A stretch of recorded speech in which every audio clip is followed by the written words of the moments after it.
Thank you. Thank you, everyone, for joining us. The time now is 10:57 a.m., and the House Committee on Homeland Security and Public Safety will now come to order. The clerk will call the roll. Chairman White. Here. Vice Chair Bowers. Here. Goodwin. Here. Harless. Here. Hefner. Morales. Patterson. Here. Schaefer. Cinderholt. Present. Quorum is present. A quorum is present. Thank you all for being here.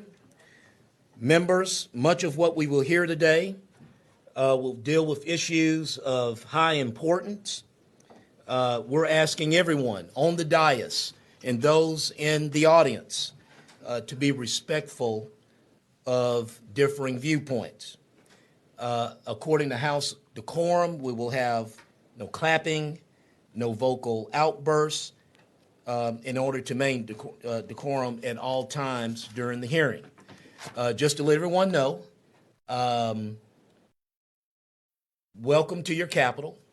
We're going to have a safe and wonderful day. We want to, in advance, thank our great law enforcement people that are here helping us out. Some are in uniform, and some of them look kind of normal. Okay, so just understand, as the old rapper said, you know, don't start none, won't be none, right? All right, okay. All right. My overflow rooms. Okay. We're being told, for obvious reasons, we can't have people packed in the back. So we have two overflow rooms. One is E2.026. E2.026, and there is a way for them to know when their names are called per bill. Okay, so when your names are called per bill, and I just may very well say, as we're getting to some of these bills, who's up next, so you can start making your way over. But if you don't have a seat in here, you can go to E2.026 or E2.010. Okay? So we can't have people packed in the back. Kind of rhymed. Okay? Can't have people packed in the back. E20.26, E2.010. Members and guests, we will be having virtual testimony in person and in-person testimony with a strict time limit of 2 minutes for every witness, unless you're asked questions. So if you're asked questions, we can keep it going. Our assistant clerk, raise your hand. That's one of them. Has a timer on the side of his desk. I don't know if that's how it sounds, but he has a timer on the side of his desk that will indicate when your time is up. And respectfully, we're going to ask you to wrap it up when that red light lights up, so we can get everyone in and hear their thoughts on these very, very important issues. Before you testify, each witness will need to give their name, their position on the bill, the agency they represent. If they are representing an agency for the record, each of you will need to complete the witness affidavit form if you have not already done so. Assistant clerk can help register you if you need assistance. Before I begin, I'll ask my colleagues up here, do you have any remarks you would like to make before we begin? Chair recognizes Representative Harless. Thank you, Mr. Chairman and Madam Chair and committee members and everyone here today to testify. Some of us have multiple committees that we're on today, so if we're not here, it's not a sign of disrespect or no interest in the particular bill. We're just going back and forth or laying out other bills. So and sometimes we need to go do absolutely, Chairman. Yeah, nature calls. Okay, all right, okay, all right, real good. Okay, at some point real soon, when we get all of our colleagues on the dais, we will have to take care of some pending business of some bills we need to vote out from the previous weeks. So let's go ahead and get started. The chair recognizes that Representative Schaefer is present and Representative Hefner is present.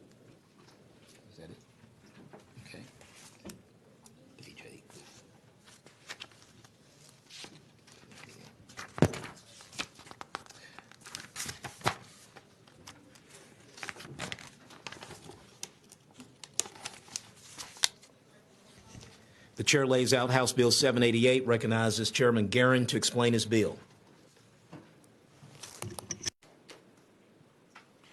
Thank you, Mr. Chairman. Members, I'm pleased to be before you today to lay out House Bill 788. The Veterans Court are pretrial diversion programs for veterans who have committed a crime as a result of suffering from job-related PTSD. And these programs must be authorized by a county commissioner's court, and the defendant can only be admitted to the program with the consent of the attorney representing the state. During the 85th session, I passed legislation into law creating the same type of program for public safety employees, such as peace officers, firefighters, detention officers, jailers, and EMS service employees. HB 788 would simply add emergency service dispatchers to the list of public safety employees that would qualify for this program. And just to be clear, if a defendant fails to successfully complete the program, they would then be forced to return to the normal criminal justice process. But it has to be approved by the prosecuting attorney as well as the judge before they can go to this procedure. And I'm happy to stand for any questions, and I'd like to reserve my right to close. Right is reserved, Chairman Guerin. Thank you so much. Thank you. Members, are there any questions for the chairman? Chairman Guerin. Thank you very much, sir. Thank you. The chair calls. Oh, okay. We see no witnesses registered to speak on the bill. So for housekeeping purposes, we'll say, is there anyone else that wishes to testify on, for, or against House Bill 788? Chair recognizes Chairman Guerin to close on House Bill 788. Thank you, Mr. Chairman and members. I close. And thank you so much for this bill, and it's one we may treat today, okay, because we know the importance of it as well. Thank you so much. Make a note of that. We'll put that when Eddie gets here. Okay. Page 18.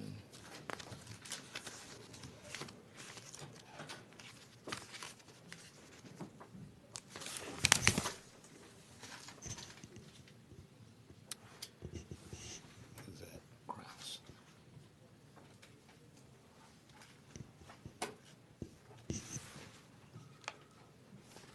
Right here? Okay.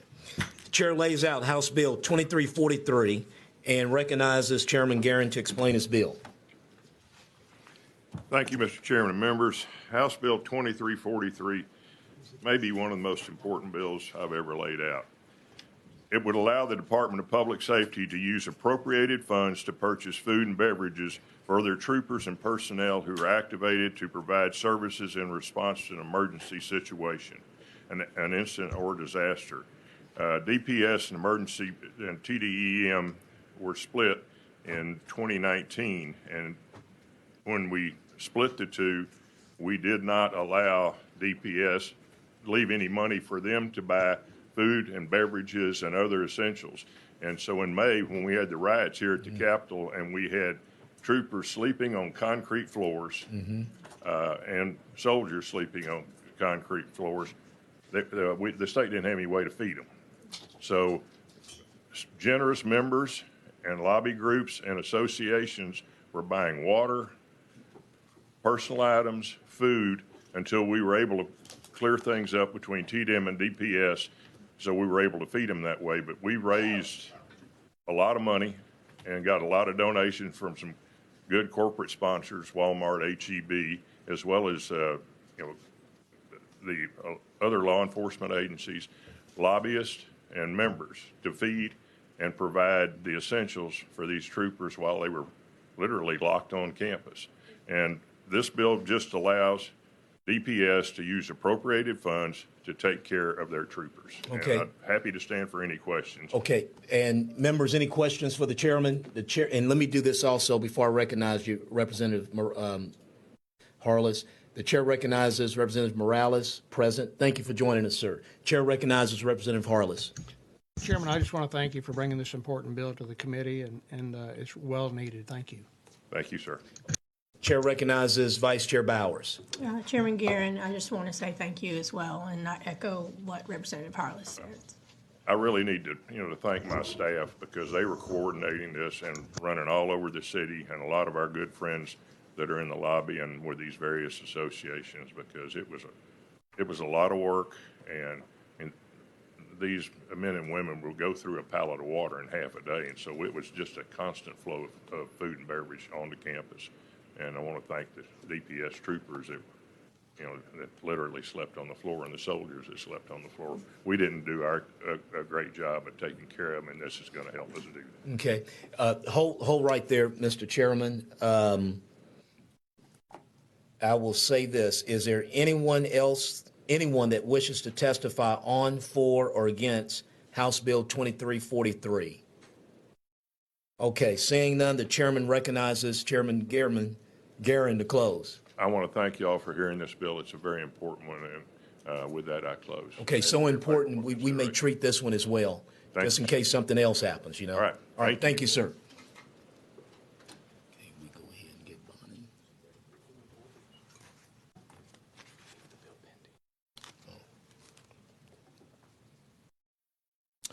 All right, so with that, there are no questions for the chairman, obviously, and the chair moved House Bill 2343 without a minute. No. Okay, the chair will leave House Bill 2343 pending at this time. Page 23.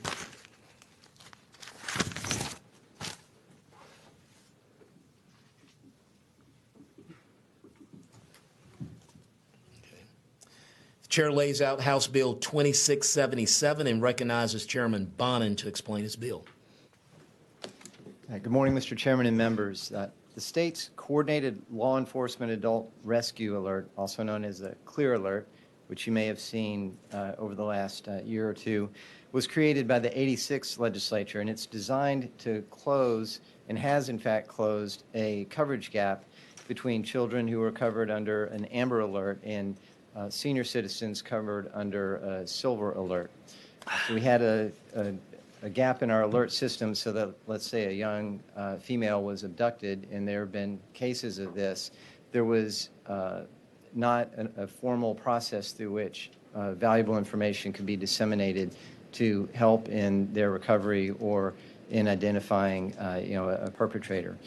So the Clear Alert assists law enforcement in locating and in missing, kidnapped, or abducted adults, or adults in immediate danger of injury or death.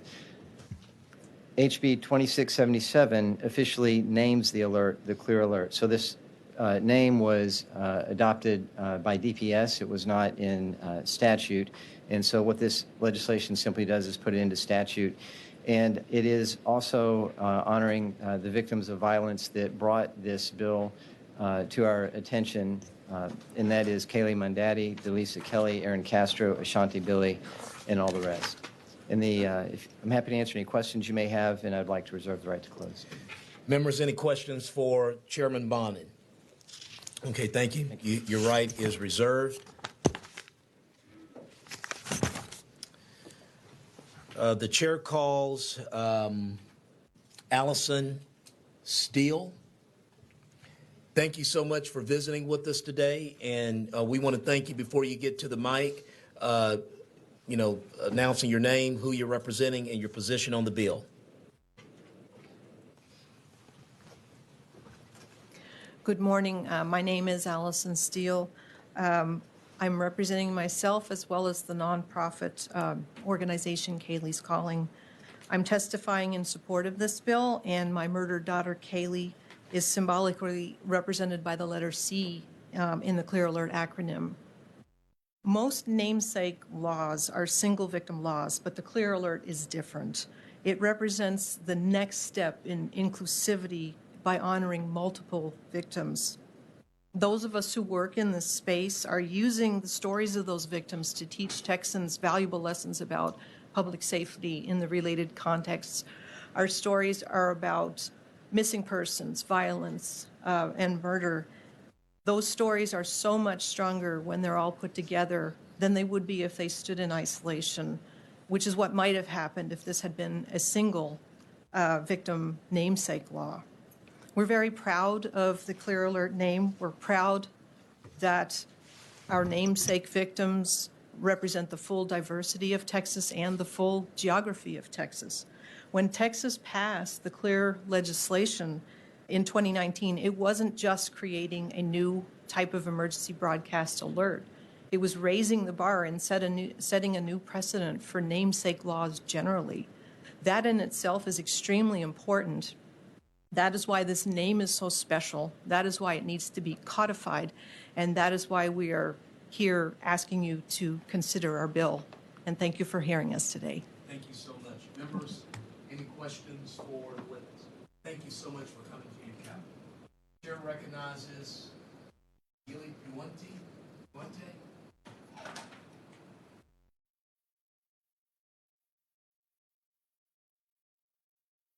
Good morning.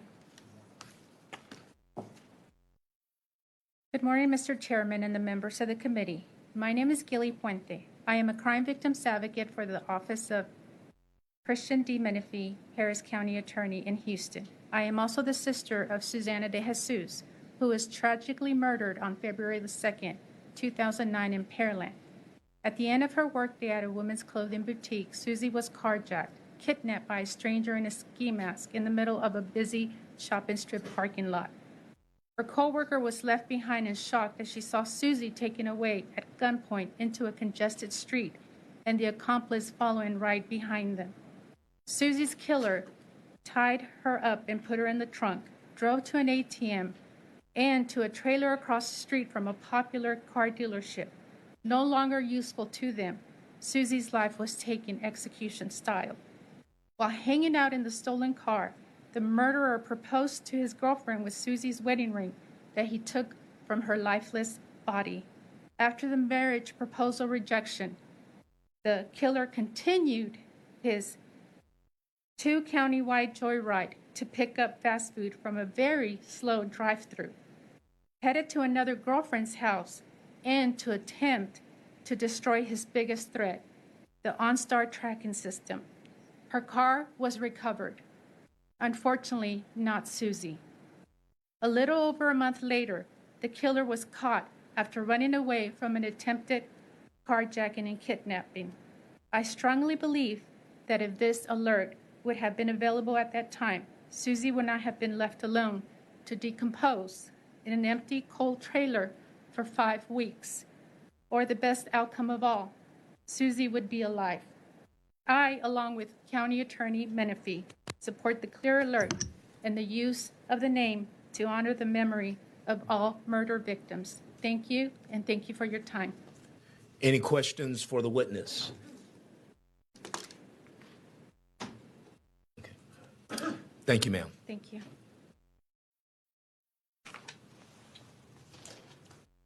Chair recognizes Rena Castro.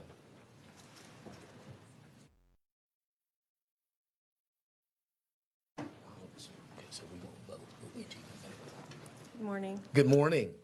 Thank you for coming to your Capitol, your name and who you're representing and your position on the bill. Okay. My name is Rena Castro, and I'm representing myself as well as the Aaron Rios Castro Foundation. I am testifying in support of this bill, and my murdered daughter, Erin, is symbolically represented by the E in the CLEAR alert name. In 2018, my beautiful 19-year-old daughter, Erin, was in a car with her boyfriend when he became violent. I was on the phone with her, pleading with her to get out of the car, but she didn't know where she was. And the last time I heard my daughter's voice, she was screaming when she had been beaten and run over several times with the car she had been riding in. Her boyfriend has been charged with her murder. I feel that if the CLEAR alert had existed at the time of Erin's death, it might have served as a deterrent because that man would have realized the police had the ability to respond very quickly. The police could also have put his car license plate up on the highway signs for everyone to see and maybe find him in time to prevent his acts of violence. Issuing an emergency broadcast alert might have also helped the police to locate Erin's body more quickly, even if it could not have saved her life. We are honored to have Erin memorialized in the Clear Alert name. It gives the Erin Castro Foundation one more tool for educating the public on devastating outcomes of teen dating violence. Thank you. Thank you so much for your testimony. Any questions for the witness? Thank you so much for visiting your state capitol. Thank you. Okay. Is there anyone else that wishes to testify on, for, or against House Bill 2677? Chair recognizes Dr. Bonin to close on HB 2677. Yeah, thank you, Mr. Chairman and members. And in closing on this, I want to thank the families for giving voice, for their loved ones on this issue. I want to thank you guys not only for hearing this, but those of you who did the great work, last session of putting this alert out there. And, really through the creation and now the naming of this alert, those who have lost their lives, their voice is heard going forward. And it gives, I think, meaning and purpose to what has been otherwise just senseless tragedy and loss. And it can hopefully, in fact, not only hopefully it will in fact save the lives of other young people and others as we go forward. So with that, I thank you for your time. I ask for your support, and I close. Members, any questions for Chairman Bonin?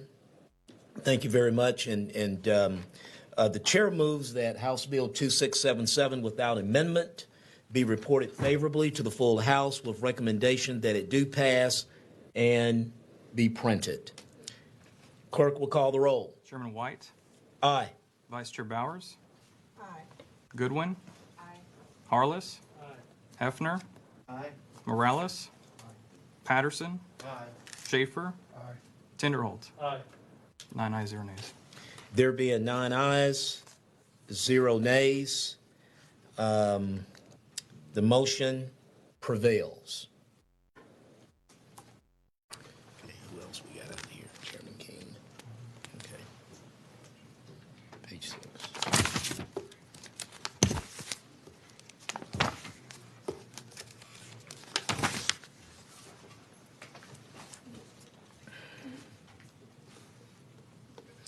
The chair lays out House Bill 323 and recognizes Representative Phil King to explain his bill. Thank you, Mr. Chairman, Vice Chair, members, and I know y'all got a really busy day today, so I appreciate you squeezing this one in. All of us, everybody in this committee, all of us in the House, everybody has their unique background that they bring and experience, and it's really what makes the House such a special place and makes us able to get such good work done as we have such a vast background of among our members. Mine, a lot of my time before coming here was spent in law enforcement. I was a police officer for about 15 years and reserve for about 20 after that. And, during that time, I've helped run police academies. I've taught criminal justice at university level. I've been involved in multiple police shootings, and I don't have any idea how many other critical incidents I was a part of. And I just say that to just say that no one wants law enforcement to be professional more than I do, other than the members that are currently serving in law enforcement today. I can tell you that every member of law enforcement wants better training, better supervision, better community relations, all the things that go into having a professional operation. And this bill, I'm convinced that accreditation programs for law enforcement is the best tool I've seen to help raise the bar up for all our agencies. Law enforcement accreditation programs have been around for a long time. They are all voluntary, although they do take a tremendous amount of commitment from leadership, both financially and in way of personnel time. You have to be willing as a chief or a sheriff or a constable, whatever your department is, you have to be willing to open up your books to be audited. You have to be willing to accept operational changes, and you have to be open to accepting constructive criticism. It takes real leadership by the chief or sheriff or other executive officer of that agency to get through this. It's very similar to the concept that we use in our higher education institutions. All of us want to send our kids and grandkids to schools that meet rigorous standards and that are continually reviewed as those standards continue to change to always have the best of the best practices. It's the same for law enforcement accreditation programs. So today I'm presenting a bill that offers a grant to law enforcement agencies to incentivize more agencies to complete what would be TCOL-approved accreditation programs, not an accreditation program managed or run by TCOL. You always want these to be independent and peer-reviewed with third-party citizen participation. These programs cover some of the most sensitive training and critical areas, many of which are individually encapsulated in the bills that have been brought before the legislature this session. Items such as use of force, emergency vehicle operations and pursuit, search, seizure, and arrest, care, custody, and restraint of offenders, domestic violence, and employee domestic misconduct, off-duty conduct, selection and hiring, sexual harassment, complaint and internal affairs management, narcotics, SWAT, and high-risk warrant service, dealing with mentally ill and developmentally disabled, property evidence and management. It is a wide variety of standards that each accredited agency must achieve and maintain to hold an accreditation.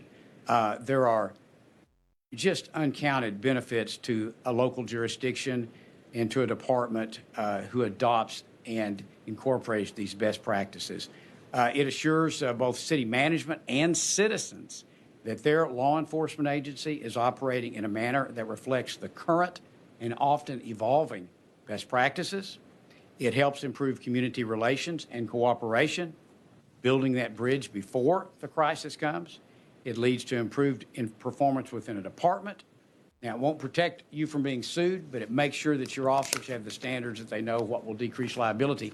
And actually, TML for municipal agencies will reduce your insurance if you are an accredited agency, and I think we can get other organizations to do that as well. You'll hear from some witnesses in a few moments, and I'm going to ask them to be very brief, and I get a big day. But you're going to hear from law enforcement agencies that have been through this, because I want them to tell you how rigorous it is and how good it's been. And this is just not big agencies. Bridgeport, small community in my district, about 1,500 people. Decatur, less than right around close to 5,000 people. I'm sorry, just a little over 5,000 people. Weatherford, 25,000 people. Fort Worth, large community. This is good for all agencies. The grant would be administered by the governor's criminal justice division, as they do all the other, or so many other law enforcement grants. Obviously, rider and appropriations is a problem at any time, but this will statutorily authorize TCOL to go ahead and approve different accreditation programs out there. There's a national one as well as one by the Texas Police Chiefs Association, which are incredible, and they'll talk to you about it today. But I'm also hoping that the Sheriff's Association and others may develop accreditation programs unique to their particular areas of jurisdiction and responsibilities. But it will also open the door for us to pursue that funding. We have a rider in. I'm hoping maybe some of this federal money that comes down might go in that direction. Unusual things happen in the interim, but the grant would be to provide the fee that is necessary to be a part of an accredited program, but it'll also provide the funding for personnel to get you through that process, because you do have to assign personnel to it, and it's a bunch of work and takes a couple or 3 years to achieve all of it. So with that, I'll let the witnesses tell the real story. Again, I'd ask them to limit their testimony. I know y'all got a big day, and I would just ask that if any of them have already heard what they were going to say said by somebody else, if they would just stand up maybe and tell the chair ditto, if that's okay with y'all. Yeah, hey, Because I know you got a big day. I'm in the saddle, so. But, and I want to ride behind your saddle, sir. Okay. So just, with that, I'll just reserve the right to close unless you have any questions. Members, any questions for Representative King? Okay, we'll start the witnesses. The chair calls Gene Ellis. I think a lot of them were in the overflow. Okay. We'll just go down the list and they'll get in here. Chair recognizes Derek Cohn. I think they're coming. My chief Okay. is hurting in this direction. Okay. So let's do this. The chair recognizes Gene Ellis.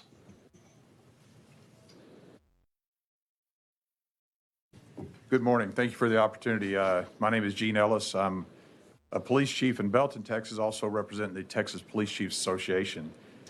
As Representative King told you, And you are for, on, and against? I'm sorry, for this bill. Okay. As Representative King noted, this is the gold standard for law enforcement best practices in Texas. There are national programs, but the best practices recognition program is the gold standard. Many of the things that you are dealing with today when they talk about police reform, you hear terms like 8 can't wait. Many of those are addressed in recognition standards, nearly 170 standards. The sad thing is only less than 10% of Texas agencies are recognized or accredited.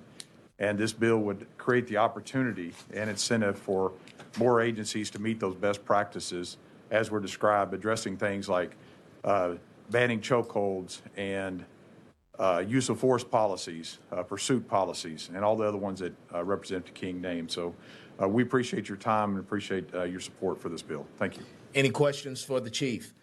Thank you so much, sir. Thank you. Chair recognizes Derek Cohn.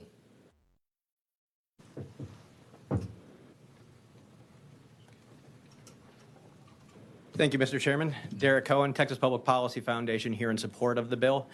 Ditto to what the chief said. The one thing I would add is specifically with the fiscal note on this bill, I think it overestimates the uptake, which of course we would want as many agencies taking advantage of this as possible. Currently, under the June executive order signed by President Trump, there actually are market incentives in order to get a cheaper, more express accreditation process under CALEA. Under the accreditation agencies. And so there already is that market pressure to advance a more low-cost alternative that still satisfies a lot of these things without necessarily the sticker shock that would. Okay. Any questions for the doctor here? Okay. Thank you, sir. Thank you, sir. Chair recognizes Frederick Frazier. Someone else. Do we have someone else? Chair recognizes Steve Stanford.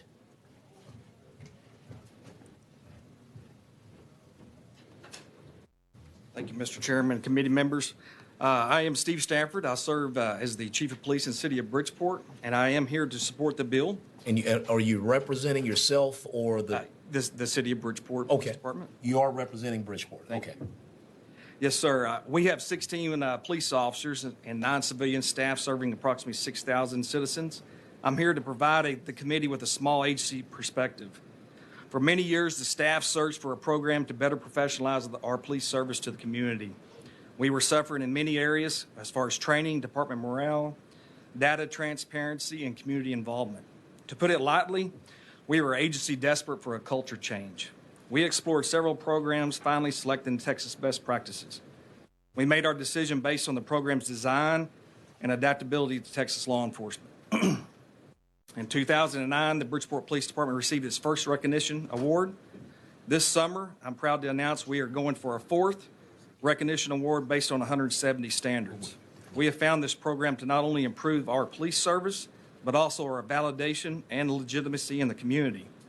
The recognition program has provided our officers and community members with a sense of pride and accomplishment.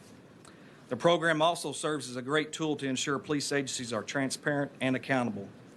The PD staff is required to track and report critical data, such as use of force and internal affairs statistics. Since being recognized, both our use of force and officer complaints have seen decreases. We now also have a mechanism to train and develop our street officer. Utilizing best practices model, patrol officers now have a clear understanding of the department and community expectations. Additionally, the program mandates police agencies to develop community outreach programs. We have met this standard by establishing a UNIDOS program designed specifically to engage our Spanish-speaking citizens. This standard has assisted us in building bridges and developing partnerships with our citizens. With today's climate surrounding law enforcement, the expectations are the same regardless of agency size or budget. The time is now to challenge the norm. We must encourage other agencies to become recognizable while removing excuses. Okay, and let me ask you, what's the size of your city and your department? 6,000 citizens and 25 total staff members. Okay, thank you so much for that. And I see where this is very useful to our small departments. Members, any questions of the chief here from Bridgeport? Thank you. Thank you for your time. All right. Chair recognizes Frederick Frazier. Okay, well, okay, we've called Frederick Frazier. He has registered for the bill. He has registered for the bill.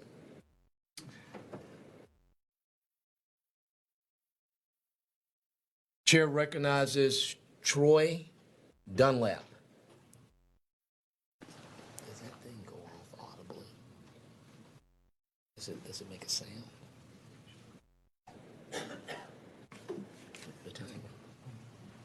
Good morning, Mr. Chairman and committee.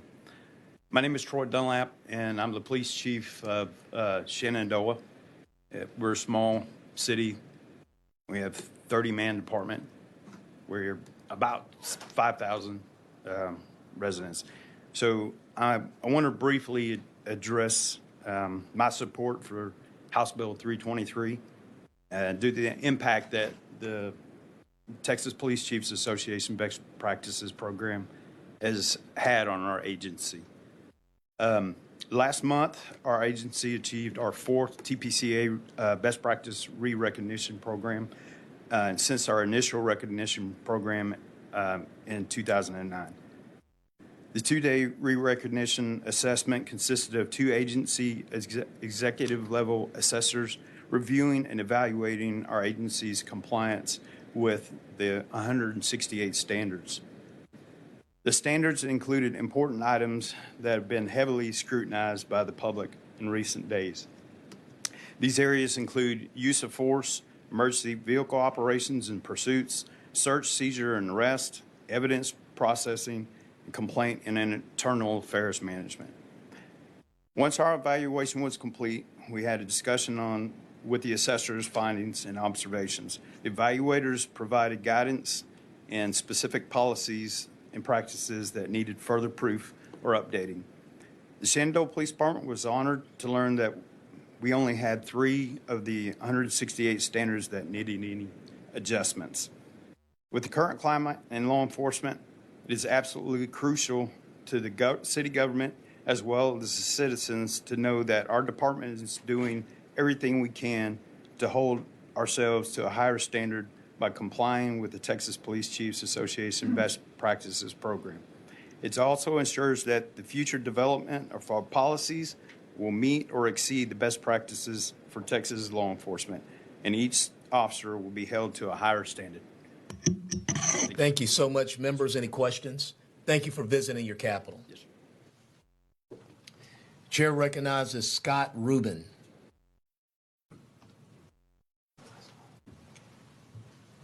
And as Chief Rubin is making his way, we'll announce here, is there anyone else that wishes to testify on, for, or against House Bill 323? Come to one of the assistant clerks here to get signed in. Please go ahead, Chief. Good morning. My name is Scott Rubin. I'm the Chief of Police in Blanco and currently serve as the chairman of the Law Enforcement Recognition Program Committee for the Police Chiefs Association. And we are in favor of this bill. Okay. The Law Enforcement Recognition Program is a voluntary process where police agencies in Texas prove their compliance with 170 best practices. These best practices were carefully developed by the Texas law enforcement professionals to assist agencies in the efficient and effective delivery of services, the reduction of risk, and the protection of individual rights. While similar in nature to the national accreditation program, the Best Practices Recognition Program is easier to administer, lower in cost, and is designed specifically for Texas law enforcement. The Texas legislature demands a great deal of professional law enforcement in Texas, and the best practices were specifically designed to aid Texas agencies in meeting these demands and providing the best quality of service to the people of our state. Since its inception in 2006, 173 law enforcement agencies have been recognized, and 37 are currently in the process to become recognized.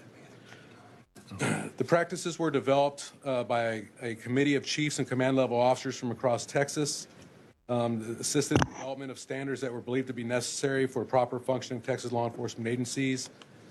They reviewed Texas law, state accreditation programs, and to determine which were most appropriate. An appointed committee of professional police chiefs from across the state then reviewed these standards and approved them for testing. The standards were then tested for several Texas agencies and adjusted to be both appropriate and achievable. That same committee of 9 police chiefs now conducts the final review for an agency's efforts and awards recognized status. Additionally, the committee conducts an annual review of the best practices for additions and modifications, and last year added standards relating to duty to intervene and banning chokeholds in less than a deadly force situation. To be recognized, an agency has to do a careful internal review of its policies, procedures, equipment, facilities, operations. They submit proofs of these standards electronically. They're reviewed, and then 2 assessors visit the department to do a 2-day assessment and review the department. A final report outlining the findings is sent to the committee, and the committee reviews the findings and votes whether or not to recognize status. This is every 4 years. Yes, and Chief, you're Blanco? Currently Chief in Blanco, yes. Blanco, and how big is that city? Our city is of population is about 2,000 people, and I have 10 full-time sworn officers. Okay, so this would be an efficient way for, because I have a lot of departments like that out Yes, my sir. way. So this would be an efficient way to Yes, sir, very much accreditation. so. We have agencies as few as 6 officers that are currently recognized through this program. As you probably know, the majority of agencies in the state are 10 officers or less. I believe it's 70% of the police departments in Texas are 10 men or less, 10 officers or less. This program is designed by Texas for Texas to meet those needs, to get those agencies the policies and procedure guidelines that they need to be following the best practices. Okay, thank you. Any questions for the Chief? Chief, thank you for your insight. Yes, sir. Is there anyone else that wishes to testify on, for, or against House Bill 323? Chair recognizes Representative King to close. Thank you, Mr. Chairman, members. In some ways, this is a no-brainer deal. I mean, I wish we could mandate that every agency become accredited, but I think a carrot's the right way to do this. And I would just ask that if y'all would consider passing this out as soon as possible, then that'll help me to go work on the financial side of this. And I've already had a lot of discussions with Dr. Bonin about that. So Okay. Thank you very much. Be happy to answer the questions. Otherwise, I'll close. Members, any questions? Thank you, Representative King. If there is no objection, House Bill 323 will be left pending. Is there objection? The chair hears none. House Bill 323 is left pending. 19 or 14? Is that a 9 or a 4? 19. Okay. And I'll make another announcement. We do have another overflow room, E2026, E2026, and that is another overflow room that also includes E2012 and E2010. Okay? So we have 3 overflow rooms there. Okay. 19.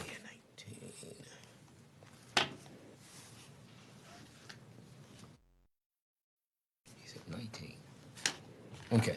The chair lays out 2462 and recognizes Chairwoman Naiveh to explain her bill. Thank you, Mr. Chairman. Good morning, Chairman, Vice Chairwoman, and committee members. Today, I'm bringing to you legislation that is the product of years of studying this issue with respect to the rape kit backlog in Texas. We are building upon the legacy that we have created last session through the Lavinia Masters Act, which addressed the backlog of thousands of untested rape kit and really has put our state as a leader of rape kit reform. I want to thank Governor Abbott for prioritizing this legislation, as well as the Governor's Sexual Assault Task Force.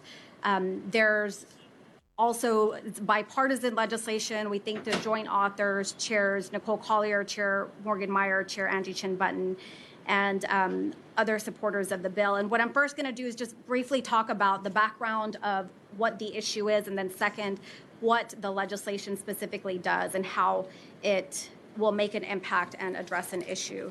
So first, on average, there are about 18,000, and we've provided to you handouts that have data on the reported rapes in Texas, sexual assaults. On average, there are about 18,000 every single year. And we know these are just the ones that are reported.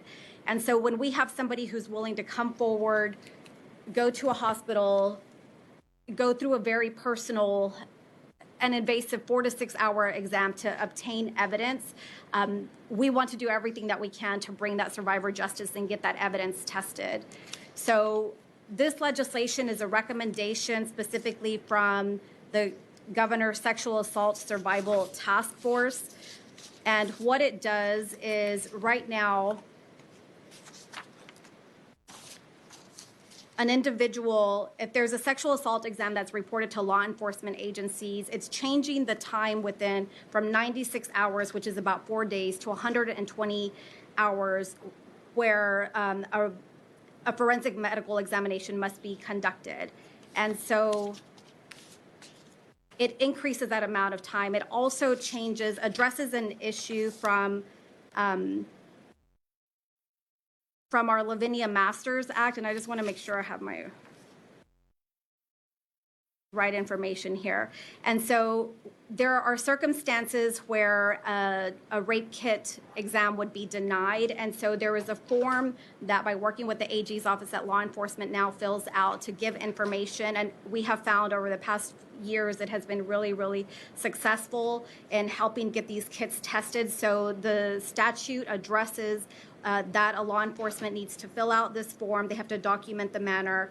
And it also provides if there are circumstances where law enforcement believes that a rape kit forensic exam will be useful to them and will further their investigation or prosecution, that it also allows for testing of an individual if it's not reported within the 120 hours. We have some experts here. In particular, I want to thank, we created locally a sexual violence task force in the Dallas area. It's composed of the DA's office, our 3 police departments, Dallas, Mesquite, and Garland. We have survivor advocates, forensic labs, and others who have done a deep dive on this issue. And so we have Amy Derrick from the Dallas County DA's office. She's been amazing and has done a lot of great work on this issue. You'll also be hearing from Lavinia Masters herself about her story and the impact that this legislation can have on others, as well as somebody from the Tarrant County District Attorney's Office. I'm happy to answer any questions, and I reserve my right to close. Chair recognizes Representative Tenderholt. Thank you, Mr. Chairman. I want to thank you for doing these bills. You've been doing these. You've been a champion for these bills every session, and you're successful with it. And I truly appreciate what you're doing for women that have to deal with this horrendous crime. So thank you for what you're doing. Thank you so much, and thank you for your past support as well. Members, any other questions for the chair, for the chairwoman? Okay, if I could ask, I think I know the answer already. I just want to hear it on the record. Oh, yeah. The fiscal note. Yes, I'm glad that you asked that. We just got word of it this morning, so we've been in discussions with the governor's office about addressing that through a contingency rider. Also, there is a zero net impact to the general revenue funds where it would be as a crime victims, and there's a federal match of 60%. So we're trying to resolve all of that, but it will be resolved. That's what I thought. Yes. Okay, members, any other questions for Chairwoman Niabe? We will reserve your right to close, Madam Chair. So go to the list really quick. The list. Okay, we have 3 registered to testify. I believe 1 is a virtual, 2 are virtual, and which one is here in person? Okay, and so Amy Derrick. Okay, chair calls Amy Derrick, and then we'll go to the two virtuals. Ms. Derrick, thank you so much for being with us, and could you briefly state your name, who you're representing, and your position on the bill, and go into your testimony. Absolutely. My name is Amy Derrick, and I'm here representing the Dallas County District Attorney's Office. I am in favor of this bill, and I want to thank Representative Niave for bringing this bill forward. I'm proud to work on her task force up in the Metroplex and also stand behind her on this bill. I am the administrative chief over the Crimes Against Children and Sexual Assault units at the Dallas County District Attorney's Office. I have been exclusively prosecuting sexual assault and crimes against children and human trafficking cases for well over a decade. What I like about this bill is it strikes some language that has always been a little problematic to us in Dallas, particularly since we started our Sexual Assault Kit Initiative program back in 2014 to inventory and then test all of the previously untested sexual assault kits that were in police department property rooms across the county. The language that I'm referring to specifically is there is no evidence to corroborate the current allegations of sexual assault.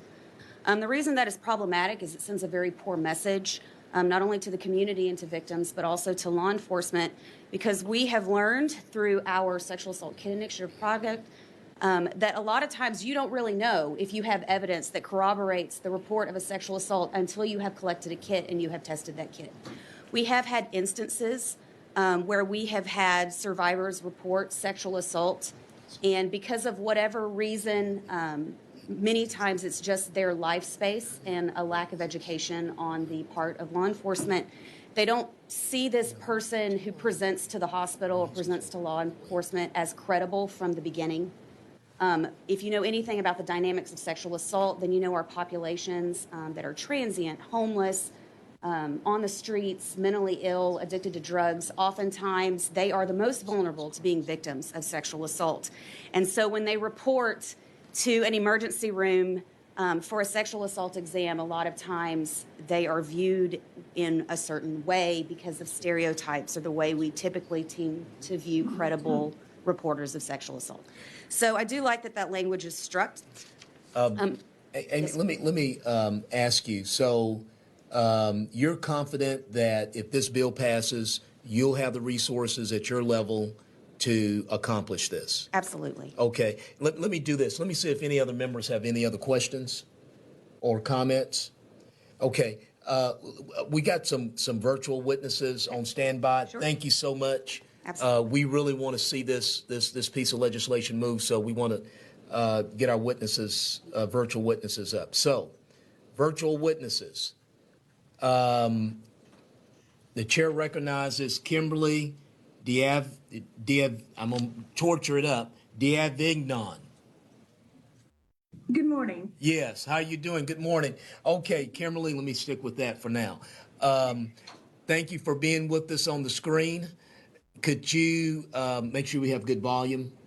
And could you really pronounce your name? And I can. your Thank you, Chairman White and members, for having me this morning. My name is Kim Davignon, and I represent the Tarrant County District Attorney's Office, and we are in support of this bill. I am the current chief of the Adult Sexual Assault Unit for the Tarrant County District Attorney's Office, and we specialize in, obviously, sexual assaults. I think it's important to understand part of why this is in the law. Prior to the groundbreaking measures that the legislature took in the last legislative session, sexual assault kits, SANE exams, the determination of who would bill the AG's office relied upon who authorized the exam. And so because of that payment portion of it, the authorization required a signature. After this legislative session, our last legislature changed that it's billed directly to the AG's office. This remained in the law that somehow law enforcement needed to sign off and could refuse a sexual assault exam. That artifact, which is left over from the billing portion of what used to be 5606, has resulted in SANE exams being denied to victims. In particular, I can tell you I have two separate cases involving some of our most vulnerable population, mental health people who are in mental health facilities who outcried, who would fit the criteria as listed right now, which is they had prior outcries of sexual abuse that were determined or deemed to be false. These women were given exams, and DNA was collected from employees at that mental health facility. And so we have two very striking examples of what happens when you deny a SANE exam. No one was going to believe them ever. But when we did the exam and collected the evidence, lo and behold, we found out we had two predators in a locked facility with a vulnerable population. Yes. And so because of examples like that, we are in support of removing this language that allows someone to decline, law enforcement to decline a SANE exam. Okay. Thank you so much for your time. Thank you so much. Any questions for the witness? Thank you so much, ma'am. Okay. I'm sorry. Chair recognizes Representative Schaefer. Thank you for your testimony, ma'am. Is there ever a good and legitimate reason for a law enforcement agency to deny one of these exams? Would there ever be a fact pattern that it would be very appropriate for them to deny one? I will tell you, I don't believe that should be in the hands of law enforcement. I think medical professionals, if there is a good, and the most common time this comes up is when we're dealing with people with mental health. Mental health is something that hospitals deal with on every type of medical procedure. I think they already have in place the ability to do what's right for a patient given their mental health standards. I don't believe it's for law enforcement to do. Okay. Any other questions for the witness? Thank you so much for joining us today. Is there anyone else that wishes to testify?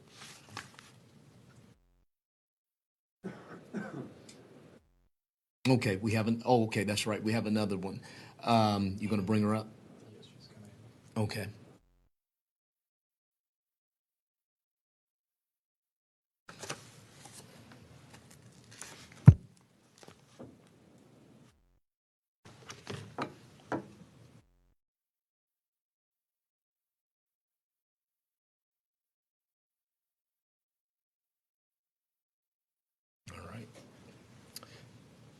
How you doing, Bertha Lavinia Masters? Good morning. You this morning. Yes, ma'am. If you could briefly state your name, your position on the bill, and who you're representing in your testimony, we're really glad to have you with us this morning. Thank you. Thank you. I'm glad to be here. I am Bertha Lavinia Masters. I go by my middle name, Lavinia Masters. I stand for this bill. I am representing myself as an advocate and survivor, and also the TASA Sexual Assault Advisory Board, of which I am a member. Okay, go ahead with your testimony. Okay. Well, yes. The backstory of me is that I am a survivor of a heinous rape when I was 13 years old. I lived in the West Dallas area. Someone broke into our home in the middle of the night, July 31st, 1985, and raped me at knife point. My evidence went untested for over 20-something years, and that's how I basically got to this point in my life of fighting not only for victims, but the rape kit backlog. This piece of legislation that Victoria Neave is presenting today is very important to me because I can remember the night of my assault, and I was presented with the police of basically not believing anything I was saying, even though I had a knife print in my neck and I'm battered and I'm bloody and everything because of the questions they posed to me. Are you sure it wasn't your boyfriend, or you're sexually active and you don't want your mom to find out what's happening? So I'm not downing the police. I believe they're awesome and wonderful to have our law enforcement, and I support them. But that is a power that I feel that they should not have control over, of denying a victim the right to a forensic exam and the time limit that we are requesting here today. It's all about, at this point, after being victimized, like I have and many victims suffer through, of empowering us, of giving us a safe place back, of restoring our sanity after something that happened to us. And I know even sometimes it may sound like our stories are not true, because I think what it is, we don't want to believe the acts that happen to victims, the things that people do. And it puts us in a state of total fear, and it will allow us to shut down. And a lot of the details, even though my rape happened that night and the police were there probably an hour later, a lot of things were so distorted for me. And the questions they presented to me made me want to not just tell them everything, because I immediately felt they didn't believe anything I was saying.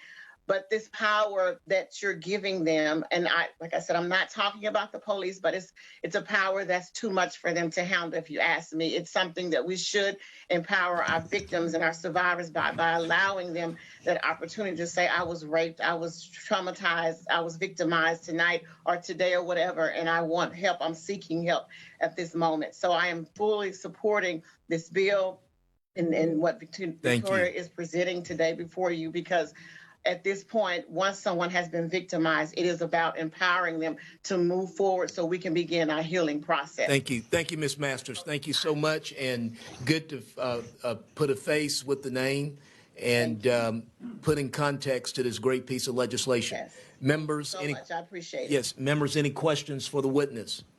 Thank you, ma'am. Be blessed. Okay. Is there anyone else that wishes to testify on, for, or against House Bill 2462?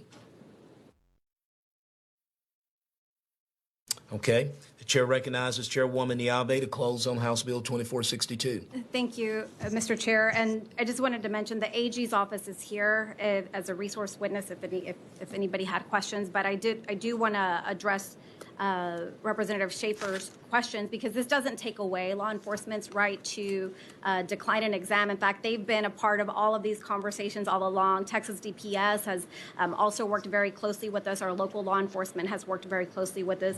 What this does essentially is it changes the language so that if they want to decline one, they have to fill out this form that the AG's office has, and they're here as a resource witness if you want additional information, and just essentially fill out that form to explain why. But it provides other avenues for law enforcement. If somebody is outside of that window, for example, they can still request the exam as well. So this has been approved by the governor's sexual assault task force. Law enforcement is all a part of this and has been, it's language that works for everyone. Okay. Members, any questions for Chairwoman Niave? Okay. Thank you, Chairwoman. At this time, House Bill 2462 is withdrawn. Is there any objection? Bill will be left pending. House Bill 2462.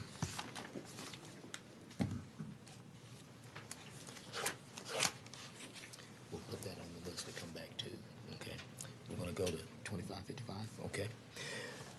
Chair lays out House Bill 2555 and recognizes Chairwoman Niave to explain her bill. Thank you, Mr. Chairman, and thank you for the opportunity to lay out this committee substitute for House Bill 2555. This legislation also... And just to make sure we've got it squared, you do have a substitute? I do. Okay. Chairman White offers up committee substitute to House Bill 2555. Thank you, Mr. Chairman. And this legislation also is a product of years of visiting forensic science labs, working with DPS, our local sexual violence task force, discussions with subject matter experts to make sure that what we are presenting is thoughtful, has been vetted, and which is why we're bringing to you this committee substitute. I want to touch on, we know what the issue is, but I want to touch on what the bill does in the committee substitute. First, in Section 1, it changes the language to add to a tracking system that we thank Representative Donna Howard for creating last session for rape kits, to add in their evidence from the sexual assault kits for individuals who are deceased. The governor's sexual assault task force identified this as something that was not being included and that would be helpful. We know that the DNA from sexual assault may tie into murders or other, so we want to make sure that law enforcement has the tools in order to be able to do that. So that's section 1 of the committee substitute. The second section of the committee substitute streamlines the Lavinia Masters Act reporting requirement. Previously, we required law enforcement or forensic labs to submit a quarterly report to us about how many kits that they had. When we realized we now have the tracking system, it caused duplicative work. So what this is resolving that issue. So instead of having quarterly reports, now DPS can pull these reports from the tracking system to just have one report that is submitted to the governor, speaker of the House, and all of us as members of the legislature. Section 3 deals with specifically on the whenever a healthcare facility or other entity gives consent to release the evidence and move a case forward, in addition to notifying law enforcement, they also have to add in this information to the tracking system. We realize that that will also help streamline all of the previous pieces of legislation together. We worked with forensic labs to make sure that the 2 business days, that deadline in there, works for everybody. And so that language is also has been thoughtfully thought out. Section 4 deals with, we have some agencies that would not did not comply by submitting information about how many untested kits so DPS, this section would require them to, within 30 days of realizing they didn't submit the information, to explain to DPS in writing why they did not submit it. So our hope is that we will get more agencies submitting information about how many untested kits that they have. And Section 5 also addresses non-compliance, and it adds in a subchapter from another part of the code. We knew that eligibility, we're hoping that this would be, consideration of grant eligibility would also encourage folks to comply. So in essence, members, what we have here is, it's not just a rape kit that I'm showing you here.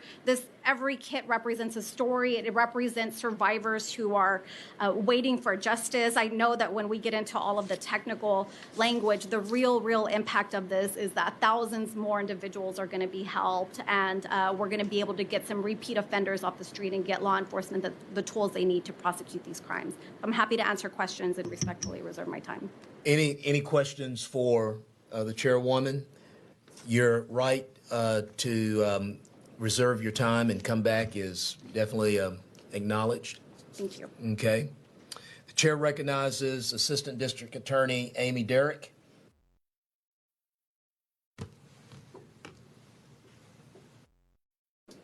Thank you so much for coming back again. You're welcome. Yes, ma'am.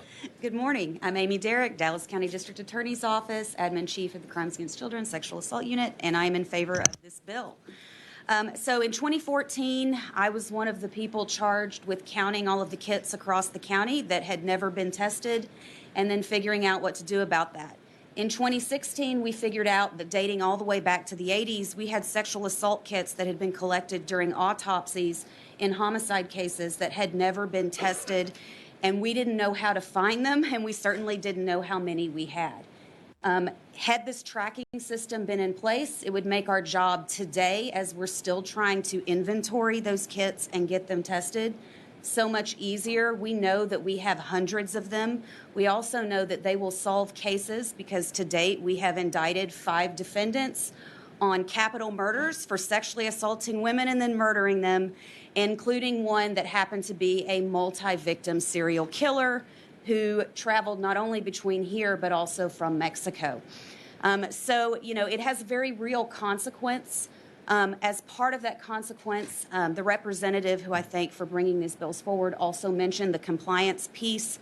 Unfortunately, one of my big struggles has been in our Sexual Assault Kit Initiative project is that there's often been no carrot or nor stick to encourage law enforcement to go into their property rooms, and I know they're overwhelmed and they got a lot to do, but to go and count these kits. And so when you tag on the piece that attaches grant funding and then also encourages them to also have to report not only the kits that they might have that are untested, but also why they haven't previously counted those kits and tested them, I call that part the stick and the carrot. And so for that, I'm open for any questions, and I am in support of this bill. Thank you so much. Thank you so much. Any questions for the district attorney here? Thank you, ma'am. Thank you. Okay, we're going back to our video witness. I know they're overwhelmed and they got.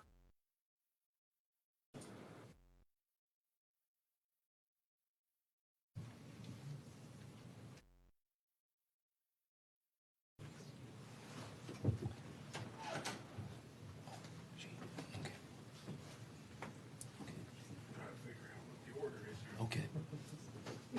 Hey, what's going on? Tell me, buddy. We'll get you out the crowds. We'll get you out the crowds. All right. How many does he have? Okay. All right. Chair recognizes Bertha Lavinia Masters again. Thank you for being on the screen with us. Go ahead and state your name, your position on the bill, and who you're representing in your testimony.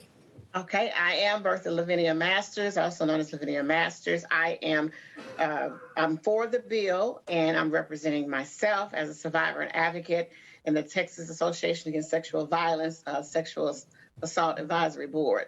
And my testimony for this bill is, once I shared earlier, I am a survivor of a heinous rape at the age of 13. Age of 13, we have the wonderful victory and historic Lavinia Masters Act from this. And like Representative Victoria Nave said, this is not just something about rape kits. These are about victims' lives that are sitting on the shelves. And with this comes accountability. And we want accountability from our criminals for the crimes they do against us. And we have that right to that justice.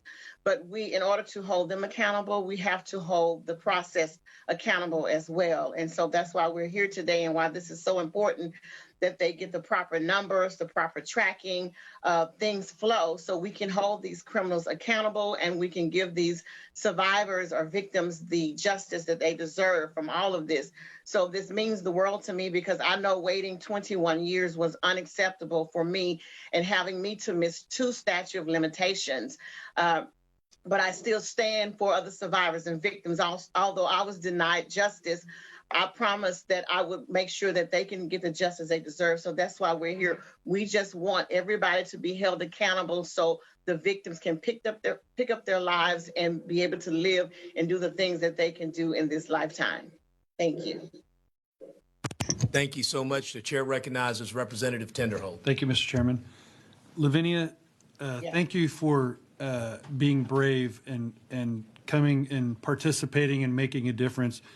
Women that have to deal with this heinous crime are going to be able to find the people that perpetrate these crimes oftentimes because of what you're doing, and you're making a huge difference as a survivor. So I want to personally thank you and tell you that it's amazing to see people like you step up and be involved. So thank you very much. Thank you. God bless you. Thank you. I will. Yeah. Thank you so much. Any other questions for our witness? Thank you, ma'am. Thank you. Thank you. Is there anyone else that wishes to testify on, for, or against House Bill 2555? The chair recognizes Chairwoman Niave to close on House Bill 2555. Thank you, Mr. Chairman, and we want to continue to build on this legacy that we've begun and that we've worked on for years. I thank you so much for your time. I think the numerous stakeholders, experts who have worked with us throughout the years, the Governor's Sexual Assault Task Force, his office, the individuals who testified, Amy, Derrick, and others, and I respectfully ask for your favorable consideration for the committee substitute. Colleagues, the chair recognizes Representative Harless. I just want to thank you for your hard work on this. You've worked on it ever since I've been a member, and I'm very proud of you for doing it. Thank you. Thank you so much. Yes, we're extremely proud of you. Thank you. Members, any others? Thank you. Thank you, Chairwoman Niave. At this time, the substitute is withdrawn, and we will leave the substitute. If there's no objection, we withdraw the substitute. If there's no objection, and we leave the substitute for House Bill 2555 pending.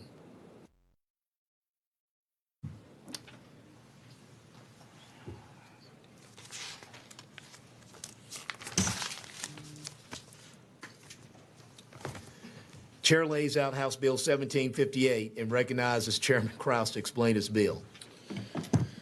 Thank you, Mr. Chairman, committee members. House Bill 1758 seeks to have a discussion about new technology and how it's going to be used in terms of law enforcement. And so what this bill would do is clarify who can use an armed unmanned aircraft in the state. We do have a committee substitute as well. So Okay, thank you for that. The chair offers up committee substitute to House Bill 1758. All right. Thank you, sir. House Bill 1758 prohibits the use of drones equipped with certain chemical and explosive weapons by any Texan on property which they do not have the consent of the owner to use. The committee substitute also allows for some agricultural exemptions. We were approached by some who do the spraying, the dusting that needed this technology to do that. What we want to ensure is that nobody's rights or liberties are infringed upon by an unmanned aircraft that's armed. And so we want to have some kind of structural restraints. I know Representative Tinderholt and I have talked about some of the issues that we need to be aware of and cognizant of, and I'm willing to have that discussion. But we just want to make sure that with the advance of technology, that it's used in the proper way and the right way, especially when it comes to armed unmanned drones. So that is the bill. I'm happy to answer any questions. Again, non-lethal force is what we're geared towards. The governor does have the ability to authorize non-lethal force in certain situations under this bill, but we want to have a structural framework as this new technology comes about to make sure that we're protecting the rights and liberties of our citizens. So I would happy to answer any questions. Otherwise, I would love to reserve the right to close. Any questions, members? Okay, your right is reserved.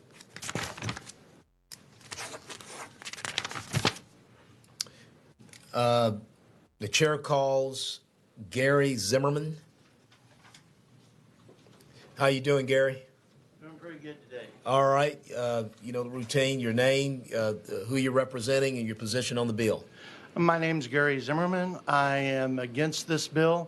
I am, for myself, my extended family that's statewide, as well as the Vista Ridge Homeowners Association up in Louisville that I'm with. I am also an FFL. So my biggest concern is, as an FFL, where will this leave me when I have this product to sell? What responsibilities am I going to have? What limitations, liabilities is this going to leave for me as an FFL? So that's my biggest concern on this bill, because as I read it, it mentions nothing about an FFL's responsibility if I sell this product and who it's to. And I see the exemptions for who can use it, but as an FFL, it leaves me with some big concerns as it's written. Okay. Thank you. Any questions, members? Thank you, Gary. Chair recognizes Jorge Landivar. Mr. Chairman, is it possible for me to withdraw my? Oh, what? Say again. You do not wish to testify? I wish to. The committee substitute has taken care of any of my concerns. Okay, so you do not wish to testify. Yes. Thank you.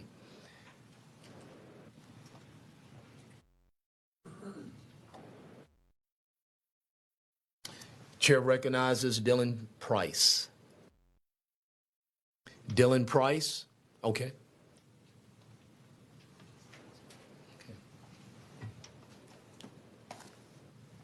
Good morning. So I'm going to talk about the drone bill. My name is Dylan Price. I am testifying on this bill. I'm not necessarily against it. I just wanted to point something. Okay, so you're registered against. So Yeah, are you for, on, or against House Bill 1758? Against. Okay, you're against. Yes, sir. All right, thank you. So there's just a few things I want the committee to be aware of.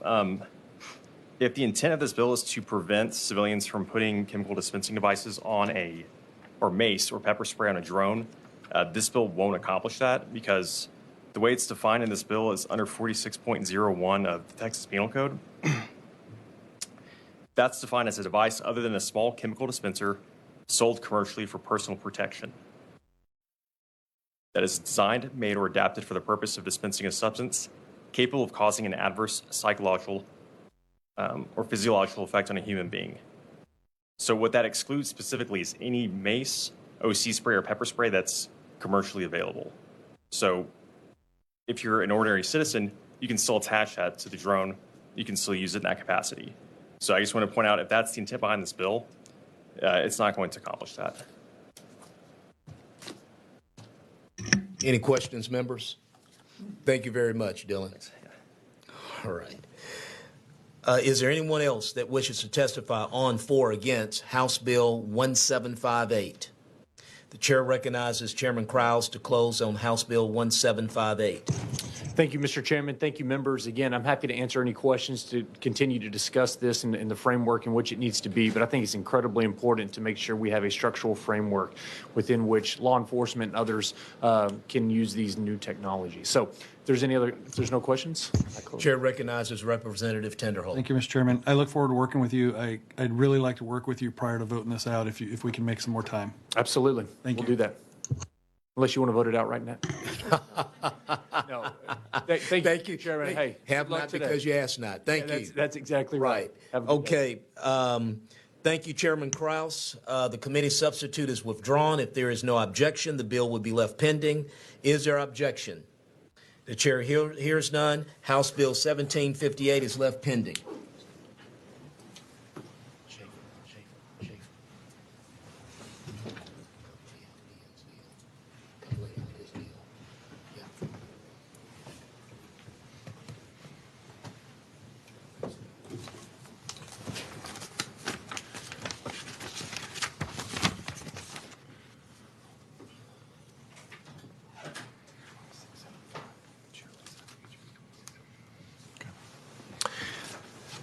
Chair lays out House Bill 2675 and recognizes Chairman Guillen to explain the bill.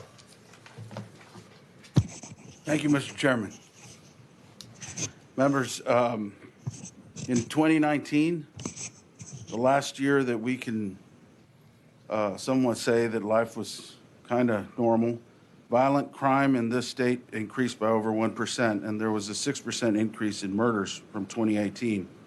It's becoming a far too often heard story that too many people, and especially women, leaving an abusive relationship are at an increased risk of being victim to violence. A 2003 study on femicide in the American Journal of Public Health showed that the most dangerous time for a woman is when they're trying to leave an abusive relationship. The threat the women in the study faced increased ninefold at the point of separation. And even if they separate, that does not mean that they're free from that threat. In addition, a 2019 study by two researchers at UTSA showed that from 2012 to 2017, the number of women killed by their intimate partners more than tripled in Bexar County over that time period. The pandemic has also worsened this unfortunate situation. Within weeks of the first reported COVID case in Texas, the Houston Area Women's Center reported a 40% jump in calls and requests for shelter. In Dallas, the city's police department reported a 20% increase in domestic violence. In San Antonio, the local police department reported an 18% spike in calls compared to previous years. In many of these cases, these people are constantly looking over their shoulder, worrying if today will be the day that they're attacked. Yet many are left without the ability to defend themselves sometimes. That's just not right. No Texan should ever have to live with that kind of fear, and they should not be left without a way to protect themselves. That 2003 study I quoted earlier had an interesting finding. It showed that a victim's chances of being killed by their abuser were far lower if they lived apart and had access to a firearm. Members, that's why I filed HB 2675 to ensure that no one who's at an increased risk of violence will have to live with the fear that they will not be able to defend themselves. This bill allows for those with an increased risk of violence to receive an expedited handgun license. It also ensures that no matter where someone with an increased risk goes, they always have the ability to defend themselves in the event of an attack. A person can receive the increased risk of violence designation if a member of their family receives a temporary restraining order for a divorce, a temporary ex parte order because of a risk of family violence, a protective order because family violence has occurred or is likely to occur, is a victim of sexual assault or stalking, has a child that has been sexually assaulted or exposed to indecent acts, a person that has been human trafficked or coerced into prostitution, or a person that has received an emergency protection order from a magistrate. A person may also receive this designation if they participate in the address confidentiality program for sexual assault, stalking, or human trafficking. Members, it's a long time that we ensure that those who live in fear have the ability to defend themselves, and I can help answer any questions if y'all have them. I think there are a couple of people here to testify. Members, any questions? Okay, you reserve your right to close, my friend? Okay, so what we're going to do here, we're going to start the witnesses. And the first three, just putting you on notice, Gary Zimmerman, Dr. Alma Arando Lynch, and Andy Turner. Gary Zimmerman, registered against. Okay. Let's go to Dr. Alma Arando Lynch.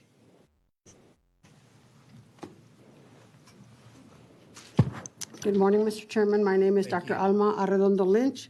Arredondo, and it's okay. I am here testifying on my behalf. I'm a dentist, and I usually come across women that have been physically. I am for this bill.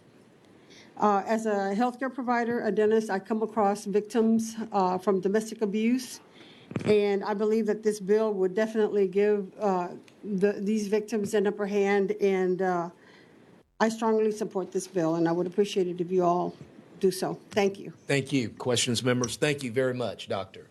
Andy Turner. And after Andy Turner, Gary Zimmerman.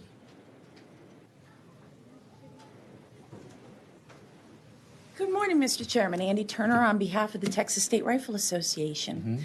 House Bill 2675, the Texas State Rifle Association is in favor of. 30 years ago, I dated the wrong boy. I ended up being a domestic abuse survivor. As a result, at the time, and I'm sure you'll hear this today, at the time I felt like I had no control over my own safety and no way to defend myself. As a result, if he came into my place of business or my home, I was not going to be safe. Of course, if you are issued a protective order, your LTC should be expedited. The first few days after a victim leaves are the most critical. So if one cannot accurately guess what an abuser will do next, when they will do it, but we know that there's a window. So of course the LTC should be expedited. It is actually kind of funny that we are only now getting around to having this particular discussion, but I would like to thank the TSR, would like to thank the sponsor for bringing this forward now. It is important to note that this bill does not require any victim to choose to carry. This is a tool that they may use. A victim of domestic violence is probably one of the most, a victim of domestic violence is probably one of the one group of people that everyone can agree needs protection. This bill would expedite that method of protection if the victim chooses to utilize this particular tool, and it will allow them to carry in places that they would commonly need to go. So they are free to live their lives with a sense of security, and why wouldn't we want that for them? Any questions, members? Thank you. Thank you. Okay, our next three, Gary Zimmerman, Rick Briscoe, and Brandon Burkhart. Gary Zimmerman.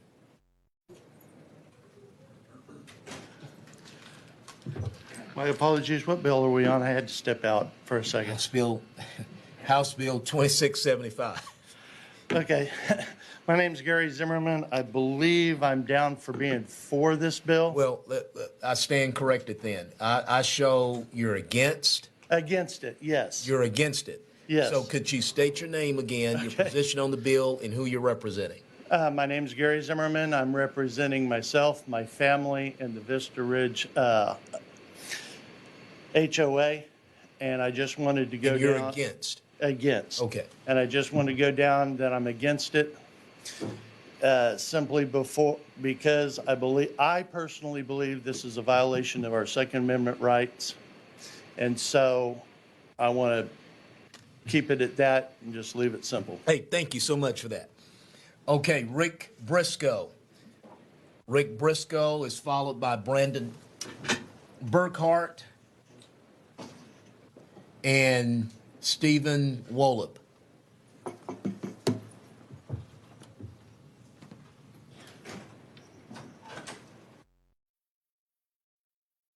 Mr. Chairman, members, I am Rick Briscoe representing Open Carry, Texas.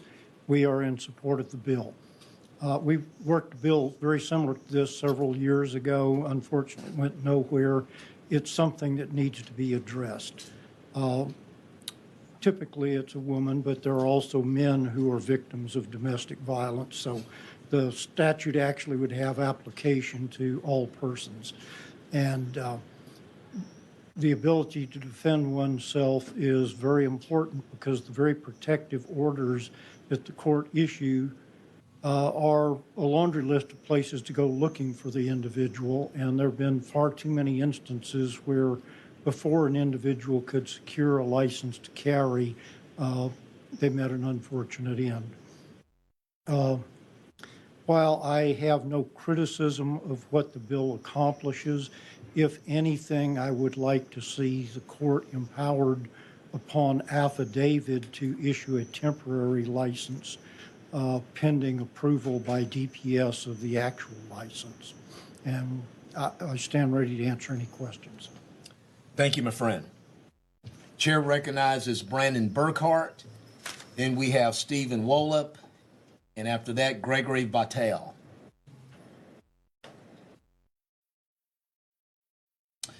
Brandon Burke. Okay, there you are. Yes, sir. How you doing, sir? Pretty good. My name is Brandon Burkhart. I'm president of This Is Texas Freedom Force. I'm for the bill as well as the organization is for the bill. I don't think I can add any more testimony to this because Dr. Arnando as well as Richard Briscoe has pretty much covered it, but we just wanted to let you know we're. Thank you for that, sir. Thank you. Stephen Wolop, then Gregory Vitale.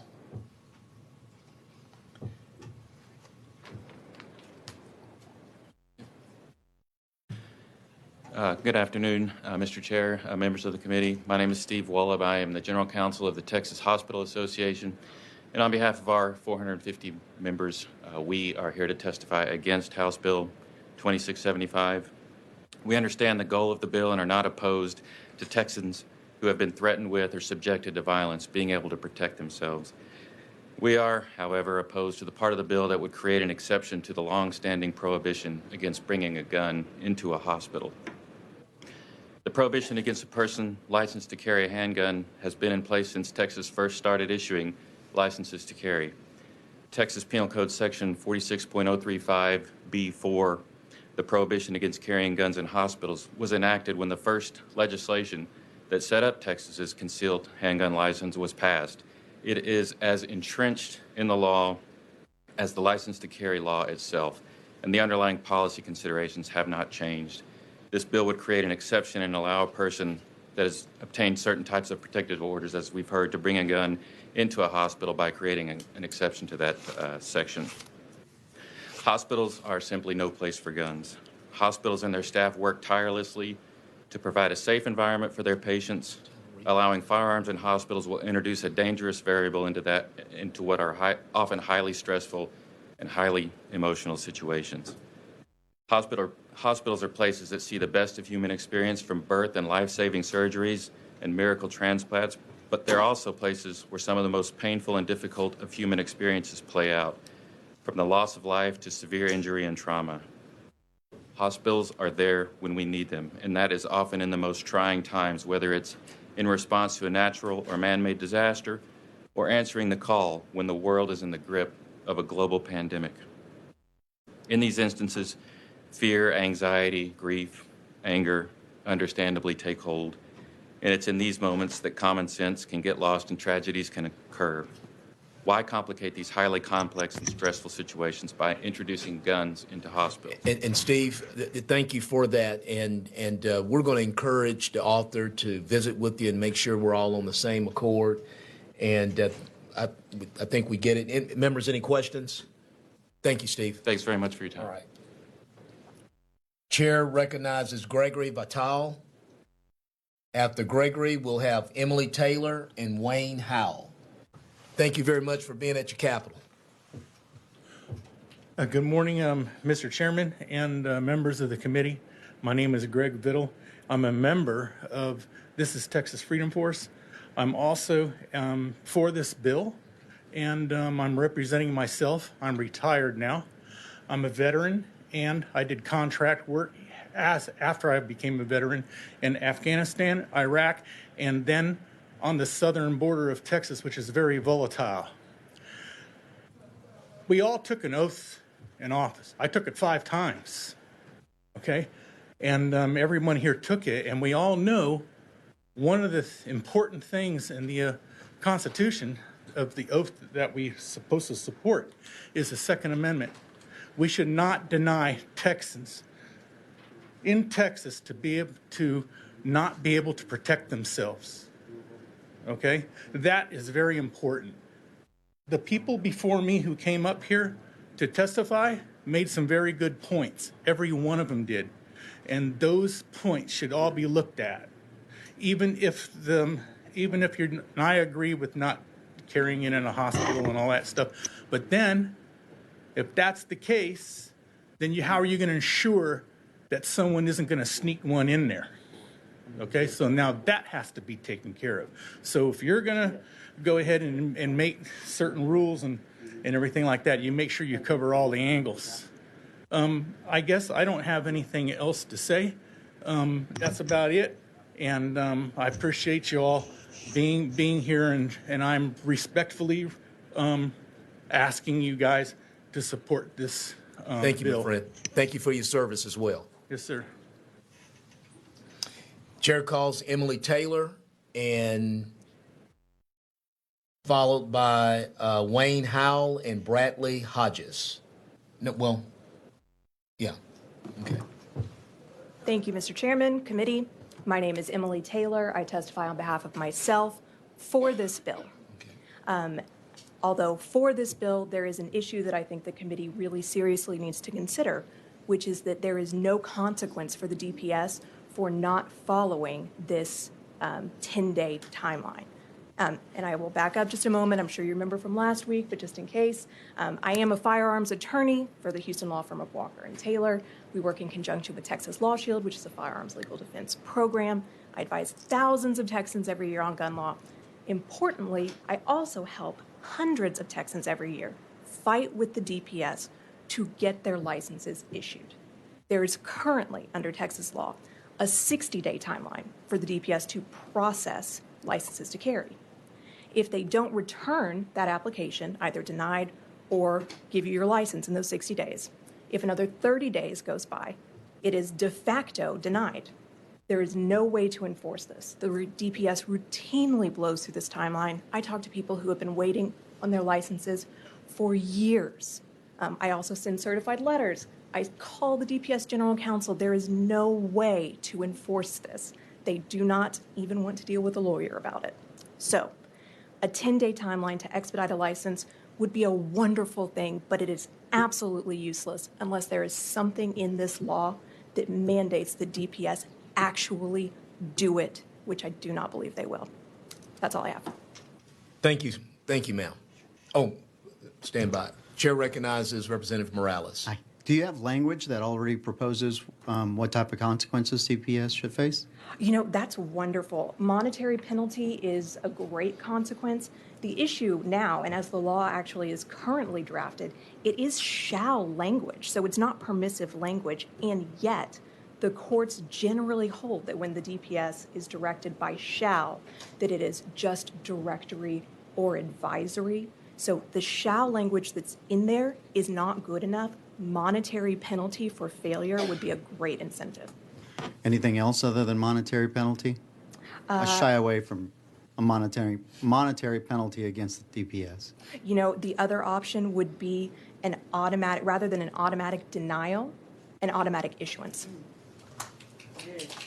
No clapping, please. No clapping. Thank you. Anyone else? Mr. Chairman. Thank you. Thank you, ma'am. Thank you. Okay, Chair recognizes Wayne Howell, and then Bradley Hodges after Mr. Howell. Thank you, Mr. Chairman, committee members. I'm Wayne Howell. I'm from Houston. I'm also a proud member of This is Texas Freedom Force. I'm here to represent them as well as myself. I am supporting these bills, this bill regarding constitutional carry. My right to carry a weapon Excuse myself. me, Mr. Wayne Howell. Yes. This is House Bill 2675. It deals with license to carry. It's a license. It's the license. Yes, sir. So you're on the.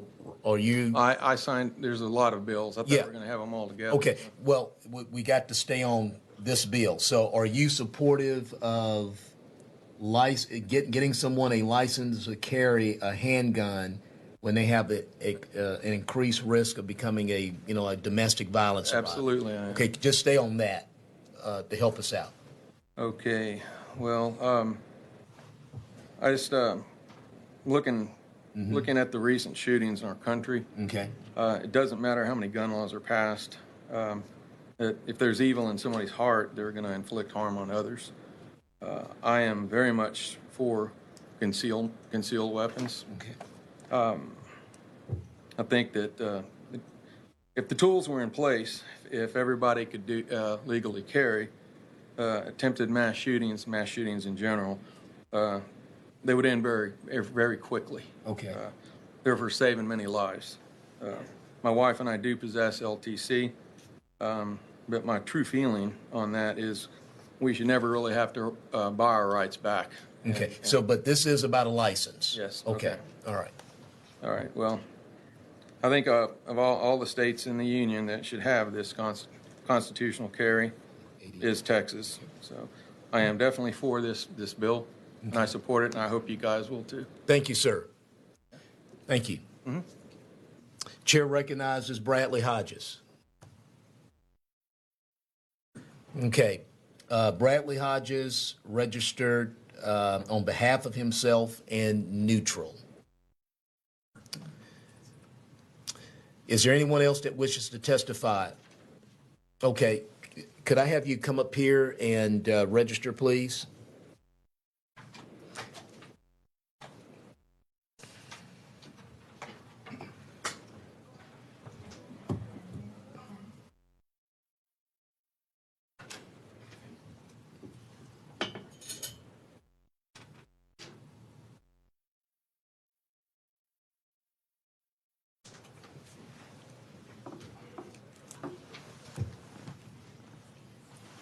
Tell her we're going to 88. Tell Ms. Ortega we're going to 88.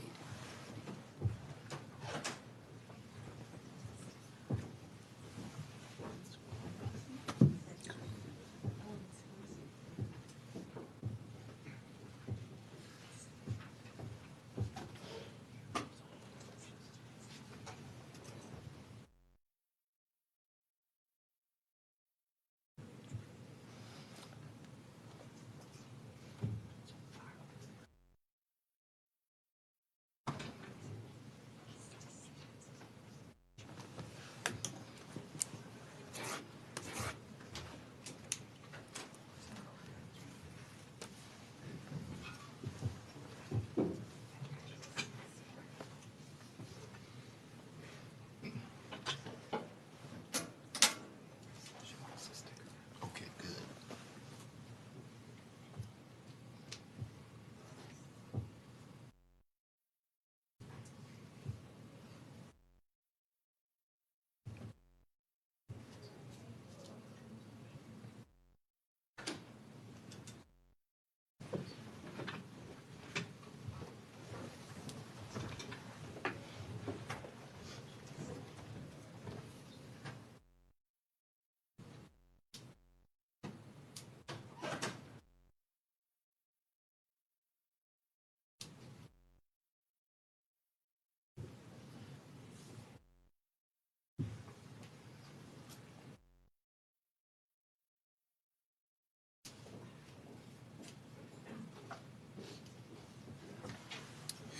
Thank you so much for joining us today. If you could state your name, your position on the bill, and who you're representing, please. My name is Heather Hill. I am one of the women's leaders of Come and Take It Texas. And I support this bill. I listened to some of our other leaders in conjunction with Open Carry Texas that I have a great deal of respect for.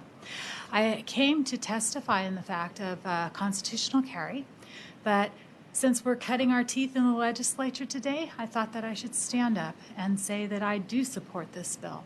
I support any bills that are going to allow our families here in the state of Texas the opportunity to defend themselves.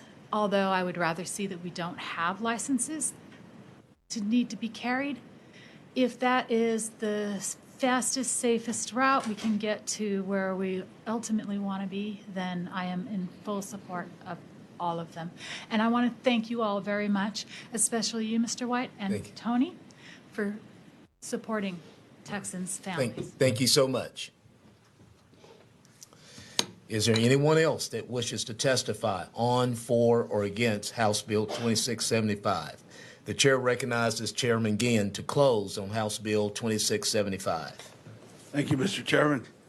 Members, I'll get with the committee and iron out whatever needs to be ironed out and get you something that you can work with back. And appreciate the opportunity again, and your favorable consideration is greatly appreciated. Thank you. Thank you. Excuse me, Chairman. Chair recognizes Representative Goodwin. Thank you. Representative Guillen, I'm just, in the testimony about guns being able to be brought into hospitals, is there also something along the lines of school buildings? Say that again, I'm sorry? I had to step out during the testimony about hospitals, but I came back in towards the end of that. And so I guess my concern was, is there also something that would allow for guns to be carried into schools in this bill? Essentially what it does is it allows folks who have this this designation to carry, period, wherever they need to. And so it would take the exemptions that are out for certain places that you can't carry, and it would exempt them from those. So yes. Thank you. Okay. Members, any other questions for Chairman Ginn? Thank you, Chairman. Thank you, sir. If there is no objection, House Bill 2675 will be left pending. Is there objection? The chair hears none. House Bill 2675 is left pending.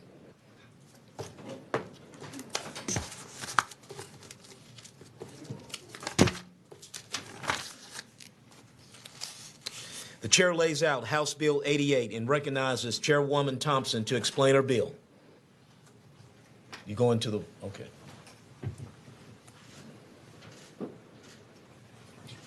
Okay.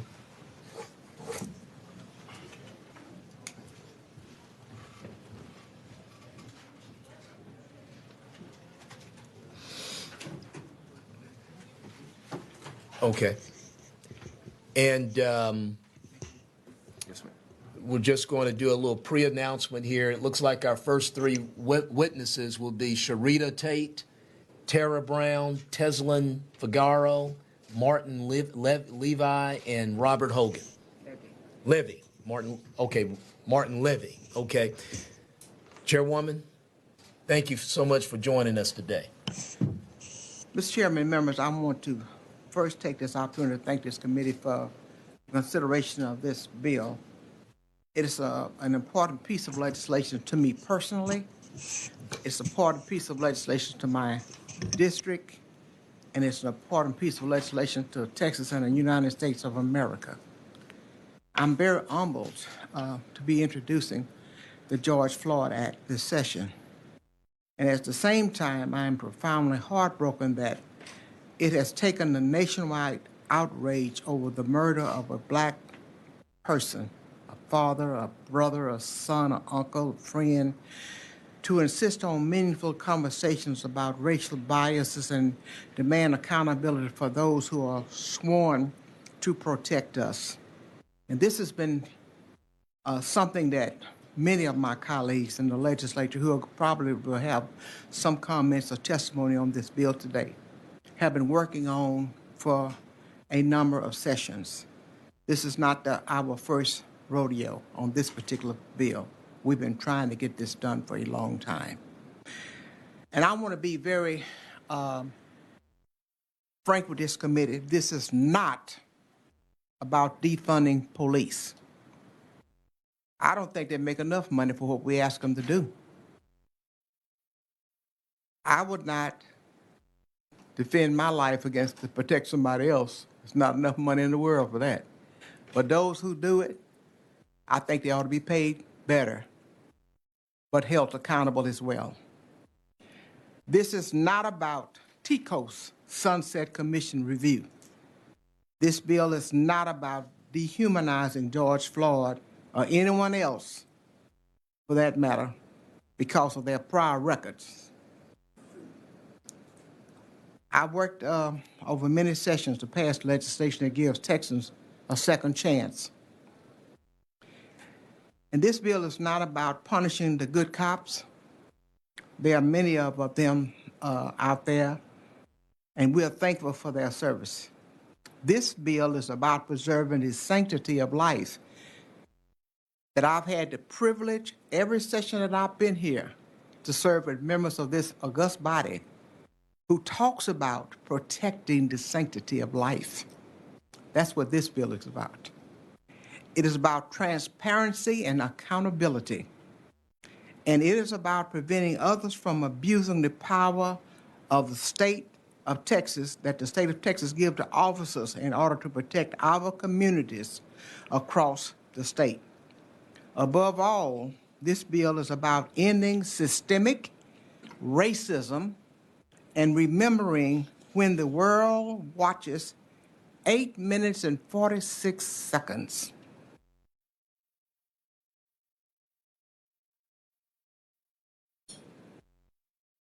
George Floyd wasn't the first person to be brutalized and murdered by police officers in our criminal justice system, and he won't be the last if the state doesn't do something to correct that problem now. There are several components of this bill, Mr. Chairman and members. Qualified immunity is one of them. The powers and the duties of police officers are another one. Use of force is another one.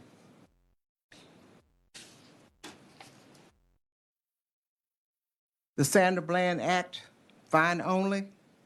Why are we stacking our jails with people when we can give them a ticket for some of the things that they're doing, and then we're turning around asking people to build new jails? And corroboration of testimony of officers and disciplinary matrix. These are the various components of them, and I have several members of our body who are here that probably will speak on some of them. But if a police officer is following the law and he's doing the policy and he's staying within the guidelines of his policy, there's no need for qualified immunity. And if an officer is using excessive force, his partner should stop him because there's no need to brutalize a person. We're asking them to enforce the law, not to break the law. And as every citizen of this state and of this nation is required to abide by the laws of the state and the Constitution of the state and the United States Constitution, we also ask for police officers who are to enforce the laws to be accountable too, because they're not supposed to be above the law. We definitely don't expect them to be below the law, but we expect them to be accountable to the law. Now, I'll make myself available for questions of this committee if you would like to ask me questions. I want to thank you for that. Sorry about that, Chairwoman Thompson. I want to thank you for that very, very good, very excellent layout of the issues that we've been facing with for some time. Members, any questions for Chairwoman Thompson? Okay. I think the first few witnesses we have will. I thought he may have a question. Okay. I think the first few witnesses we'll have will be virtual, but I do see some colleagues here. Yes. And I will, if my virtual witnesses could stand by, there's some members of the legislature that would like to weigh in, I'm being told. Thank you, Mr. Chairman, right. And I do appreciate you doing that. All right. And members, I thank you on this committee because I know it's going to be a long evening. Okay. And I know you're going to earn every bit of that $13 a day you're getting paid today. You're not going to get any overtime, but I want you to know I do appreciate you anyway. Okay, we're okay with that. Okay, colleagues,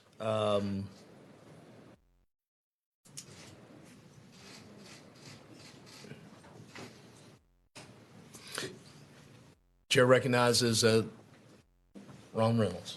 Thank you, Chairman White and members. It is not customary that I come to testify personally for a bill, unless it's my own bill that I'm laying out. But I'm a proud co-author of this legislation. And I don't have any notes, but I'm just going to speak briefly. I know there's a lot of people here to testify.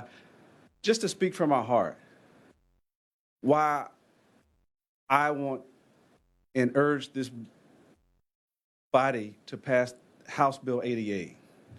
You know, George Floyd's brother is here. I never got a chance to meet George Floyd, but I met many people that are symbolic of George Floyd. And what do I mean by that? I mean, I'm African American, no question about it. I have an African American son. I have seen over my life many tragic incidents of unarmed African Americans and minorities that have had incidents with police that was unpleasant. There are many disparities within our criminal justice system that impact African Americans and other people of color. And I want to appeal to your consciousness today. Ms. T. Sophronia, our esteemed chairwoman who has been in this body for over 40 years, she laid out why this bill is so important. But I want to speak from a different angle, from a Christian perspective of why this is so important to me and why I'm here today. You know, one of the principles that guides me is found in Proverbs 31:8-9. And it says, speak out for the one who cannot speak. We know George Floyd is dead. Speak out for the one who cannot speak, for the rights of those who are doomed. Speak out, judge fairly, and defend the rights of oppressed and needy people. That is scripture. That is biblical. All of us have a duty to defend the least of them. You know, Dr. King said it this way: injustice anywhere is a threat to justice everywhere. We know what happened to George Floyd happened in Minnesota, but he was a Texas native. He was from a community near where I serve in 3rd Ward. He went to Jack Yates High School. He's a Texan. And he was symbolic of what happens all across this country when, as Ms. T said, most officers overwhelmingly are good people that are public servants, just like we are. But they're bad apples in every bunch. Whether it's a police officer, a doctor, a lawyer, a politician, everyone should be held accountable. No one should be above the law. Not the President of the United States, not anybody. And so what this bill simply does is puts into law some much needed mechanisms to ensure that there is a good public policy. You know, I'm going to close because there's so many people here to testify, but I'm reminded of the linchpin behind the civil rights movement. It was an unfortunate, tragic death of Emmett Till, a young man in Money, Mississippi, who was basically lynched. He was tragically killed for allegedly whistling at a white woman. This was during the era of Jim Crow. This was during the era of dark days of our country. But it was the catalyst for the modern day civil rights movement. It led to the passage of the Civil Rights Act of 1964 and the Voting Rights Act of 1965. So something positive came out of his tragic death. I believe that this is a watershed moment in our country, and George Floyd's death was the catalyst, that was the spark of a movement across this country that we haven't seen since the civil rights era, where people came together of good conscience, whites, blacks, Asians, Hispanics, people from Texas, people from all over this country march and all over the world for a symbolism of we want reforms. We want meaningful criminal justice and policing reforms. And I think the time is now. This legislature can do it this session. And I thank Representative Sophronia Thompson, Chairwoman Sophronia Thompson, members of the Texas Legislative Black Caucus. This is our top legislative priority, House Bill 88. This bill means so much to us. And I just want to impress upon you, appeal to your social consciousness. I know there's philosophical differences that we all have.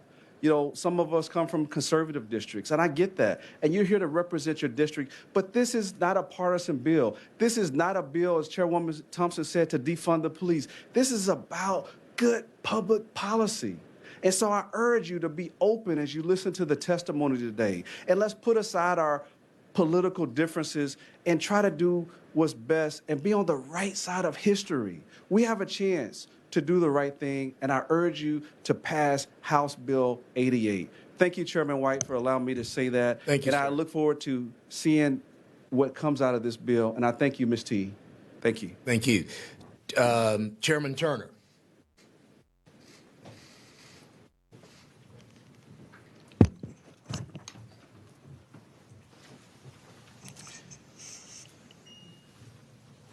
Thank you very much, and I just lost my screen, so bear with me. Thank you very much, Mr. Chairman. I'm still getting used to these new devices. My name is Chris Turner, State Representative in House District 101. I actually registered, as Ms. Thompson asked me to testify, so I am registered here in support of House Bill 88 this afternoon. And my colleague, Representative Reynolds, said it so well, and so I don't have a lot to add to that beyond what he said and of course, what Chairwoman Thompson said in her excellent layout of this bill. But I do want to add my voice and try my best to channel the voices of my constituents in House District 101 in Arlington and Grand Prairie, many of whom have talked to me about issues that are raised in this bill and the needed reforms that are brought forth and proposed in this legislation. And you know, I agree with what Representative Reynolds said. Of course, police officers do tremendous work. They make tremendous sacrifices. They put their lives at risk. And they're, by and large, a force of tremendous good in our community. My communities are no exception in Arlington and Grand Prairie, and I see that close relationship in many cases that exists between our departments and their citizens. But there have been problems, too. And that's not unique to the communities I represent, nor are my communities immune from those problems that are addressed in this bill. And that became all too evident, I think, for the entire world to see last summer with the heinous murder of George Floyd. But we know that instance was not the first, and we know it was not the last. So I come today to offer my support of this legislation because I believe it does bring needed reforms that are needed throughout the state of Texas, including in my communities. And I want to share with you a few names from Tarrant County, from Arlington, Fort Worth, and other cities, whose memories we should also not forget. Nicholas Walker, Trayshawn Simone Miller, O'Shea Terry, Vincent Juwan Hall, Tavis Crane, Christian Taylor, Atiana Jefferson, Amari Malone, Macavian Devontae Cannon, Jaquavian Slayton, Dacian Steptoe, Kelvin Antoine Goldston, Reginald McGregor, Daniel Brumley, Jermaine Darden. And that's from the last 8 years. And I thank you, Mr. Chairman, for the courtesy, and thank the members of the committee. I hope you give this legislation your favorable consideration. Thank you very much for those words. Senator West?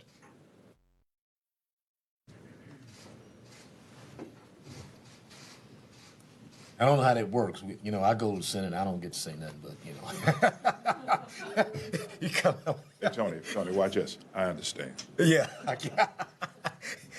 Mr. Chairman and members, thank you very much for giving me the opportunity to appear for me at the Senate's in sessions, so I'll go back over there. But I wanted to make certain that I was here as I'm carrying the George Floyd Law Enforcement Accountability Act in the Senate.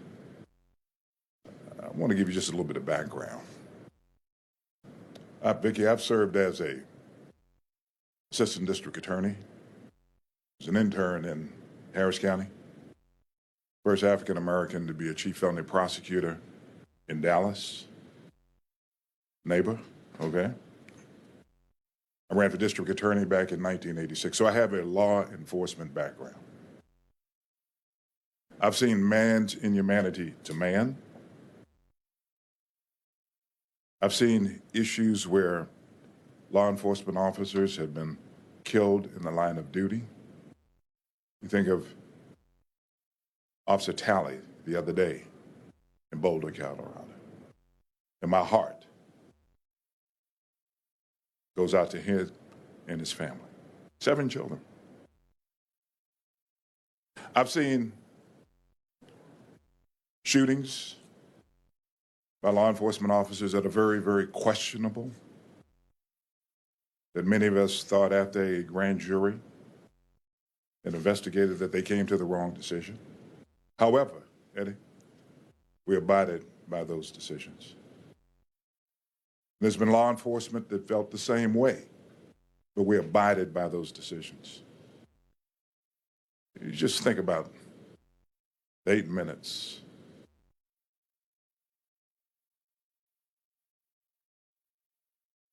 that we saw on television.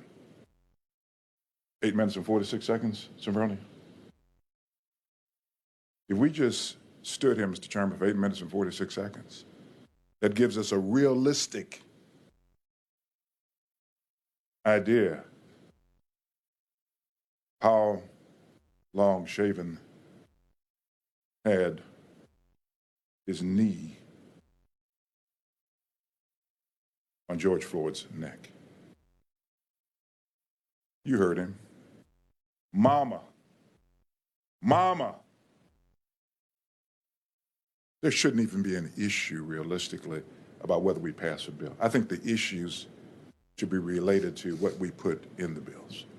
There shouldn't be an issue as to whether or not we pass a bill in the name of George Floyd. It shouldn't be an issue. And obviously, what we look at in terms of the content of the bill, obviously should be subject to negotiation. And so, as I come before you, and I appreciate you allowing me to come before you today, I won't take a bunch of time. I want to take 8 minutes and 46 seconds. But I won't. We have already witnessed that 8 minutes and 46 seconds. So the question will be, given our role as legislators, given that the governor said that he wants to do something about this, and I know that law enforcement organizations, civil rights organizations will have their perspectives on these issues. It's up to us to come to a consensus working with the governor, the speaker, and the lieutenant governor as to what is ultimately passed in this bill and or passed by this legislature. But for us to do nothing, it's frankly a slap in the face to those victims, slap in the face to police officers.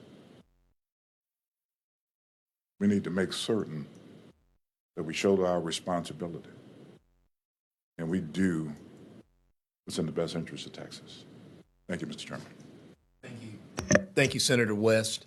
Chairman Dutton. Thank you, Mr. Chairman. I'm here in full support of House Bill 88. And I won't go through all the things you've already heard about the bill or about the circumstances or the facts. I just want to share this with you. Like every bill that comes before this committee, you'll have choices. But I want to say to you that the choice today is not a choice between Ms. Thompson and the Black Caucus and police officers. That's not what the choice is. The choice is between right and wrong today.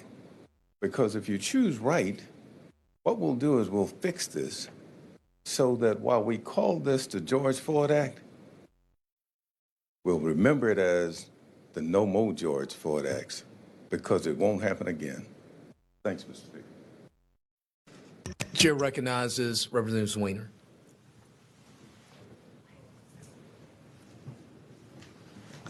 Thank you so much, Chair, members of the committee, for allowing me to speak on this today.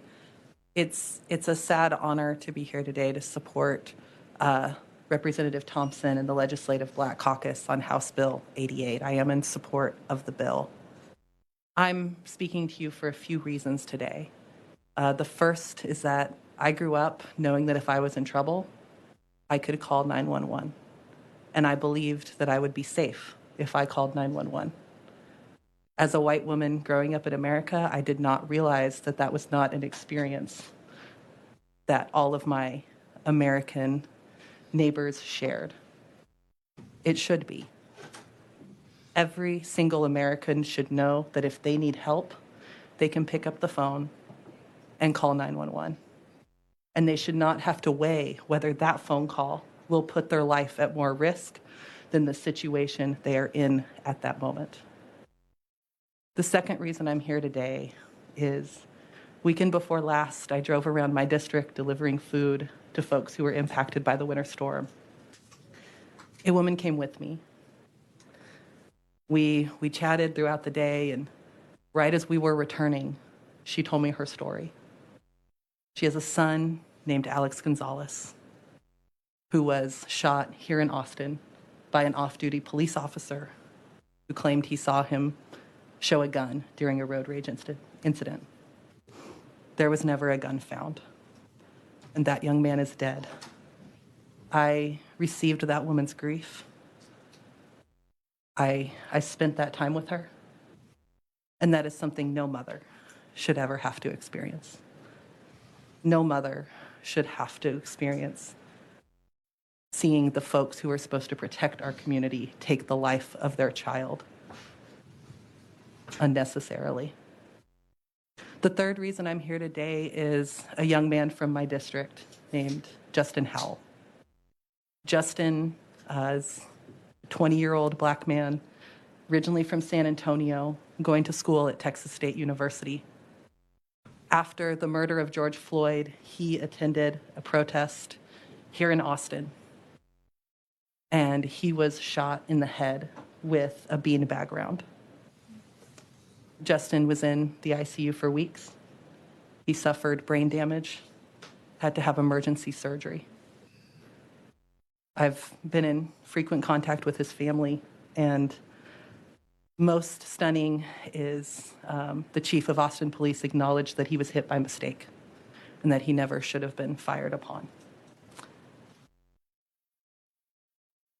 I think of that young man and the person at the other end of that weapon being afraid of a peaceful protester and pulling that trigger. That never should have happened. So I am in support of this bill, and I am so grateful to Representative Thompson's work to make sure that lives are not cut short, that they get to be lived to their fullest, that every Texan can trust that the people who are there to serve and protect will serve and protect them, and to make sure that we don't have any more grieving mothers whom we have to comfort and sit with after they've lost their children. Thank you. Thank you, ma'am. Chair recognizes Representative Crockett.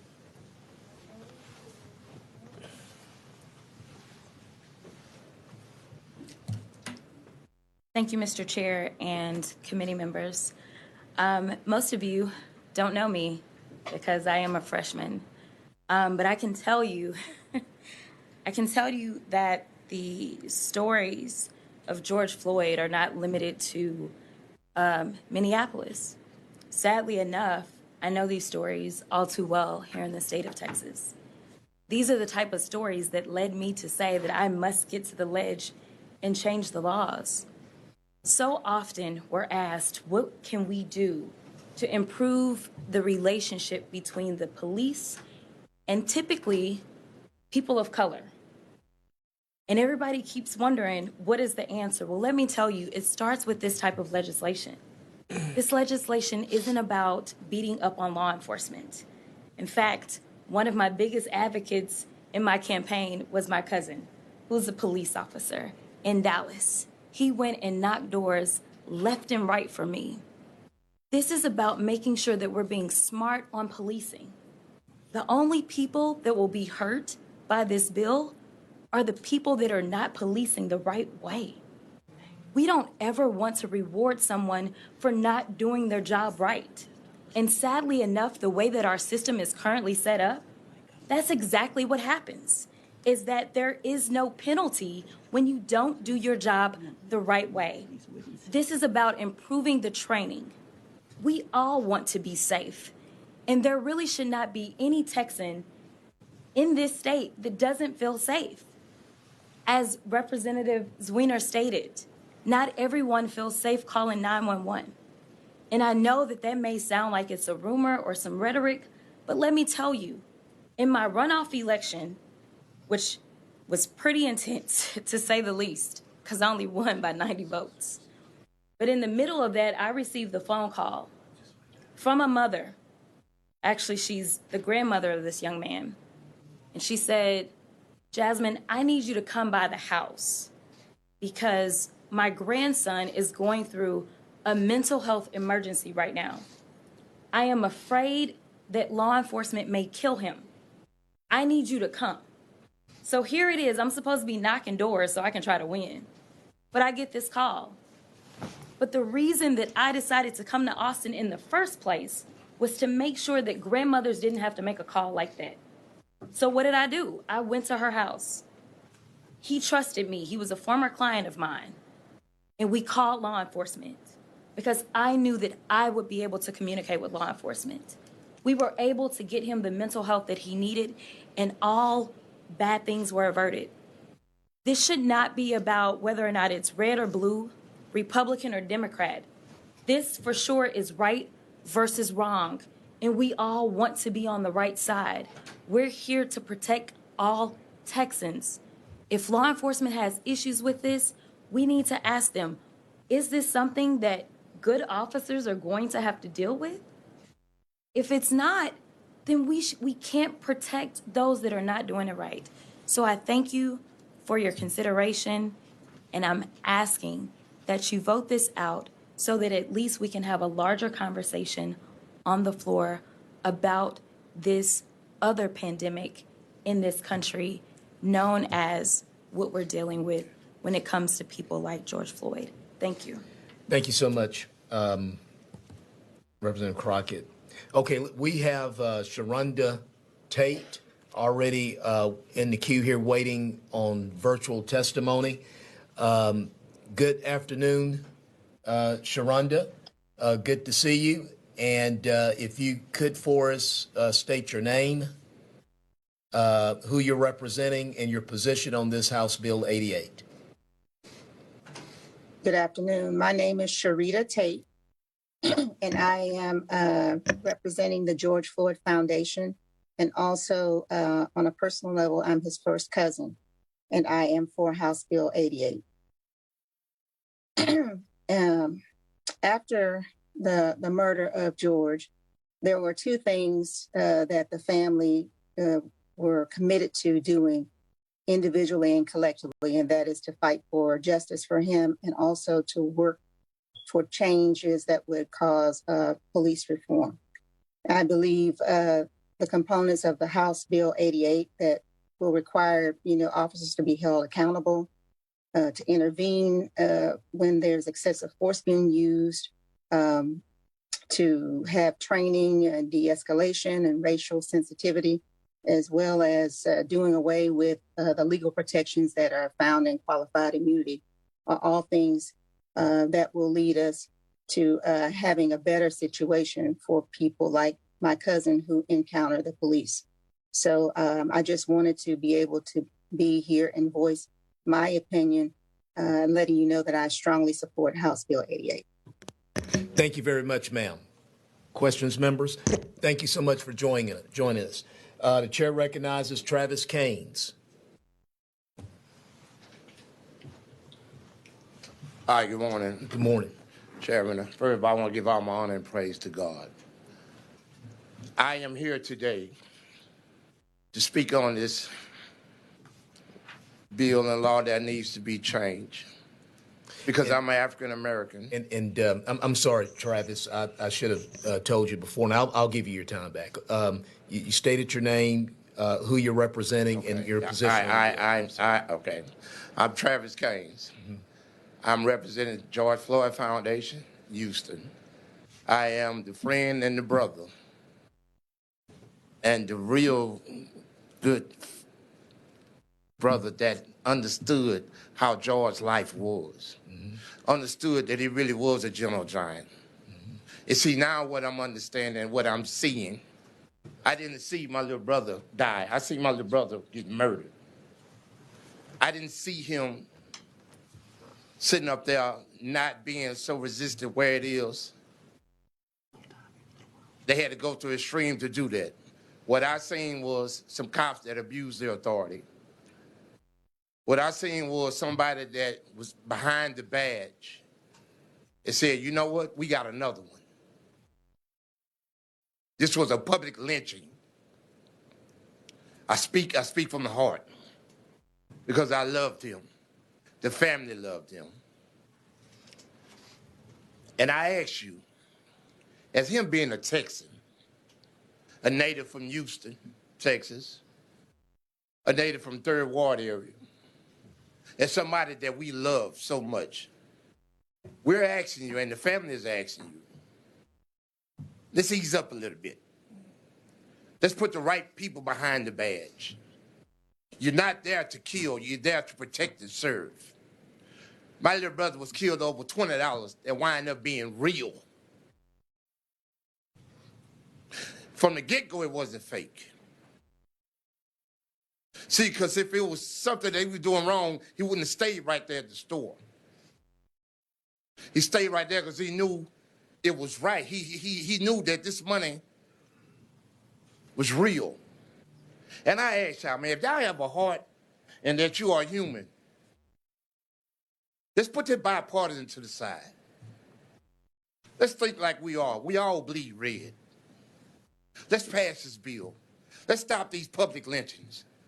Let's stop this nonsense of people being pulled over for little misdemeanors and getting beat and killed. We're tired of the Sandra Blands. We're tired of the Breonna Taylors and all of it. We're tired of the Byron Gillens and Ida Laney and also the George Floyds.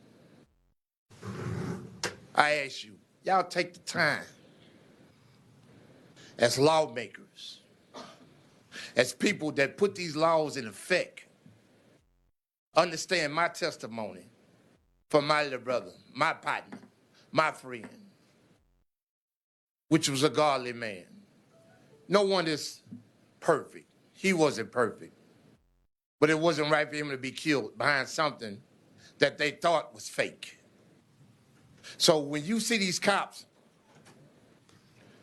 thinking that, okay, a black person is a threat, make them understand, get them the right training, give them the right training.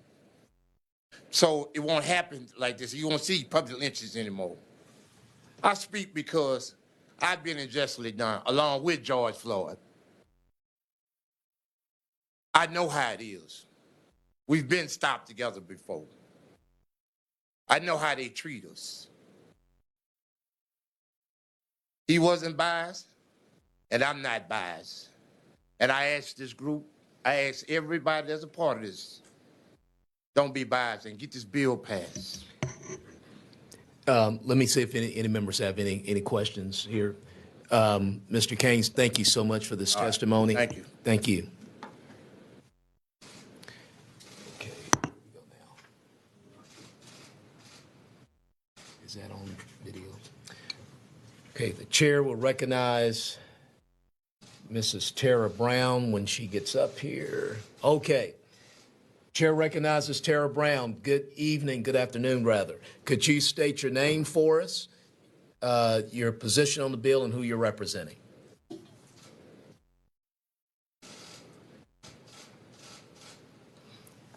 Hello, Tara? Okay, you're off mute. Okay, can we hear you now?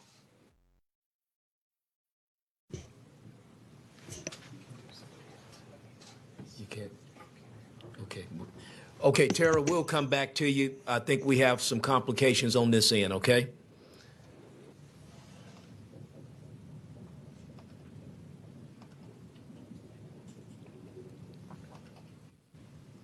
Chair recognizes Teslin Figaro. How you doing, ma'am?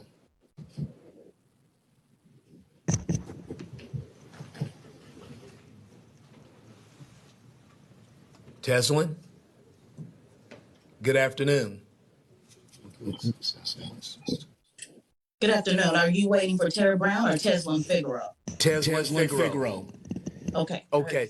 Right. So Terry Brown. yes. My name is Teslin Figueroa with Teslin Figueroa Communications Group, and I am in support of HB 88, the George Floyd Act. Mr. Chairman, I could use my 2 minutes to express my experience working with the George Floyd family or the many other families that I've worked with over the past decade. However, since you have heard directly from the George Floyd family, and because I only have 2 minutes, I must use my 2 minutes wisely. Many politicians pick and choose what part of the Bible they support and which part they do not. So today I'm going to choose a different story that is appropriate for the times that we are living in. I will not speak from the New Testament about forgiveness and healing. I am sure many spiritual leaders will address that today, and I am sure they will plead for you to do the right thing. But I refuse to sit here and to pretend as if you don't know the right thing to do. I will not sit here and allow anyone to believe that they have the power to change what has already been written. I will not pretend as if it is up to the people without power to correct the wickedness of those in power. I am here simply to warn you 3 times in 2 minutes. Many of you love quoting the Bible, so I came to remind you of a man named Moses in the Old Testament. Moses went to free his people from Pharaoh, and the Lord sent him with a communicator by the name of Aaron.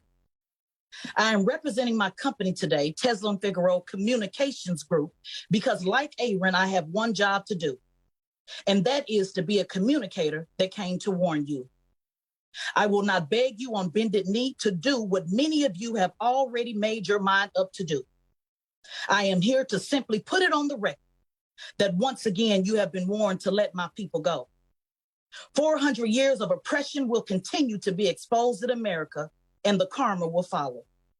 Today is just about the record, so that when there is judgment on earth and in heaven, each of us will have to take an account on which side we were on for the least of these.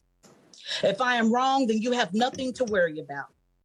But if I am right, you have everything to worry about. Yes, Miss Figueroa. From this moment on, you can say that you've been warned to let my people go. Miss Figueroa. Prideful, stubborn Pharaoh, I know you have one job to do, but know that my God, the least of these, will certainly do his. Choose your battles wisely.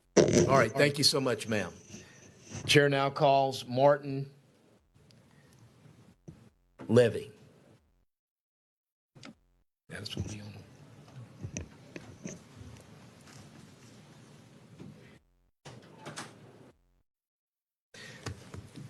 Martin Levy, thank you very much for being with us. Go ahead and state your name, your position on the bill, and who you're representing.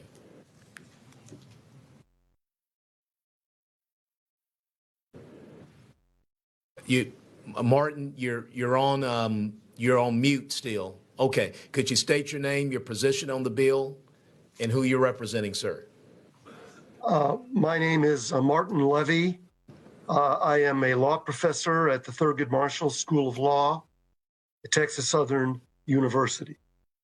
My purpose in presentation today is to serve as an expert witness, in support of the committee's reviewing of this legislation in regard to its adoption. While I'm here in my capacity as a law professor, I do want to state what a pleasure it is serving at a state university to help and participate in our legislative process. In particular, I'm here to review some of the problems we've had federally with the qualified immunity standard. Understand that the origin of this standard really relates to federal civil rights legislation adopted in Reconstruction after the Civil War, in specific 42 U.S.C. 1983, which creates a civil cause of action for any state officer that deprives an individual of a fundamental federal right protected under the United States Constitution. This legislation was almost meaningless in enforcement until the Civil Rights era, where an extensive revival by making it applicable to protect rights of Americans led to increased usage of the statute in civil proceedings. The Supreme Court structured for state officers, police officers, a qualified immunity. Qualified because its essential purpose was to protect job function,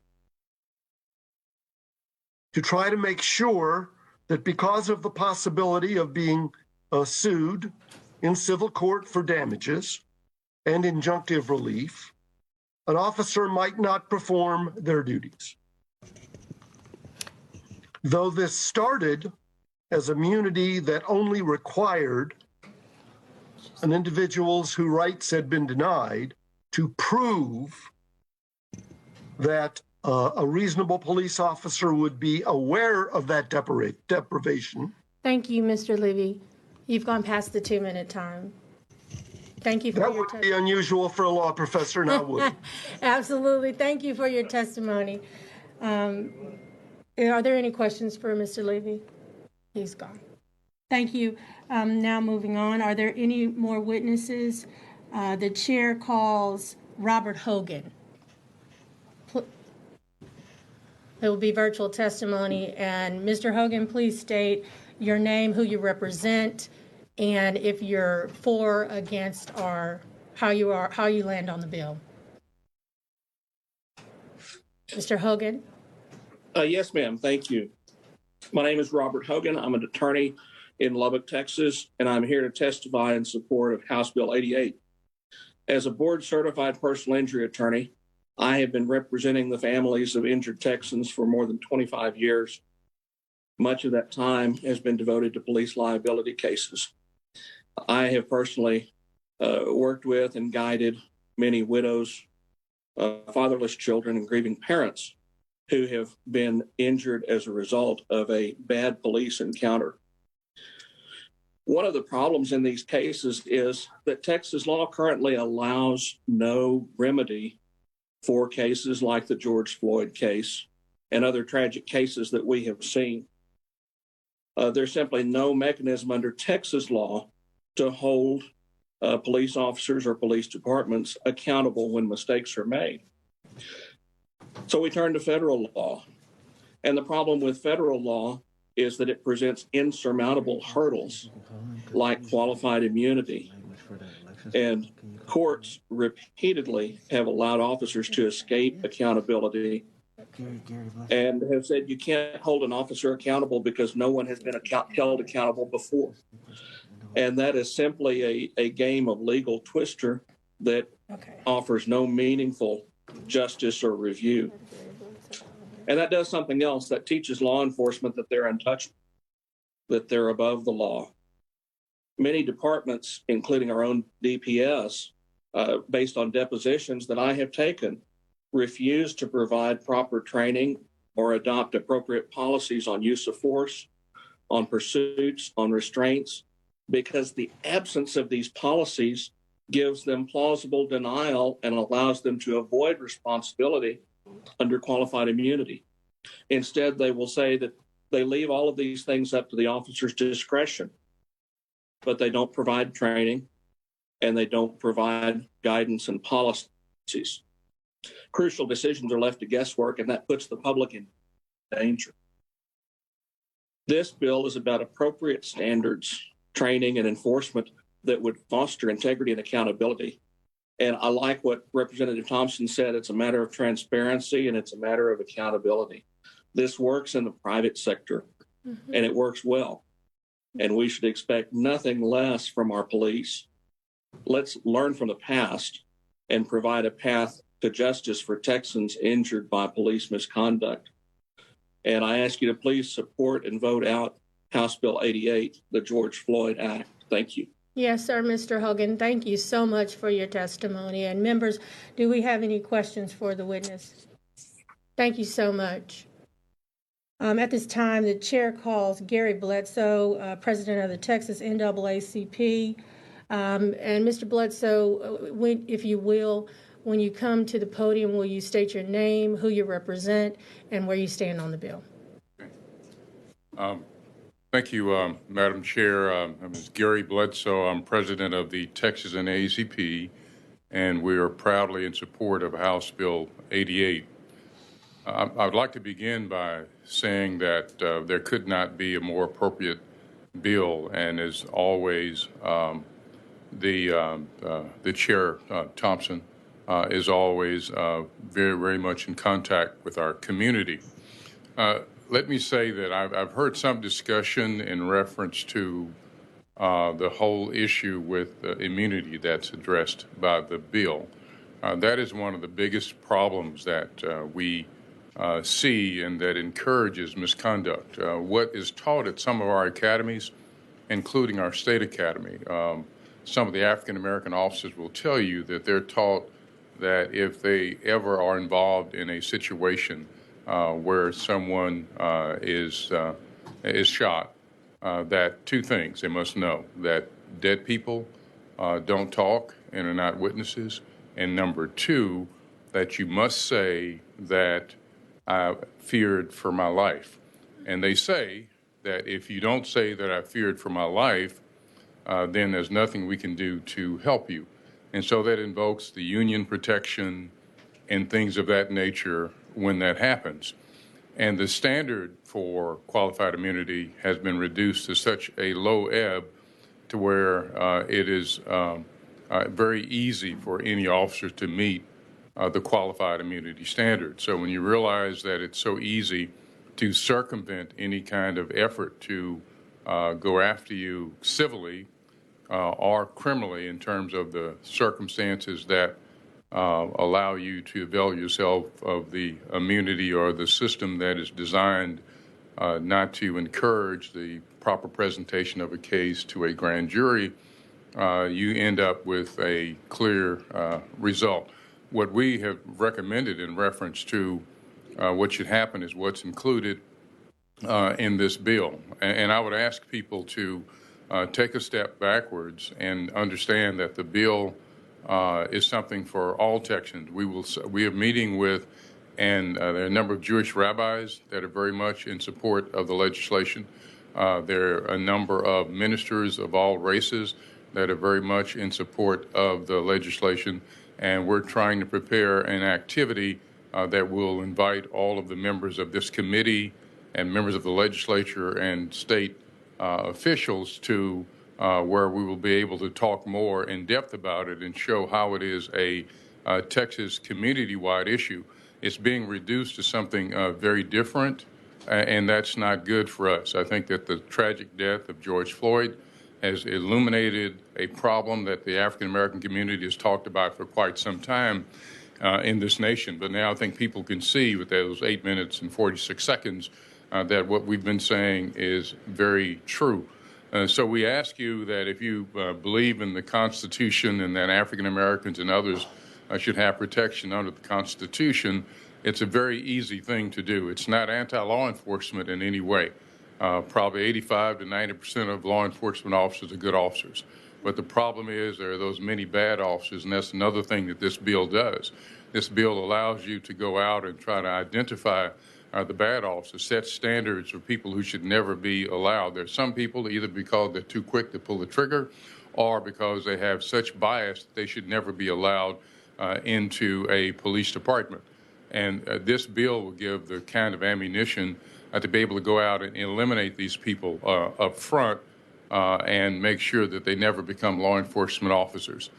This is an enormous problem. The many problems that you've heard about, I think we can discuss, but let me say that it's a much greater problem than what any of you know. I think that most every African American, male or female, has had a negative experience with law enforcement officers around the state. I know that I was stopped many times as a young person. I get stopped today for no reason. You think that, well, maybe the gray beard or something might change things, and it really doesn't. I'm an individual that has been in the police department and had guns pulled on me by law enforcement officers for no reason, and just representing the young brother of an FBI agent. So I think that we see those kinds of things that happen all around, and these things are real. They're not imaginary, and please don't, it's not a partisan issue. It's an issue of humanity. And so people like Rabbi Siegel, Rabbi Hayan, Reverend Miller, and Reverend Lilly, and other people who are working with us are people of the cloth who believe very strongly that this is an issue for all the people of Texas. And we've got Sam Stobin, a businessman, that's heading up a business initiative to show that white business persons believe that this is an important activity, not just for the black community, but for the white community as well. So I think that I urge your support. I think that it's a tremendous step forward if we are able to do this. George Floyd was a Texan. We should honor George Floyd. I think that the fact that Texas would change the world would be significant. And again, I want to thank the chair for allowing me to speak, and thank the chair for bringing forth a good piece of legislation. Thank you, my friend. Thank you. Yes, sir. Chair recognizes DeAndre Hutchison. On the screen. Okay.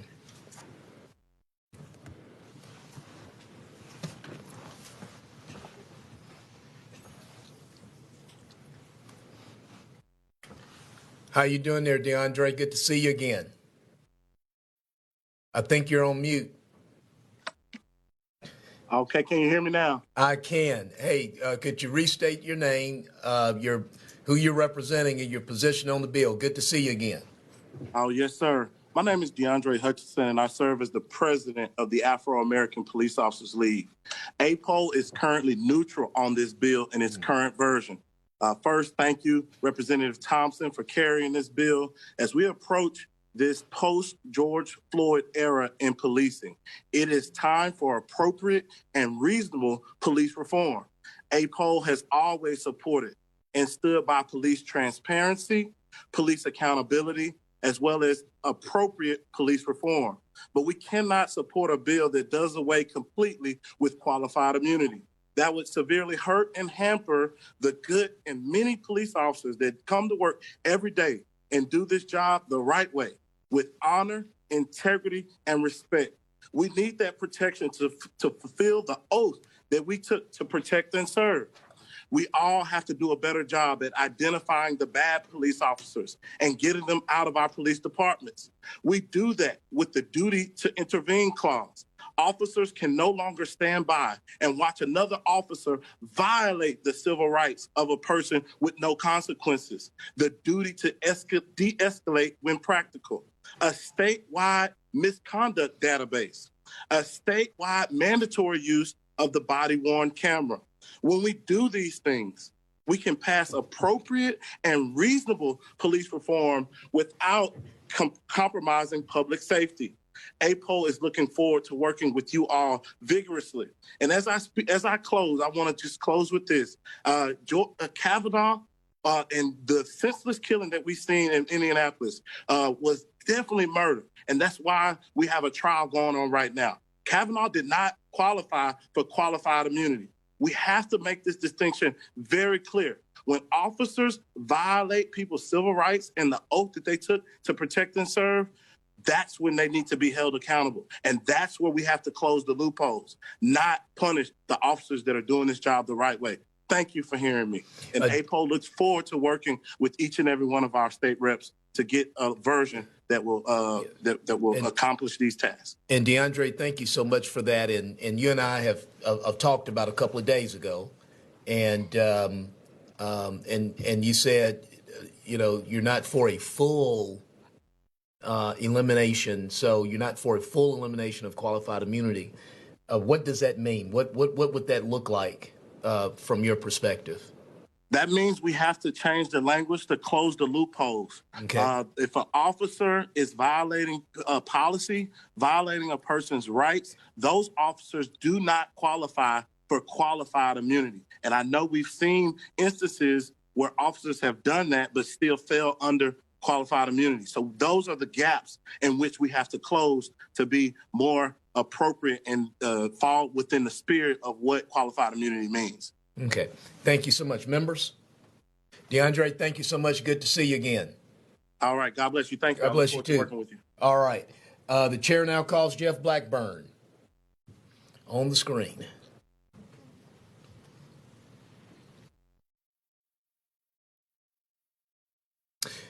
How you doing, Mr. Blackburn? Now, there you go. Now we can hear you. Could you please state your name, who you're representing, and your position on the bill? Sure. My name is Jeff Blackburn. I'm a civil rights and criminal defense lawyer.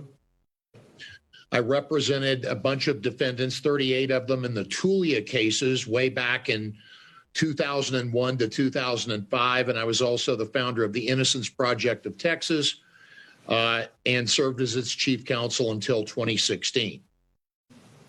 Thank you, sir. Go ahead with your testimony, please. Mr. Chair and members, I want to zoom in very briefly on what I think is maybe the single most important provision of this terrific bill. And that is the provision that would extend and expand the corroboration rules of police officer testimony. I can tell you that there never would have been a Tulia case. There never would have been 38 wrongful convictions, the largest mass pardon in U.S. history, had that law been in existence. I can tell you we would never have received and been able to do nothing about hundreds and hundreds of letters from people that were locked away solely on the uncorroborated word of an officer. If you pass this, it will close probably the biggest single loophole for police misconduct, and it will stop bad police officers winning an end game and therefore improve what they do in the whole process leading up to conviction. I think it's the most important part of this entire bill, and the bill is very good. I strongly support it, but out of all the provisions, this is a simple fix that would have a huge impact on reducing police misconduct in this state. Attorney Blackburn, if I have a colleague that has a question for you, the chair recognizes Representative Schaefer. Thank you, sir. Can you point out in the bill, perhaps a page and a line? Do you know what provision that is? What section of the bill? Gosh. You know, and I actually downloaded it and put it on a separate piece of paper, and I don't have it in front of me. I'm sorry, but it's way down. And if you will, I know I got to it by just typing the search string in corroboration. What it does do, it is it amends an existing procedural rule in the Code of Criminal Procedure and expands it a little bit. And I'm sorry, I can't give you the exact reference to the text. I apologize for that. Okay. Mr. Blackburn, I want to thank you for your testimony. I'm reading through an account of the Tulia case, so your name was very familiar to me. It was a very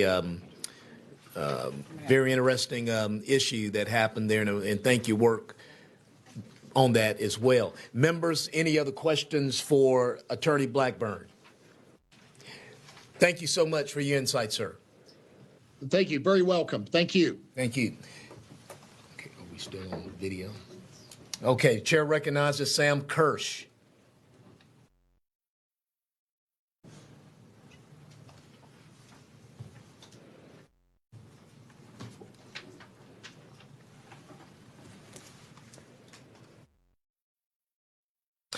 How you doing, Mr. Kirsch? Could you please state your name, who you're representing, and your position on the bill?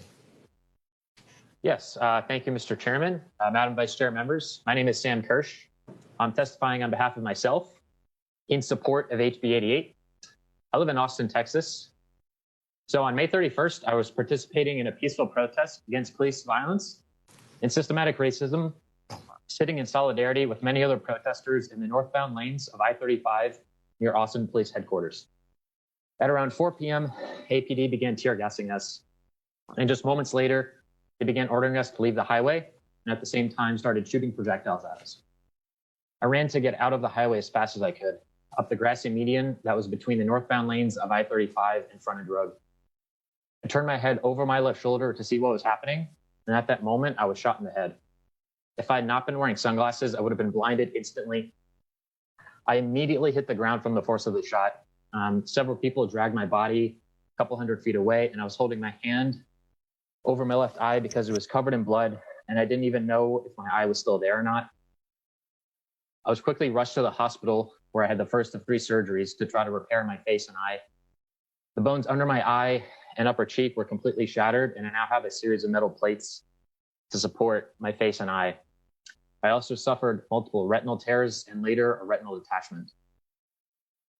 Today, I suffer from distorted vision and double vision, irreversible nerve damage, and intense mental health problems from the trauma of that day and the ongoing recovery process. I may soon be forced to make an agonizing decision about whether to have surgery to remove my eye entirely, but it's an impossible decision to make. I also believe APD shot me with a foam baton round, which is doublespeak considering that those are shot from 40-millimeter grenade launchers. I also believe that APD used expired rounds, which may have hardened over time and caused more severe injuries because of that. So to protect Texans and improve public safety, we must pass HB 88. These are reasonable reforms which would make all Texans safer. It's time to hold police accountable. Please pass this bill. Thank you. Thank you, my friend. Thank you. Chair recognizes Maria Cordero.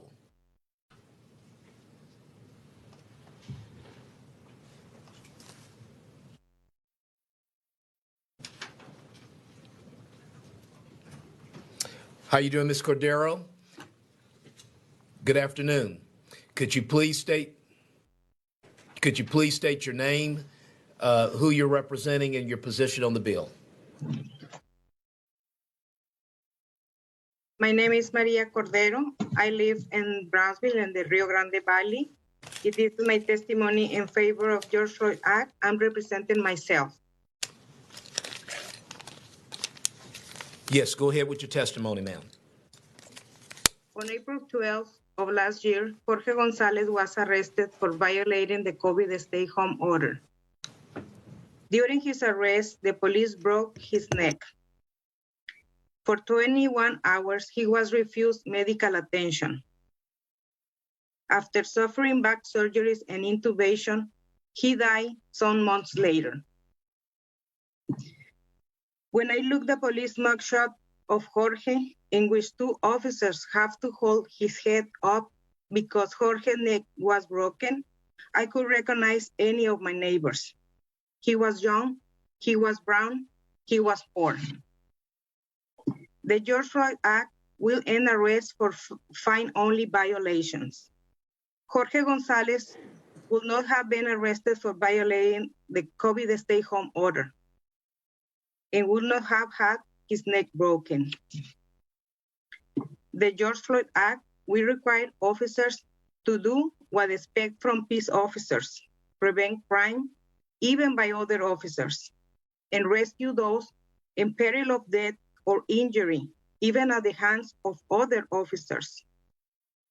No law enforcement officer intervened in Jorge's case.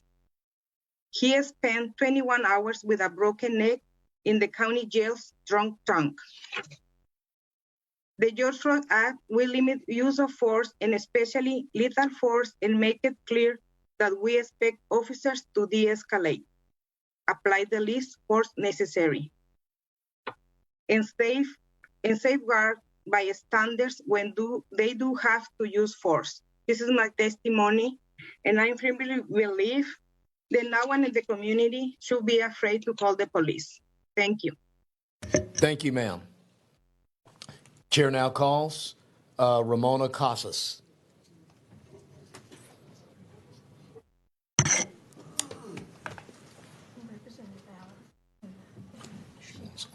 Okay. We down to 2 now.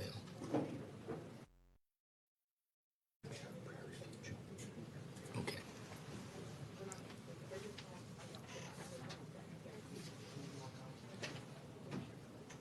How you doing, ma'am? Could you state your name, who you're representing, and your position on the bill?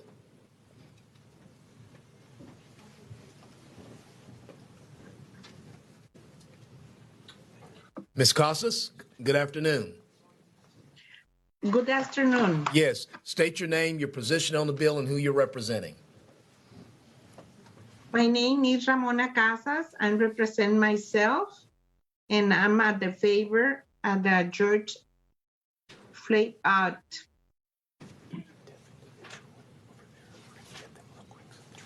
After this one. Okay. Yes, go ahead. Continue, ma'am. Okay. I am the favor of the George Floyd Act will end arrest for fine only violations. The George Floyd Act will require officers to do what we expect a peace officer to do, prevent crimes. I don't want to listen more cases like George Gonzalez Zúñiga from the Rio Grande Valley, from Peñitas area, which the area I live in here in the Rio Grande Valley. He was a good person, hard worker. He left behind the little son and his wife. Jorge Gonzalez Zúñiga would not have been arrested for violating the COVID stay-at-home order and would not have his neck broken. And he passed away for this situation. So the George Floyd Act will limit use of force and especially lethal force, and I make it clear. I expect officers to apply the least force necessary and say could be standard when they do have to use force. And this is my testimony. I'm in the favor of the George Floyd Act. Thank you for listening to me. Thank you. Thank you, Ms. Casas. Thank you so much. Okay. Chair recognizes Tyree Talley.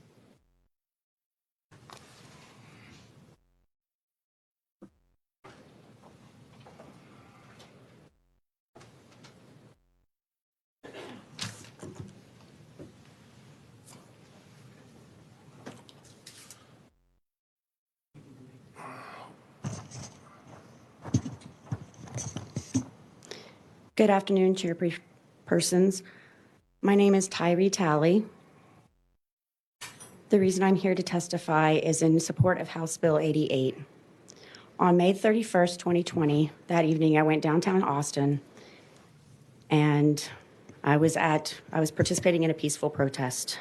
When I was walking in the crosswalk, I felt something graze my ear and felt a burning sensation. When that happened, I immediately was hit in my groin area, and they had expired munitions they were utilizing.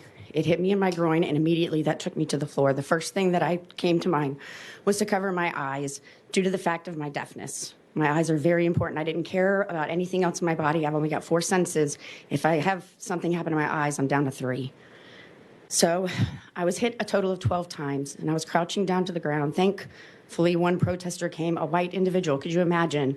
You know, we're here at a people of color protest, and they came out of their way to be a human shield, and they helped me move over to a safe area. I was in excruciating pain. I went to the hospital. I wasn't able to work. I lost a lot of money, lost wages. There's a lot of frustrations that came along with it.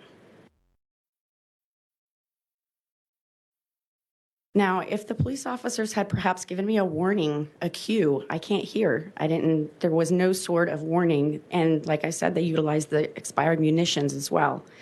I believe that they need to be held accountable. End of story. And that is why I'm here to ask you to support House Bill 88. Thank you for your time. Thank you for listening. Thank you so much. Thank you so much, Mr. Talley. Okay, members, we have a fellow colleague here, Representative Vice Chair Alma Allen, who would like to, could you get that wiped down, please, to make some comments. We're going to take her comments. I believe we have, 2 more right now, video witnesses, and then we will begin taking in-person witnesses. If you could, Roel, give me the first few in person, please, on the screen. Hold on a second, Alma. Okay.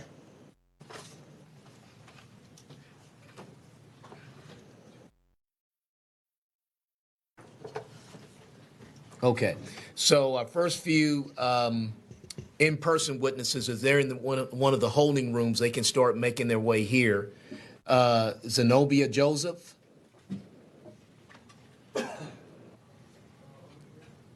Stan Standrich and Natasha Wilder. Stan Standrich, Zenobia Joseph, and Natasha Wilder. You can start making your way here to the hearing room. We're going to definitely give our colleagues some time, and then we have two more virtual witnesses. Chair recognizes Vice Chair Allen. I really won't prolong the time. I just want to tell two little stories about my four grandsons, who are ages like 21, 23, 24, and 27. Prime property for the police to be suspicious of when they go in the streets. So I'm always telling stories. And in lieu of the George Floyd happening, I'm definitely on telling them about how to be careful in the streets. One little incident is across the street from my house. A gentleman drove his car into my neighbor's yard.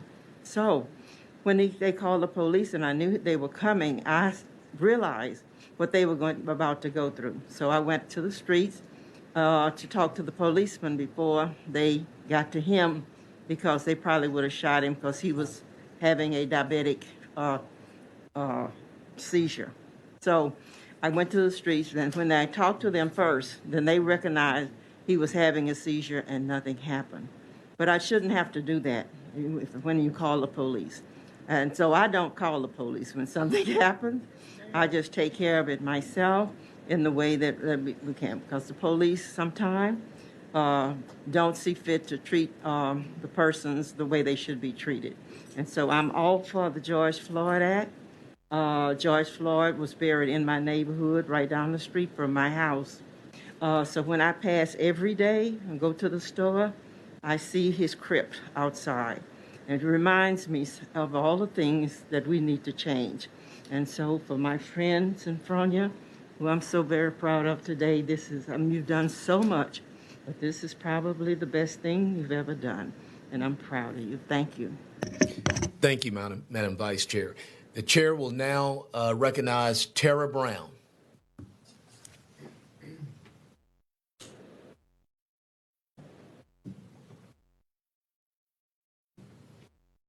How you doing, Tara?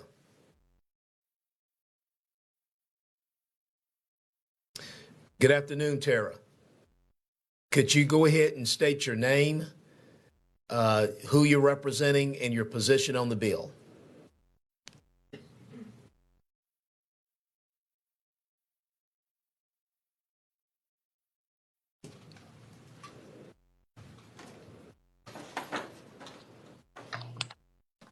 Okay. How you doing, Tara? I'm fine. How are you today? I'm doing wonderful. You can go ahead and state your name, who you're representing, and your position on the bill. Okay. My name is Tara Brown. I'm representing the George Floyd Foundation, and I am also a family member of George Floyd. And I am for the bill. Thank you. Go ahead with your testimony. My testimony is just that the George Floyd Act is important to my family because I feel that we have been sentenced to life, a life without George, and we will be reminded for the rest of our lives of the horrific way that he was killed at the hands of police. I believe that the outcome for him could have been different if at least one of the officers would have intervened or tried to render aid. They all heard him say countless times, "I can't breathe." Yet none of the officers stepped in to help him. He could possibly still be alive today. It should be every police officer's duty and responsibility to be aware and to try to de-escalate before something like this happens. My understanding is this is a non-jailable offense, and the force that was used against George was excessive. It was unnecessary, and it caused his death. police brutality and citizens being killed at the hands of the police, it has to stop. And I just believe that it continues to happen because there is very little to no accountability for the actions of the officers who commit these acts. So qualified immunity, I believe, needs to be removed. As a family, we can never get George back. But it is my hope that that his life would at least be the catalyst for actual change, like the kind of change that is necessary. It would save the lives of others. And I do believe that if the George Floyd Act is approved, I think that this is going to help us do just that. Thank you so much, ma'am. Thank you so much. Members? Thank you. Thank you. Have a great afternoon. You too. Yes. Chair now calls Brian Rowland.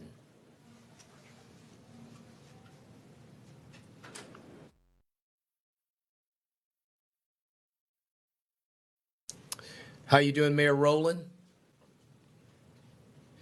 Mayor Brian Rowland, if you could state your name, who you're representing, and the position on the bill.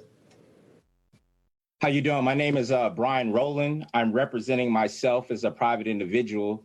I happen to be the mayor of Prairie View, and I am for the bill. Go ahead, sir.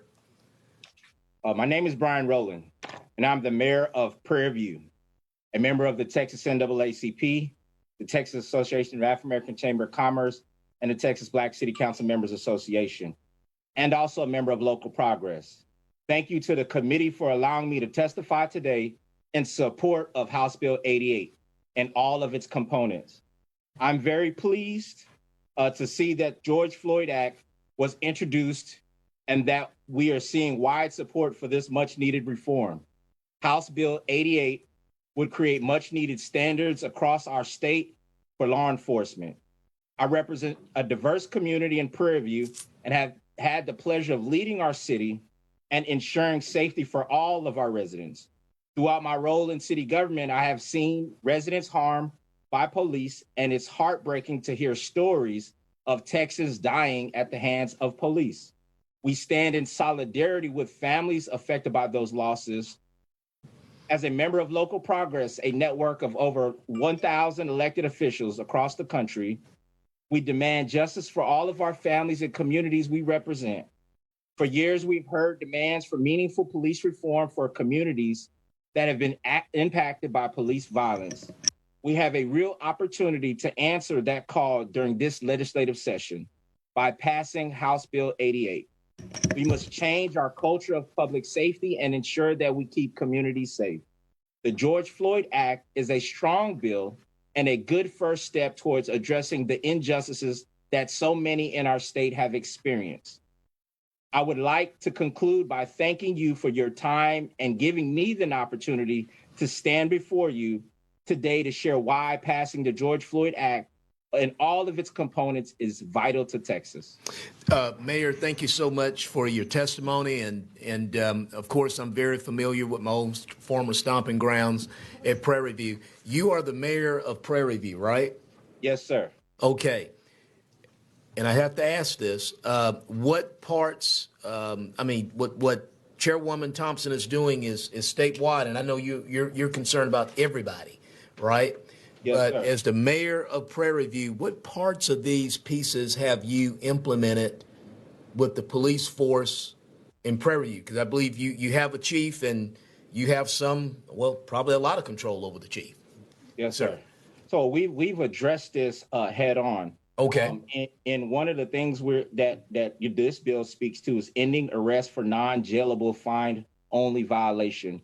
As you know, Sandra Bland was stopped in the city of Prairie View and ended up in Waller County Jail. So that the Sandra Bland Act and those things that impacted that was one of those changing forces. But ending arrest for non-jailable fines-only violations, which is, I guess, connected to House Bill 830, which is another component of this bill, is one of the pieces. The duty to intervene, I would also say, in House Bill 832, is where rendering aid or the duty to identify for minor charges, I think would and then reducing excessive force. What we're doing right now with City Council and myself as the mayor is we're looking at our use of force continuum and looking at the policies that we have elected to support our police officers with, but making sure that they have they have multiple paths to get to the same resolution using the continuum. Okay, so you're telling the committee here that as far as the chief of police, the police force that's under the purview of you and your council, you have directed the city of Prairie View Police not to arrest on non-jailable fines. No, we're saying I've left that into the purview of the police chief. Okay. What we've done is had conversation with the chief on things that myself and council feel are appropriate to have what we call community conversations. Okay. We have not directed anyone to do anything other than what the current law is. Okay, because there are some communities and there are some counties and cities that are implementing cite and release. Okay, discipline matrix is in this bill, so that's something you can obviously discuss with your police chief right now. And the reason I'm asking these questions because there's many things we can do up here, a lot of things we need to do up here in Austin, but there are many things that you can do tonight in cities and counties. So are you implementing discipline matrix with the talking about that with your police chief? We have not had a direct conversation in reference to discipline matrix. Okay. Again, one of the 7 things that kind of fall under this. Yeah. For us, also being a community of color that is 89.9% African American, the largest percentage of African Americans in the state of Texas, addressing qualified immunity would also fall in that. But that is something that is not a local. Okay. That's not in our local jurisdiction. Yeah, I get that. Okay. And the discretion that a city would have under, when we look at issues like civil service, okay, and that, do you think you have enough discretion now to, I think maybe every time there's a pay raise or after every so many years, there's a situation where I guess you have to meet and confer or something. How's that looking on the city level from the stance of Prairie View? So our community is not large enough to where we have where the civil service numbers or for the police department hits the requirement to do that. Okay. So we don't have a confer. Okay. We don't have that. Okay. Hey, Mayor, let me see. Members, anything? Okay. Mayor, thank you for your perspective and keep it purple and gold, will you? Thank you, sir. All right. Thank you. We're waiting for you to come back to the home of Prairie View Indian University at any time. Please let us know. We're on the way. All right. Thank you. Okay. Now we have some in-person testimony. Thank you very much, ma'am. And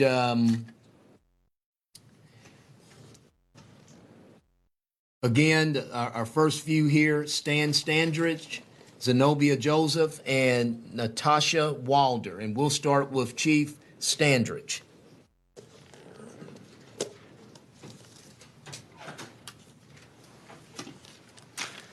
My name is Stan Standridge, and I'm here representing the Texas Police Chiefs Association. We are opposed to this bill, but not entirely. Now, that was not one of the choices I had when I registered, so let me qualify that. To Representative Thompson, thank you for drafting proposed legislation that can make my profession better. I appreciate that. So let me start with where we can find consensus. I think it's important. There are provisions within House Bill 88 that we do support. We support the creation of a best practice model regarding use of force. It is my personal and professional opinion that every agency operating in the state of Texas should absolutely have a use of force policy. We also support the inclusion of a duty to intervene. We also fully support the inclusion of de-escalation throughout police encounters. We even support corroborated testimony because professional agencies are already doing this. There are many points within House Bill 88 where we can find consensus. The one area that we have to take difference with is qualified immunity. So, the Chiefs Association is against the removal of qualified immunity. Please let me explain. The doctrine of qualified immunity is grounded in the recognition that government officials must make discretionary decisions as part of their job functions without knowing all circumstances and without sometimes having clear guidance. It's also important to note that government employees are all protected by qualified immunity. This is not just a law enforcement issue. Your teachers are protected by qualified immunity. Your social workers, your mental health clinicians all have qualified immunity. For officers, qualified immunity allows them to respond to incidents without pause, make critical split-second decisions, and rely heavily on facts or circumstances that are often still developing upon their arrival. Officers seldom have all of the facts when they are forced to intervene to safeguard lives. For example, an officer initiates a traffic stop and the suspect driver steps out and immediately points a firearm at a peace officer. I would suspect everybody in this room has probably seen similar videos where the driver steps out and there's immediately a gunfight. The officer reasonably believes he's in fear of losing his or her life and responds in self-defense and shoots the suspect. Subsequent investigation, however, determines that the suspect's handgun was actually a BB gun. Current qualified immunity protects this officer in this circumstance, but if House Bill 88 passed as written, that officer would no longer be protected. The officer would be subjected to civil suit and thus jeopardize his entire family's future. We cannot judge officers' actions based on 20/20 hindsight. Officers make split-second decisions daily. Prosecutors and judges have absolute immunity. I'll say that again. Prosecutors and judges have absolute immunity, not qualified immunity. And they have months and years to contemplate these matters. Qualified immunity protections do not apply to any situation that a reasonable person would have known was a constitutional violation. Yes, and thank you for that. That is a very good distinction there. So once it's a constitutional violation, we're off of qualified immunity. Correct. And I'm going to recognize you in a few moments, but let me, because this is a very important point, and I think some other officers that weighed in on this a few moments ago made the first point. So I don't know if you're a lawyer or not. Sometimes I do. Okay.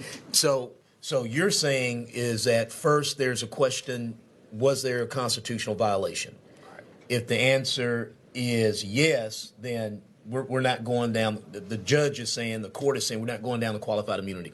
Okay. Right. If the answer is no, then we're going to qualified immunity. That's what your perspective is. And I would add to that. Okay. If there's a violation of a known constitutional right, then you're not shielded from criminal prosecution or civil liability. Okay. That needs to be stated again. You're not shielded by qualified immunity from criminal prosecution. I spoke to my district attorney yesterday. Okay. But everybody thinks that officers are shielded criminally because of qualified immunity. Absolutely not the case. Okay. Can I recognize my colleague, Representative Tenderhold? Thank you, Mr. Chairman. Thank you for being here today, sir. So if we were to remove qualified immunity, I'm going to ask kind of a three-pronged question and then ask you to answer it. What would it do to the profession of law enforcement in regards to recruiting and retention? And how do you think that might affect just simple 911 response calls? I just I'll make a value statement. I absolutely care about everybody behind me. And I know that a lot of people are going to judge that value statement. I absolutely care about them. And I care enough about them to tell them the truth, that if you remove qualified immunity, you're going to decimate the law enforcement profession. And your officers are going to leave perhaps by the thousands and consequently, our citizens are actually going to be subject to greater harm with fewer peace officers available. And the reason being, and this is an important point, your officers are responding, they arrive, they're responding, they get there within 3.5 minutes, the event is still unfolding. They do not know all the facts or circumstances, and consequently, they're making split-second decisions based upon incomplete information. By the time it becomes aware to you all and to them, everything is now known. But that is not fair to the officers at the time of the application. We've heard folks from both sides of the aisle say that they appreciate police. And so, can you explain why, I'm switching gears to Class C misdemeanor arrest, which is in here. Why would an officer do a Class C misdemeanor arrest? What are a couple of reasons that they actually occur? I'll give you a specific example. Officers observed what they thought was a person who looked exactly like a suspect related to a carjacking. That person walks across the street at a non-designated intersection. They intercede the person on the authority of a Class C charge. The suspect flees. They catch the suspect. It turns out not only was he responsible for the carjacking, he also had warrants associated with 4 capital murders. All of that stems from the original Class C genesis. But if I could weigh in here, but so the eventual arrest, we assume that he catches up with them, right? The arrest is not a Class C arrest anymore. Right. Okay. Right. Representative Holt. Thank you, Mr. Chairman. I'm getting different numbers, millions of traffic stops and Class C interventions. And the numbers that I'm hearing are 60,000 in a year. Have you ever heard that number, 60,000 Class C misdemeanor arrests? I've heard the same numbers, that the issue that they're confusing is that those are also warrants. So when warrants are issued, they're including those numbers. So that's what I was going to get to is a percentage of that 60,000 is actually not actually an arrest that occurs. Sometimes there's reports that are made. Sometimes those arrests occur where they bring them to the police department in different departments other than yours. It's not all booking someone in and through jail. Is that a fair assessment? That's a great statement. Do you have policies, or do you know if departments have policies? Because I know Irving, for instance, has policies. If there's going to be a Class C misdemeanor arrest, that a supervisor has to come on scene and approve of that Class C. Do you do that, or do you know that people have policies like that? So I'm retired Abilene, spent 26 and a half years there, and now I'm with San Marcos, been there for a whopping 4 months. And the answer is yes, we have policies on both. So that would be a really good compromise. In lieu of just throwing the entire thing out, then require agencies to adopt a policy that requires some type of a supervisory approval. It's interesting you say that, because I think the same way. So I think we all know that there are some officers that might be young and aggressive and growing into the profession and make a poor decision and think that they have to arrest someone. Even whether you support or don't support them, we know that probably happens across the profession. So it sounds like you would agree that having a supervisor, maybe forcing policies across the state to where a supervisor has to show up, approve or disapprove of that arrest, and do a report for the subsequent actions might be something that would be more viable. I support, but I'm also going to give a note of caution. There are some agencies that have 0 supervisors on duty. A small city, for an example, of 1,000 people, they're not going to have supervisors on duty. So just be very mindful of it. Has to be a scalable policy. Thank you. I want to mention one thing. Thank you for saying that people matter, because they all do. Everyone matters in every city across the state of Texas, regardless of who they are.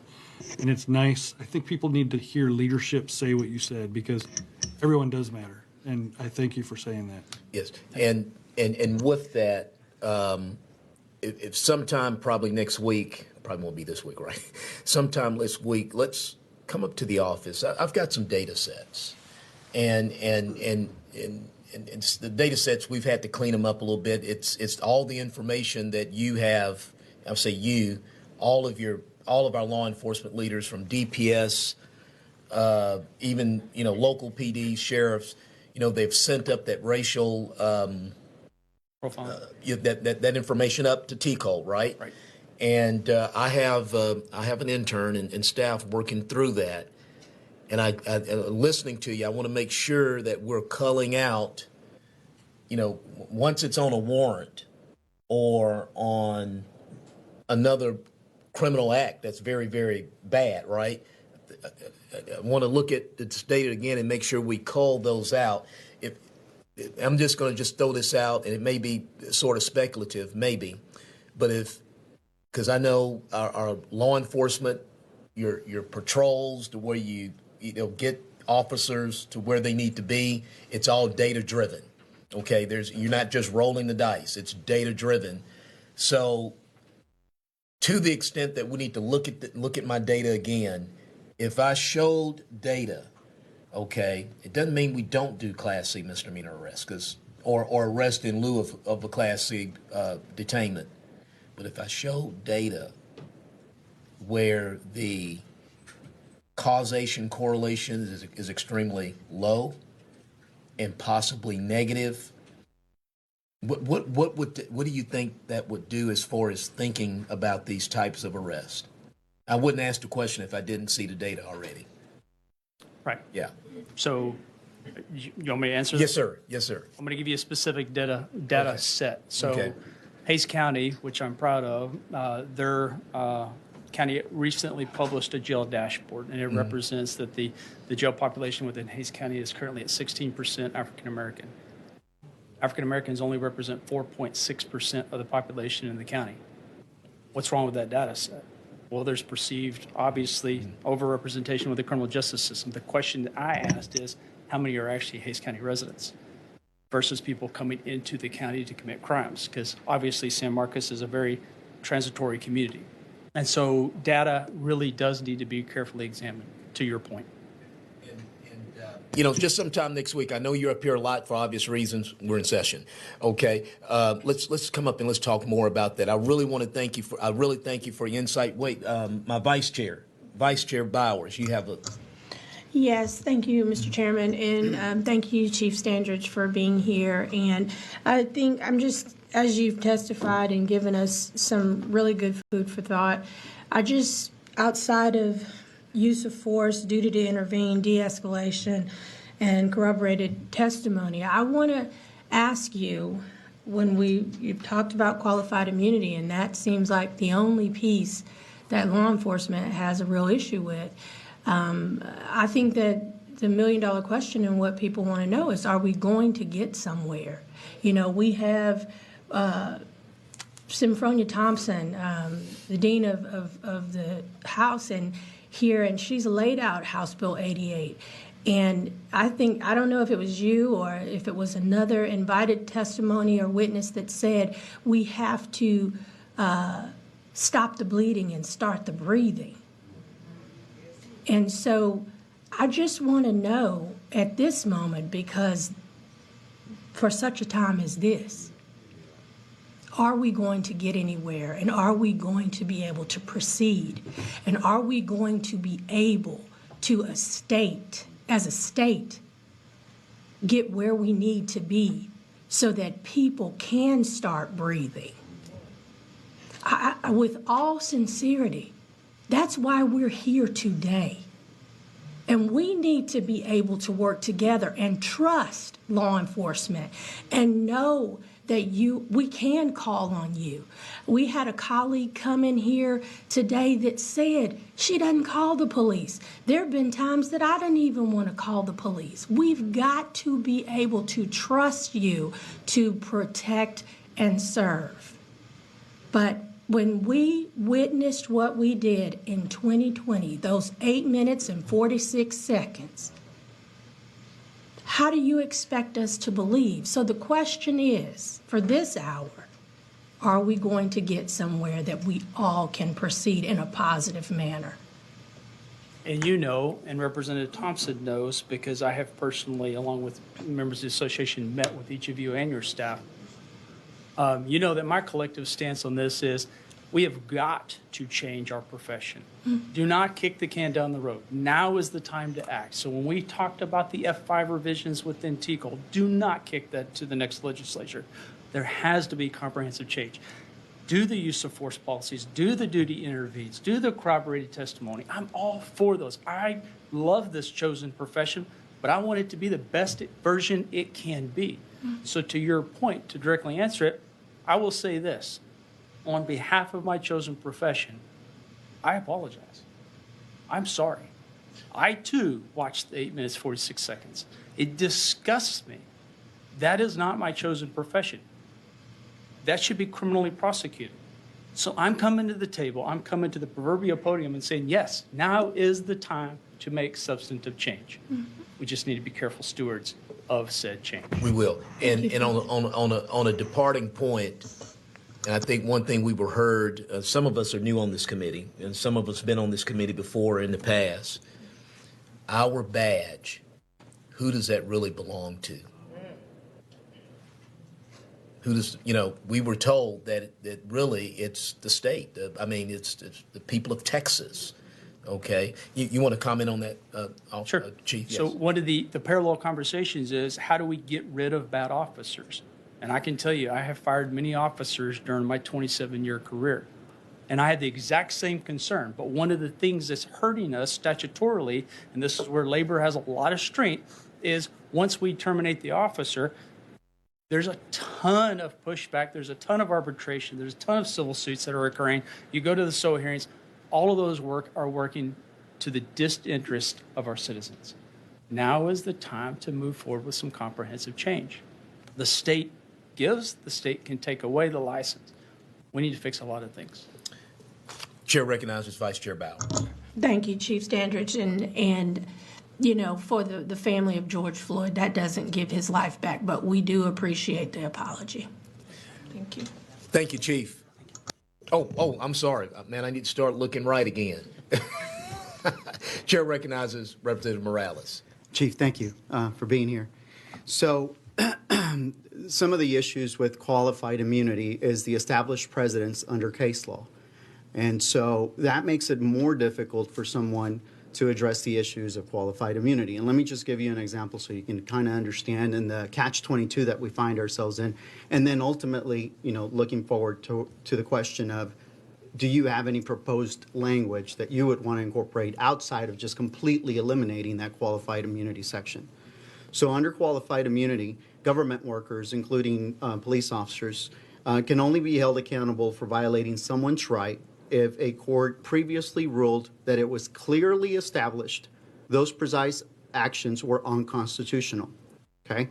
Even if an officer is acted intentionally, maliciously, unreasonably violated the law or the Constitution, if he can point to another federal case law or Supreme Court case law that says, look, those actions were considered qualified immunity, he can avail himself of qualified immunity. So, to show that a right is clearly established, a victim must identify an earlier decision by the Supreme Court or a federal appeals court in the same jurisdiction holding that precisely the same conduct under the same circumstances is illegal or unconstitutional. If no decision exists, qualified immunity protects the official by default. For example, in the Fifth Circuit, which we fall under, the U.S. Court of Appeals, a prison guard who pepper sprayed an inmate in his locked cell for no reason did not violate a clearly established right because similar cited cases involved law enforcement officials who had hit and tased inmates for no reason, rather than pepper spraying them for no reason. So he was able to use those other cases to avail himself of qualified immunity. I think you and I, as being reasonable, will agree that pepper spraying someone inside a cell who presents no threat and had not done anything is not reasonable for the prison guard to act that way. So understanding that we find ourselves in a catch-22 and they can always point to that, and if there's not any case law out there, then the victim basically is out of any opportunity to allege that he or she should not avail himself to qualified immunity. Mm-hmm. Have you or your association discussed any proposed changes that you can visit with the chairwoman, Sophronia Thompson, on how to make this better and understand in certain situations we must understand that an individual should not avail himself or herself of qualified immunity? We had numerous meetings over numerous days. I don't remember discussing alternative language to qualified immunity as currently stipulated, which is both applicable to the federal and the state level. Would we be amenable to that? Absolutely, because the opposite is just to throw it completely out. I think sometimes when we make those types of reactions, we realize could it have been improved, which is to your point. Yeah. Could it be improved? What is your position with completely taking it out? Our position is that we can't. You cannot take The Texas. the language that's right here with respect to qualified immunity. You do not agree completely taking it out. We must meet somewhere in the middle. Is that where Yes, your testimony today? Let me say it this way. The official position of the Texas Police Chiefs Association is we cannot support House Bill 88 as written because it fully removes qualified immunity from police officers. Are you open to the Absolutely. possibility that in certain instances we must avail ourselves to the fact that qualified immunity should not be offered to certain officers because of their conduct is so egregious? Yeah, so previously you asked a different question. Are we open to sitting down to discuss alternative language? That too. The answer is yes. Okay. Is that something that, and I'd like to be able to participate if the chairwoman would allow me to, just so that we can make sure that we beef this up in a way. You know, I strongly support police officers, but I understand that we find ourselves in this catch-22 because of established precedents and case law, both at the state level and the federal level, and it makes it difficult for us. Agreed. Thank you. Thank you very much, Chief. The chair now calls Zenobia Joseph. And after Zenobia Joseph, we'll have Natasha Walder. After Natasha Walder, we'll be calling on Charlie Wilkinson. Zenobia Joseph. Okay, well, we're calling folks well before. Okay, Natasha Walder. Oh, is this Zenobia? Okay. No, I'm Natasha. Natasha, okay, come on, ma'am. And we'll see if Zenobia is en route. Okay, so after Ms. Walder, we have Zenobia Joseph and then Charlie Wilkinson. Start making your way to this hearing room. Thank you for being with us this afternoon. You're welcome. Yes, Thank ma'am. you. And good afternoon, everyone. My name is Natasha Walder. I am here representing myself, Texas Education Policy Institute, and just as a teacher for the many African American students that I see every single day. And I am for House Bill 88.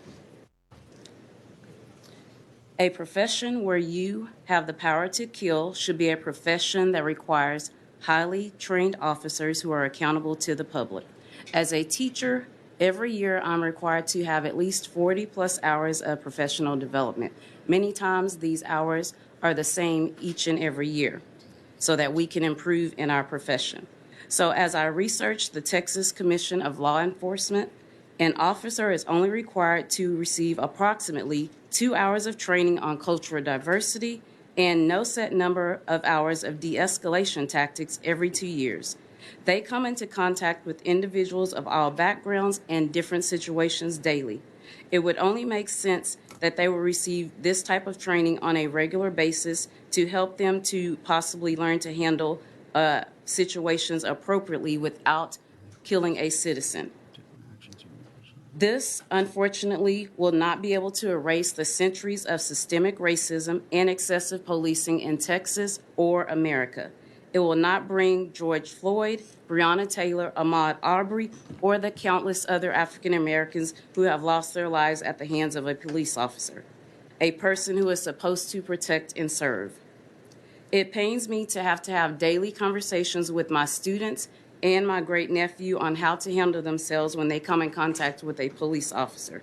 And yet, this conversation does not guarantee that they will make it home safely.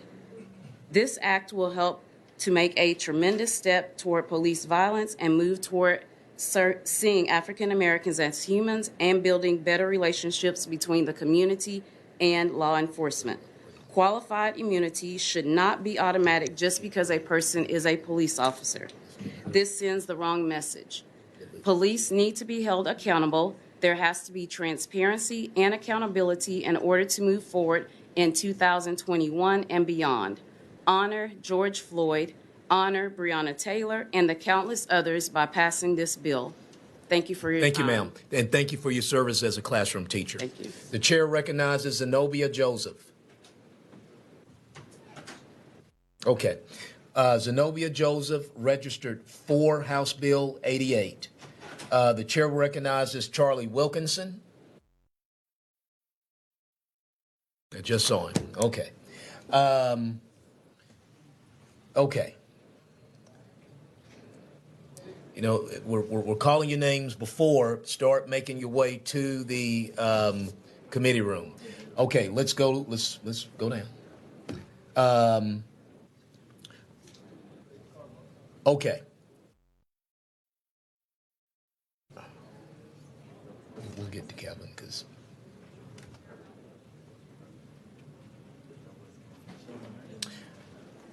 Okay, here he is. Okay, Charlie Wilkinson. Next, we have Kevin Lawrence, then A.J. Louderback.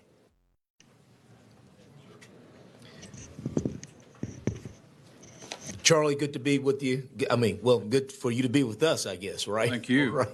Go ahead. You know the routine, my friend. Mr. Chairman, Charlie Wilkinson, Executive Director, Combined Law Enforcement Associations of Texas, or CLEAT. Proud to be here. We're in opposition to HB 88, and make sure you have some material here to explain exactly in case we run out of time.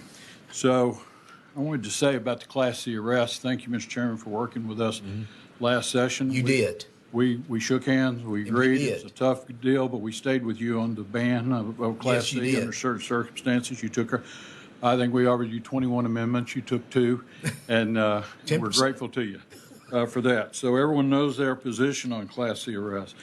The duty to intervene, officers are being trained today that they have a duty to intervene. They go into the field believing this. It's many think it's statutory. It's in policy. So in the general order, they have the duty to intervene. If you put it in state law, that's your call. You're in position to do that. If you do that, we'll want to know what the standards are. When the officer arrives on the scene, what time does their duty to intervene kind of kick in?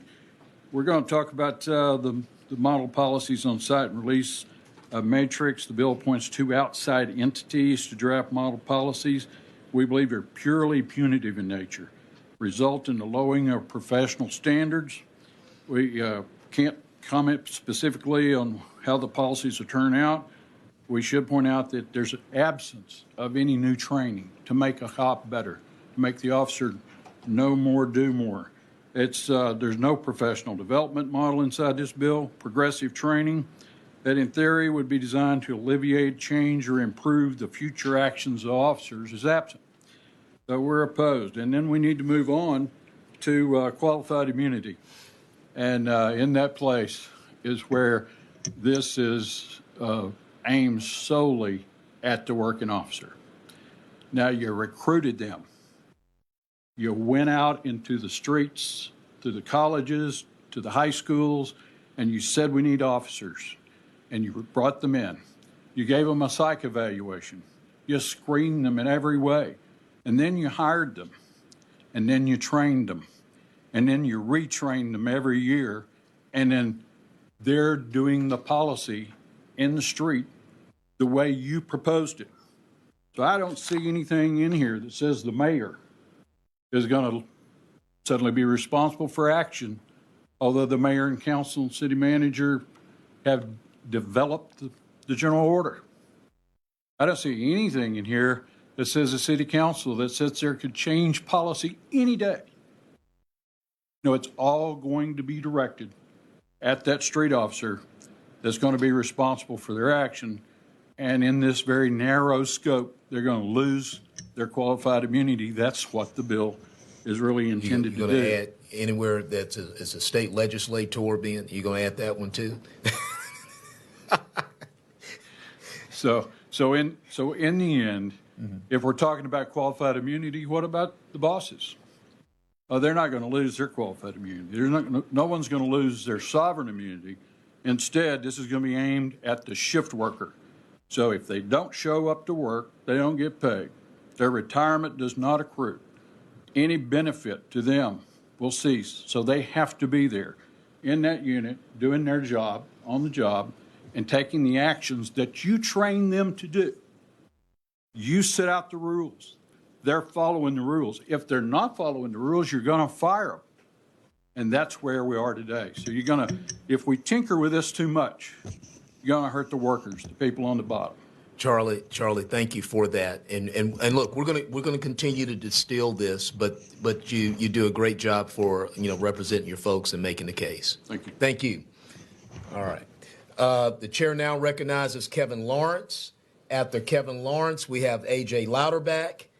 After A.J. Louderback, we have Peter Schulte. Kevin Lawrence, A.J. Louderback, Peter Schulte. Yes. Mr. Chairman, members, thank you very much. My name is Kevin Lawrence. I'm Executive Director of the Texas Municipal Police Association, and I am the Chairman of Trustees for the Texas Fraternal Order of Police. Here on behalf of over 40,000 officers between those two organizations to register our opposition to this bill. Speaking against this bill will cause some to claim that we are somehow justifying or condoning what happened in Minneapolis. And please know that's not the case. Nobody understands better than we do the failures that took place in that scenario. There were failures of supervision, failures of policy, failures of performance, failures of training. And no doubt there's a lot that can be gleaned from that. There's a whole lot of improvement that we can make in law enforcement, a whole lot of improvement that we can make in public safety in general. But you cannot do those things. You cannot improve law enforcement. You cannot make our community safer by telling our officers to stand down, to stop making arrests, and stop enforcing the law. And that is precisely what the policy proposals in this bill, but for a large part, would do. Like the chief, there's some things in here that are workable. We think that they can be very good as policies, as practices, as best practices. There are other things in here that do not belong in statute, and they will make the jobs of our law enforcement officers more difficult. So you're saying, hey, look, Woodville PD, get around the table in Woodville, come up with a policy for Woodville on, say, duty to intervene. And Woodville has a city council. They have a police chief. They should all be able to figure out that and give each other a vote of confidence. Yes. In theory, yes, sir. At the 30,000-foot level, that sounds great. Unfortunately, you have to understand there's a lot of agencies that have already adopted a lot of this stuff. It's already in policy. Houston, Dallas, DPS have a lot of this stuff already in their policies. We have 2,700 law enforcement agencies in the state of Texas. 70% of them have fewer than 10 officers. So just saying go back home and fix it, that's impossible. We have hundreds of agencies that have one officer. So there's going to have to be some direction that does, in fact, come from the state. There's got to be some direction that comes from TCOL with regard to that. We do need some best practice. Okay. We need some model policy. And kind of help them out. Yeah. But we don't want to get in this thing where I'm just trying to, I guess, interpret what you're saying. Maybe I'm over-interpreting. But you're saying it doesn't need to be in code. Say this in your duty to intervene. Correct. Okay. And we cannot criminalize the efforts of officers who are out there trying to do the right thing. Our law enforcement officers are not the demons that some folks have tried to make them out to be. Our law enforcement officers are by and large good, decent, honest, hardworking human beings. But they are human beings. They are not perfect. We have no right to expect them to perform perfectly. We have a right to expect them to perform reasonably given the tools and training we have provided them. And the reason I'm asking these questions is, and I think the reason the vice chair is asking questions, and you and I have already had this discussion, okay? We just want to know where we can go together, okay? And so if it is drawing down model policies, not policies being dictated down, but drawing down model policies and getting the mix of policy or whatever that looks like in whatever jurisdiction you're in, if you're saying that's where we need to go. So we're not trying to pin you down. We just want to make sure when we leave today, as I said the other night, that we know what route we're going on. Okay, if this is not the best route, okay, we just want to know what route we're going on, and I think you're giving us that route. We have always advocated for more professional, better trained, better equipped, better paid law enforcement officers across the state of Texas. We have a long way to go to get there. Okay. This bill, and I hate to agree with Charlie on anything, but this bill lays the blame squarely at the feet of our hardworking law enforcement officers across the state, and it lets the rest of us abdicate our responsibility for not having provided them with the tools and equipment they need. Thank you for that, and we'll take that responsibility. Chair recognizes Representative Tennerholt. Thank you, Mr. Chairman. Kevin, I kind of wished I'd asked the person before you too, because I wanted to be very consistent with the questions that I asked. But I want to be clear. I talked to T. Cole a little bit, quite a bit about this for several months, and I think they're very open to creating model policies and pushing them down, letting different departments look at those as a shell for some of these departments that are smaller and don't have large enough department. Because there's some things in this bill that I frankly like, and I think you probably like some of the stuff in this bill too. Just like the chief said, there's things where we can strive to make the profession even more professional and try to flush out people making bad decisions. It's just in any profession, I think that exists. But I want to ask you the same question that I asked the chief a moment ago. I don't know if you're going to have different answers, but I've talked to so many people and I get kind of consistent answers. And I don't know if you heard me ask these a few minutes ago. What would removing qualified immunity do to the professional in regards to recruiting and retention, and would it directly affect response to 911 calls, regardless of who you are, what color, what sex, what religion? I want people to respond to 911 calls quickly. How would removing qualified immunity change recruiting, retention, and 911 calls? It's really hard, Mr. Representative, to imagine that our difficulties with attracting and retaining qualified personnel can get worse than it is right now. We're having a recruiting crisis across the country in law enforcement, but we are convinced, we agree with the chief, getting rid of qualified immunity would make it exponentially worse. We are already seeing officers leaving because they are convinced it's going to pass in Washington, and they're calling us saying, "I'm done, I'm out of here." There's fewer and fewer people wanting to go into the police academy because they're saying, "Why would I put my family's financial future at stake?" Because I went out there and tried to do the job. I volunteered to take on that duty, and I just got it wrong. So let me ask you Even if it was an honest mistake. And by the way, I heard somebody a while ago say qualified immunity is somehow absolute, and we know it's not automatic. Qualified immunity is when it is brought up by the defendant or whatever they're calling a civil suit. I'm used to the criminal part, but when it is raised by the respondent in a civil suit, it is granted about 57% of the time, and it's denied about 43% of the time, according to the last statistics I saw. Can you give us some valid reasons that Class C misdemeanor arrests might happen that people out here don't know? Peeping Toms, disorderly conduct, public intoxication, public lewdness. There's any number. Those are Class C misdemeanors. But why would people make arrests for those? Because you want to stop that public disturbance immediately. There's also times that you really don't know who that individual is. There's also times that Class C misdemeanor, even on traffic offenses, is a very valid investigative tool for law enforcement. And I do have to point out, Class C arrests, particularly on traffic, happen very seldom. One of my employees is a statistician. He teaches at a couple of the universities.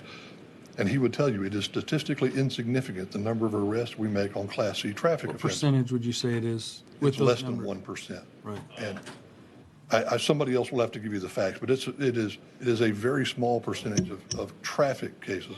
Vast majority of the time, officers issue citations to the individuals. Would you agree that there's probably a handful of instances, maybe more than a handful, where you get a new cop that's kind of feisty and decides that they want to do a Class C misdemeanor arrest? I think it's fair that probably happens sometimes.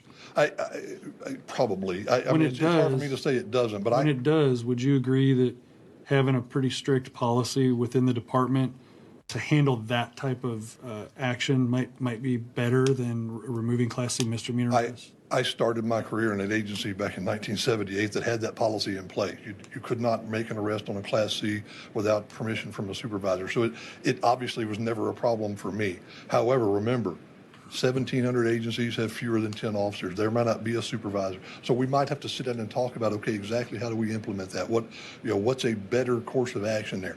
But simply banning arrests on Class C misdemeanors, we think, makes the jobs of our law enforcement officers more difficult.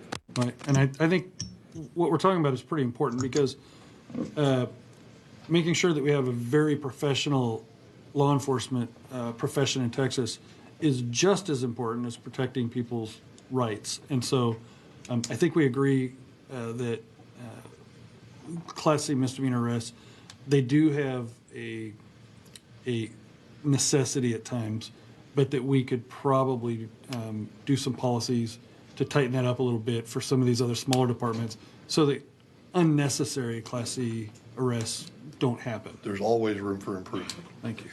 And we do have some of those data sets up in the office that we draw down from T-Cole to what the law enforcement by statute right already have to send up to T-Cole. The chair recognizes the, wait, let me go. Chair recognizes Representative Goodwin.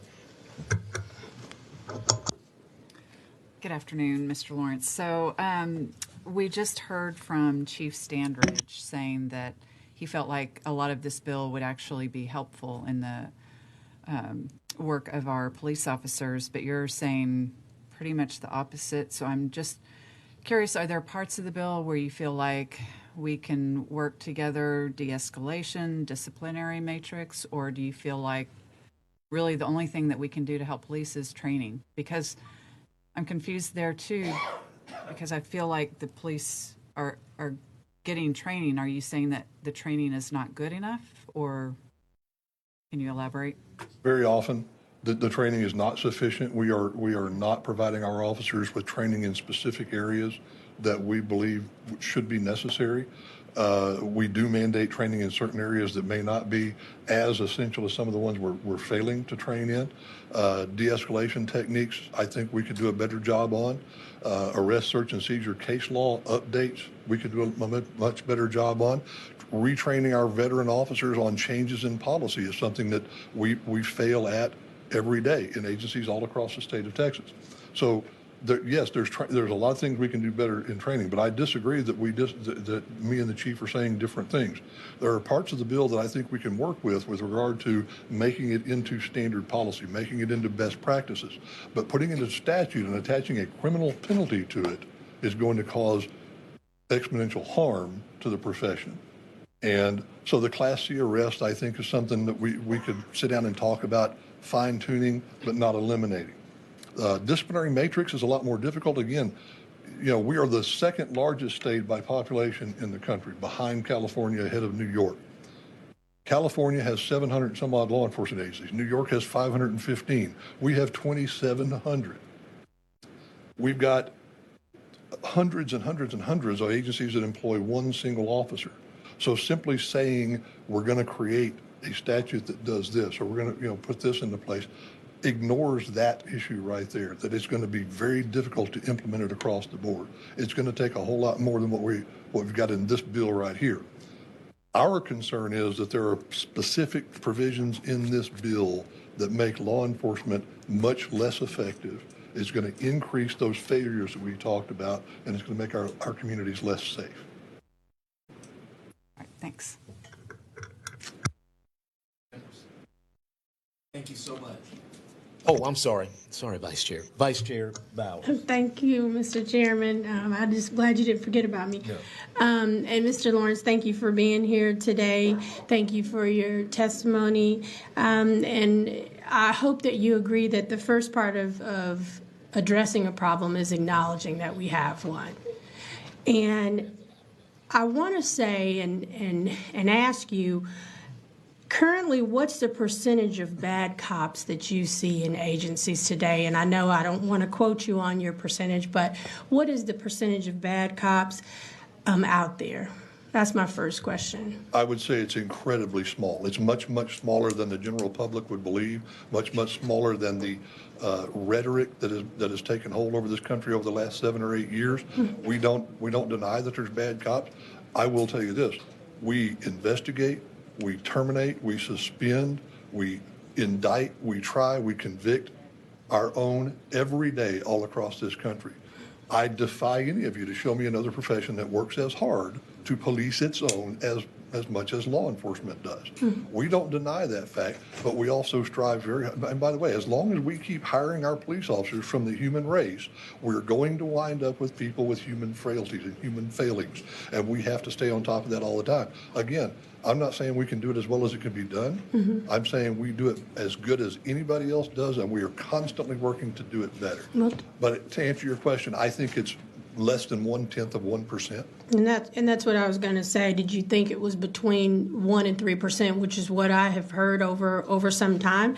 And I want to say that, you know, publicly that I do have family in law enforcement. So we believe in what you do, and we want to make sure that we know how those bad cops are going to be reprimanded and how they're going to be held accountable. Because the reality is, if you're not a bad cop, then you shouldn't have to worry about this bill. So, Please, thank you, folks. so Okay.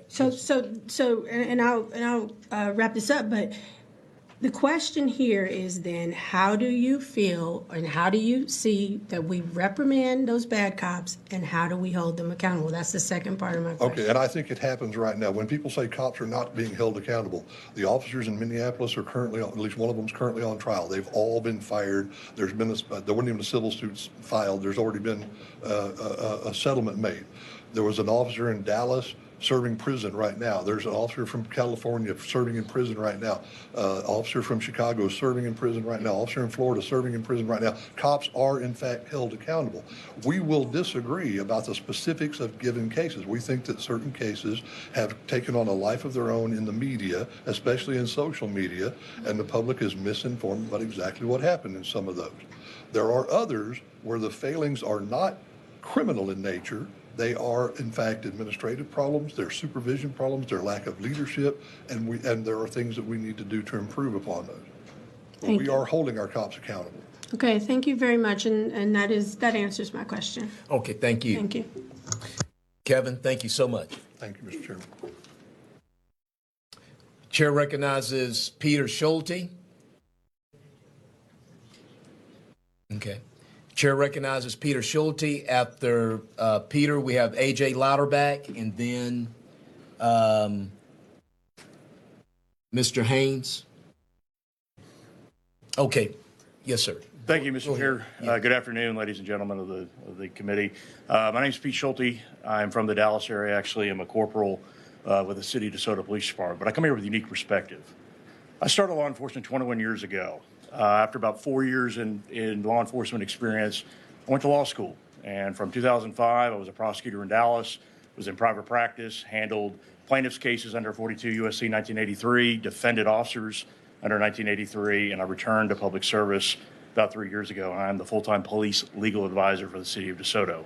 We are an accredited agency. We have policies for everything. We have a policy for duty to intervene that we wrote after George Floyd. We have a very extensive use of force policy and so forth. And I know, Mr. Chair, I had put down that I was opposed to this bill, and I am representing myself and the City of DeSoto Police Department. But like Chief Sandridge said, there are things that we can agree with in this bill. But what I really want to talk to you about, for somebody who has a lot of experience in federal court on these 1983 cases, is what it would mean to add a state cause of action that's similar to 1983. And it's, as I was going over there and getting stuff to get caught up on 1983 again as I prepared for this testimony today, you know, we're in the 150th anniversary of 1983. This month in 1871, that 42 U.S. 1983 was implemented.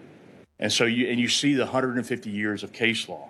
Now, Representative Morales, you asked, you know, Chief Standridge about the two elements, right? Has to be a clearly established statutory or constitutional right, which a reasonable person would have known, right? And you know what the Fifth Circuit's done, right? The Fifth Circuit has pretty much annihilated the ability for citizens to go and regress what has happened to them at the hands of governmental workers, whether it's police officers or anybody else. I agree. Governmental immunity needs to be fixed, right? I'm also a licensed attorney in Colorado. I've been an attorney for 16 years. I got licensed with my dad's family's from up there.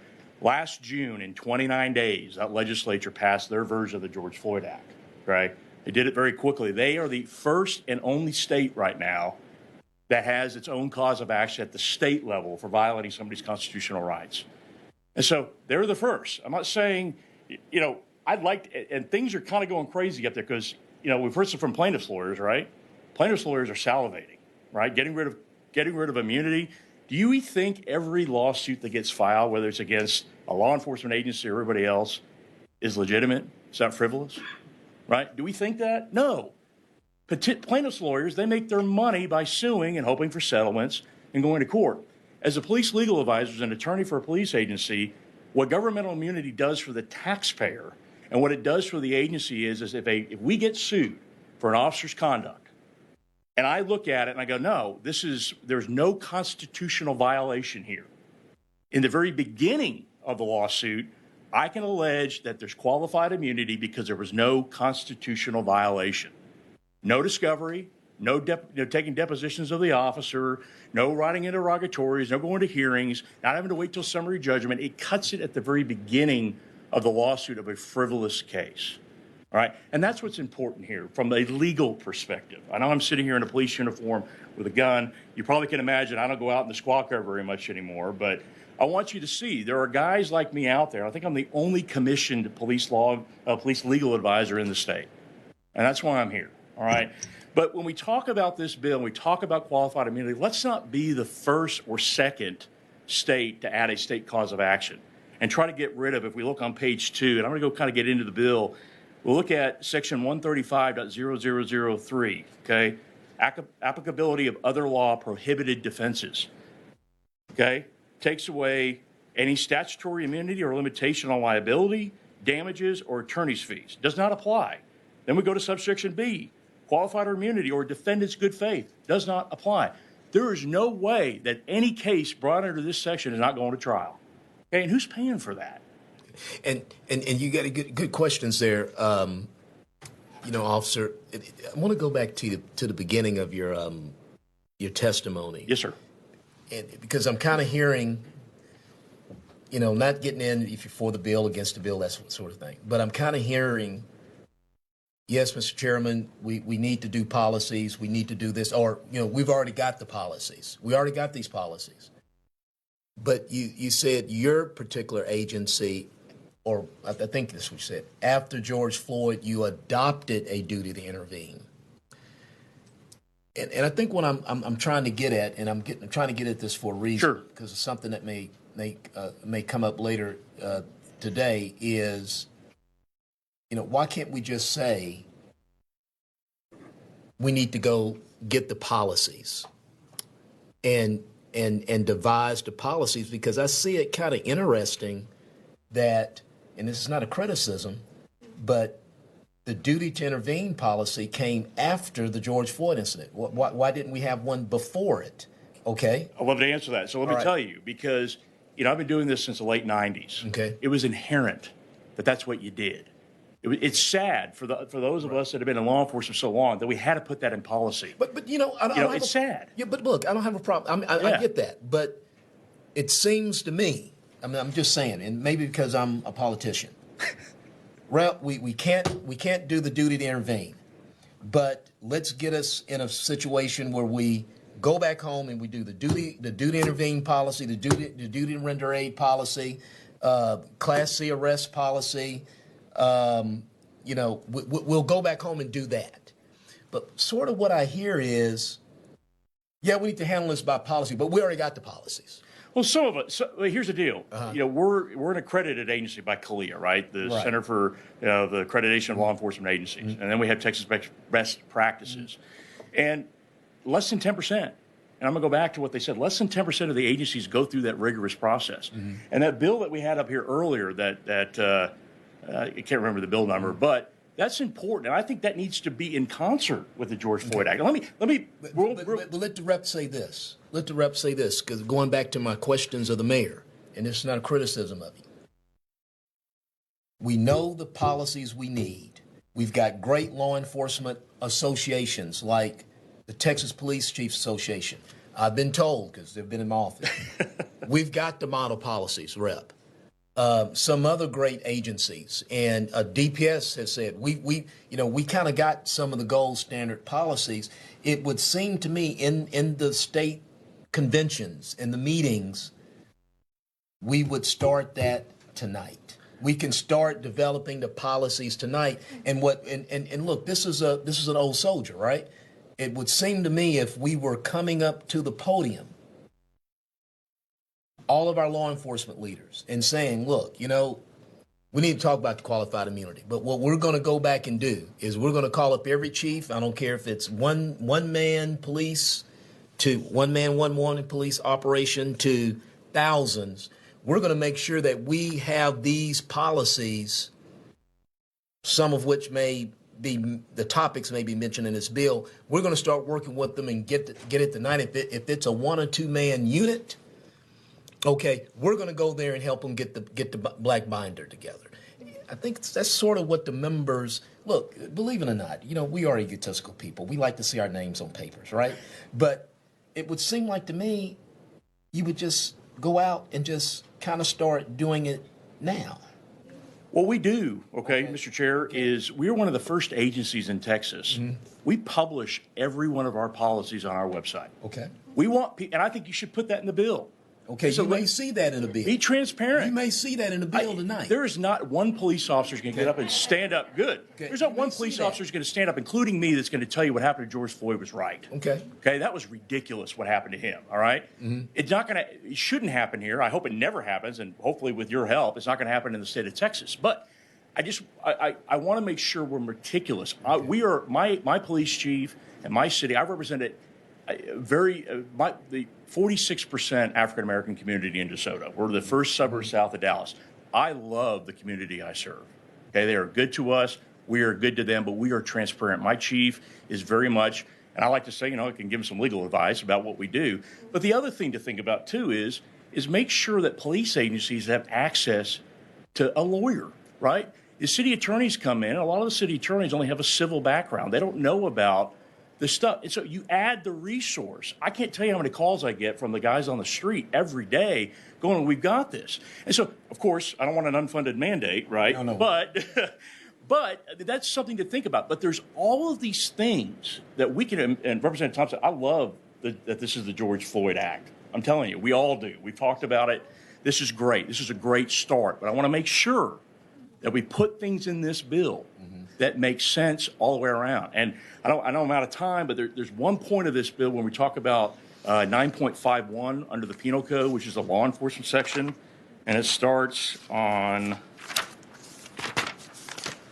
get to that, page 14. It's section 20. All right, and this is, and I just want to make sure I stress this. There's 4 subsections, A, B, C, and D here. The first 2 subsections deal with non-lethal force. Obviously, I have no problem with the word non-lethal being added as an amendment. But C and D deal with the use of deadly force, okay? But the one important aspect that's removed, it says the actor reasonably believes, okay? So in most cases, that's going to be the police officer or the citizen. Don't forget, in this state, citizens can still make a citizen's arrest.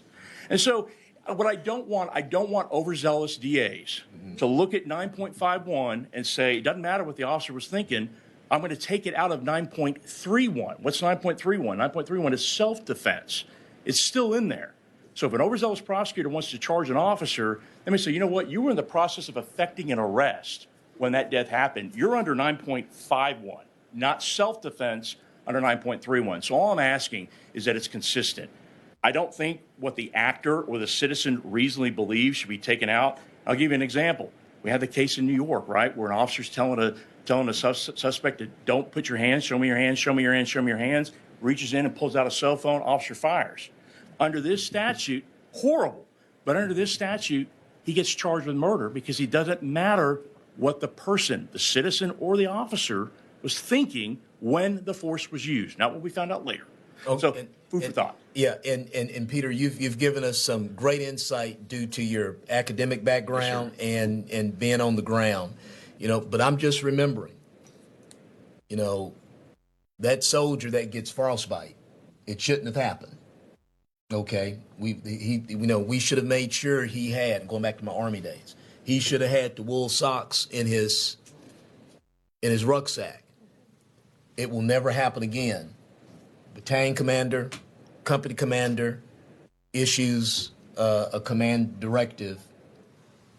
Anytime a soldier leaves out, they will have 4 wool socks. Policy. Okay? So that's what the rep is saying is I don't think we want to legislate. Okay, we may have to legislate. I don't think we want to legislate. But what would help not to legislate if we were saying, hey, look, we got it. You've heard some of the police associations talking about training and good policy. We leave here today, and tonight we start opening those black binders and, clipping them and getting the stuff in there. Hey, I don't know what the good model policy is. Maybe they call you. You seem to have a lot of. I write policy, so. Okay. Well, they need to call you. Okay. Members, anything for Peter Schulte Esquire? That's how he signed up. Okay. Hey, thank you so much. Anybody else? All right. Thank you very much. Right. I really appreciate your service. Right. The sheriff calls Sheriff Louderback. Okay, Sheriff Louderback. Let's go to Dr. Frederick Haynes. And after Dr. Haynes, we're going to go to a video testimony. Thank you, Doctor. I've just got to go do something. We're with you. We're going to let. Okay. All right. Thank you so much, Mr. Chair, and thank you to all of the committee members. I especially want to appreciatively acknowledge our icon, Representative Thompson, and thank you for your leadership. The George Floyd Act, House Bill 88, takes a significant step in pumping oxygen of public safety into communities that have long suffered from the chokehold of a policing system that was born in racism and shaped by white supremacy. One of the things that has not been acknowledged is that our policing system was birthed during the slave patrols. Further, the George Floyd Act begins the necessary process of getting the knee off the necks of communities that continue to be over-policed, over-vilified, underserved, and under-resourced.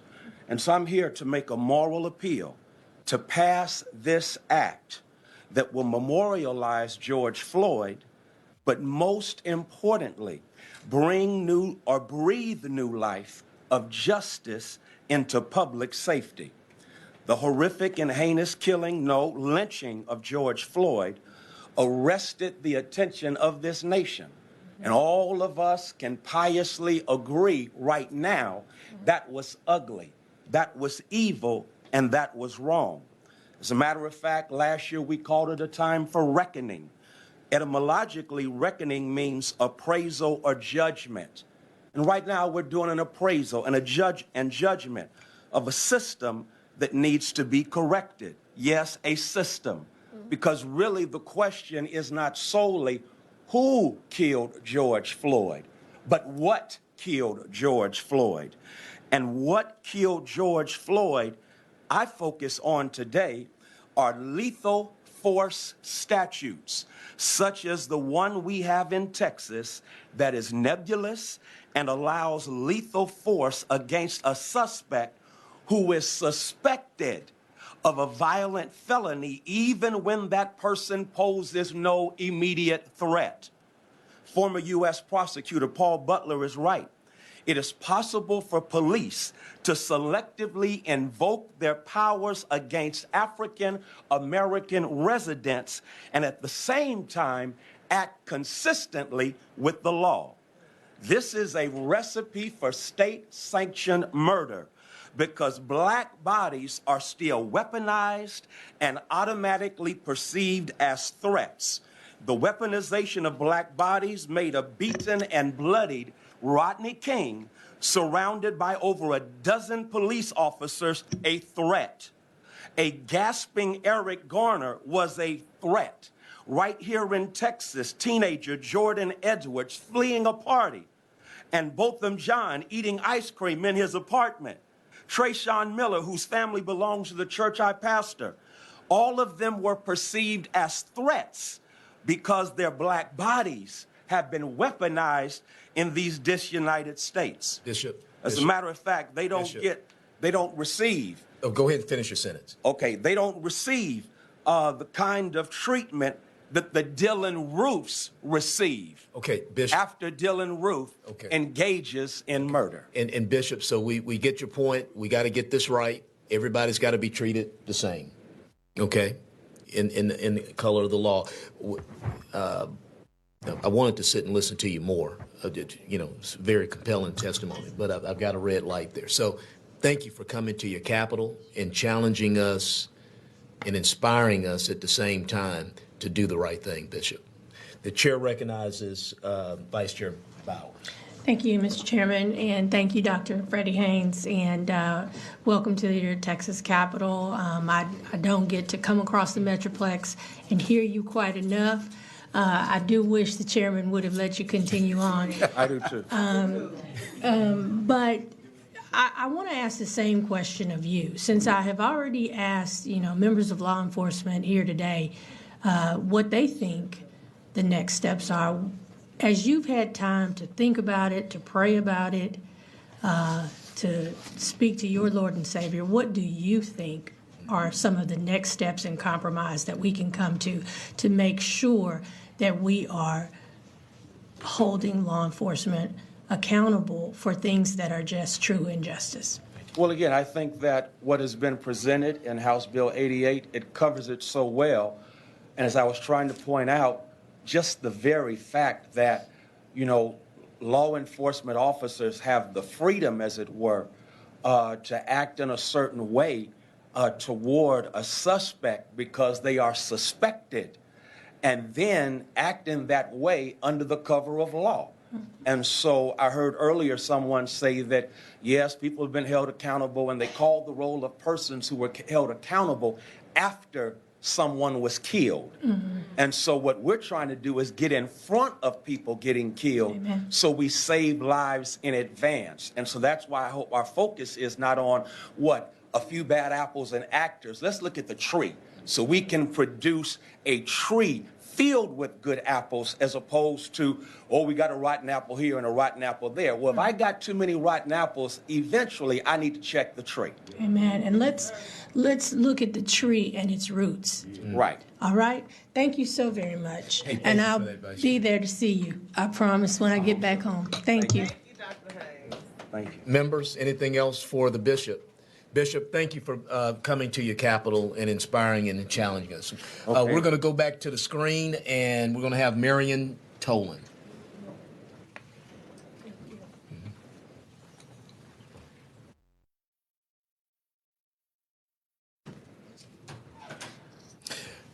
Good afternoon, Marion Tolan. If you could state your name, who you're representing, and your position on the bill.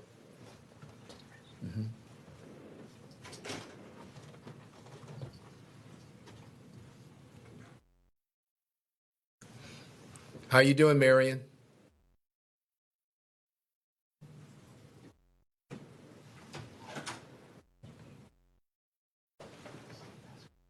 Once again. Ms. Tolan?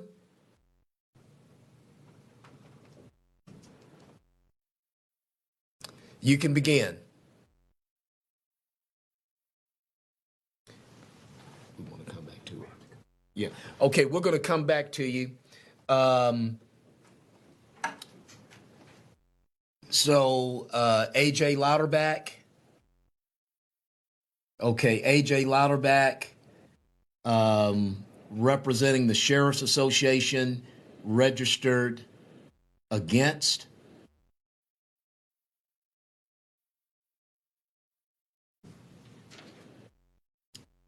Why is he coming back up? Well,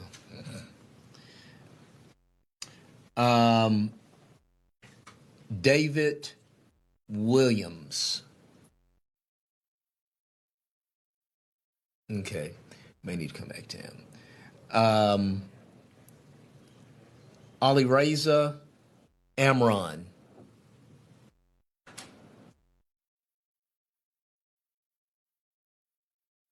Let's keep him up. Yeah.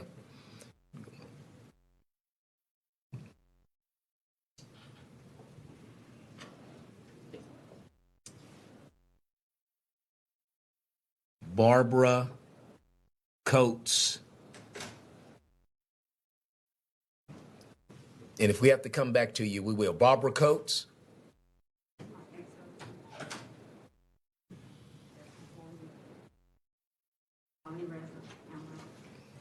Okay.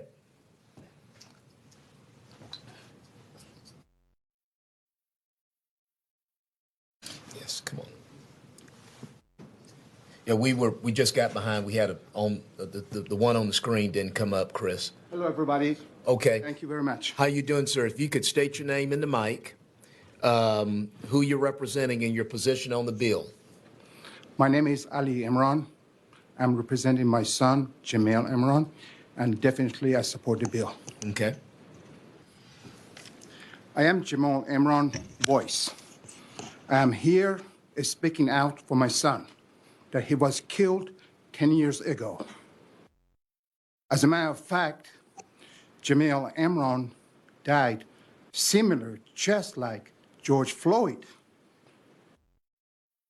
One night, Jamil was in trouble. He called 911. Police came, EMT came. He was handcuffed. He was injected by midazolam. He fell on the ground. He was handcuffed, facing up. The officer and the officers put his boot on his face for 3 to 5 minutes. One more time. Officer put his boot on Jamil's face for 3 to 5 minutes.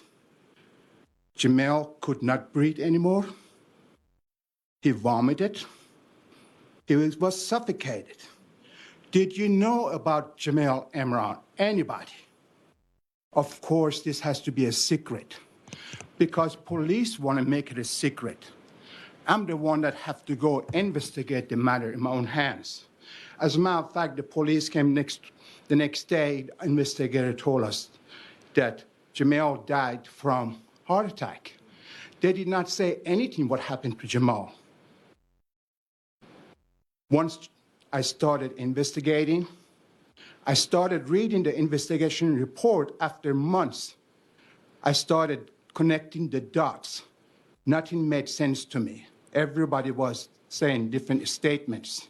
It seemed like to me they botched the information. I started investigating more, and I found out that Jamil was killed. I had a hard time, a long time, 2 years, looking for a lawyer. Finally, I got a civil lawyer, and we filed charges. We went to the civil court in 2017. We had 3 weeks of civil trial court. The verdict was 13 charges against Houston police officers, but they took it to the appeal court, and they reversed the case because of the hidden laws that they have. Okay. And Mr. Amron, let me ask you a question. Is the case still ongoing now? The case is still pending in civil court, but the DA has not respected the verdict, the jurors that gathered for 3 weeks, and the case just fell apart. But I'm here to support George Floyd, but I know how my son died. He was suffocated just like George Floyd. I'm Jamal Imran's voice. Let me see if any other members have any questions. Okay, I want to thank you for coming to your Capitol and making your case be heard. Thank you, sir. David Williams. David Williams. Barbara Coates. After Barbara Coates, we'll have Eugene Howard and David Williams. Sure he registered to testify. David Williams. Thank you for coming to your Capitol, ma'am. Yeah, I'm his ex-wife.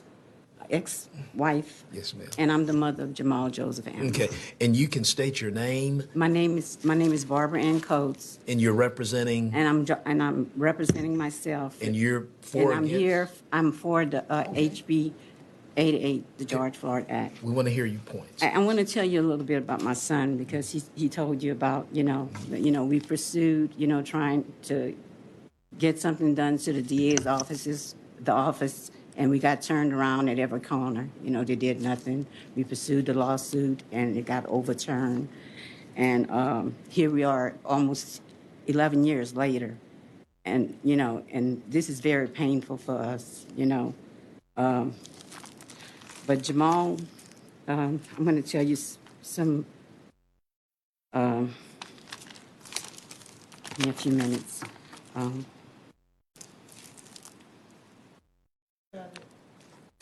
Okay, my son Jamal Amron, he had his whole life ahead of him. He was only 23 years old, but he accomplished a lot in his short time. He started playing soccer at age 5 when he was young, and when he became an adult, he played on the same team with his dad. He was healthy, he was acrobatic, and he was into fitness. He started working at a restaurant at age 16 and purchased his first car all by himself. He didn't ask help from me or his dad. He became a manager at his job at 19 while pursuing an engineering degree. Nothing I can do can bring Jamal back. My son was a loving young man. Anyone who met him loved him.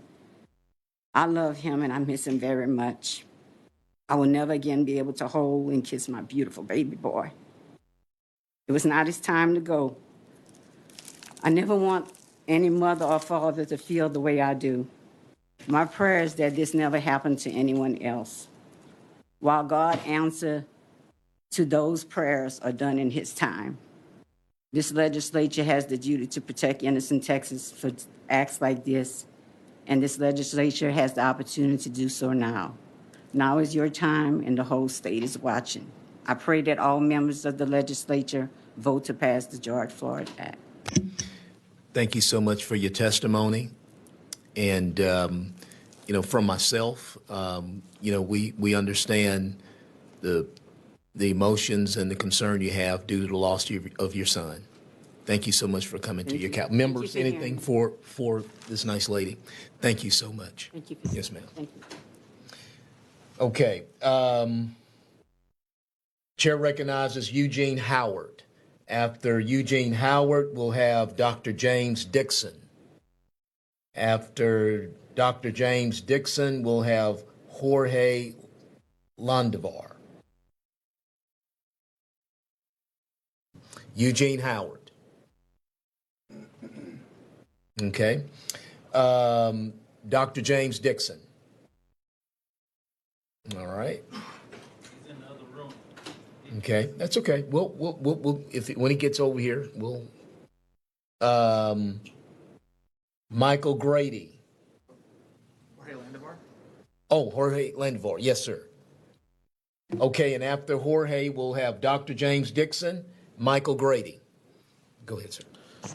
Hello, I'm Jorge Landavar. I'm in favor. I'm representing myself, and I'm in favor of this bill. Specifically, I'm going to talk about qualified immunity. You've heard a lot of nonsense and misinformation about qualified immunity today. Qualified immunity originally started the way it was portrayed today, where police officers and other civil servants could not be sued unless they violated someone's rights. However, the test became, you had a two-part test. The second part of the test is the really bad part, where it had to be a clearly established right. But that's defined so narrowly as to be meaningless. For example, if an officer takes a fork and stabs somebody with the fork, well, there's probably not a case of an officer stabbing somebody with the fork. So they're going to say, sorry, that specific, very, very narrow thing has not been adjudicated in court. And now it never will be, because qualified immunity prevents it from ever becoming part of the case. So let's say, I'll give you another example. This one actually happened. 2 officers stole $250,000 from a suspect in cash. They just pocketed his money and walked off with it during an arrest. This went to court. The court said, sorry, stealing money has not, this is a clear violation of somebody's civil rights, obviously. But the court said, sorry, stealing cash from somebody, there's no court case that says that this pierces qualified immunity. Well, now it can't pierce qualified immunity because there's no court case specifically saying that it does. And now it never will, because in order to establish, if it's catch-22, where in order to establish qualified immunity, you have to have a case saying it pierces qualified immunity, but the only way to get a case that allows it to pierce qualified immunity is for that case to actually go forward, but you can never get there. This catch-22 is very bad. And this is the core of the problem. Qualified immunity didn't used to be this. It became this over time.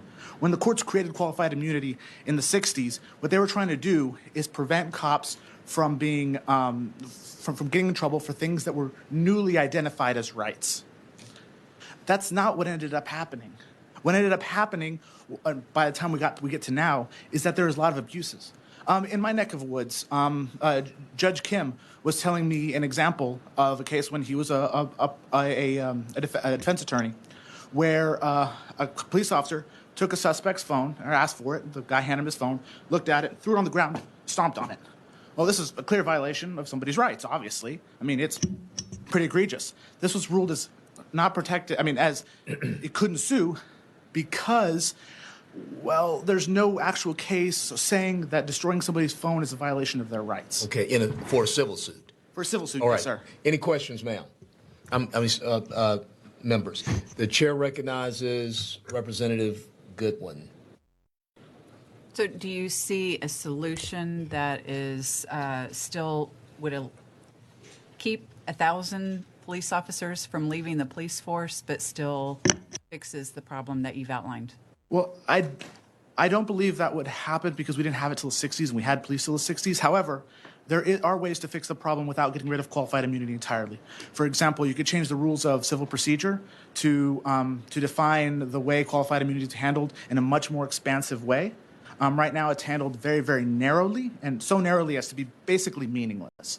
You have to find a case, which means an old case, or a case that a judge just decided arbitrarily this is ridiculous and went with it.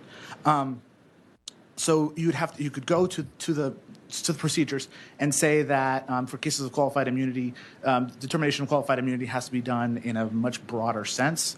Right now, the Supreme Court has said if you do a qualified immunity case, it has to be done extremely narrowly.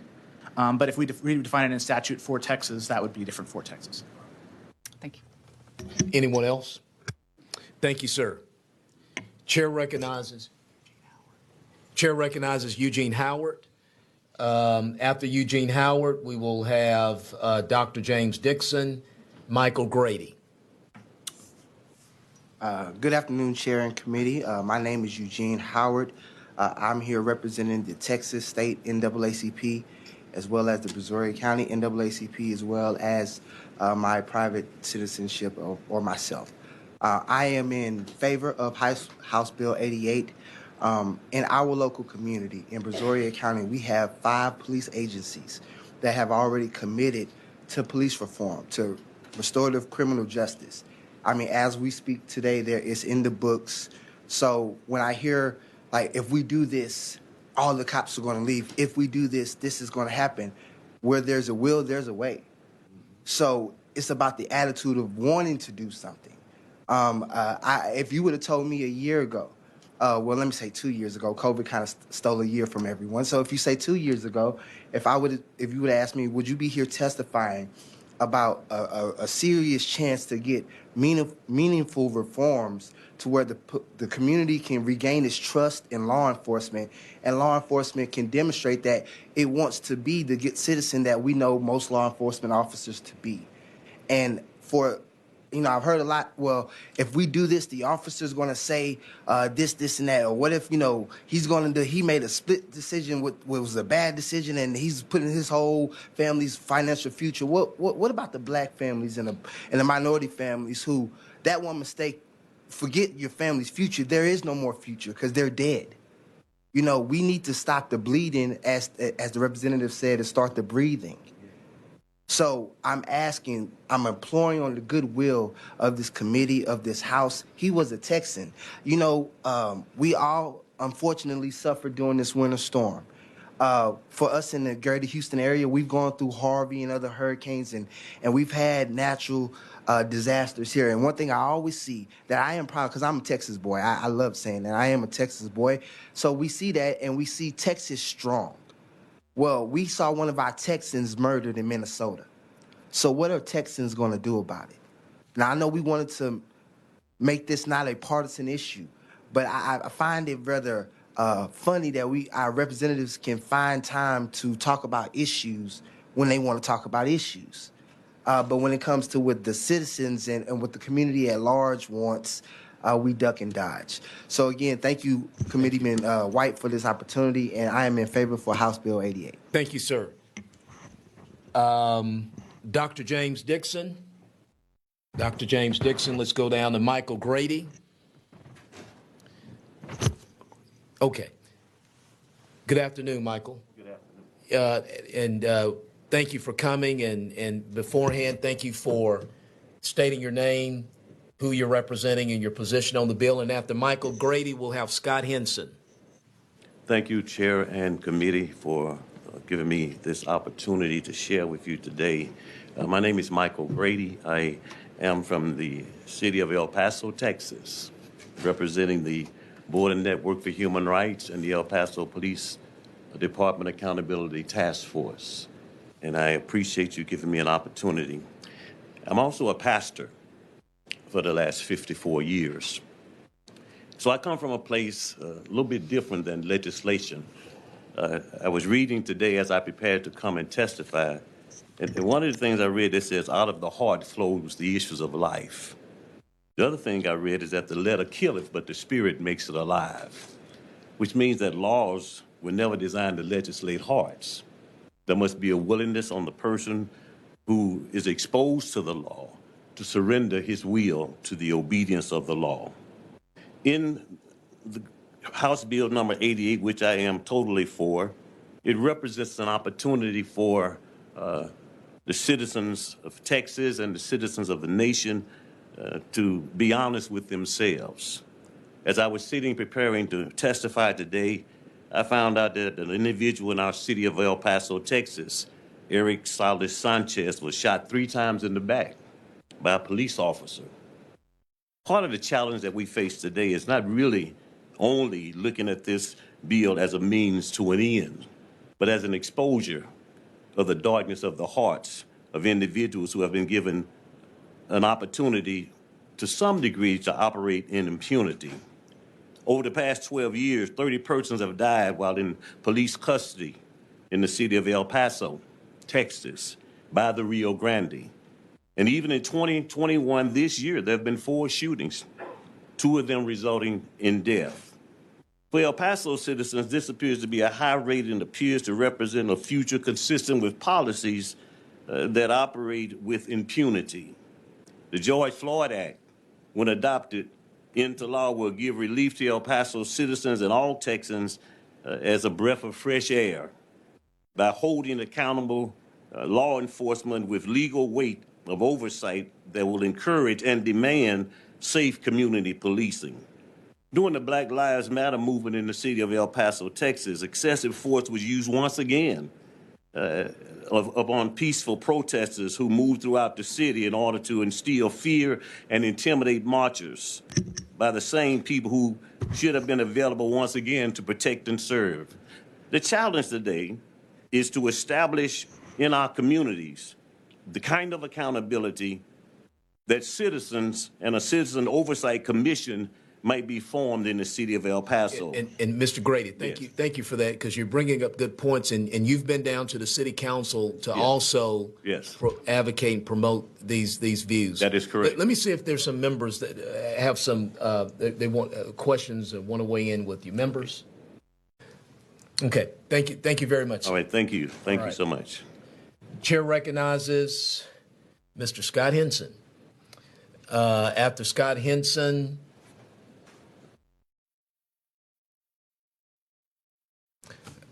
James Dixon. Thank you, Mr. Chairman, members. My name is Scott Henson. I'm here on behalf of Just Liberty, and I'm in favor of House Bill 88, the George Floyd Act.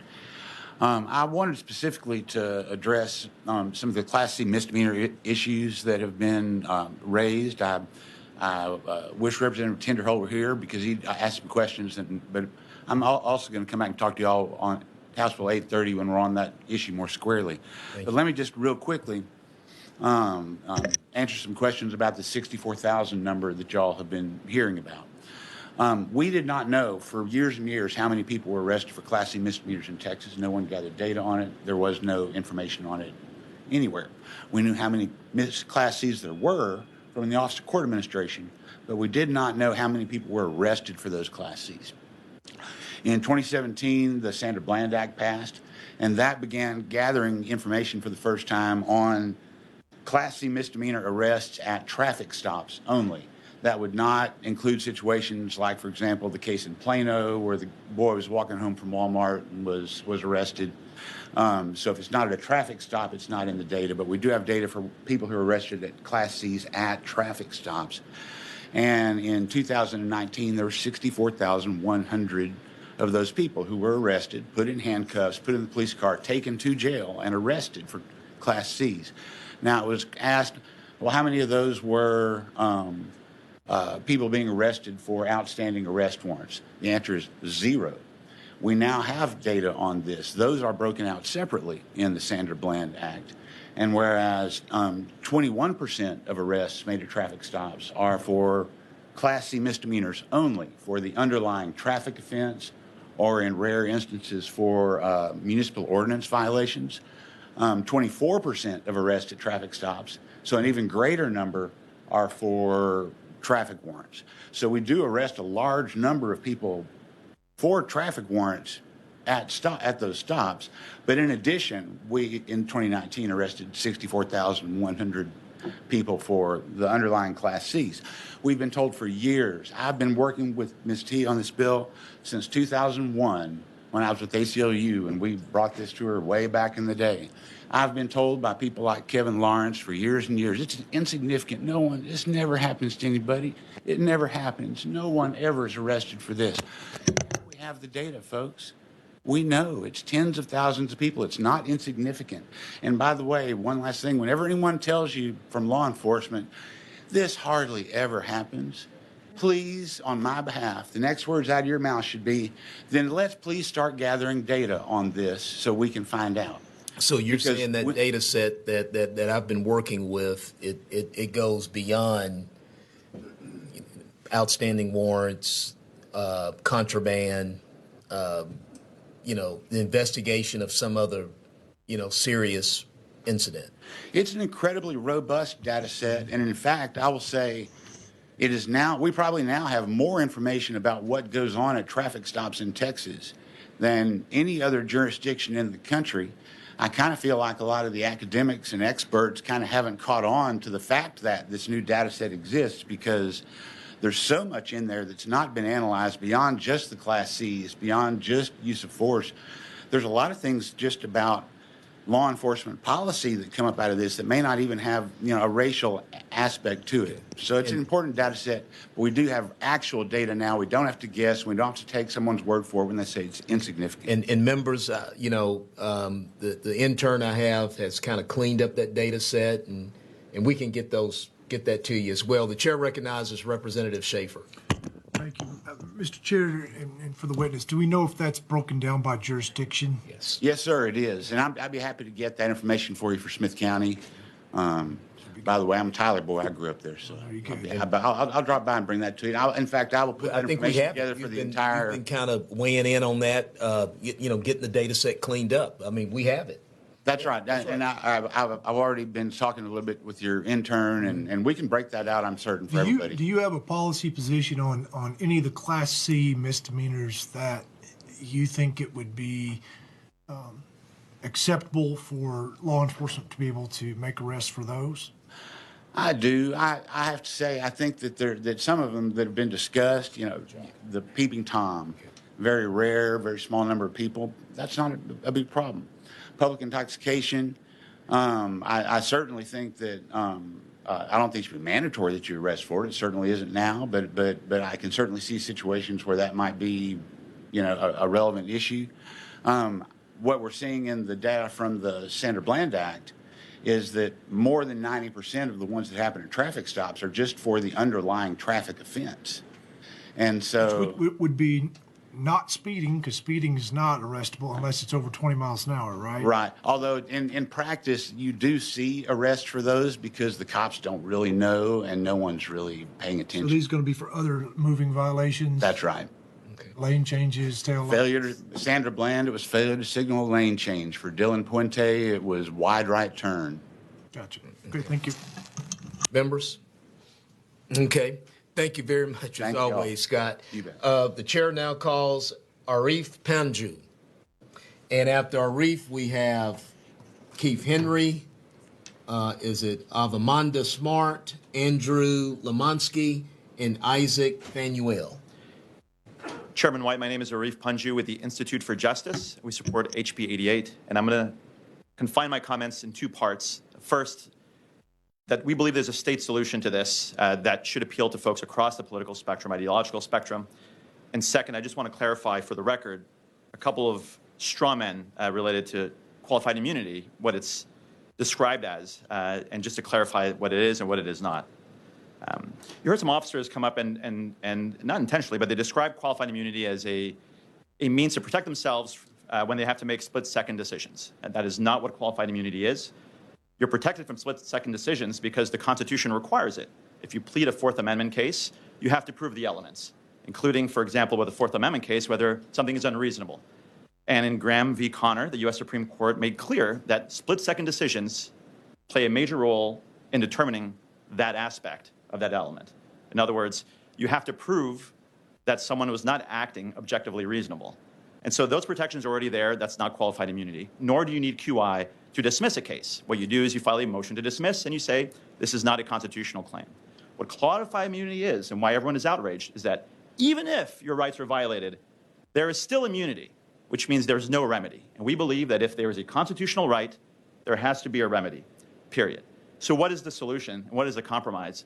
IJ believes, and the Institute for Justice believes, that the way you get to this is that you allow folks to go into state court and file their case, but you take the liability off law enforcement, and you do what people have done for centuries. You put it on their employer.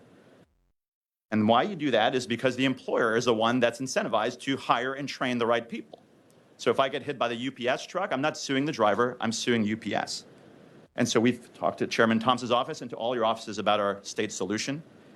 And under the standards developed by centuries of common law, private employers are responsible for their acts. There's no principled reason why governmental employers should not be responsible for their employees' acts. And there's a variety of court rules and procedures that will weed out insubstantial or frivolous lawsuits and claims. The employer liability that you could have in HB 88 through IJ's model, the state solution, will introduce real remedies for constitutional violations, but not lead to a flood of lawsuits. And so you want to make sure people have a remedy. You want to make sure you have the proper incentives for recruiting and for training. And to do that, you have to put the liability where it belongs, just like we do in the private sector, and that's on the employer. But at the same time, you have to allow the employer, the governmental municipalities, to be able to get rid of the bad apples. And so if there's been a constitutional violation, it should be within their discretion, and our model allows that, for them to fire the bad apple. And I'm happy to take questions. Yeah, so you direct it to the appropriate agency or governing entity, not necessarily the individual officer. That's absolutely right, Chair, because you wouldn't be suing the officer, you'd be suing the municipality. This really is a fix also for municipal liability. The only exception to qualified immunity, if you wanted to go to federal court under Section 1983 and sue the municipality, you'd have to prove that it's a customer policy, that they're just willy-nilly violating people's rights. So instead of a courthouse door, you've got a keyhole. You can't get through that. And if you can't get through it, there's no remedy for your rights. So our model is very simple. We've talked to all your offices about it and with Chair Thompson. And it's a fix that law enforcement should be happy with because the liability will no longer be on them. And it will incentivize municipalities to do a better job at training and hiring. Okay. That is a policy that's constitutionally sound, and that if you have a right, there has to be a remedy. Let me get another individual Ray in here. Chair recognizes Representative Eddie Morales. Thank you, Arif. Do you have a copy of that policy? Yes, I can share send it with to your me? office. Absolutely. Thank you. Yeah. Members, thank you very much as always. Thank you, Chairman. Chair recognizes Keith Henry. Then we have Avamanda Smart, Andrew Lamonsky, and Isaac Fanuel. Keith Henry is on his way up. So you call the next person. Avamanda Smart. How you doing today? Yes. Thank you for stating your name, who you're representing, and your position on the bill. Sure will do. Okay. It's been a long day. Okay. Good afternoon, Mr. Chairman, and all those represented here today. My name is Ave Maria Smart. Okay. I'm a citizen of El Paso, Texas community, and an advocate with the El Paso chapter of the Links Incorporated.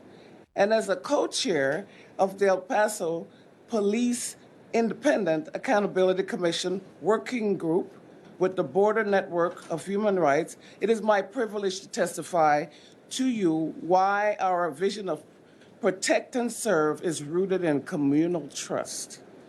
We the people, the neighbor next door, the pedestrian crossing the street, the mother driving to the store to take care of her family's needs, the young man or woman on their way to class, the family in crisis due to mental illness or abuse, and the police officer who must discern the right thing to do in each situation. Have faith that what occurs will be done with a sound mind and on one accord, rooted in communal trust. Being on one accord means that all lives, Black lives, life of people of color, is precious and an acknowledgement that is paramount to us living together in communities. The focus of why I testify today is deeply rooted in the words as written in Revelations 22, 1 through 22, that we're all a part of the tree of life. Therefore, Revelation chapter 22, it speaks to every city where people from all walks of life exist. As a people, we have desires for justice or not, for righteousness or not. In essence, versions of the good, the bad, and the ugly of human is common to cities. Ultimately, people seek wholeness, unbrokenness, or undamagedness as we go about fulfilling our dreams and aspirations in our community. Ideally, the branches, the systems within our city or our tree of life must be strong and grounded in communal trust and a good supportive foundation for its people, the branches, to flourish. It is how Homeland Security and public safety is bolstered.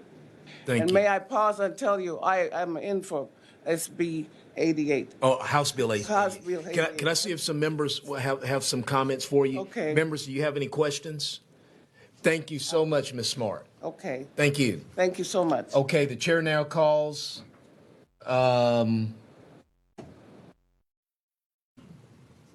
Andrew Lamonsky. Then we'll have Isaac Fanuel. Okay, we'll get there. And Keith Henry.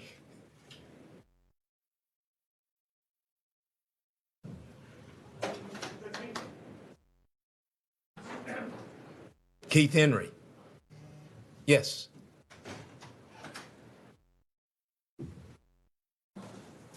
Thank you for being patient with me. Yes, sir. Thank you for being here. No problem. I am Commissioner Keith Henry, City of Texas City. I represent District 1 of my respective city.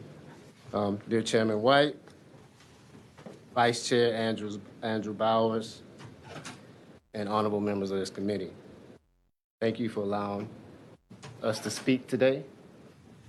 Arguably, criminal justice reform is one of the most prevalent social issues of contemporary society. Today, my testimony will address the imperative to enact amenable provisions in the proposed House Bill 88, also colloquially referred to as the George Floyd Act. With this intention, we must redress antiquated police tactics which have adversely affected historically vulnerable communities, and particularly communities of color, such as my district, which is a microcosm of Texas in terms of its ethnic demographics. Through candid discourse with my constituents relevant to policing, many of them are cynical about our current state. We are fortunate in my city to have a police chief who is receptive to implementing 21st century inclusive police policies. Nonetheless, even though it's at the local level, there is still a great need to produce state legislation which protects all persons. I will mention a few Texans who have suffered at the hands of police misconduct. All Texans. Mr. Bowden John, Ms. Sandra Bland, Mr. Joshua Feast, who was actually recently killed by a police officer across the street from my district. Respectfully, members of this committee, today the power rests with you.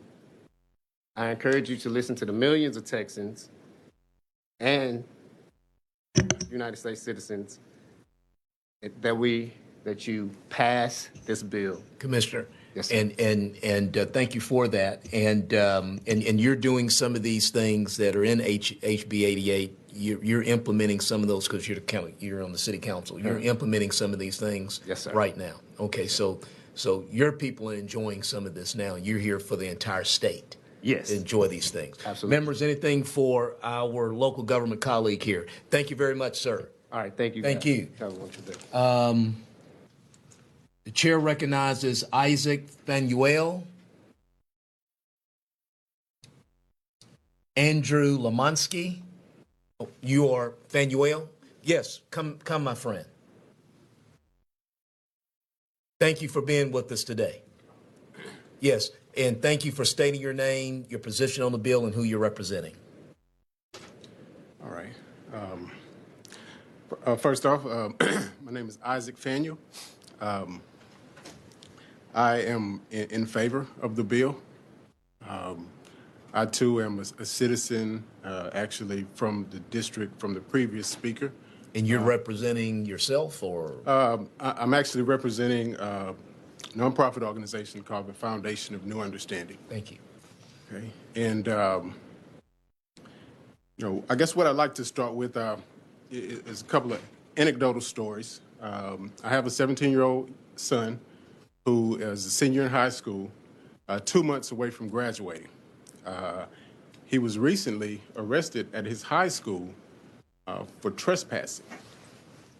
He is at his high school, 2 months away from graduating, never having been in trouble in any shape or form, and was arrested for trespassing. And they said that he was arrested because he was there at school a little bit longer than he was supposed to.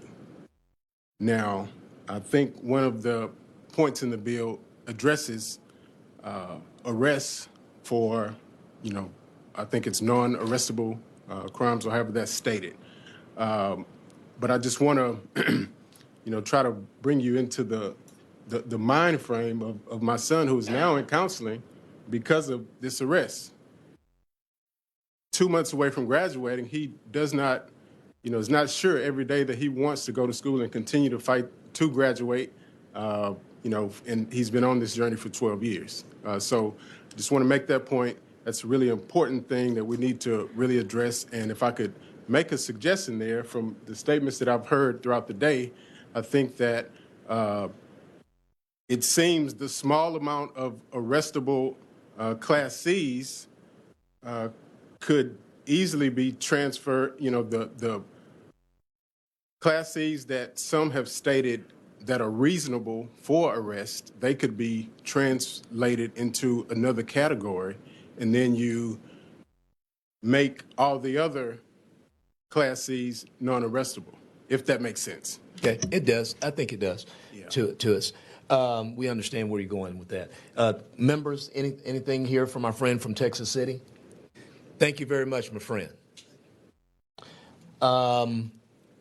Andrew Lamonsky, and then we're going to have We're going to try Marion Tolan again after Andrew on the video. So it'll be Andrew Lamonsky, Marion Tolan, and Clayton Tucker.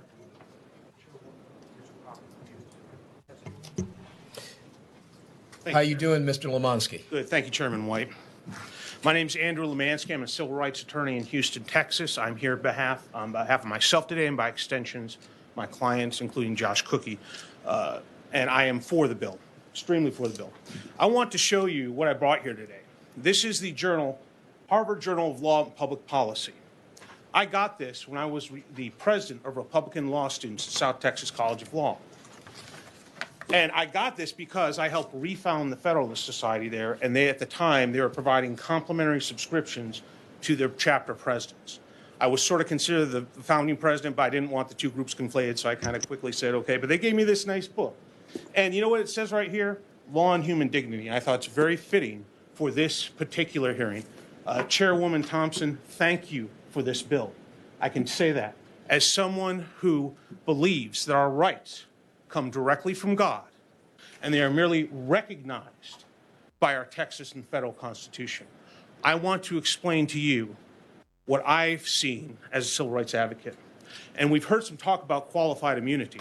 I want to explain to you how it actually works in a jury trial, what I've done.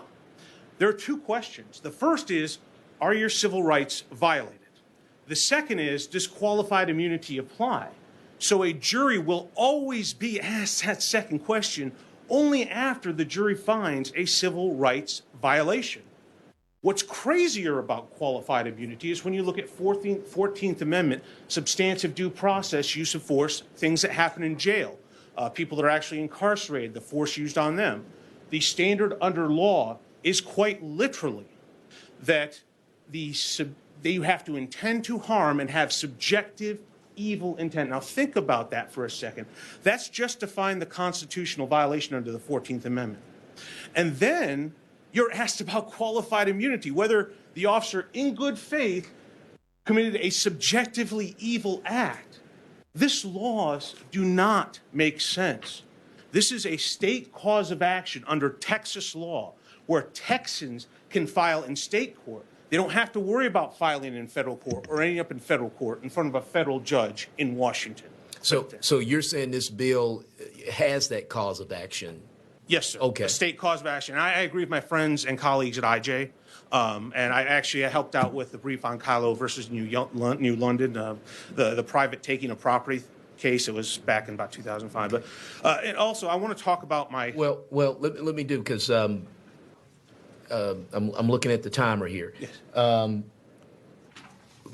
Give me real quick your point on some of the one or two of the policy points, other policy points in the bill, like duty to intervene. Duty to intervene is absolutely important because there is a duty to intervene under the federal version of the Civil Rights Bill. And this state law would be the exact same analogy, a duty to intervene. And that's important because, and this is the other thing that I don't believe was mentioned by the officers that came up here to testify against it, is that just because a department has a policy to intervene or puts that duty on the officer does not mean they have a duty in law.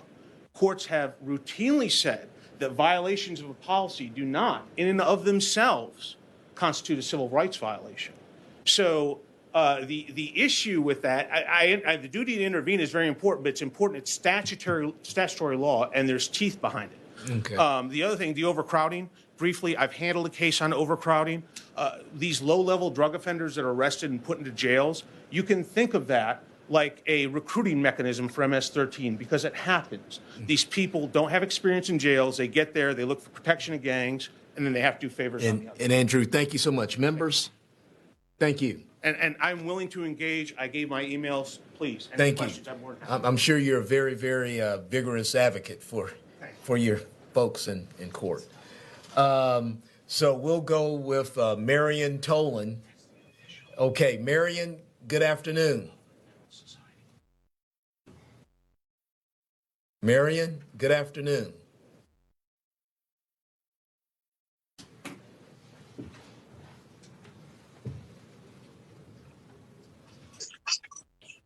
Yes, how you doing, ma'am? I'm fine, thank you. Oh, Thank you so much it's for having me. so wonderful to hear your voice. Go ahead and state your name, who you're representing, and your position on the bill. I am Marion Tolan. I'm representing myself, and I am for House Bill 88. Okay, thank you. And on New Year's Eve, 2008, my son, Robbie Tolan, my only child, was shot by police in Bel Air, Texas, in my presence. He was accused of stealing his own car. The officer put the license plate number in his computer wrong. And when another officer showed up on the scene and threw me against the garage door because I was saying, this is a big mistake, that's our car. My son rose and said, that's my mom, get your hands off my mom. And the officer did not give a warning. He did not use a taser. He fired 3 shots at him. one hitting him at close range in the chest. By the grace of God, he survived. The officer was indicted, and he was found not guilty in court. Of course, you know, that happens. And then when the district judge for the civil case, she dismissed our case based on qualified immunity. I sold my house. We filed an appeals attorney, went to the Fifth Circuit Court of Appeals, which is the most conservative in the nation, and we all know what that means. And we went all the way to the United States Supreme Court. There were 4 witnesses, and we still could not get justice. But in the Supreme Court, we won. Tolan versus Cotton is case law as of May 5th, 2014. Qualified immunity is a loophole for police officers, but victims have no loophole. This has got to stop. I sold my home that I lived in over 20 years to fight for justice for my child and for others. I wanted to be able to look in his face and say, I did all I could. He was a professional baseball player. His career was ended. Thank you so much. Our kids' life matters. Yes, it I does. wanted to be able to look in his face and other victims' face and say I did all I could. And I'm asking you all to do what you can. I've hugged so many mothers' necks. I'm a member of the Mothers of the Movement and Mothers for Justice. This is a very serious problem. We don't believe all police are bad. We don't believe that. We have police in our family. But you all have got to do the right thing. This bill must pass, and qualified immunity needs to stay in it. Thank you so much. Thank you so much for that compelling testimony. Thank you. Members, hold on, Marion. The chair recognizes Representative Schaefer. Ma'am, thank you for your testimony. Thank you for your persistence on behalf of your son in the situation. Was there any financial compensation that was ultimately awarded after the Supreme Court ruled in your case? Very little. We were remanded back to the same district judge's court, and she dismissed the city in the case. Of course, I wanted to hire another appeals attorney and file another appeal and go back to the Supreme Court. But by this time, my son was just exasperated. He's lost his career. This kid did not even have as much as a parking ticket. So, you know, we had to stop the fight in that way, but I still fight for others. That's the only thing that gives me peace, is to keep fighting for change, real change, and to support these families. I go to funerals, I go to hearings, I go to court, I hold their hand, I bring them lunch. I'm doing all that I can for change, for real change. And I just urge you all to be a part of this change. It's time. This was 12 years ago. It's time for change. Please consider leaving qualified immunity in this bill. Thank you for your compelling testimony, Ms. Toller. Thank you. Members, thank you so much. Have a great afternoon. Okay, now we'll have Clayton Tucker. After Clayton Tucker, we will have Josie Garcia, and then Harold Barnes. Clayton Tucker. How you doing, my friend? Doing all right. Okay, your name, who you're representing, and your position on the bill. Of course. So my name is Clayton Tucker. I am the state director for Our Revolution, representing all of our members from all around the state and every single district in the state. And we are very, very much for the George Floyd Act. So we, in short, believe in accountability. You know, in my pre-political life, I was a kindergarten teacher. I had 15 boys, 5 girls, pure mayhem. And I held my students accountable. When one kid hit another, there's a price to be paid. We hold our students accountable. We hold our teachers accountable. We hold our airlines accountable. I dare say we even hold our politicians accountable. We have to hold our police accountable too. And qualified immunity stands in the way of police accountability. This is, I mean, while we realize like this is a complicated issue with a lot of little factors and a lot of things to debate on, the fundamental fact is that no one, for no reason, should be above the law. That is what our members believe. And that's both the law of people and the law of a higher calling. You know, I think of a story of a man. His name skips my memory right now.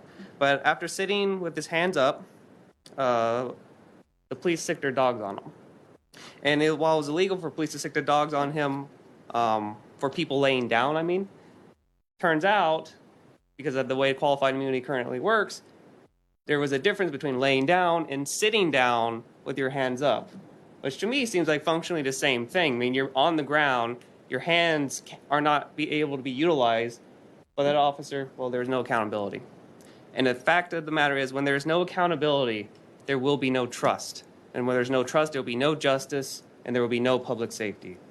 So we really encourage this committee, on behalf of our members all around the state and every single district, to keep qualified immunity, and of course, to limit use of force and everything about this bill. We really appreciate Representative Thompson for it, and we appreciate your time. And just, I'm just going to end this. Let me see if members have any questions. Members, do you have any questions for Mr. Tucker? Okay, thank you, sir. Yeah. Thank you. All right. Thank you. Josie Garcia. After Josie Garcia, Harold Barnes, and Celeste Brown. Can we go Harold first? Josie just went to the restroom. Okay, so Harold Barnes, then Celeste Brown, and then Josie Garcia.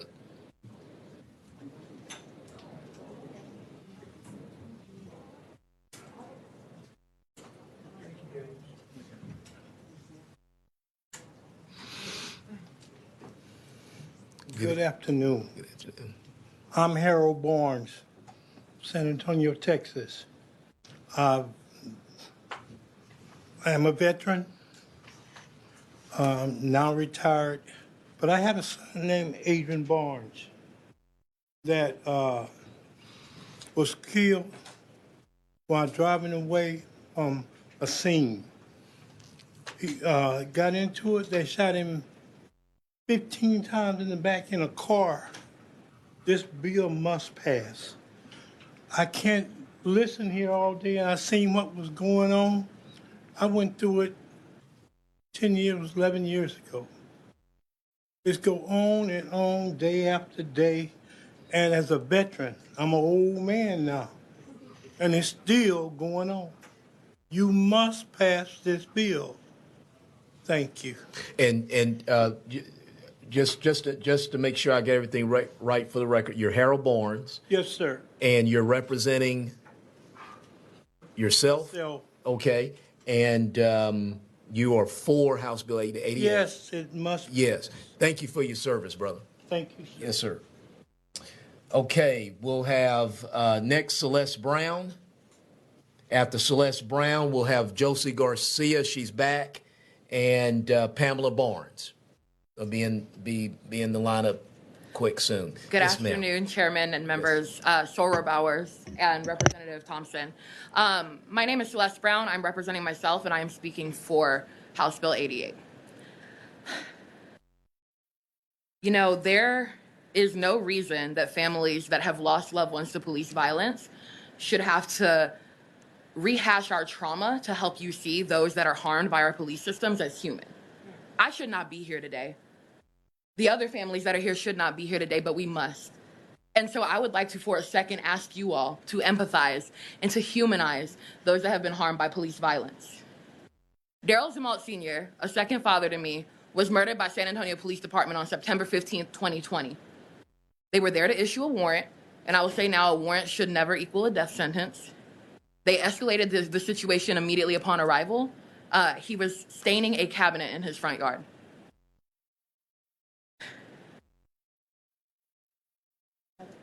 I'm sorry. Earlier, I heard when I was listening to law enforcement officials speak, they were saying that qualified immunity may affect the lives and families of police officers?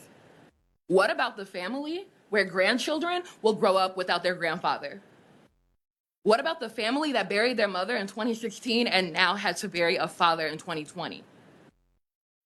I urge you to look, this is beyond partisanship, right? I've worked in policy for 7 years, and fortunately or unfortunately, I've been a community organizer since I was in college. I never thought it would happen to my family.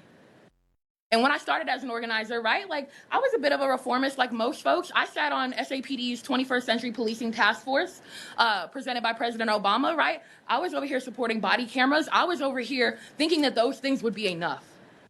But there is not a single reform that will bring back our loved ones.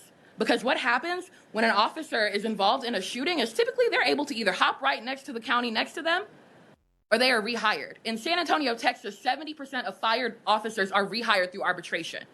We have one of the worst arbitration processes in the nation. And again, I shouldn't have to be here and speak on my family's hurt and my family's harm for you to humanize this. This is, again, like this is not an issue of partisanship. This is not an issue of us crumbling policing. Policing is working exactly the way it has been intended to. And you cannot reform a system that is doing exactly what it is meant to. But if something like, for example, Daryl Zamalt Sr. was left without aid rendered for over 3 minutes at least, we haven't seen the rest of the body camera footage. He was shot in the back. There were at least 5 officers I counted from the little bit of body camera footage that I did see. And the other 4 stood there. Where is the situational awareness? Where is the training? Where are the things that they claim work? Because it's really insulting to hear that a very tiny amount of officers cause harm or a very tiny amount of officers don't do it right when there are tens of thousands of families that are going through the same stuff that mine is. Celeste, did this occur in the jurisdiction with that San Antonio police supposedly patrol? It was inside the city limits, I guess. Yes, it was inside city limits on the west side of San Antonio. Okay, and I just have to ask this. We have these tensions up here in the Capitol about local control and state preemption, blah blah blah blah blah blah. And so you think it's at a point where maybe the state needs to come in and tell city Absolutely, council? and I formerly worked for city council, right? So again, I've worked in policy, and it is at a point where the state must step in. Okay. Because San Antonio has a million stories just like ours. Okay. Members, anything else for this great witness? Thank you so much, ma'am. Josie Garcia. After Josie Garcia, Pamela Brown. It's going to be, okay. Good afternoon, everyone. Thank you for your time. Yes. I'll say good morning, but good afternoon. Yes. My name is Josie Garcia. I'm with Reliable Revolutionaries of San Antonio. We're a community-led civil rights organization that fights against racial and social injustices. And I'm here in support of House Bill 88, also known as the George Floyd Act. I'm also an Iraq War veteran. I'm also retired Air Force. My husband is a retired Army and an Iraq-Afghanistan war veteran who earned a Purple Heart as he was shot in the line of duty in Afghanistan. I never in my wildest dreams ever imagined a day where I would stand to protect my own country and community against domestic terrorism on our own soil. That's how many of us veterans feel now as we watch and witnessed the murder of George Floyd live on social media. I felt a call back to active duty to be a voice for the voiceless. I became an advocate for police accountability because Black and brown people are instantly viewed as a threat and oftentimes get tried and executed at the hands of an officer. I recognize the lack of discipline and accountability in our policies, and as a veteran, I will never call the police for help for myself or my husband who suffer from PTSD, nor my twins who are 18 years old and suffer from autism, because I'm terrified that their very beautifully melanated skin is going to weaponize them. So I stand here before you today to talk to you about the kinship that people often see between the military and the police, because no doubt about it, we have a huge pipeline of military to police because it's what feels natural. We wear the uniform, we protect our country, And it only feels natural to then in turn protect our streets. But what we're witnessing here is a severe lack of discipline, a severe lack of accountability. Any of you who are veterans, you know to get promoted, your disciplinary records carry with you through your whole career. I stand before you as E6, retired, Jolene Garcia, because I couldn't make E9. Why? Because I spoke out and I spoke up and I refused to allow my voice to be taken from me. And here today, I just want to point out something to you all and everybody that has testified today. Today we have brought with us 8 family representatives from San Antonio, Texas, who all have stories similar to George Floyd and others. But rest and believe, please understand, this is not Minneapolis. This is not Ferguson. This is Texas. And this is really happening. This is really happening here. And please understand, we're not making this up. We protest all summer. Protest. We are protesters and protectors. People vilified us while we watched our nation get insurrected upon. But we're the villains. We're the bad guy. We're out here speaking up and letting you guys know we're not going nowhere. I'm begging you to pass this because you know what? I am retired and I have the time to come here anytime to testify, and we're not going to stop. So if we don't get this passed today, all we're going to do is look for other like-minded organizations, individuals who will come in and ensure that our elected officials are held accountable to serve and protect these citizens. Which if none of you wore the badge, if none of you ever wore a uniform, you were still taxpayers. And we're all here for the same thing. So please, please, I know this is a hard decision. I know it's a hard choice. We're not anti-police. We are anti-police brutality.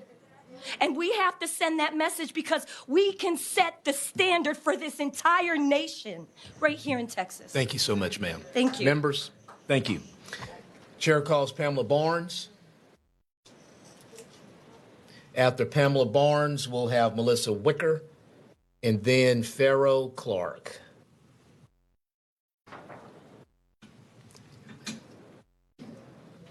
Hi. How you doing, ma'am? Chief and committee. My name is Pamela Barnes, and like my husband, I am very much for this bill being passed on behalf of my son, Adrian Barnes. 11 years ago, my son was killed by a Bexar County sheriff.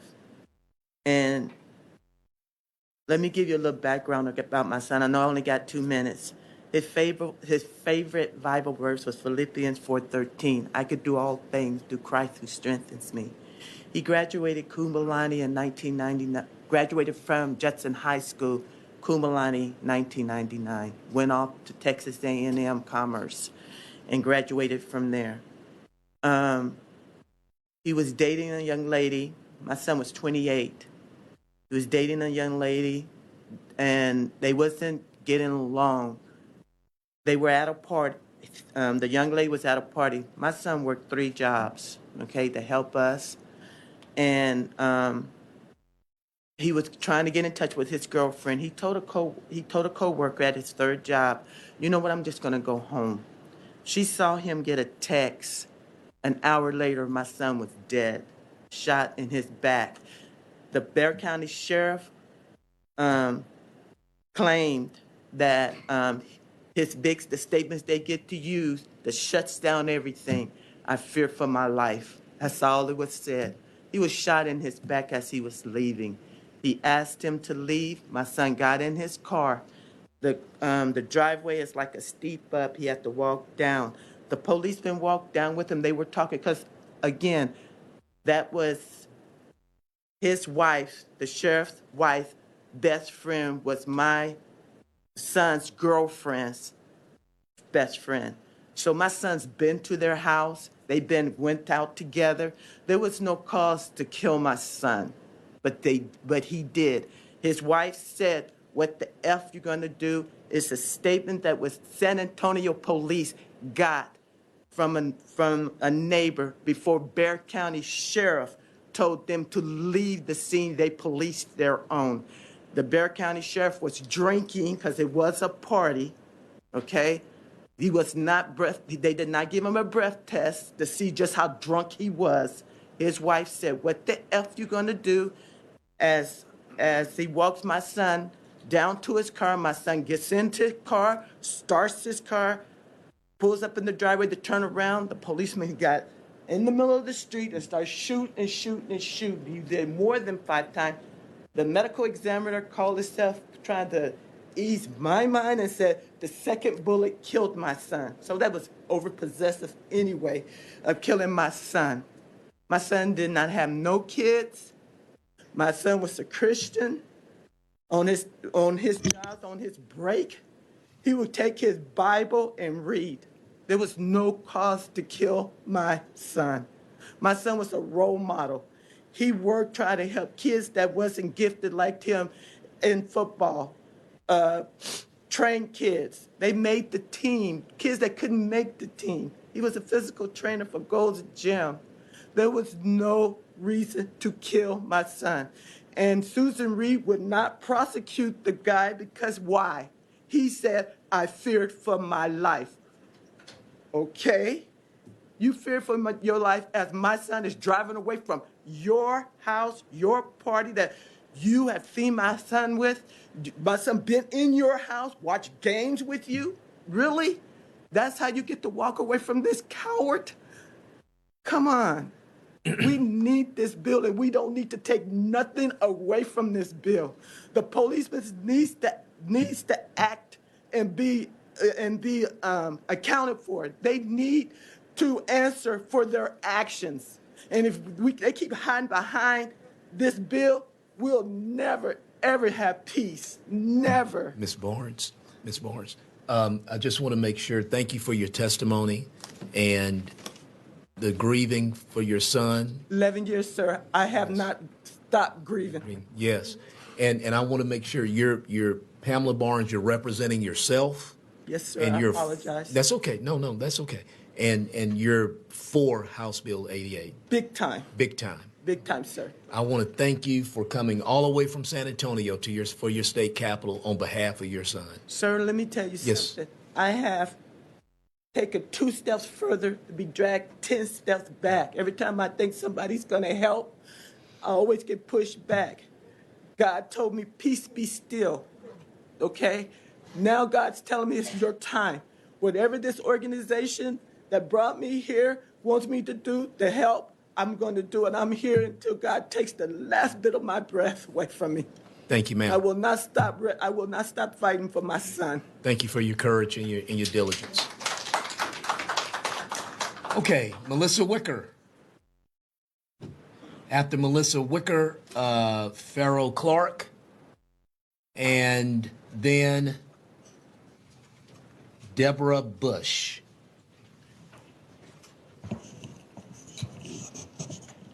Hi, guys. Nice to meet you guys in unfortunate circumstances, I should say. My name is Melissa Wicker. I'm San Antonio, Texas, born and raised. My father was Daryl Zamolt Sr. He passed away due to murder on September 15th of 2020. It's been 192 days since I've seen my father. I'm for this bill, 100%. I need you guys to pass this bill to take care of my 2 children who are black boys and who are being raised in this corrupt system. I need this bill to be passed. My father's not here anymore. I can speak on his behalf. It won't bring him back, but what it will do, it will save my boys in the future. God forbid this ever happen again and they hit my family again. So I am so for 88. Again, my father's gone. There's nothing I can do about it. But if I can save all the black kids, my black kids growing up, and if you can do that, and if we can do it together, I really believe we just need love. We just need to be together, come together and unite. There is no race. We're all bleeding the same color. And I wish a lot of people thought the same way. Again, I represent myself, and I am for the bill of 88. Thank you, guys. Members. Chair calls Farrah Clark, and then we'll have Deborah Bush, and then Michael Belsick. Go ahead, state your name. Good afternoon. My name is Farrell Clark. I am from San Antonio, Texas. I'm a founder of the civil rights organization Reliable Revolution and a member of the statewide coalition for George Floyd. I am here today to speak in support of House Bill 88. I stand before you today not as a Black Lives Matter activist or as a civil rights advocate, but as a voice to speak on behalf of those who can no longer speak for themselves. I speak on behalf of those like George Floyd, Marquise Jones, Charles Roundtree, Jesse Aguirre, Adrian Barnes, Daryl Zamalt, Norman Cooper, Tamir Rice, Gilbert Flores. I speak today on behalf of all of these names and too many more. I stand before you here today because I believe we can no longer afford to be silent. We can no longer turn a blind eye, and we can no longer sit idly by as our lives are being stolen needlessly. How many more of our children need to die? How many more mothers will bury their child and suffer the unbearable pain of losing a son or a daughter? I ask all of you to stand with us today. We are not asking for a handout. We are not asking for your sympathy. What we are asking for is your support. We want the dream we were promised, where unalienable rights are respected and the right to life, liberty, and the pursuit of happiness are not just words on a document, but words we live by. With this George Floyd Act, Texas has the ability to set an example for the rest of the country and make history.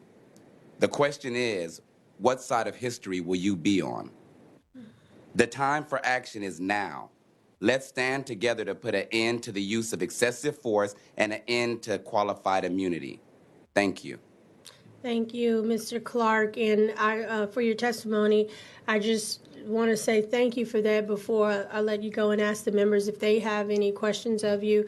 But thank you for being a voice for the voiceless, because I too have been out there and protested and stood up, and I was waiting for you to say Philando Castile, because that's whose life was lost when I was out in Dallas on July 7th during the Dallas ambush. There was a very pivotal moment for me and for my family. I was out there stranded with my children. But I do believe that at this moment, as I've said before today, that we can come to some compromise, and it is going to be on all of us to give the testimonies just like we heard from many people today, and we're so grateful for yours today. Members, does anyone have any questions of the witness?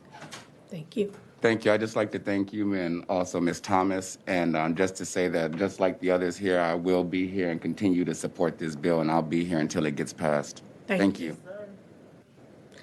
The chair calls Deborah Bush. And Ms. Bush, as you come forward, if you will state your name, who you represent, and your stand and where you stand on the bill.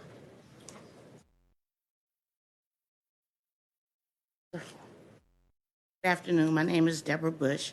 I'm with Reliable Revolutionaries. I'm a liaison for the families in San Antonio who have lost loved ones. I became part of it because 2014, my nephew, Marquise Jones, was in a drive-through. And one moment before, because I don't want you to lose your time. State your position on the bill. I'm sorry, for it, definitely, for sure. He was in a fender bender with a friend. His friend was driving, and he was a passenger in the car. He saw how the officer came out as security, but changed to police officer because of it being an accident. That's how it was explained to us. And he started roughing up the driver. And my nephew only lived a block away. And he decided, I'm not part of this, I'm gonna go home.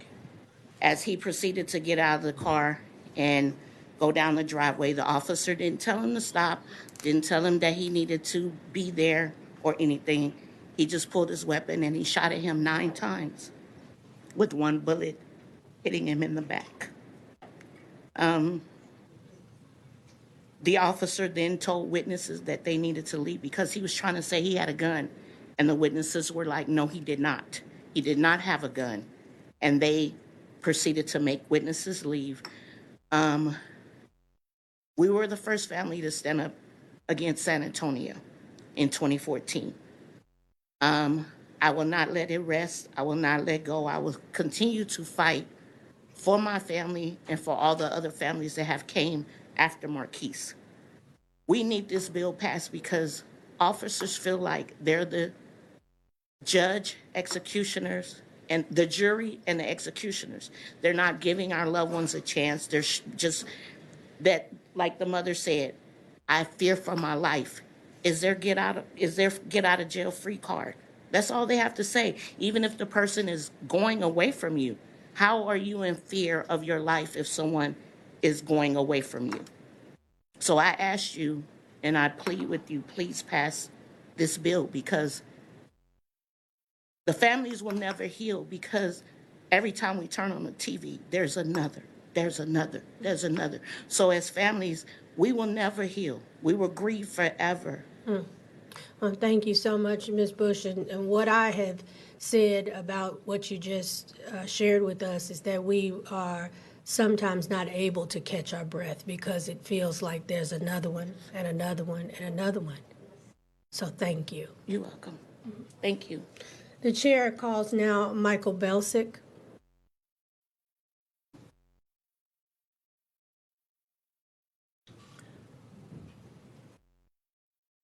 Okay. If Michael Belsick is not here, we will now, the chair calls Bernice Roundtree. Okay, Ms. Roundtree, come forward.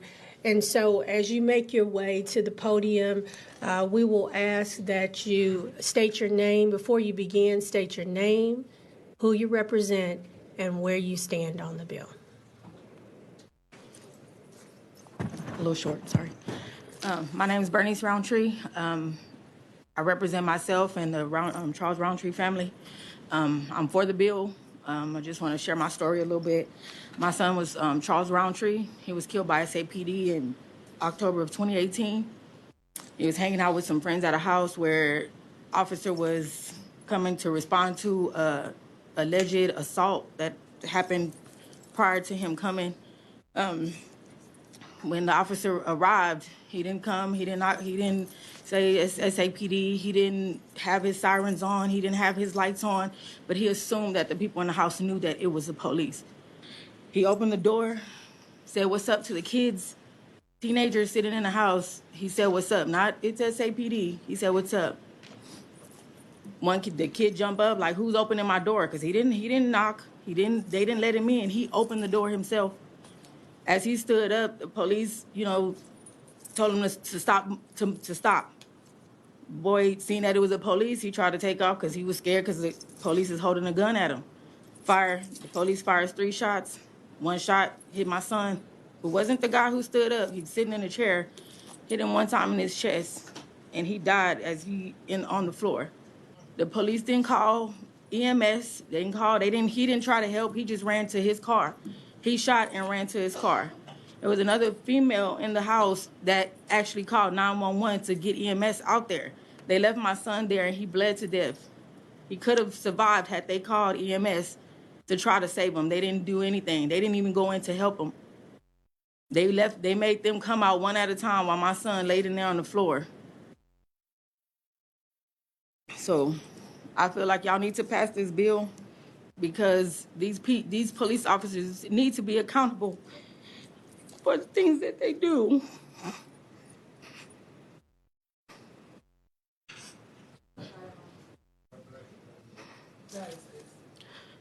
When we commit a crime as civilians, we have to be held accountable for our actions. So I feel like they, without that badge, should be held accountable for everything that they do. If they don't follow their policies in their job, if I don't follow policies in my job, I'm going to lose my job. So I feel like if they're not following their policies in their job and what they're supposed to be doing, and if they're not doing it the right way, they need to be held accountable for it. Mm-hmm. They need to be fired. They need to be in jail. They need to have consequences as well as we do. It's not fair that because they have a badge, that they're able to walk away from a scene or able to go back to work the next day after they just killed somebody and left them for dead. I feel like they all need to be accountable, not just some, all of them. Well, thank you, Ms. Roundtree. Thank y'all for listening. Thank you, and know that your testimony, along with others here, is going to make a difference. So thank you for that. Members, do you have any questions? I hear none. Thank you. Thank y'all for listening. The chair calls Nikki Creasman Green. Overflow room. Okay. We'll move on, and if Ms. Green comes, then we'll call her up again. But the chair now calls Julio Rocha. And next after Julio Rocha will be Mark Anthony Vasquez. So we have Nikki Creasman Green, who I believe is making her way over from one of the overflow rooms, Julio Rocha, and Mark Anthony Vasquez. If you'll come up in that order.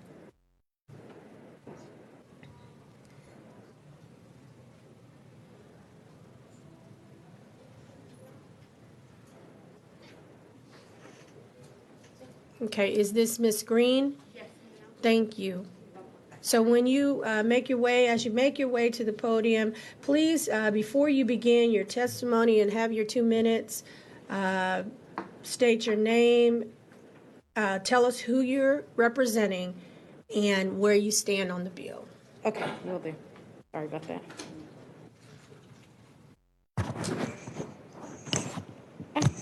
Sorry.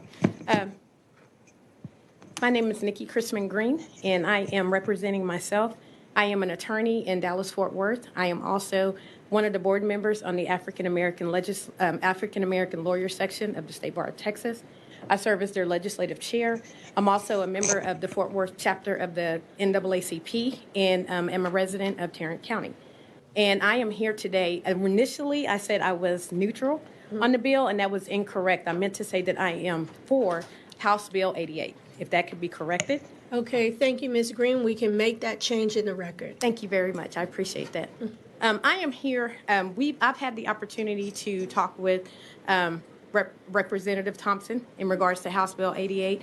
We've also had the opportunity through my role as the legislative chair of the African American Lawyer Section to do some research on the bill and some of the things that are proposed. And I believe that this bill is the best way to move forward, especially with respect to some of the things that are included. I will speak specifically to the duty to intervene. There was an opinion that was submitted by the Attorney General back in December that basically said that there was no actual duty for police officers to intervene. And so in stating that, what you have to look at is not having a consistent policy, which has been kind of consistent with the testimony today, when it comes to a duty to intervene, because there are some police internal policies that do have a duty to intervene. Fort Worth is one of those, but it's not consistent. One, across the state of Texas, there's not a disciplinary matrix if there aren't any, if there is no duty to intervene or officer fails to abide by those requirements as to what their punishment is. And so the duty to intervene policies do not have teeth. I acknowledge that there, on both sides of the aisles, there are some arguments as to making it a statutory requirement. But by making it a statutory requirement, you can provide a basis and a foundation for other agencies across the state of Texas that do not have an internal policy to do with a duty to intervene, and make that consistent so that officers can receive the proper training. Because if an officer is unsure through their training, which you've heard testimony today that says that the training is inconsistent as well with different officers, then how will they know when that duty attaches?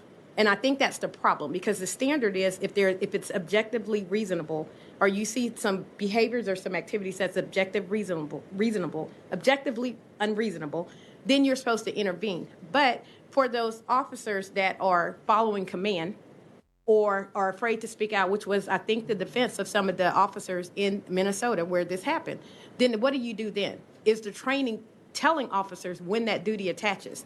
And without having some kind of consistent law or some consistent foundation, we are failing not only our citizens, but the police officers that are left there to try to figure out when they should have intervened and when they didn't. If these officers are truly good actors and they're not worried about it, they shouldn't be worried about having to exercise or afraid of the consequences from the duty to intervene, because they'll want to do the right thing anyway. Absolutely, Ms. Green. Thank you so very much. And that's exactly the way I feel, that, you know, if you have a heart, you know that you see something that's wrong. It goes back to see something, say something, and do something, and that's when your duty to intervene should come forward. So thank you for your testimony. Thank If you. members that are here, if you have any questions, does anybody have any questions? I don't hear any. Thank you, and we appreciate you are for the bill, correct? That is correct. All right, we'll Thank make you. a change. The chair now calls Julio Rocha or Mark Anthony Vasquez. Julio Rocha? This is Mr. Vasquez? Absolutely. Thank you so much for being here. No, thank you for inviting. Mr. Vasquez, if you, before you begin, will state your name, who you represent, and where you stand on the bill. My name is Mark Anthony Vasquez. I am with the State Leadership Council, and I come from South Texas, the Board of Communities of South Texas. If I may start? Yes, go ahead, please. Esteemed members, thank you. One moment, your position on the bill before you proceed. Oh, my apologies. Yes, sincerely, I'm for the bill. I stand here for the bill, for Thank you. HR 88. My name is Mark Anthony Vasquez, and I am a member of Statewide Leadership Council. I come to you from the Board of Communities of South Texas, speaking on behalf of my own communities in the Rio Grande Valley and the countless affected by police violence on the border, lost lives, and so many futures squandered. I testify today on behalf of House Bill 88 because within it rests a language of both accountability as well as empowerment, a language which empowers a discipline disregarded in policing, a discipline driven so callously, far from the discourse of law and order altogether. It speaks against, I feel, the culture of exemption that exists in policing. With the passing of House Bill 88, an entire multitude of Texans may find remedy in the very same avenues of accountability as those which pertain equally to all, law enforcement or otherwise. Certainly, the language of House Bill 88 holds a place in the heart of those affected by police violence, as in the case of Mr. Arnulfo Sierra of Far, Texas, where I'm from, down in South Texas, whose son, Jason Mark Sierra, lost his life at the hands of Mercedes PD, shot and killed in 2013, or Jose Roman Rodriguez in Brownsville, Texas, Julissa Peña, Rio Grande City, Texas, Christopher Reyes in Edinburgh, and a number of others, all victims of police violence. Whereas in the case of Jorge Gonzalez, whose young wife and sister and mother stood witness as his body and coffin was laid to the ground. I personally was there that day, memory which calls to mind the language of the George Floyd Act, requiring an officer of law provide aid immediately to any person needing medical attention as a result of the use of force. I come here from the Board of Communities of South Texas in support of House Bill 88, asking that this not be the time to make change, that this culture of exemption among policing may come to pass, and that it be a faded memory and not a pressing function of our cultural landscape. Members, thank you very much, sir. Chair now calls Angel Gonzalez. After Angel Gonzalez, well, we can wait for him. Okay. Let's go to Stephen Brown. After Stephen Brown, we'll have Sidney Bueller. Go down.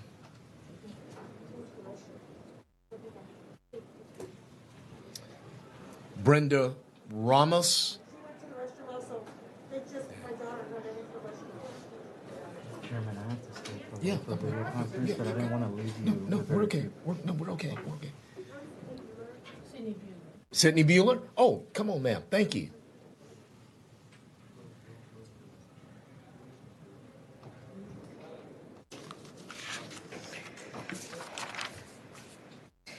Thank you, Mr. Chairman, Madam Vice Chair, members. My name is Sidney Bueller. I am testifying on behalf of myself. I am testifying in support of House Bill 88. I live in Austin, Texas. On August 1st, 2020, at around 7 p.m., I was participating in a peaceful protest against police violence near the memorial of Garrett Foster in downtown Austin, Texas. Before I was arrested, the police began forcing us up the street on Congress Avenue using horses and bicycles. I was in the front of the crowd being pushed backwards. When I saw a woman get completely drenched in pepper spray and she came to my shoulder crying, it made me angry because we were all backing up like they had said, so I didn't understand why they needed to hit us with bikes and continue to spray us with pepper spray. So I turned to the officers and yelled at them. One of the officers who heard me said, "We're arresting this one." He then wrapped his arms around me. He was much bigger than I am, and he picked me up into the air. The officer carried me away from the crowd and threw me to the ground. And even though I was much smaller than him, and he could easily control me by himself, 2 other officers came and kneeled on me to hold me down. I remember yelling that I couldn't breathe and that my wrist was about to break, and they just yelled over me saying, "Stop resisting arrest." I am 5'7" and weigh about 145 pounds. I was not fighting back or doing anything to create a risk for the officers. The 3 officers pinned me on my back and pressed me into the street. One officer knelt on my neck, another knelt on the base of my spine, and the 3rd officer was pressing me into the street and handcuffing me. The way the police arrested me by forcing me to the ground, kneeling on my back and neck, and crushing me into the street caused me to suffer a few disc bulges in my back and neck. I am only 24 years old, and I have extreme back pain and numbness and tingling in both of my hands and legs that interfere with my everyday life. My favorite thing to do is to play the piano, and I even struggle sitting down to do that. This pain will follow me the rest of my life, and I will forever remember that day. It hurts that I can't do the things that I love the most. This incident caused me a lot of pain, sadness, and humiliation, and I haven't been able to return to protesting police violence since being injured. All we were asking for that day was empathy and understanding, and we were brutalized for it. And today, all we are asking for is empathy and understanding. Thank you. Chair calls Angel Gonzalez. After Angel Gonzalez, we'll have Stephen Brown and then Brenda Ramos. Okay. Thank you, Chairman and Madam Vice Chairman members. Hello, my name is Angel Gonzalez. I'm here for Alexander. I'm his little sister. I'm testifying on behalf of myself in support of HB 88. My brother was recently killed, one of the first martyrs of 2021. I'm sorry. It's just so sad how this keeps happening, and so many people are going through the same thing, you know, just different family, and they keep getting away with it. But I think if we pass this bill, and if y'all come to an agreement, if you do or if you don't, you know, but this bill will help get justice for all victims' families, because we're the ones who suffer the most. We deal with it every day. The loss of my brother, the loss of her son, you know, it's just so hard on a person, and just getting the strength to get out of bed every day to keep moving on while everyone's world is just keep continuing to go. Ours has stopped. My brother left behind a 4-month baby, and he just became a new father, and that's something he always wanted to do. It's just so sad how the 2 cops that murdered my brother are still free. Like, it just doesn't understand how if any random person that was a citizen murdered somebody, we'd go to jail for it. But considering that they have a badge, what gives them any different? Because they have a badge. But we should be able to get justice for my brother, to get justice for people to come that go through the same situations that we do. Because what makes them any different if we all feel the same pain? You know, we all want the same thing. And it's just so sad how it keeps continuing to happen to other families, and I'm sorry. We will never be the same. Let me tell you that right now. My parents, they can't even talk because they don't know how to say it in the right way, because it's just so traumatizing for my parents to deal with the loss of your kid. Who wants to bury their kid before you're supposed to bury your parents, not you bury your kids? It's not right. This bill, I think, will make a big impact on our community, and we need to do something about it, because it's not right, because they keep getting away with it, so they're going to keep doing it. And I just want to get justice for my brother and for everyone, not just him, but just for everyone, because we're all united. And the one thing of getting justice is part of healing that we linger for, just to make sure that situations like this continue to stop happening, because it's not right. Yes, ma'am. Thank you so much for that. Thank you so much for your testimony. So much. Thank you. Thank you. Stephen Brown. Okay, Stephen Brown, Brenda Ramos.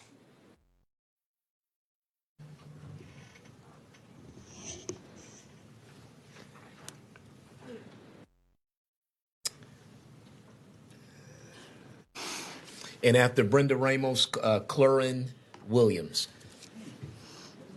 Hello, Yes. Chairman and everyone.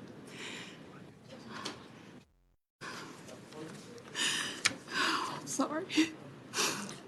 My name is Brenda Ramos.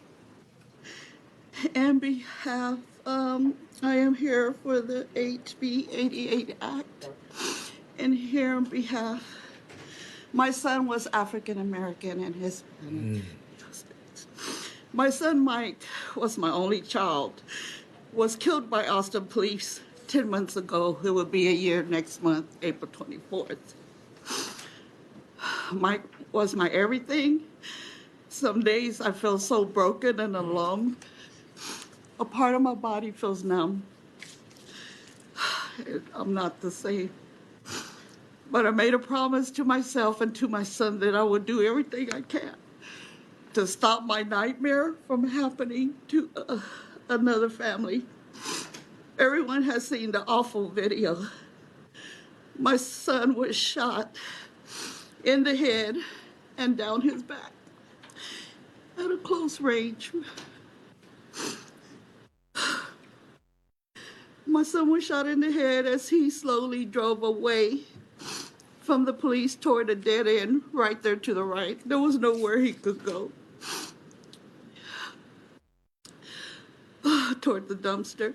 My son was unarmed. The video plays over and over in my head. When I try to sleep, the gunshots haunt me in the video that I see. But most innocent part for me as a mother is Mike's confusion and fear before he got in the car. All these Austin police officers screamed and screamed and screamed at him with guns and drawn. I'm his mama, but anyone can hear the confusion and fear in his voice. He was traumatized. He says, "Y'all are scaring the blank out of me. Why are y'all got guns? Don't shoot, y'all. What is going on?" He did not have no idea what was going on. They just screamed and screamed with so many guns pointed at him. Why couldn't they have slowed down? Why did they all needed to scream at the same time? Why did they just answer his questions? His hands were in the air. He had already turned, God, I'm sorry. His hands were in the air, and he had already turned in a circle with his shirt up. There was no weapon. Why did they continue to scream threats? Why did they escalate to violence? Why can't they understand that anyone could be scared out of their mind with all those threats and guns pointing at him? Why couldn't they have spoken to him like he was a human being? Like he was somebody's son, like he mattered at all. Please help save our mothers and children in the future from what I suffered. Police like the Austin police officer who killed my son needs to be held accountable for their actions. That's why I'm asking you for support, EP 88. And in regards, someone prior testimony given examples of officers held accountable in Minneapolis or California. So what about here in Austin? Ms. Ramos? Ms. Ramos? Yes. I have to do this for the record to make sure, you know, we maintain the bill. You're Brenda Ramos. Yes, sir. Okay, and you are? His mother, Mike Ramos's mother. And you're representing yourself? I'm also here for myself in the 88. Okay. George You're Floyd. for 88? Yes, sir. Okay. Yes, I want sir. you to know that I've watched that video several times as well. and I understand you're hurt. I'm very hurt. Yes, ma'am. He was the only one I had left in my family. I have nobody. Yes, ma'am. He did everything for me. Mm-hmm. And that day that he got shot, he was going to become a coach for the basketball league for the capital city with his schoolmate that was already running a basketball for the children. Kids love him and he loves kids. Okay. Members, thank you so much. Thank you.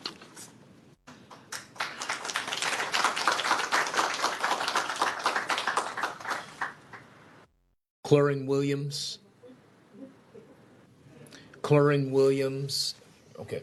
And after Clorin, we'll have Kevin Roberts and then Trina Miller.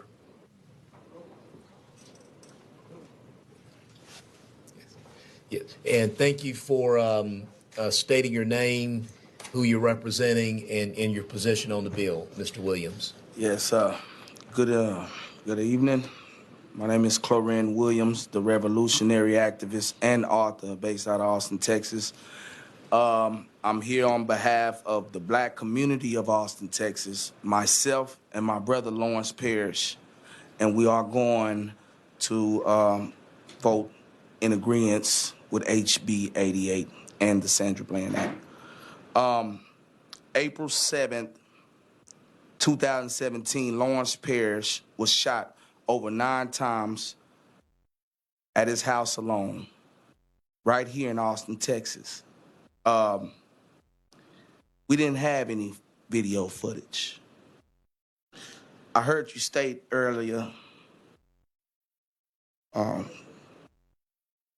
if we don't start none, it won't be none. The system has started something. And it's been something. And I think that you can see behind me that there were plenty of families, plenty of people who are immediate family members of those who died. Now, there was a big list of names of people who died from San Antonio, Dallas, Austin, Houston. We can just keep going down the list. Lawrence Parrish is not on that list because he survived. The attempted murder on his life didn't stop there, because then we began to do a cover-up. The Austin Police Department covered up the scene, lied and lied and lied, and therefore my brother had to spend time in jail for 2 years fighting for his life, after fighting for his life being shot. The first initial shot was in my brother's face. They walked right up to him and shot him right in his face. He fell back into the house, and a legion of bullets hit the door. 60 bullets were shot. 4 officers stepped over my brother's body, told him if he moved again, they would kill him. Then proceeded to make a cover-up by finding an empty weapon in the house and placing it by the doorstep. Now, this entire case has already been publicized through this city, and Austin has so many George Floyd cases, I can't even count anymore. We begin this year alone with more George Floyd cases than we had just last year. And so I didn't want to yell, I didn't want to cuss, I didn't want to get emotional, but it's hard for me not to feel the sorrow and the pain from the families that's behind me or that come in because they actually lost their child. Does that mean that my brother doesn't deserve justice? Does that mean that he doesn't deserve everything that he has lost? We lost our identity for our family. We've lost our family. We lost all financial stability in that family. We've been called cop killers. We've been called drug abusers. We've been labeled all kind of names by the system. And so I'm here to vote for 88, but also ask that you guys in this panel of power, this committee, understand that this responsibility, we took it and then we given it to you. The power will come back to the people. And as we seen last year, I don't know if everybody understands this, but we're done asking. George Floyd's brother, who is very, very strong, I can see how strong, how much God is guiding him, because he asked you guys. Well, I'm here to tell you, as a fourth generation Austinite, we're done asking. We need this to pass, or we'll have to do what we have to do to protect ourselves. Because at this moment and this day of time, I can guarantee you this entire community that you're going to go walk into the street, right, and get in your car, and you got to pay the meter just like we do. Well, guess what? That community knows who you are, right? They're waiting for you to make the right decisions. They're waiting for you to be the leaders that you are, that we ask you to be. Yes, and so if you're not willing to make that choice, and it's going to start today, just understand that when we all walk out of this place, there's going to be a lot of emotions. There's going to be a lot of feelings, and we can't stop that anymore. This is the chance that we have to really care about something and stop the things that are coming in our future. Thank you. And this is one way to do it. Thank you so much. Thank you.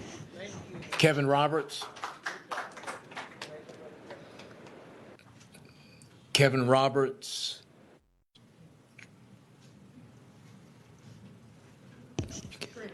Okay, Trina Miller. And after Trina, Thomas Moore. Hello, everyone. My name is Trina Miller. I'm coming from Arlington, Texas, and I'm speaking on behalf of my family. Trayshawn Miller is my son, and I'm speaking for the bill. I'm speaking to inform you that my son, Trayshawn Miller, was killed by Arlington police. He was a brilliant child. He graduated from Arlington Lamar. He played football, and his goal was to close poverty gap by studying economics. On March the 8th of 2017, Trayshawn was brutalized by 5 Arlington police officers while he was unarmed. He was beat and tased by Robert Coleman. And then on January 11th of 2019, Robert Coleman was put in charge of investigating his death. Trayshawn was a passenger in a car that was followed for 11 minutes and was pulled over by Austin Williams. Trayshawn and his friends were not in trouble, and they had not been bothering anyone. Trayshawn mentioned in the stop that he feared for his life. And we believe Trayshawn acted in self-defense after he ran from the scene and was chased by Alex Quintanilla and Austin Williams. Trayshawn is accused of shooting Alex Quintanilla, and in return, Austin Williams shot Trayshawn 5 times. After shooting Trayshawn, he arrested Trayshawn, put him in handcuffs, and then he went to go render aid to Alex Quintanilla using the trauma kits that are funded by the Arlington Police Foundation, which Mr. Timberholt's wife is the executive director. Those trauma packs are given to the Arlington Police Department to use for gunshot wounds. Alex Quintanilla was not bleeding enough to have that pack used on him. So Austin Williams went back to Trayshawn, who was handcuffed, picked Trayshawn up off the ground, and threw him on his back, yelling, "Fuck, shut the fuck up," yelling, "Shut the fuck up." Trina, let me ask. You're for the bill? Yes. HB 88. I'm speaking directly on the failure to render aid or the duty to render aid. That's right. That's right. Okay. On the body camera, it showed that. Trina, I mean, I'm trying to get everyone else through. I want to finish what I have Okay, to say. well, I'm a mother. I'm a mother. You sat up here and let 5 police officers talk. I'm going to finish what I have to say. On the body camera, yes. the first responders was allowed to use, did not render aid to Trayshawn. And when the aid was not rendered to Trayshawn, he was thrown on the back of an ambulance. The ambulance actually broke down en route to Trayshawn, picking up Trayshawn. Trayshawn did not receive any aid from any police officer who was there. The fire department that rendered there cut all his clothes off while he laid in a puddle of blood. No one rendered aid by Austin Williams. They gave Austin Williams an award, and there was no aid. So how is it that you're asking that there's a duty to render aid and there's no aid that was done? I'm speaking for that bill, and everyone we have filed complaints for the state. The state has not allowed us and gave us any aid in the failure to render aid by the EMS trauma unit. We have filed states by the city. You stated that the city has a responsibility for policy and procedure, and no one in the city has held Austin accountable for failure to render aid. He told Trayshawn to shut the fuck up, threw him on his back, causing more injury. Alex Quintanilla even asked someone to remove Austin Williams from Trayshawn because it was a duty to intervene, and no one did that. So I'm here to tell you that there's policy and procedures from Arlington that has not been followed, and you have a right that you've stated that the city should be following that. We've been to the city. We've been to the state. No one is listening to us, and we're here in front of you, and we're asking to be heard. Period. Yes, ma'am. Come on, Trina. Come on, Trina. Yes, ma'am. Yes, ma'am. Yes, don't speak. Y'all was gonna hear it. It don't matter. It don't matter. Retired. This is a new deal now. She gonna speak like this. Yes, that's how the laws gonna speak. You let them speak, Mr. White. Let them speak. We let them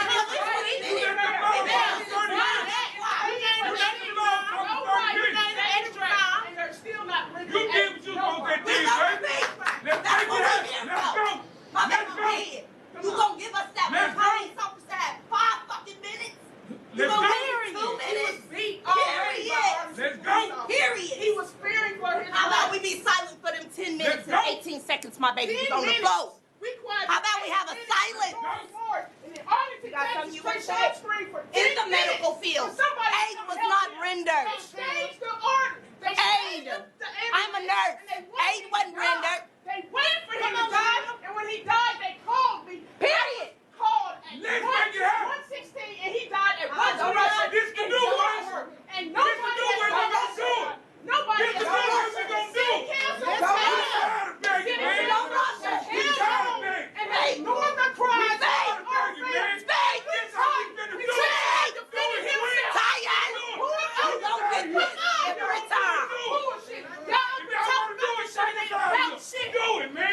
So the police got the right to tell lies, but then we can't tell the facts. Period. And that's on everything we love, man. I ain't worried about it. I ain't worried about no here. I've been wanting to do it since I walked in here, man. I am Trayshawn. Read my shirt. I am Trayshawn. Read my shirt. I've been working white for 2 years. Our ancestors built this building, man. Our ancestors built this I building. stand for everything he stood You got that for. right. We gonna fight for them too, Protect man. myself, cause y'all ain't We gonna fight do for them shit. too. I'm gonna protect myself. You let them go. Do what y'all want to do, man. Do what you want to do. Let them have their business. Ain't nobody looking for her. Let them have their time, man. Thank you, sir. Fuck that. You know what we finna do. Y'all know what we finna do. Straight up. Next.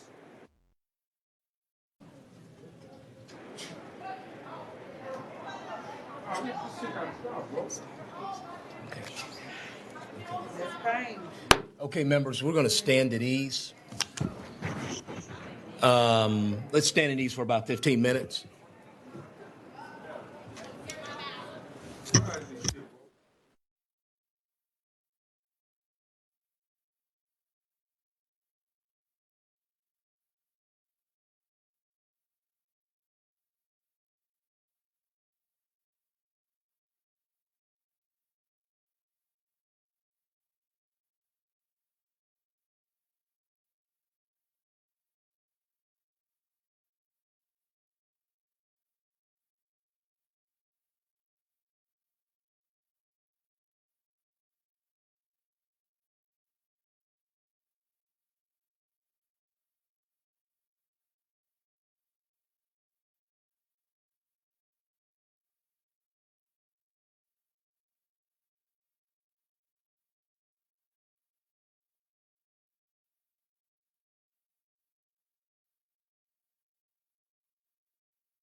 right now, so we will proceed as we've been in order.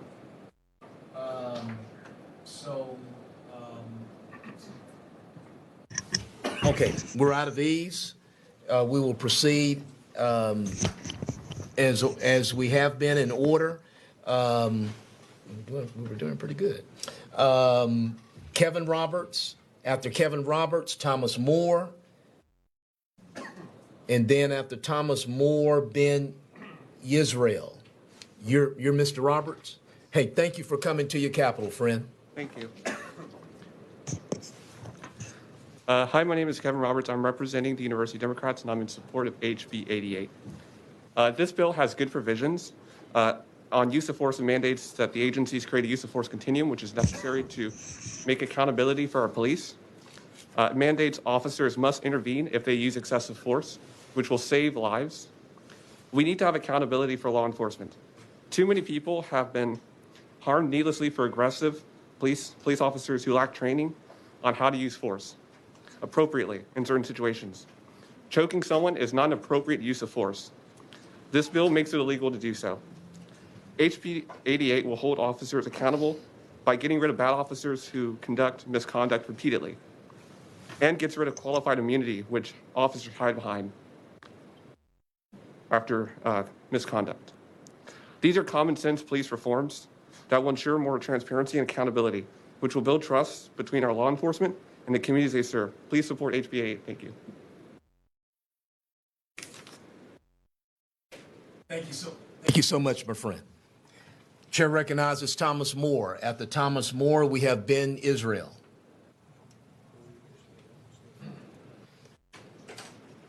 And after Ben Israel, Michael Belsick. Is that right? My mask off? Yes, you can either way. Thank you. My name is Thomas Moore. I'm with No Sleep Until Justice, and I'm speaking in favor of House Bill 88. I would like to thank the Texas State Legislature for allowing me the opportunity to speak today. Today we gathered to solve two problems: the needless abuse of Texans by law enforcement and the lack of support for Texas law enforcement. These two issues may seem diametrically opposed, but when you examine both problems, there actually is a common solution. The Sandra Bland and George Floyd Acts will give you the opportunity to both defend the civil liberties of Texans and reestablish social currency and respect for law enforcement. When Texans get arrested over a routine traffic stop, they're less likely to respect the police. For every Sandra Bland, there's a Sergeant Sean Rios.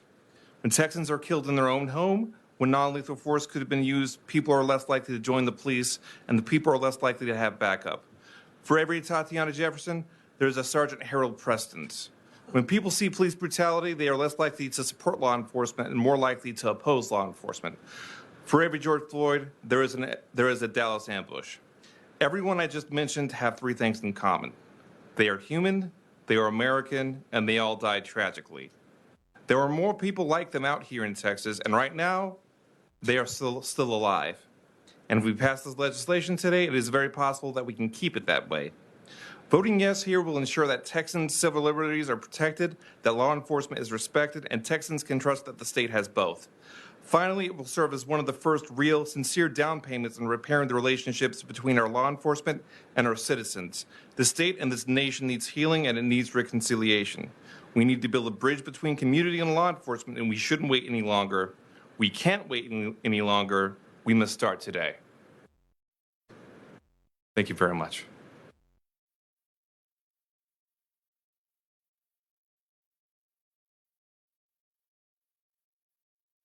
Israel. After Ben Israel, thank you, sir. After Ben Israel, Michael Belsick, and then Antonio Harris. Thank you, Chair, honorable members.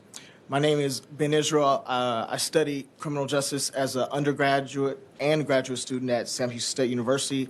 I have a PhD in public policy from Texas A&M. I am here representing, I'm the Chief Policy Advisor Elite Change. I'm here on behalf of the Center for Justice Research that is housed at Texas Southern University under the direction of Dr. Howard Henderson. The Texas George Floyd Act aims to curb police use of force and further criminal justice reforms. and narrow officers' ability to use force by banning chokeholds, and establish a statewide policy that requires officers to intervene when excessive force may be used. According to a recent survey by the Houston Chronicle, 91% of Texans support the provision that requires officers to intervene in the case of excessive force. 77% of Texans support a ban on chokeholds. 72% support limiting police immunity against civil lawsuits. And 3 in 4 Texans support ending arrests for low violations that only require fines. The center recommends the 5 following recommendations. 1, prohibit chokeholds. 2, end arrests for non-jailable offenses. 3, limit immunity for officers. 4, implement new standards for officer protocols, including the duty to identify, duty to render aid, and duty to intervene. And finally, mandate de-escalation and negotiation to accompany any use of force. Thank you for your time. Let me get this, let me make sure we got this straight. You are Ben Israel. You're representing? I am testifying on behalf of the Center for Justice Research at Texas Southern University, and I'm testifying on the bill. Okay, on the bill. On the bill. On the bill. Thank you. Thank you. Michael Belsick. After Michael Belsick, Antonio Harris, and then Leslie Morrison. Okay. Michael Belsick registered against HB 88. Antonio Harris. After Antonio Harris, Leslie Morrison.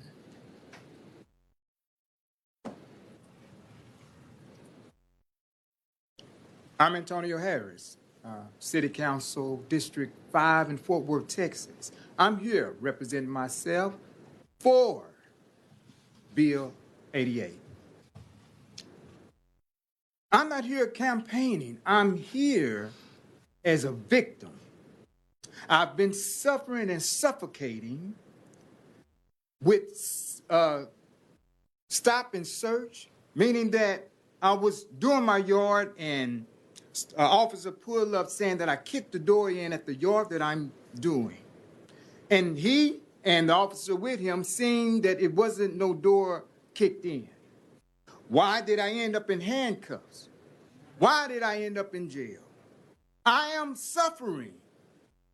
I'm suffering from racial profiling, being pulled over for the hue of my skin, or the car that I'm driving. I'm suffering. I am suffocating from officer anxiety, meaning that I become and feel a certain way when I see the police going down the street, especially when they get behind me. I am suffering.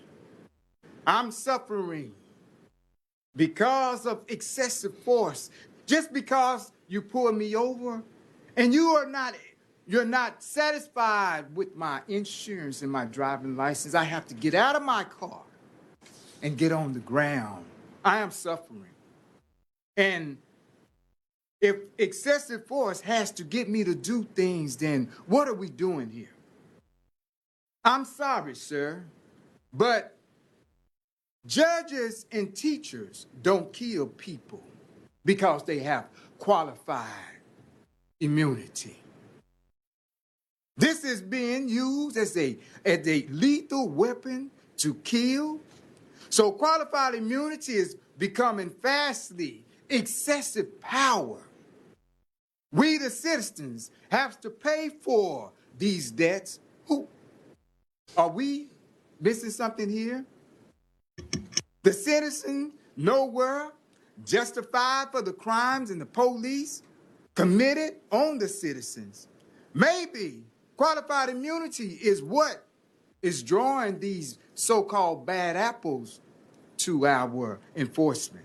Mr. Harris. Yes. Mr. Harris, so you're saying that the strength of this bill is the qualified immunity. Exactly. Okay. Members, any other comments for Mr. Harris? Okay, we'll take that note. All right. That's the crux of it right there for That's you. it. Qualified. Okay, got it, bro. Leslie Morrison. After Leslie Morrison, we'll have Coretta Brown, and then Lawrence Parrish.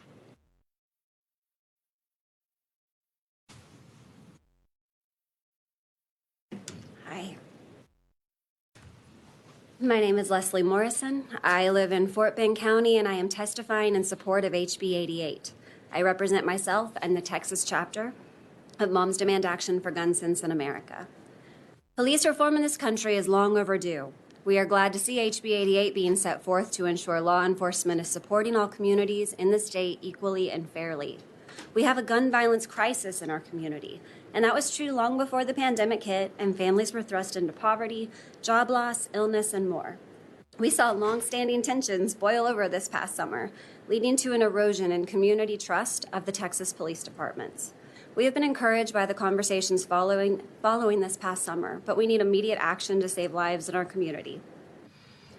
Put simply, police violence is gun violence, and we cannot end gun violence without addressing this crisis.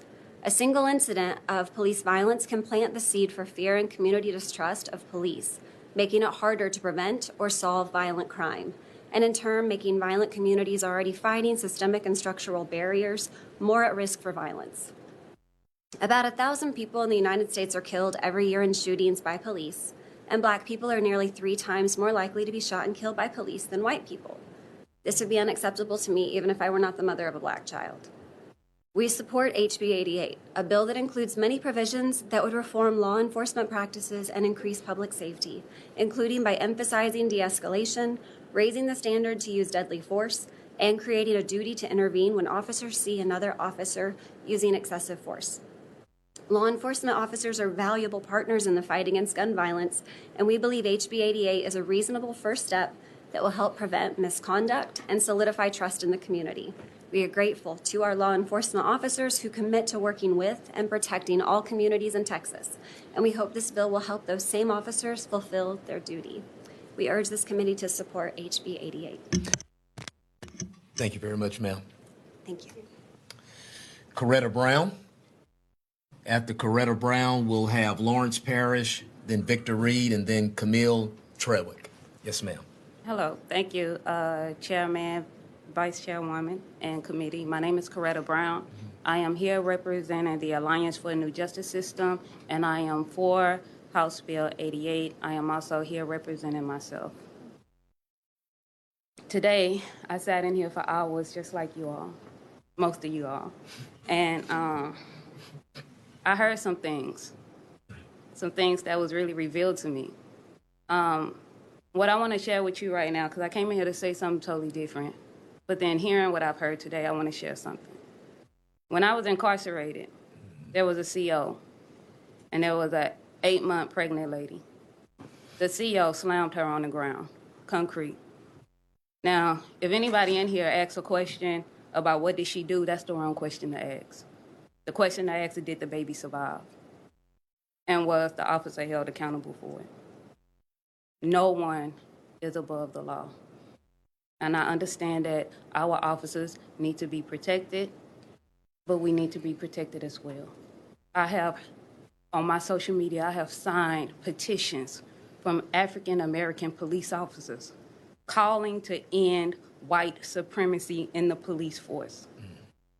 Black police officers calling to end white supremacy inside of the police force, and we're saying that we don't need to end qualified immunity? We do. We do. We need to close loopholes. I've heard a lot of people here say, we agree with dang it, everything in this bill, except for the name that it carries and for qualified immunity. Now, this man, George Floyd, he was arrested one time by an officer in Harris County named Officer Goins. He was an HPD officer who is currently indicted and on trial. He was a crooked cop. There was a whole bunch of other people who he had falsely arrested and had been serving time in TDCJ. They didn't die from him, but they did go to prison for a crime they didn't commit because of his false testimony. We need change, and we need change today. And I know my time is up. And Coretta, you've testified in front of another committee, right? I have. I remember you. We're very proud of you and how you've brought yourself out of that situation and how you're still impacting public policy up here. Thank you. Thank you. Thank you. Members, thank you. Thank you.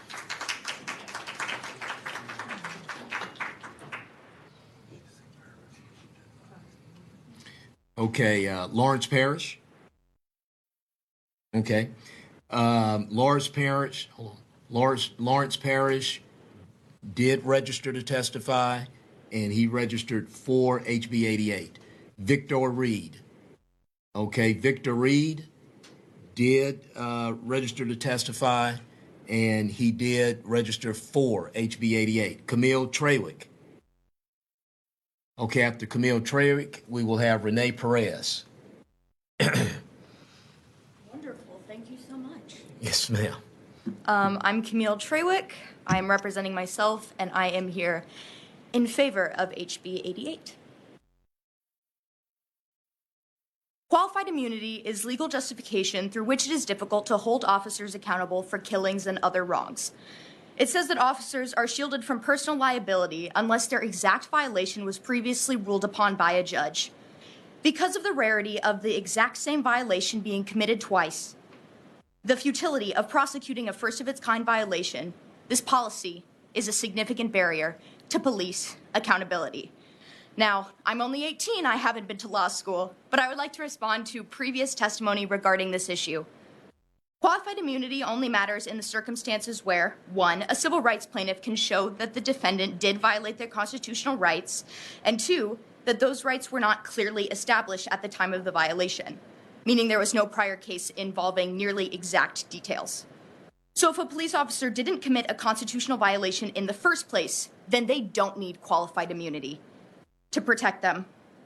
But even without qualified immunity, officers are protected in life or death situations.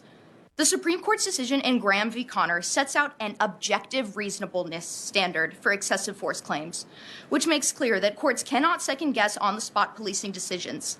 Essentially, officers are able to prove that the actions they took were reasonable under the 4th and 14th Amendments.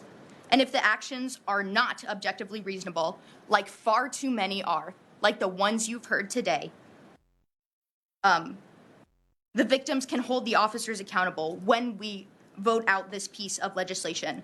On-the-spot policing decisions are covered, but 8 minutes and 46 seconds is not a split-second decision. Shooting unarmed people is not objectionable reasonableness. That's why the George Floyd Act allows victims to have their day in court and have the playing field equal for victim and officer, to ensure equal protection under the law for all Texans. To perform your duty in this office, I urge you to vote out this piece of legislation. Thank you. Members, thank you so much again for coming to your capital. Thank you. Right. Did you see her online too? Yeah. Okay. The chair recognizes Renee Perez. After Renee Perez, we'll have Louis Wikers, and then Mustafa Carroll, and after that, Elizabeth Miller. Yes, sir. Thank you, Mr. White. Good afternoon, committee members. My name is Renee Perez from Tarrant County, and I'm speaking on behalf of the Libertarian Party of Texas in favor of House Bill 88. In particular, we hope the committee embraces the amendment of Article 38.141 of the Code of Criminal Procedure. In House Bill 88 on page 7, line 20, currently it is titled Testimony of Undercover Peace Officer or Special Investigator, to be amended to corroboration required for certain testimony relating to covert law enforcement activity. This would help prevent the historical unjust convictions seen in the city of Tulia in our Panhandle in 1999 by former officer Tom Coleman, and the same behavior seen in 2019 by former Houston officer Gerald Goins, resulting in the death of a married couple. 20 years have passed between these events. For the future credibility of law enforcement, please raise the standard of justice in Texas and approve House Bill 88. Thank you, sir. Thank you. Louis Weichers. Okay. Mustafa Carroll.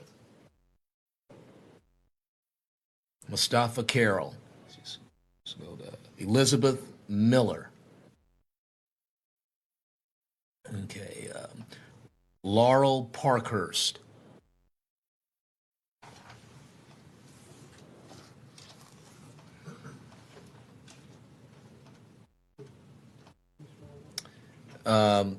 Antrony Scott. Antrony Scott. Okay, Antrony Scott did register to testify for the bill. Okay. Emily Taylor. Jesus Gonzalez. Paul Holloway. How you doing, sir? Very well. Thank you for coming to your capital, and in advance, thank you for stating your name, who you're representing, and your position. Thank you. My name is Paul Holloway. I'm representing myself, and I'm here to testify in favor of House Bill 88. Chairman White, Vice Chair Bowers, members of the committee. As I said, I'm Paul Holloway. I'm here to testify about House Bill 88, and particularly for that portion of the bill that would require corroboration for undercover police testimony in narcotics cases. Representative Schaefer, you had asked about the part of the bill, I think it's Section 8, that we're looking at.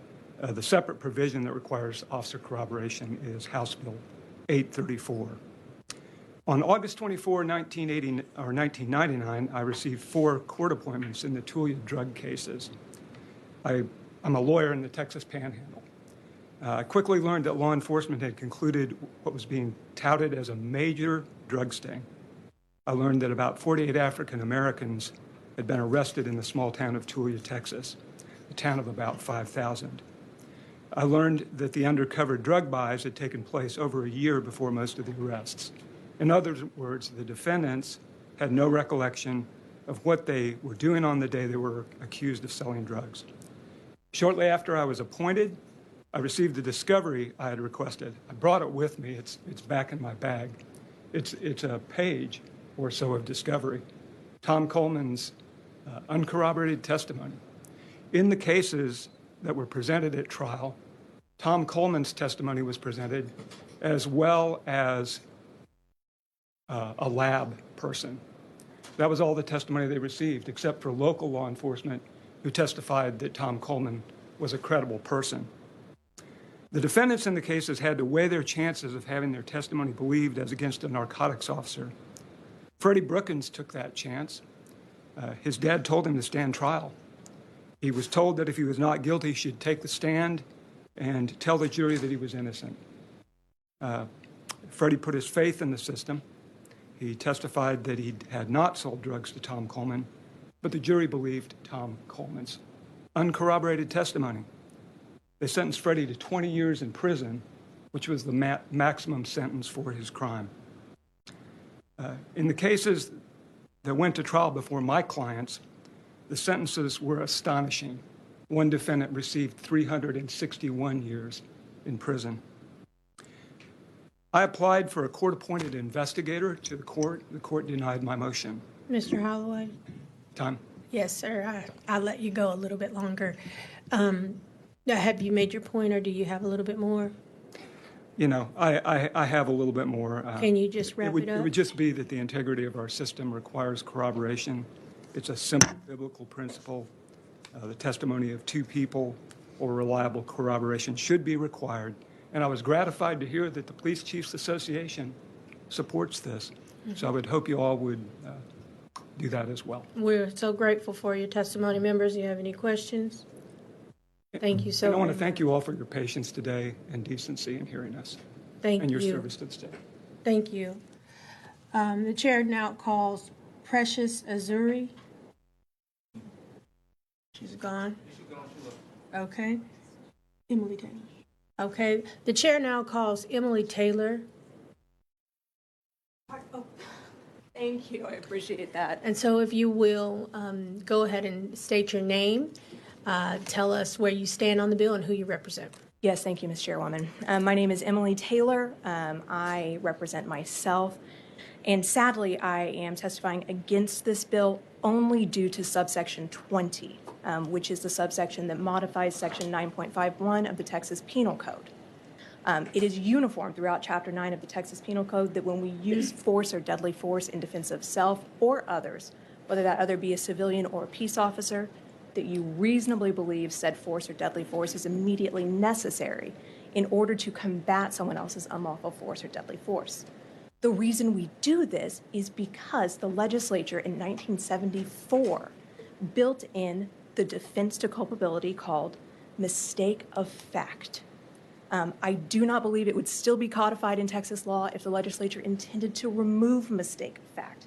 And it is entirely plausible that someone has a reasonable yet mistaken belief in their need to respond to force or deadly force, particularly when instructed by a peace officer to do just that.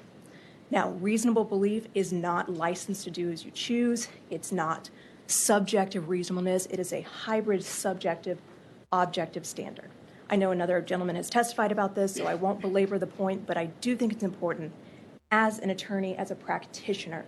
I do not think there is a way to craft a jury charge that would adequately give a criminal defendant a chance at being acquitted in this scenario.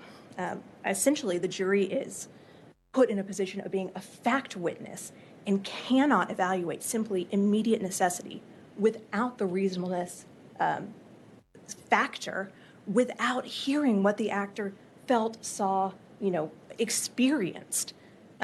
Ms. Taylor, I'm sorry, your time is up. Thank you. Thank you for your testimony. The chair now calls Amelia Casas.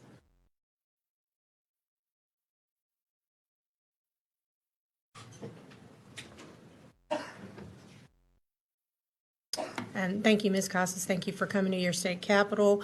Thank you for your willingness to testify. If you will, state your name, your position on the bill, and who you represent. Absolutely. Thank you so much. Good afternoon.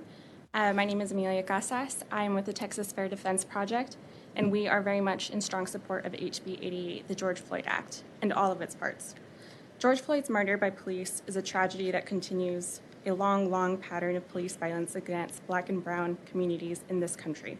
Today, you have heard dozens of families recount their experience of pain, trauma, and loss due to state-sanctioned violence.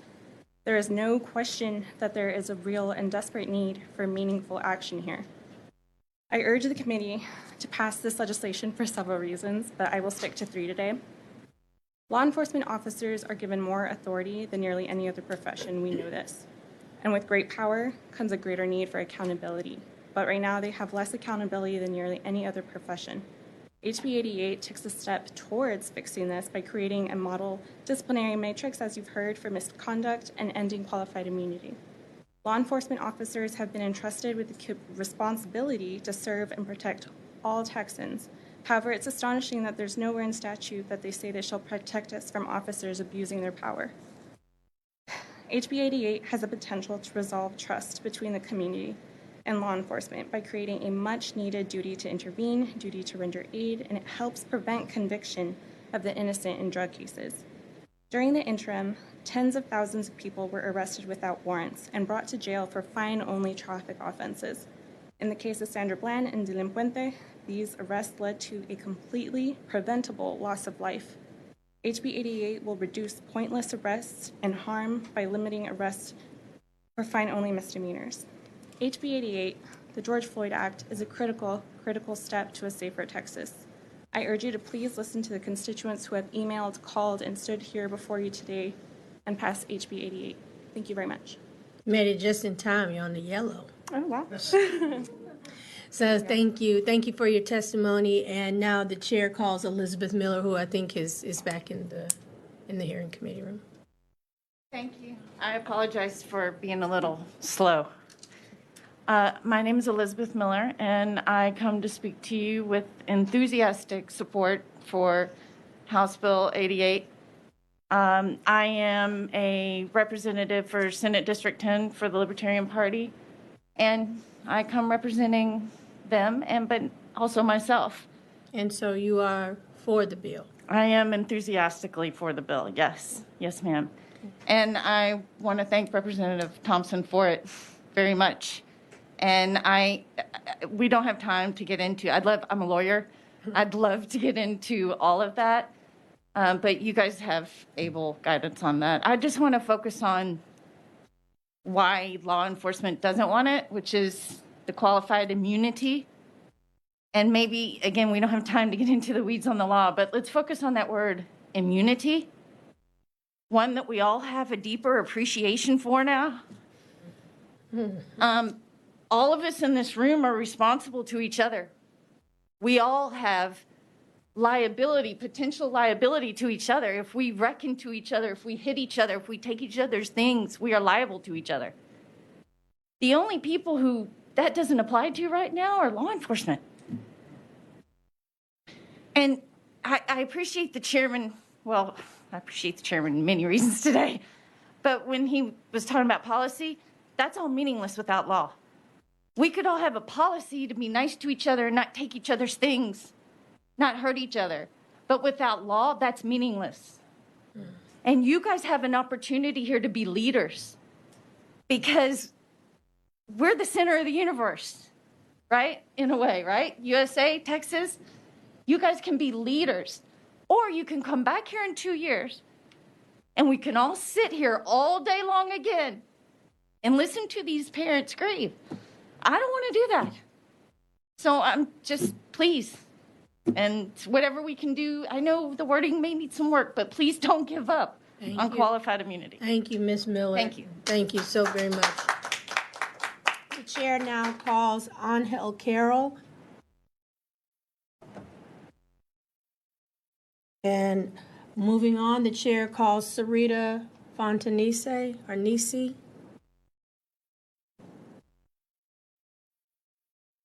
The chair calls Michael Fontanesi.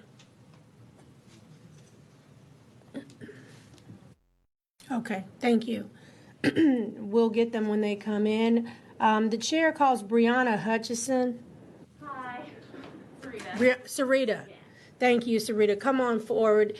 And thank you for coming to your Texas Capitol. Thank you for your willingness to share your story and testify today on House Bill 88. If you will, state your name, your position on the bill, and who you represent. Yes, ma'am. My name is Sarita Fontanesi. I am here, yes, on the bill and representing myself. So that's for the bill, correct? For the bill, yes. Okay, thank you. I had like a whole thing prepared. It's fine. I think what's really important to think about with this particular bill is the folks who are against it. The people who are against it are predominantly police who will be held accountable for the first time.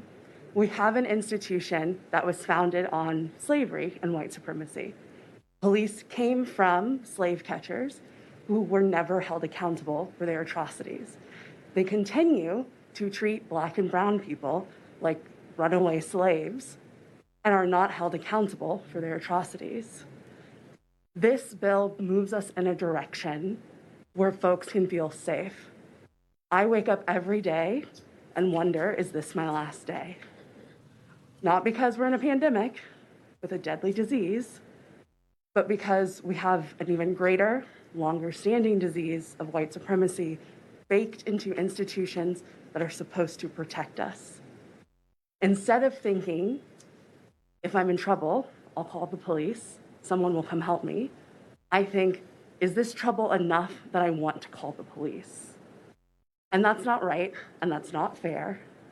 And the only way that we start to fix this is if we hold bad actors, murdering people, accountable for their actions. You can say that it's a few bad apples and that they're spoiling the bunch, and we just have to work harder at getting rid of those bad apples. But ultimately, bad apples poison the entire bunch. And the only option we have right now is to start holding those folks accountable, bringing them to justice, because ultimately these families who have to get up here and show their trauma aren't getting justice because they still don't have their family members. But at the very least, we can give them some semblance of fairness in the courtroom. I will have to stop you there. Thank you. welcome. Thank you for your testimony. I would have loved to let you go on, but we do have to move on. And so thank you for your testimony. Thank you so much. Thank you. Thank you. The chair calls Michael Fontanesi.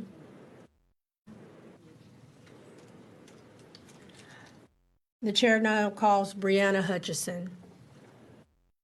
And Michael Fontanesi signed on for the bill as well.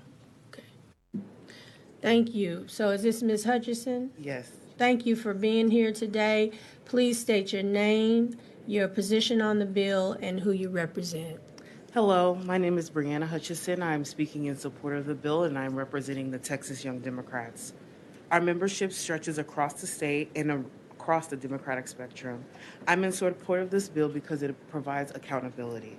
Over the years, I've walked and spoke as loud as I could for Black lives, and I've watched time and time again as Black people have been killed at the hands of officers who face no consequences. We have begged, as you've heard today, even taken injury to fight for a more just Texas. A Texas where we are safe in our homes, on the road to college, playing video games with our nieces. Some would have you believe that all our lives matter. However, as the saying goes, actions speak louder than words. The actions of officers who use their discretion to disproportionately use force against people of color. The holes in laws placed carefully by police unions to escape accountability. Today is just the first day of many where this bill will be moved and changed and grow and shrink. So to our legislator, and I am proud that we have chapters in every district represented here. So I do mean our legislators. I would like you to, your actions are the ones that we do have the opportunity to affect. In every meeting and every dinner, no, we are watching your actions. So far, it seems our pleas have been in vain. We have long lives ahead of us where we will be here holding you accountable to your actions. As a representative of the millions of young people who are increasingly choosing to break the status quo, I would like to urge the members of this committee to have half the courage and the resolve that we do when we get behind the wheel, when we face down pepper spray and beanbag guns, the courage that every family member that has testified today have shown. The courage that we have to live as young Black people in a criminal justice system that has taken every action to say our lives don't matter. Find that courage and act on it. Support this bill and do not take a lazy half measure out. Thank you, Ms. Hutchison. And thank you again for your testimony, members. There any comments or questions? Okay. The chair now calls Patrice Jones. Erica James will be next, and then Antonio Harris. Next, after Antonio Harris, we'll have Jesse Taylor and Chaz Moore. I'm Erica James. Your name is? Erica James. Please come forward. As you make your way to the podium and when you arrive, go ahead and state your name, your position on the bill. My name is who Erica. you represent. My name is Erica James. My position on the bill is for the bill. I did to do it twice, so I want to counsel that I put against because I didn't understand because I couldn't read it completely. We have you as for. Okay. And I'm representing myself and also the people from where I'm from. That face look like mine from Fort Worth, Texas, in a neighborhood called Stop 6. So I recently had been pulled over in Hillsborough, Texas, on a charges from Tarrant County that I didn't know exist. And me speaking on this is that when I got pulled over, they had me labeled as armed and dangerous. Everybody that knows me that I'm not armed and dangerous. But just that alone on a false, I'm a little nervous. Take your time. On a false narrative that was put on me in the charges, the officer that arrested me did not know that. I could easily have made a false move and been shot on the side of the road and left there to die. So I'm asking on them falsely accusing me of something, is immunity good for that? Could I be able to, do my civil rights have to be violated? Do I have to die in order for them to consider that my civil rights were violated? Well, can I go for a silver suit if I'm getting accused of something that I didn't do? Do my kids have to be here again to rehash the death of their mother because of somebody accusing me of something I didn't do? Do they have to stand here and be in pain and cry and ask for y'all to please help me pass this bill? Please help me. So I ask today that y'all do as much as y'all can against the immunity of an officer not being held accountable, because I'm here today and these other people are not here today to talk. So thank y'all, and I appreciate y'all for letting me talk. Thank you. We're glad that you are here today to tell your story. And so moving along, the chair now calls Patrice Jones. If Patrice Jones is here. Yes, ma'am. Thank you. Please state your name, who you represent, and your position on the bill. Okay. My name is Patrice Jones, and I am for House Bill 88, the George Floyd Act. I'm representing myself and members of the communities in which I serve in Fort Worth, Texas, for people that look like me, all the black and brown people who live in underserved communities. I'm a community activist in Fort Worth, and there was a lot of murals going up for George Floyd and Breonna Taylor in the middle of the summer when the protest arose, and people just, I like to call it when people rose up and decided that, we were tired, we wanted to fight for what is right. We wanted to fight to be treated like normal citizens in this country. We didn't want to continue to be discriminated upon, and we began protesting. During that time, the murals were going up for Breonna Taylor and George Floyd because those are the names that everyone knew. But we had a young lady right in Fort Worth, Texas, by the name of Tatiana Jefferson that was also murdered in her home, similar to Breonna Taylor. Tatiana Jefferson was playing a video game with her 8-year-old nephew when her neighbor noticed her door was open and her window was open.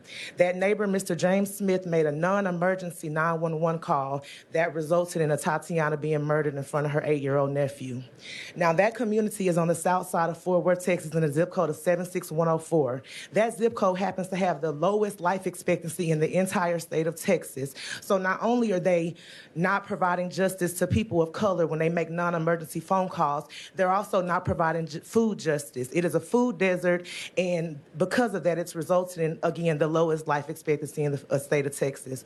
When I noticed Tatiana Jefferson, her name is not widespread like Breonna Taylor. I believe the city of Fort Worth, being the largest Republican city in the world, did everything they could to keep her death under wraps so no one would know about what happened to her. So because I felt that, I organized a mural for her. I organized a mural for her as well as Amari Malone, who was also murdered by Fort Worth PD. Aaron Dean, who was the officer that murdered Tatiana, his trial just began, and it's so frustrating to see that during his trial, the bicycle cops from Fort Worth PD, they do a blockade to stop protesters from being able to get close to him. That's a similar blockade they did for protesters as well. Well, we appreciate your testimony. Your time is up, and if you can wrap it up, I'll give you one more minute. You are so awesome. Thank you. I just want to say that we're all not up here fighting for nothing. Like, I can look in your eyes, Ms. Vicky. You look like you are a very compassionate person. I feel the same way with you. I've been watching you the whole time, Matt. And I appreciate you for presenting this bill. And it's you as well. You seem to be a great person as well. Not saying no one else is great, but we need you guys to really pass this bill. We really, you guys just show compassion. Everyone else kind of looks like they're just kind of here. We really need this, guys. We need this for our country. This can be the changing point, and the state of Texas can do that. So please do the right thing. You are amazing, too. Thank you. Yes, ma'am. And Black Lives Matter. Thank you, everyone. Thank you. Thank you. Thank you. I appreciate you, Ms. Jones, for making sure that you said Black and Blue Lives Matter. We heard you. Blue Lives Matter. Oh, well, all lives matter. I hear you. They do, but thank you for your testimony. Thank you. All right, the chair now calls Antonio Harris. Thank you. And now we'll move on. The chair calls Jesse Taylor.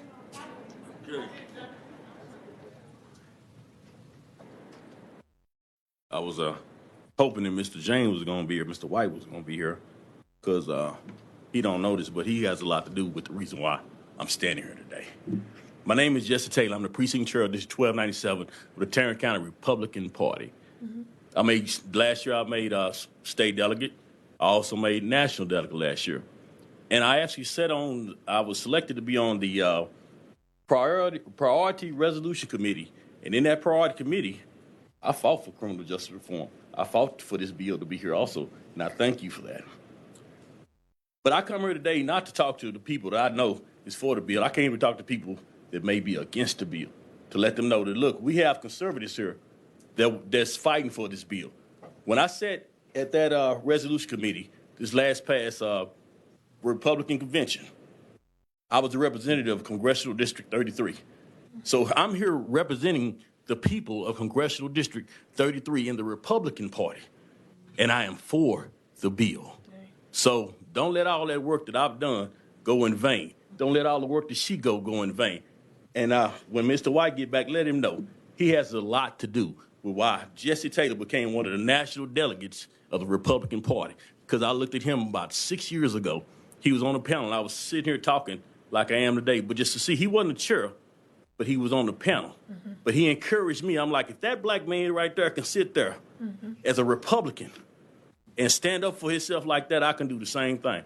So today, I tip my hat to him and to everybody else. I hope y'all do the right thing and pass this House Bill 88 today so we can move on forward. Thank you. I see you, Tony. Turn it off. All right. Mr. Taylor, and I hope, if you can, I hope I'm not chopped liver with Chair White being gone, but we will make sure that we pass the Appreciate message that, along. because he has a lot to do with why I'm here today and why I do what I do, why I fight so hard. Thank you. Thanks. All And right. if the chair could ask if you all will please refrain from clapping and so we can move on and keep the hearing going. The chair now calls Chaz Moore. Thank you for being here today, Mr. Moore, and for coming to your Texas Capitol, for your patience today. If you will, state your name, who you represent, and your position on the bill. Yeah, Chaz Moore, Executive Director and founder of the Austin Justice Coalition, local grassroots group, and I'm for the bill. I had a whole bunch of other stuff to say, but things happen. I wanted to talk about how the qualified immunity was the good part of this. I wanted to talk about how the Class C part was probably the most important part to me. But after what we just saw a couple minutes ago, and I really, and I have to say this, I think, Chairman White deserves credit for how he handled that situation, and the black sergeant in arms that we have. I think he deserves a round of applause as well. But I think the most important part that comes with this bill is really the intangible part, and to me is hope. I think if we pass this bill, some hope would be restored that Black lives do matter, that there is some justice when bad cops do mess up. And it brought me to a quote from Martin Luther King: "Even in the inevitable moments when all seems hopeless, men know that without hope, they cannot really live, and in agonizing desperation, they cry for the bread of hope." And I think that's what we saw a little bit earlier. I think these people just want something that can be a result of the marching and the protests and the screaming and the yelling, because we've been here. People have been here. Kathy Mitchell, one of my mentors, has been here. Not to age her, but she's been here for a very long time, and we've seen very little reform in a righteous, transformational way. It seems that criminal justice reform in the Texas legislature only means enhancements. And I think what we heard, even from these sisters and mothers and brothers of families that have been slain by the police, not one of them got up here and said, "We hate the police." Not one. All they said is, "We want the bad cops to be held accountable." So I think, like, all the things that people are saying about what this does and what this doesn't do, it comes down to this. I'm a part of a community that has every right to hate that uniform and everything that that uniform represents. But at the end of the day, we have mothers that drove down from San Antonio, from Arlington, that is saying all we want is accountability. And I think that that's not too much to ask. They're not asking for you to bring their daughters back, their kids back, their sons back. They're not asking you to lock up every cop. They're not even asking you to defund the police like we did in Austin. All they're saying is that, and they know that this bill won't necessarily protect people from dying. All they're saying is that we want justice if and when bad things happen. To Ms. T, you know I love you so much. Thank you for doing this bill. You know, Rep. Goodwin, always good to see you. I'm really excited to work with all of you. You know, Rep. Schaefer, you know I'm a fan, even though we don't agree on a lot of stuff. But I think we can do some good work, and I really hope you all understand the need for hope in so many communities that have been affected by bad policing. I'll leave it at that. Thank you very much, Chaz. Chair calls Robert Williams, and then after Robert Williams, Kenneth Williams.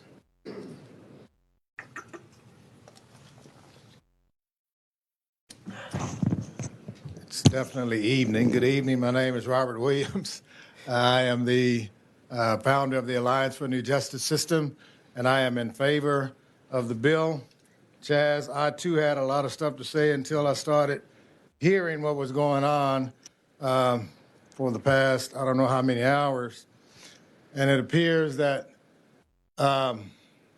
qualified immunity is battleground zero and what we're fighting for. I heard one officer get up here and say, man, if we ended qualified immunity, we'd have thousands of officers leave the department. I know a lot of cops, and most of them don't even know what qualified immunity is, let alone leaving the department because it was there. I thank you a lot, Mr. Morales, for kind of breaking down qualified immunity. You know, and I'm not a lawyer, and I can't get off into the specifics of it, but if you Google it, you'll find that there's one word in there, Representative White, that really needs to be changed, and that is reasonable.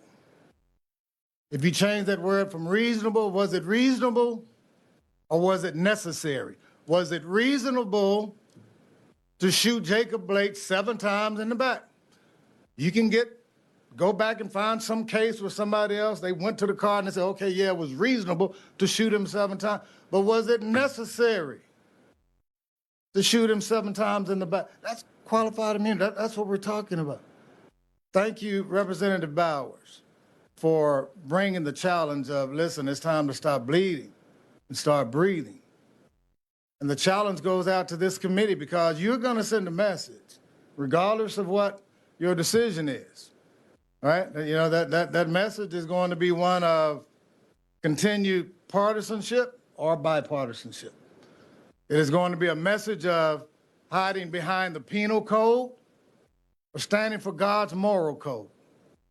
You're going to send a message not only to the state of Texas, but to this nation, that us in Texas can work together on compromise, on fairness, equity, and justice for the good of our people. And I pray that you pass this House Bill 88 on to the next. Thank you very much, committee. Mr. Williams. Kenneth Williams. Okay, Mario Salas.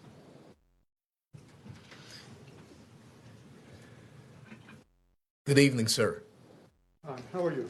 I'm doing fine. Thank you very much. I am in favor of House Bill 88, and my name is Mario Marcel Salas. I'm representing the San Antonio Coalition for Police Accountability. I'm a former city councilman in San Antonio, also a former board member of Judson Independent School District. I just want to say I grew up in a neighborhood where a police officer, San Antonio police officer, used to take black and brown folks up to the graveyard and beat them up. His name was Sergeant Wabacher. He's since passed away, but he did that all the time. We have had a problem in San Antonio for a very, very long period of time. Those of us who have police officers in our family know how important it is to get rid of bad police officers. Those of us who have officers in our family. Well, we're not about defunding. We're not about anti-police. And we were able to gather 26,000 signatures in San Antonio to remove Chapter 174 from the association that's in power there. And in San Antonio, police officers have called black people the N-word. Police officers have fed a dog feces sandwich to a homeless man. Police officers have removed a tampon from a woman on a public street in a full body cavity search, not to mention the men that they lined up on a public street in front of everyone and did full body cavity searches with purple gloves on. So this is the kind of stuff we're talking about. We had an officer with the dog poop. They used their contract to get him off because of using a statute of limitations, 180-day statute of limitation, a clause within the contract. So we need to look at all these things. We also need to look at the Attorney General stats that show the number of people who have died in police custody. In San Antonio, we need to do it statewide, but San Antonio, the number is horrendous. And we're working on doing the analytics on that data right now. So very much concerned about that. So if we're concerned about police officers being fired by the police chief and then being rehired because of this police union contract, we got a very serious problem. Okay. And those police officers, once they get fired, guess what? We've got no decertification deal in Texas, so they get hired somewhere else. So again, the deal is, and I think we've got some other legislative pieces out there to deal with that last point you brought up, okay? But so the deal is, this isn't, and not picking on San Antonio, right? But you're inside the city limits of San Antonio. These things are happening, and it just doesn't seem, maybe it's the state statutes. You do have an elected city council. I'm going to tell you what city councilmen tell me. You know, get out of our business. Let us control our tax rates. Let us control this. Let us control this. We don't need, local control is great, on and on and on. And you're saying you think there needs to be some state intervention. Yes, absolutely. I mean, we just recently filed charges against some police officers with the FBI. Mm-hmm. We did that just a week ago because they're dressing up, some of them, in militia clothing that the FBI has already identified as an extremist militia. Okay. So we're working on that. And so those things are just super important. We need additional help because in San Antonio, we're not getting it from a police union contract that routinely lets officers, they're fired and then they're rehired. Members, thank you. Chair now calls Eric Schaefer. And after Eric Schaefer, Billy Clark. And after Billy Clark, Yvonne Padgett.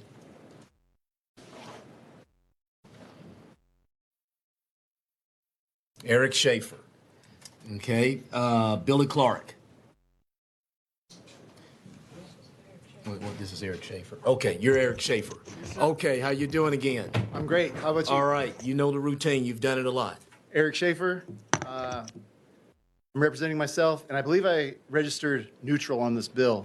I'd like to change that to 4. Apologize for the mistake. Okay. Earlier today, we heard a government agent say that he hopes to avoid a George Floyd situation here in Texas. I believe we've heard plenty of examples. I had one written down, but I don't need to cover it. We had plenty that have already happened over the last decade plus, right? It concerns me that we have these people that are unaware that we've had these situations, people that benefit from this concept of qualified immunity.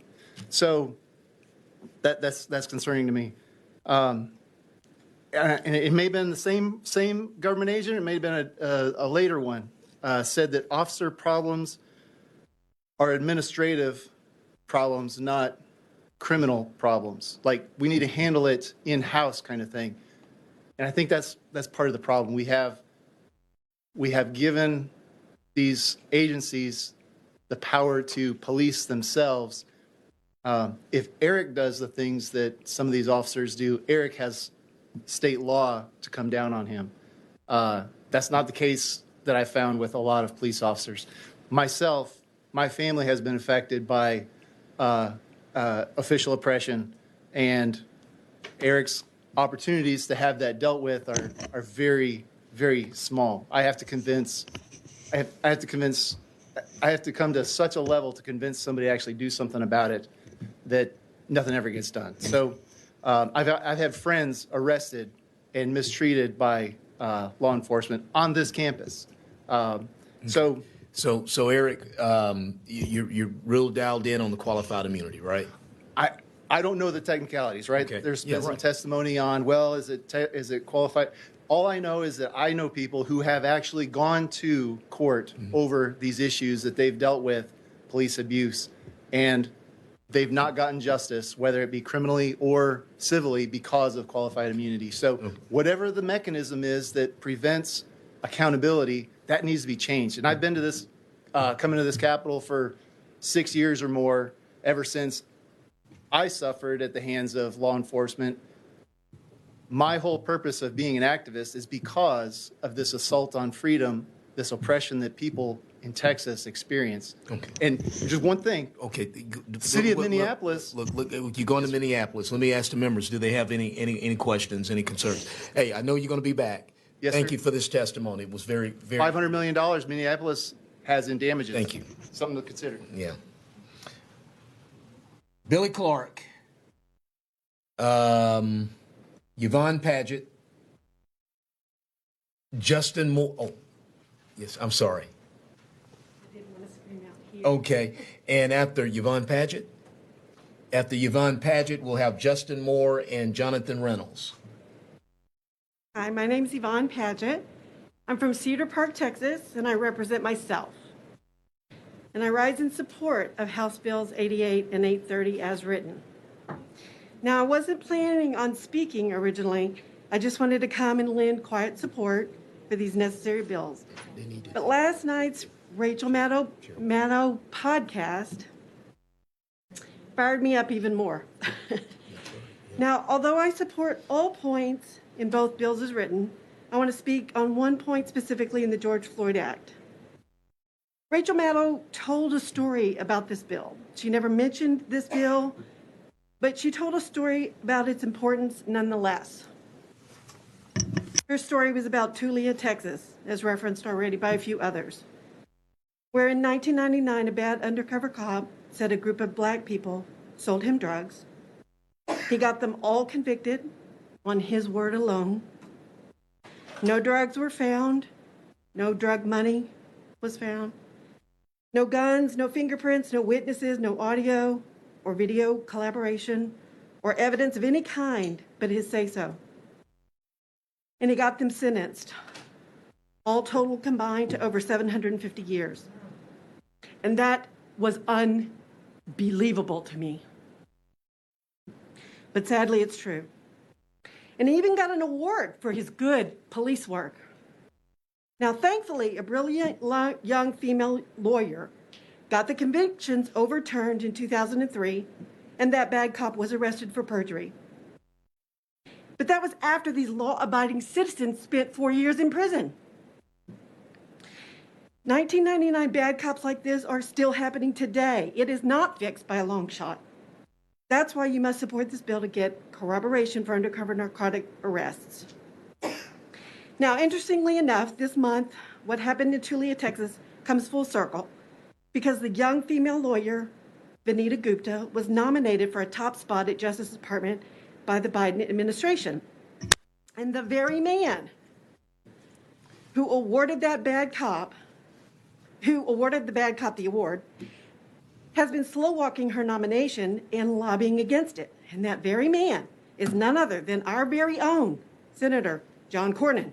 Ms. Paget, so the corroboration of information, that's a very important piece of this bill to you. Yes. Okay. Yes. Members, any questions for Ms. Paget? Thank you very much, ma'am, for that highlight. Chair calls Jonathan Reynolds. Jonathan Reynolds.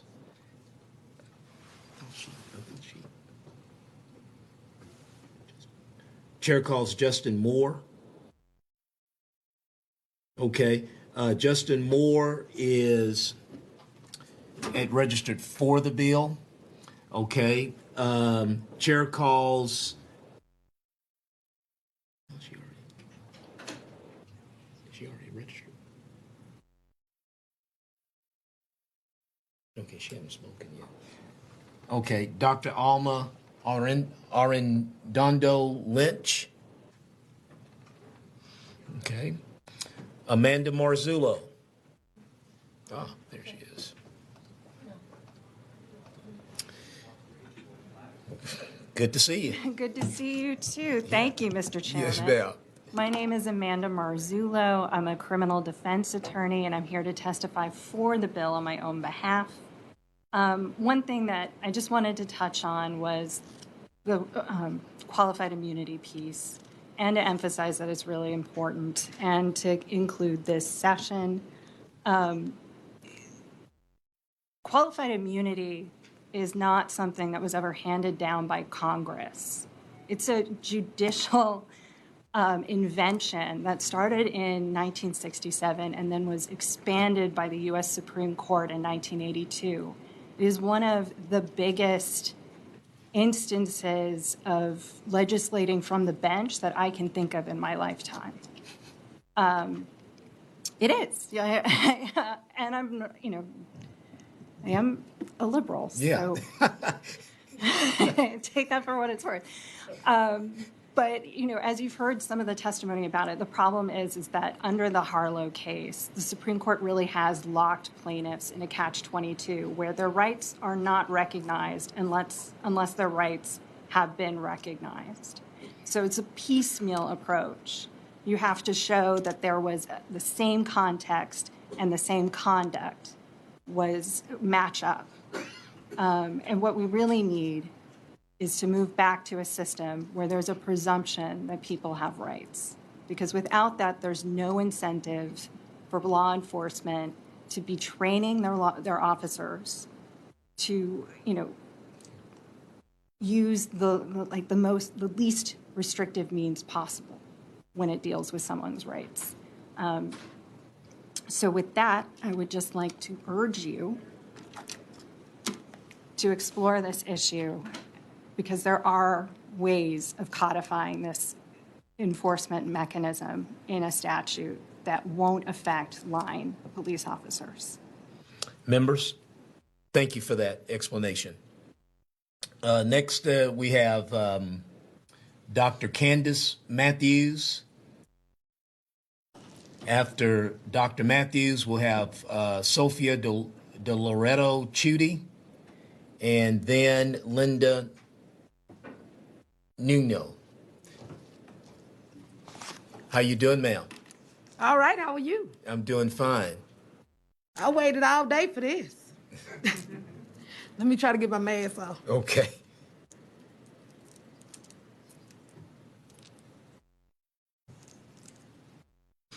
Okay. Sorry about that. Good evening. I'm Dr. Candace Matthews. I am the statewide accountability chair for the Texas Coalition of Black Democrats, and I am your constituent, Mr. Hartless. We are speaking for the bill. I'm speaking for the Texas Coalition of Black Democrats. I'm the statewide accountability chair and also the Harris County accountability chair as well. So we hold elected officials accountable. Okay. 8 minutes and 46 seconds. We can't unsee that.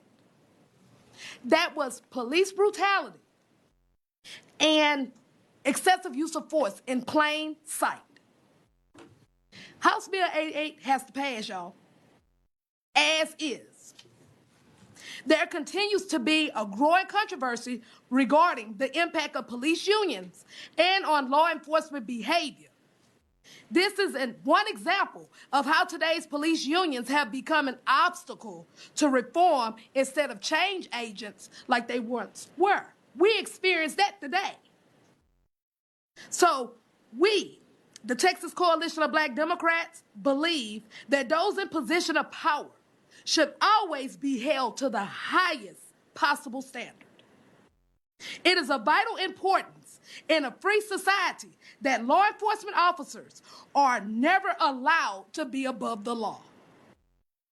Today, we, the Texas Coalition of Black Democrats, stand in solidarity with State Rep. Sophronia Thompson and all lawmakers that stand with her to pass House Bill 88. Our community stands with you. But remember, accountability breeds responsibility.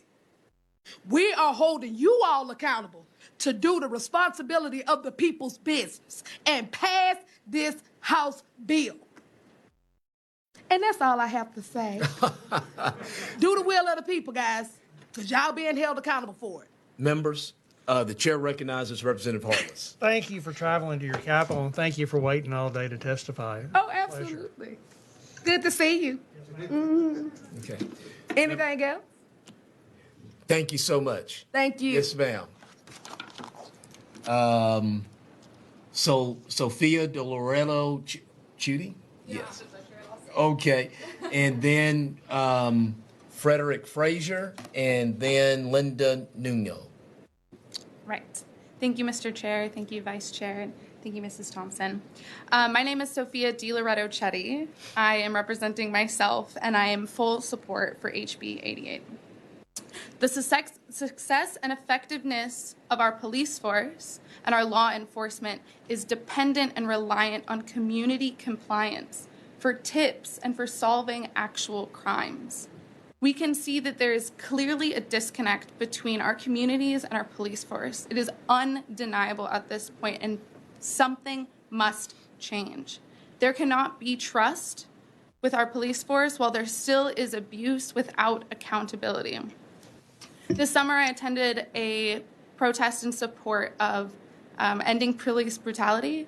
I am 5'2" and 115 pounds, and I was shot 11 times in the front by a police officer in full tactical gear with pepper bullets. I still have scars. I was completely unarmed. I was holding nothing more than a cell phone and my best friend, who is a black woman, in her hand as we marched forward. How am I supposed to trust the police when I am a white woman being treated this way? I cannot imagine what it looks like for someone of another skin tone. In order to rebuild trust, we must have accountability, and that means ending qualified immunity. The force that I received was unnecessary and unwarranted, and it goes beyond to many different communities, so many people that spoke before me. As a taxpayer, I am sick and tired of paying for a police force that does not protect all of us. I am sick and tired of paying for their mistakes. We must reimagine policing, and we must pass this bill. We have the opportunity in Texas to make history. We have the opportunity to set a precedent.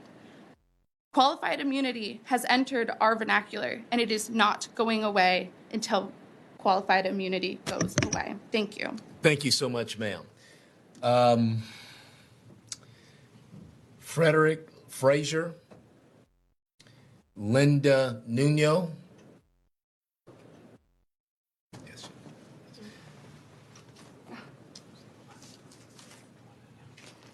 Okay, and while you're getting your thoughts together, let me make this announcement here. Is there anyone else that wishes to testify on, for, or against HB 88? If it is, we'll need you to come down, and work with one of the assistant clerks here to make sure that you're in the system. The chair recognizes you, ma'am. I'm sorry. You may state your name, your position on the bill, and who you're representing. Thank you, Mr. White. My name is Linda Nuno. I'm the mother of a raped child. I myself am a rape victim.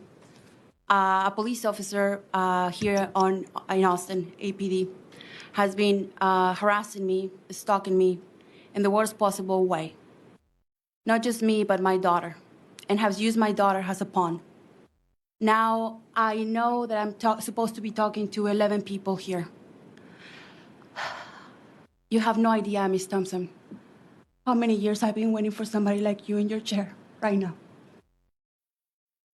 I'm come here in my personal capacity. My story has had 14 million viewers on Twitter. My petition on change.org has 350,000 signatures. My story is real, and I have a colossal amount of evidence. But let it be clear, nothing changes. And what you're gonna do with this bill, let that blood of my child and my tears be in your hands, every single one of you, because you're the one who's allowing this. I have spent more than $125,000 to try to get my daughter's custody back. I went all the way to the Supreme Court.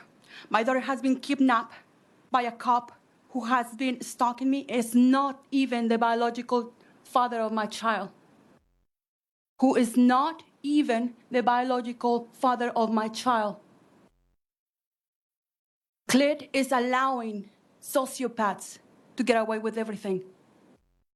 Everything. And they have an ungodly amount of money to get away with it. This is the reality, not just of me and my child, but many other women. 40% of women behind the blue line are suffering domestic violence. Nobody is talking for us. I am not against the police. Even I, one of the biggest victims of APD, knows that Brian is not every single police behind the blue line. You're talking about change when what is called FTO, a training officer, is the one training the new cadets coming out, who is an expert abuser and predator. That's the reality we're facing. I need you to please go and Google my story and my daughter's story on justicefortko.net. You will have all the information that you may need. Now, finally, after Brian Manley has been forced to step down, after Jessica Robledo has been forced to step down, which is horrifying, to be honest with you, because he was one of the women who was pro-women. I also need to... And thank you for your testimony.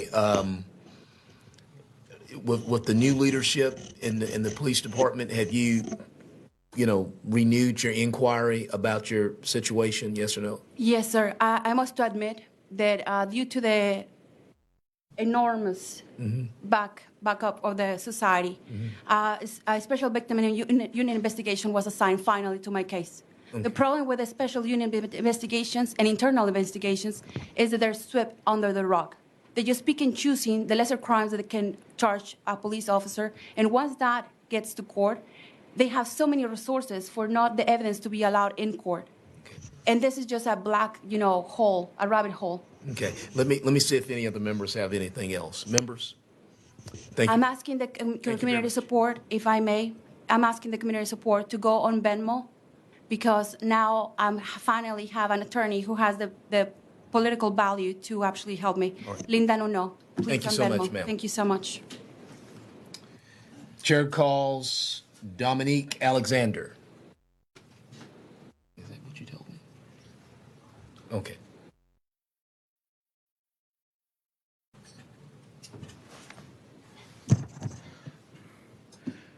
Hello, my name is Minister Dominique Alexander, President and founder of the Next Generation Action Network, based out of Dallas, Texas. I come here today because I know that in this legislature there'll be a lot of conversations and a lot of conversations in the media that paint community versus police.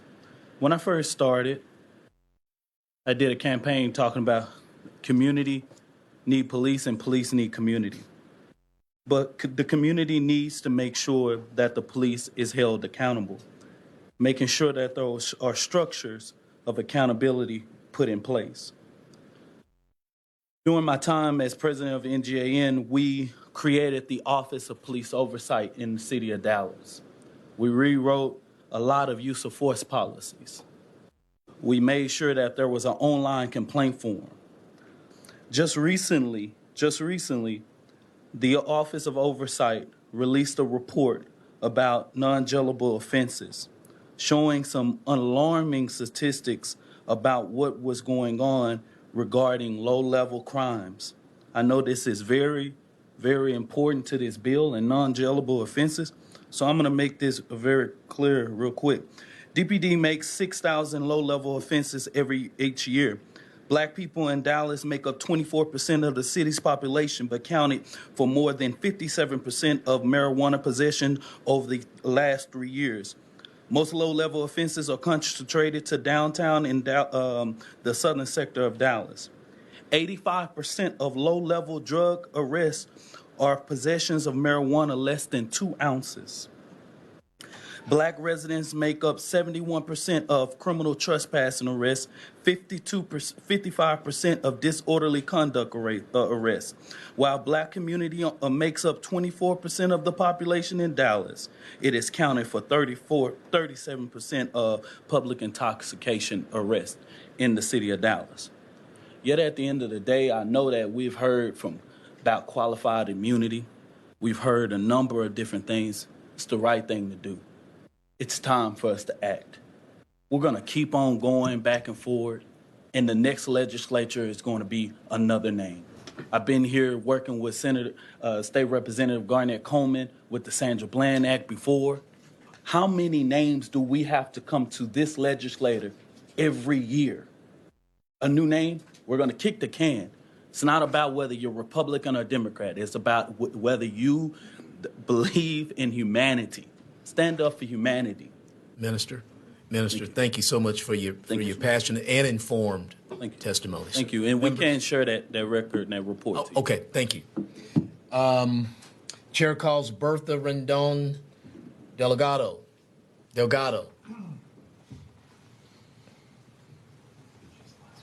Okay. Good evening, Chair and members of this committee. I'm a little traumatized, and so I've been crying watching everyone's testimony today. I'm the president of LULAC, which is a national organization here in Austin. I'm also a seventh-generation East Austin native and an activist for our brown and black people here. We fight for injustices, and we've been fighting hard under police brutality. As you all know, that so many of us are not just victims, but we're survivors. And you're looking at a survivor today. I have had a gun put to my head on a warrant stop. A gun, a rifle drawn to my head. So when I talk about police brutality, it's real, because it happened to me. It's happened to my brothers, to my sisters, to my community, especially in the brown and the black community of East Austin, Southeast Austin, Northeast Austin, and the communities where there's poor people like myself. I'm here today to support Bill 88, House Bill 88, and I stand here with pride. I'm proud that I did not get arrested today. I am proud that I stayed here all day just to get my 2 minutes, because this is real. We're suffering out there. There are bad cops and there's good cops, but those bad cops have put so much fear and traumatized us that even though I'm rehabilitated and I am not railroaded through the criminal justice system anymore, and I can stand up here proud, I'm also City of Austin Housing Commissioner for Austin, East Austin. And I'm here in honor of George Floyd and his family that are here brave with all of the families, Mike Ramos, Alex Gonzalez, Danielle Rocha, Sandra Bland. We've all been a part of that. And we just wanted to stop. We're so tired of fighting. Look at me. Look at how exhausted we are. And we just ask you to do the right thing like everyone has asked up here. We will follow rules, but we are emotional and we are angry. So I love my brother, Victor Reed, that walked out of here. He was registered to talk today too, because he stood proud. And I know that sometimes we get out of character and we yell and we scream and we cry, but we're hurt. So just understand our pain. Yes, ma'am. Thank you. Thank you.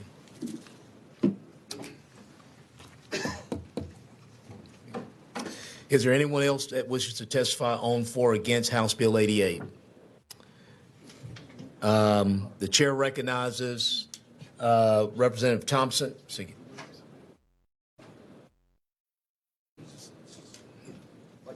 called her like an hour ago. She just. Oh, okay. I'm sorry. This is the last person. Okay. Your name, your position on the bill, and yes. Thank you, Mr. Chair. Members, I'm Zenobia Joseph, testifying for House Bill 88, representing myself. Thank you, Mr. Chair. I just wanted to use an analogy. We're both educators, and so I just want you to recognize the importance of a certification. And while we both have certifications, I want you to recognize that it can be taken away. It can be revoked. And so I want you to recognize that police officers should have the same revocation as educators. We don't maim, murder, kill, or steal. Some do, but we don't kill our students.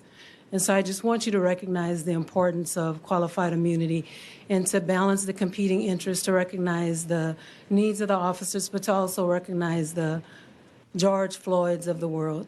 And so I do have a technical question that I wanted to ask as it related to Texas Southern University. I just wondered why you didn't include the University of Texas Law School. You know, they have a long racialized history from Heman Sweat, 1951 and beyond. And so I was just kind of curious as to why they only used one university. And then I was curious about this progressive matrix, the disciplinary matrix. I think that's a good idea, but it is a little, it's not very clear as to what exactly that would do.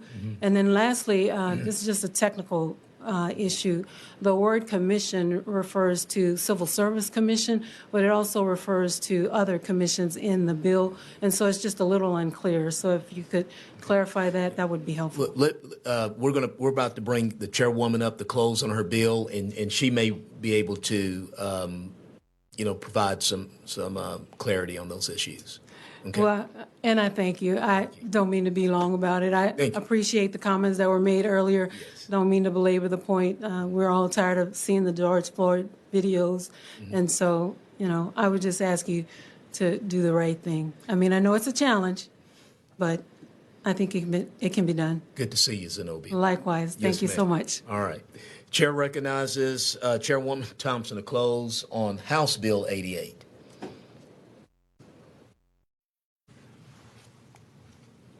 Mr. Chairman, members, I want to, first of all, thank the committee for sitting through this bill, listening.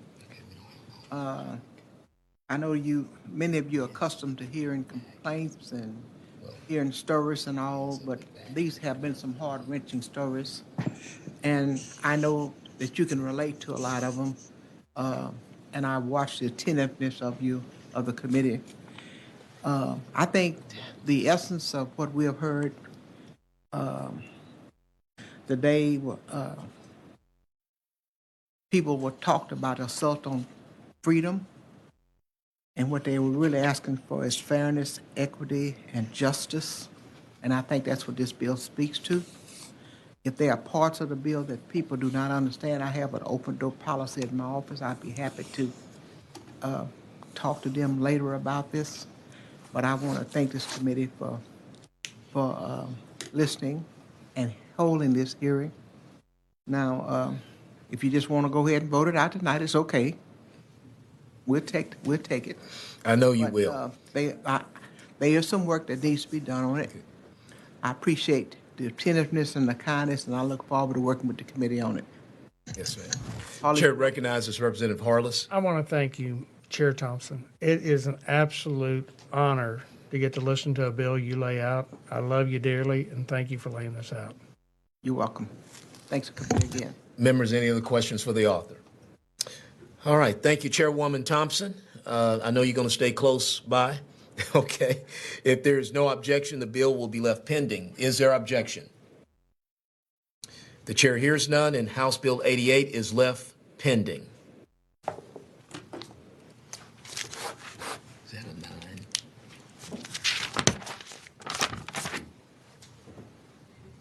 The chair lays out House Bill 830, recognizes Chairwoman Thompson to explain her bill. Mr. Chairman, members, this is a piece of legislation that we've been working on since 2001. And do you have a substitute?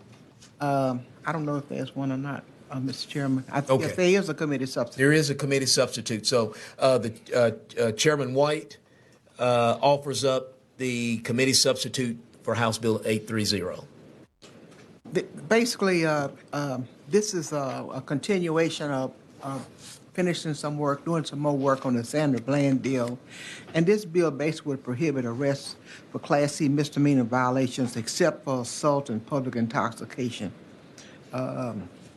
It would also allow law enforcement agencies to adopt a model policy published by the university, Mr. Chairman, and the substitute just merely provides for exceptions to the Class C arrests in the area of ongoing dangerousness like voyeurism, people at peeping toms, criminal mischief, reckless damage, and disorderly conduct. And that's the thrust of the bill, and I would like to reserve the right to close. Virtual witnesses. Nobody in the waiting room. Members, are there any questions for Chairwoman Thompson? And this is pretty much the agreed upon language that we had last session. It is. It's MACFA's identical. Okay. Thank you. Okay. We'll start calling up witnesses here. It seems like we've got some technical difficulties with the computer here. Okay.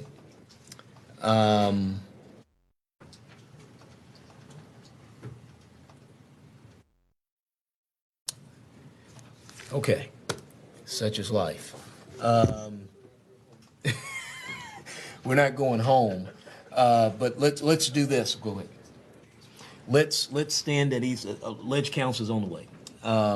Let's stand at ease for 10 minutes. It's 7 o'clock, 7:00. So let's just come back at 7:15. Stand at ease.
Committee will come out of these.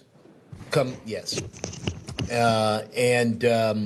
We will continue to proceed with testimony on House Bill 830.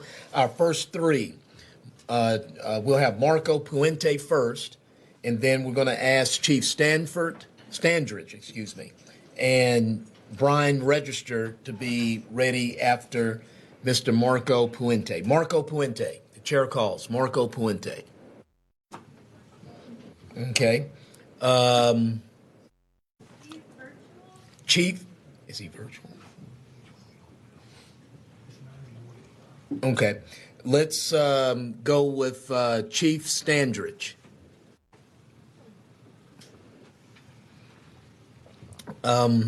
Dr. Register, Brian Register. Gary Zimmerman.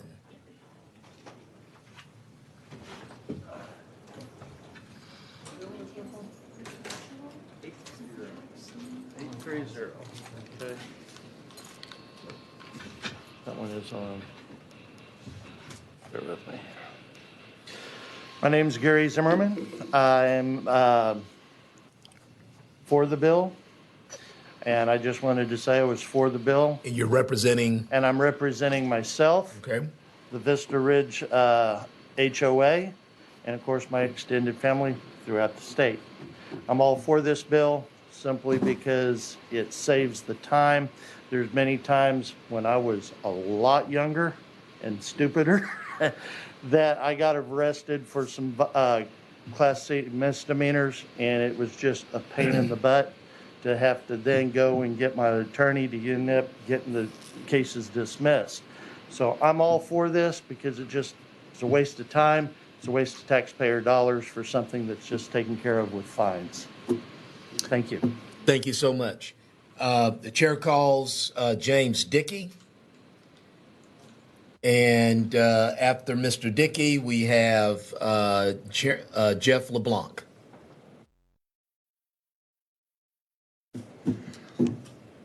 Good evening, Mr. Chairman, ladies and gentlemen. Thank you. My name is James Dickey. I'm here to testify for the bill representing myself. It was my privilege 2 years ago to testify for the same bill on behalf of the Republican Party of Texas as its chairman. It's my sincere hope that with the additional lessons we have learned over the last 2 years, this session, this bill will pass. Even though we lived in Forest Hills, my family attended North Fort Worth Baptist Church many miles away because it had one of the best deaf ministries in the Metroplex.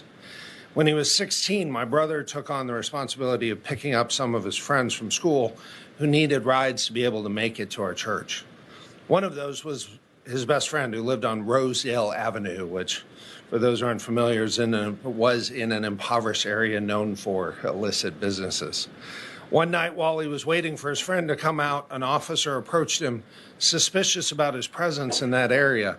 The officer's mustache in the darkness made it nearly impossible for my brother to read the officer's lips.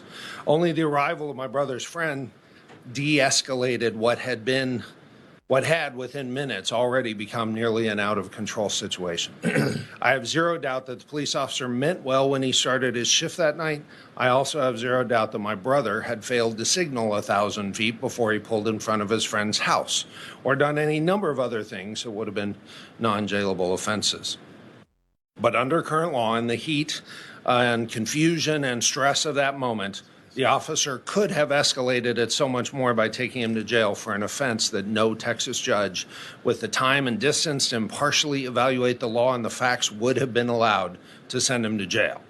My entire family still remembers the negative impact of this single encounter over 35 years ago that did so much to damage the respect for police that my then teenage brother and I had been taught all our lives.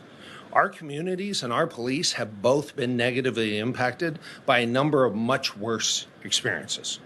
It is critical that our police have credibility and authority, and that credibility and authority are only undermined when situations are allowed to get out of control. Those of us who want to defend and not defund our police cannot magically make every interaction better But by passing this bill, you can stop one thing that has contributed to sometimes making them tragically much worse. Please do. Thank you very much, Mr. Chairman. Good to see you again. Thank you, sir. Okay. Okay, we do have a virtual witness, Marco Puente, and after Marco Puente, we'll go to Jennifer Zamansky and then Jeff LeBon. How you doing there, Mr. Puente? Okay. How you doing, sir? Good. How are you doing? Good. If you could state your name, who you're representing, and your position on the bill, please. My name is Marco Puente.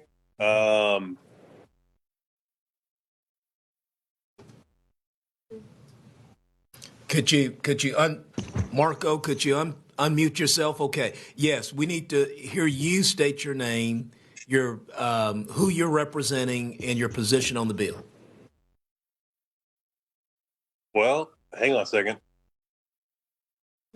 Okay, we lost him. We'll get him back. Let's go on to Jennifer Zamansky, and after Jennifer Zamansky, we will have Jeff LeBlanc, and then after Jeff LeBlanc, Scott Henson. Thank you. Good to see you again this evening. Good evening, Chairman, and to the committee. Mm-hmm. I'm Jennifer Szymanski, representing CLEAT, or the Combined Law Enforcement Association of Texas, and we're testifying against House Bill 830. Discretion is the same, whether it's being used to arrest a subject or release them with no citation. Every day, Texas officers make the determination to give verbal warnings, write a ticket, write a warning, write a citation because of real-life circumstances. People may be experiencing an emergency or simply having a bad day. It's the human component of the profession. There will be a loss of professional standards if the officer can no longer assess and respond to existing conditions. We would like to point out our concern for the Class C portion of the bill as it relates to domestic violence calls. But remember that this is just one example of what we believe to be many instances where an officer's discretion is necessary to keep the public safe. Officers encounter situations which require a level of diffusion in some cases that the removal of a subject from a household for a Class C offense is the only way to accomplish this. Criminal mischief is a common offense committed in households experiencing family violence. While we agree that the offense of criminal mischief is not against a person, violence by definition has occurred. Behavior involving physical force intended to hurt, damage, or kill someone or something. The unlawful exercise of physical force or intimidation by the exhibition of such force, destroying property is done to intimidate and express power and control over another. And there is a current arrest authority, CCP 1403, which allows an officer to arrest if probable cause exists that an offense involving family violence has occurred. Additionally, CCP Chapter 5 addresses our responsibilities to victims. Article 501 states we shall protect the victim without regard to the relationship. 5.03 is a non-exemption based on relationship. A peace officer's or a magistrate's duty to prevent the commission of criminal offenses, including acts of family violence. If we had more time, we would point out a number of instances that could occur on the streets in which an officer would need to utilize their discretion to diffuse a situation, to include disorderly conduct type of offenses and or various city ordinances. We are willing to work on reasonable provisions that balance our public safety concerns and the concerns of those who support this bill. We will continue to work with the committee to ensure that officers protect the people of Texas in the most professional and ethical way possible. That's all I have. Questions, members? Okay, and you're going to continue working with the bill author? Of course. Okay, because at least she had me under the impression on her layout that some of these other understandable concerns that you have were... Yes, we have spoken with Chairman Thompson, and we have mentioned the example, the family violence example. I was looking for a sub, but I haven't. Oh, okay, I see what you're saying. Okay, all right. Okay. Thank you so much. Okay, now we go with Jeff LeBlanc. Chair calls Jeff LeBlanc, and then Scott Henson. Chairman White, committee members, my name is Jeff LeBlanc. I am the current chairman of the Republican Liberty Caucus of Texas.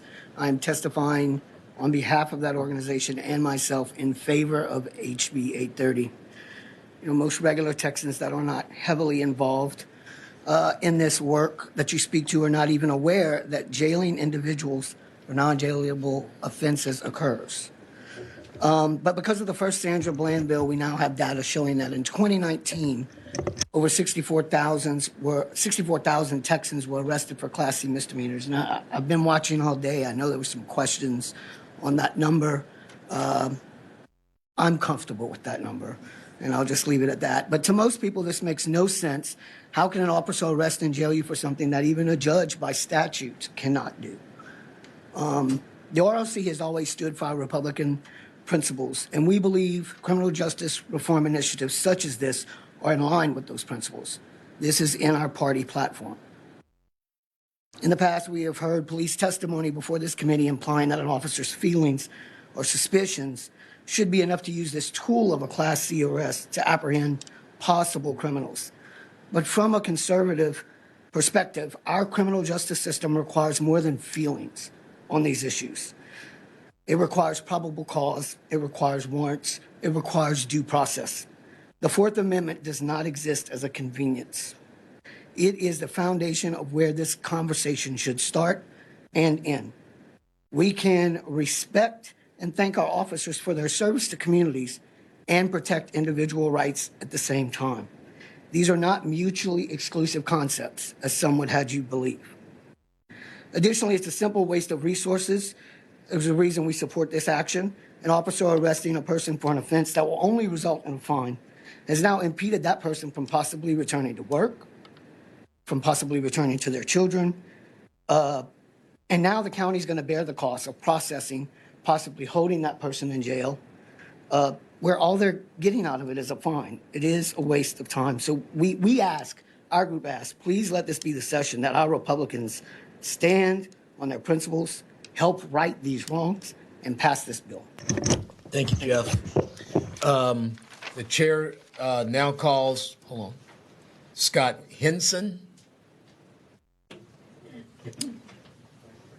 And after Scott Henson, we'll have Dr. Register and Clurin Williams. Mr. Chairman, members, thank you very much. My name is Scott Henson. I'm here on behalf of Just Liberty, and I'm in support of House Bill 830. I did want to circle back, especially since Representative Tinderholt, you weren't here when we had a discussion about the data that you had questions about.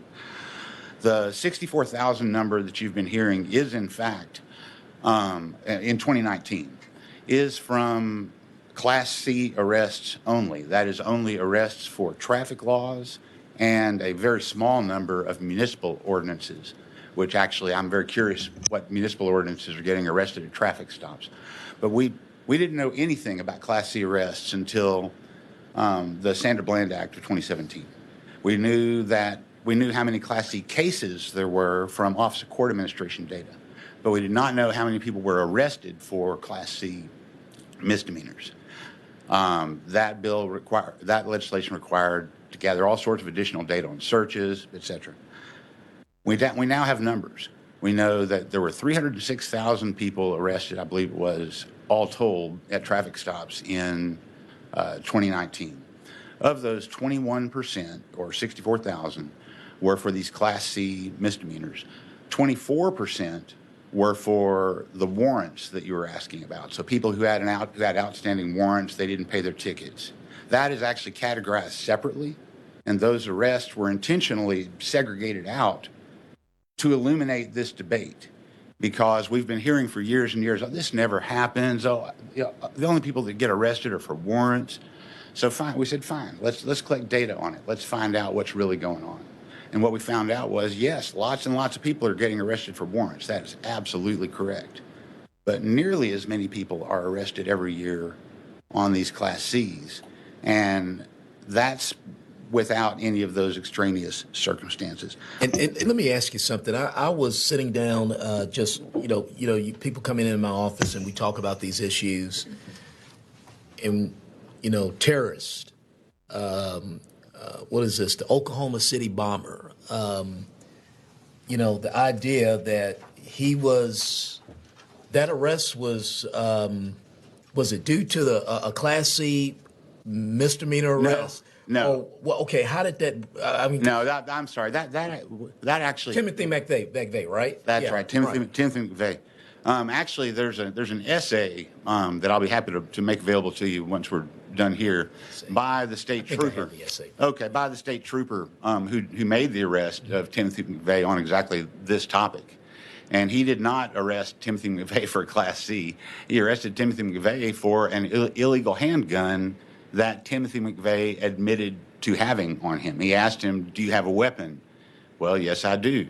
"Do you have what you need to carry that weapon?" "No, I don't."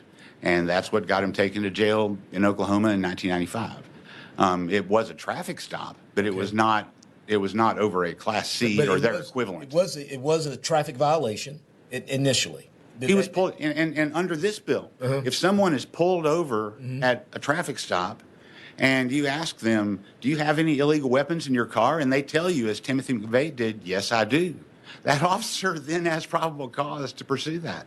So in the exact same fact situation, we're still going to get Timothy McVeigh. You're telling me the officer that stopped Timothy McVeigh, there was no gut, because sometimes folks just got a gut. I think before I went to my first duty station, a mentor of mine said, "Your gut's going to be right 9 times out of 10." So it wasn't a gut.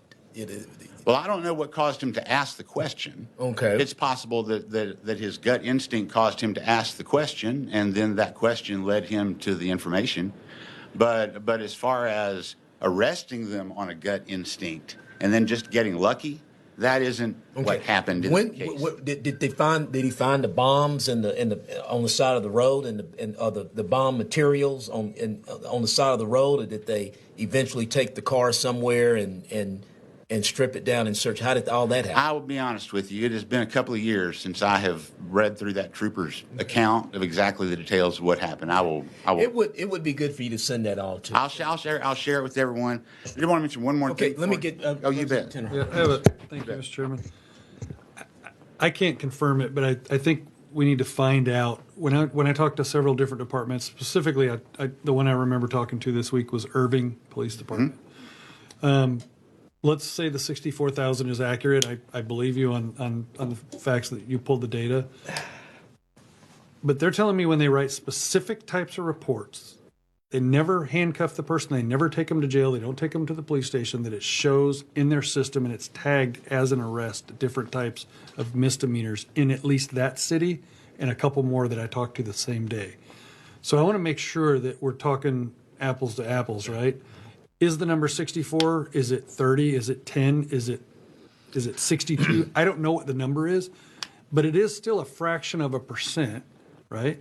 And I'm not saying of overall stops, yes. It's of the millions of stops that happen across the state. So it's a fraction of a percent. But I'm concerned that there are some times where these Class C misdemeanor arrests are actually necessary. As you talk to different law enforcement agencies, you talk to police departments, nothing to do with gut, none of that stuff. I hear that too. But it has to do with separating domestic dispute folks that won't separate, and they know that they're going to hurt one another, or a peeping Tom like was said today. I don't know. I got a 4-year-old. I got a 30-year-old daughter too. Someone's peeping in my window. I think I want them removed from the scene of my house, not just get a ticket so they can keep peeping in my house. So I think there's possibly, I'm not saying there are, but I think there's possibly, very much probably, instances where we may want to, and I think there's a couple in her bill where the instances are still allowed. But I want to be careful not to just automatically take Class C misdemeanor arrests away without doing due diligence to make sure that the numbers are accurate, and then make sure that there's not additional instances outside of the 2 that I believe the author had in the bill. I have to go back and look. Would you tend to agree with what I'm saying to a certain extent? Well, yes, and in fact, let me speak to it directly as it relates to the committee substitute, because 'Cause I feel like maybe it wasn't made as clear as it could be what some of the changes were that probably addressed what you're really talking about here. So the committee substitute, as I understand it, and please, Madam Chairman, correct me if I'm wrong, it excludes all the Class C assault. They have excluded criminal mischief. They've excluded voyeurism, so that's your peeping Tom, and this is a big one. They've excluded disorderly conduct. And so I believe, frankly, that when you take those out of the mix, these are the circumstances that are in that sort of nexus of types of circumstances, or these are the charges that nexus of types of circumstances you're describing would deal with. If there's two people that won't separate, disorderly conduct, okay, fine. I think that's going to leave those tools for that. But at the traffic stops, where the 64,000 were arrested, let me speak to that too. This is all I can say because I've not spoken to the agencies that you've talked to. I will look into Irving and see what if I can match this. I don't know if they're miscoding. I don't know what the issue is. Okay. Here's how I would answer it, since I don't know exactly what they're doing. The definition of what they're supposed to be reporting is in the statute and the TCOL rules. The TCOL rules are telling them to report when they arrest someone, like handcuff them, put them in the car, take them down.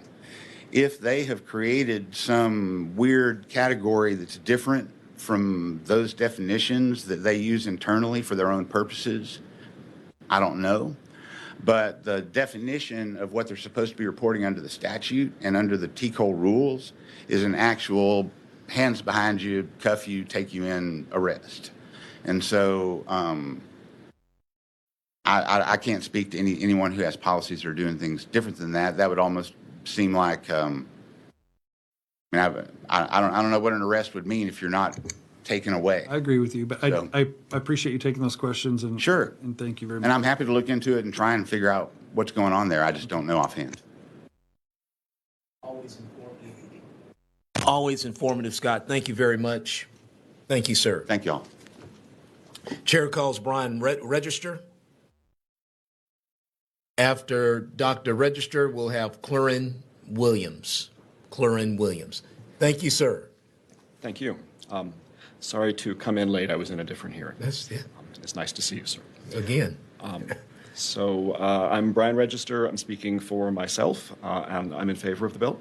Representative Tinterhold, a moment ago, you were suggesting that you want to be very cautious about doing away with Class C misdemeanor arrests, and I would suggest that, of course, we should be very cautious about anything, but when we're talking about the power to arrest people, we should be very cautious to see to it that it is certainly justified, rather than that removing it must be certainly justified. I want to just suggest what even a brief arrest is like for an ordinary person, right? I mean, we're speaking of this in very abstract terms, but, I'm speeding, and then I look weird to the officer, and then I don't get home, and then my daughter has to fend for herself, right? Or I was late to work, and I seem strange to the officer, and now I've lost my job. These are potentially serious disruptions and damages in people's lives and their ability to be law-abiding citizens, self-supporting citizens in the long run. This is the sort of thing where we need to be quite confident that we are justified in this kind of arrest. Now, the bill has an awful lot of modifications that seem to cover pretty much all of the sort of permutations that I think anyone's likely to come up with. But, just in general, I like to know what the law is. The difference between a society of law and a society of arbitrary rule is that you can know what the law is in advance. The more discretion officers have for making arrests, the less I know what the law really is, because the law turns out to be determined by the mood and the gut feelings of a police officer, and that is not a comfortable situation for anyone to be in. So I would like to encourage you on sort of philosophical grounds, restrict the power of the police as much as is reasonable, compatible with public safety, and I think that this bill does that. Okay, members. Thank you very much, Doctor. Thank you. Clorin Williams. Chelsea Barlow. And after Chelsea Barlow, Thomas Moore.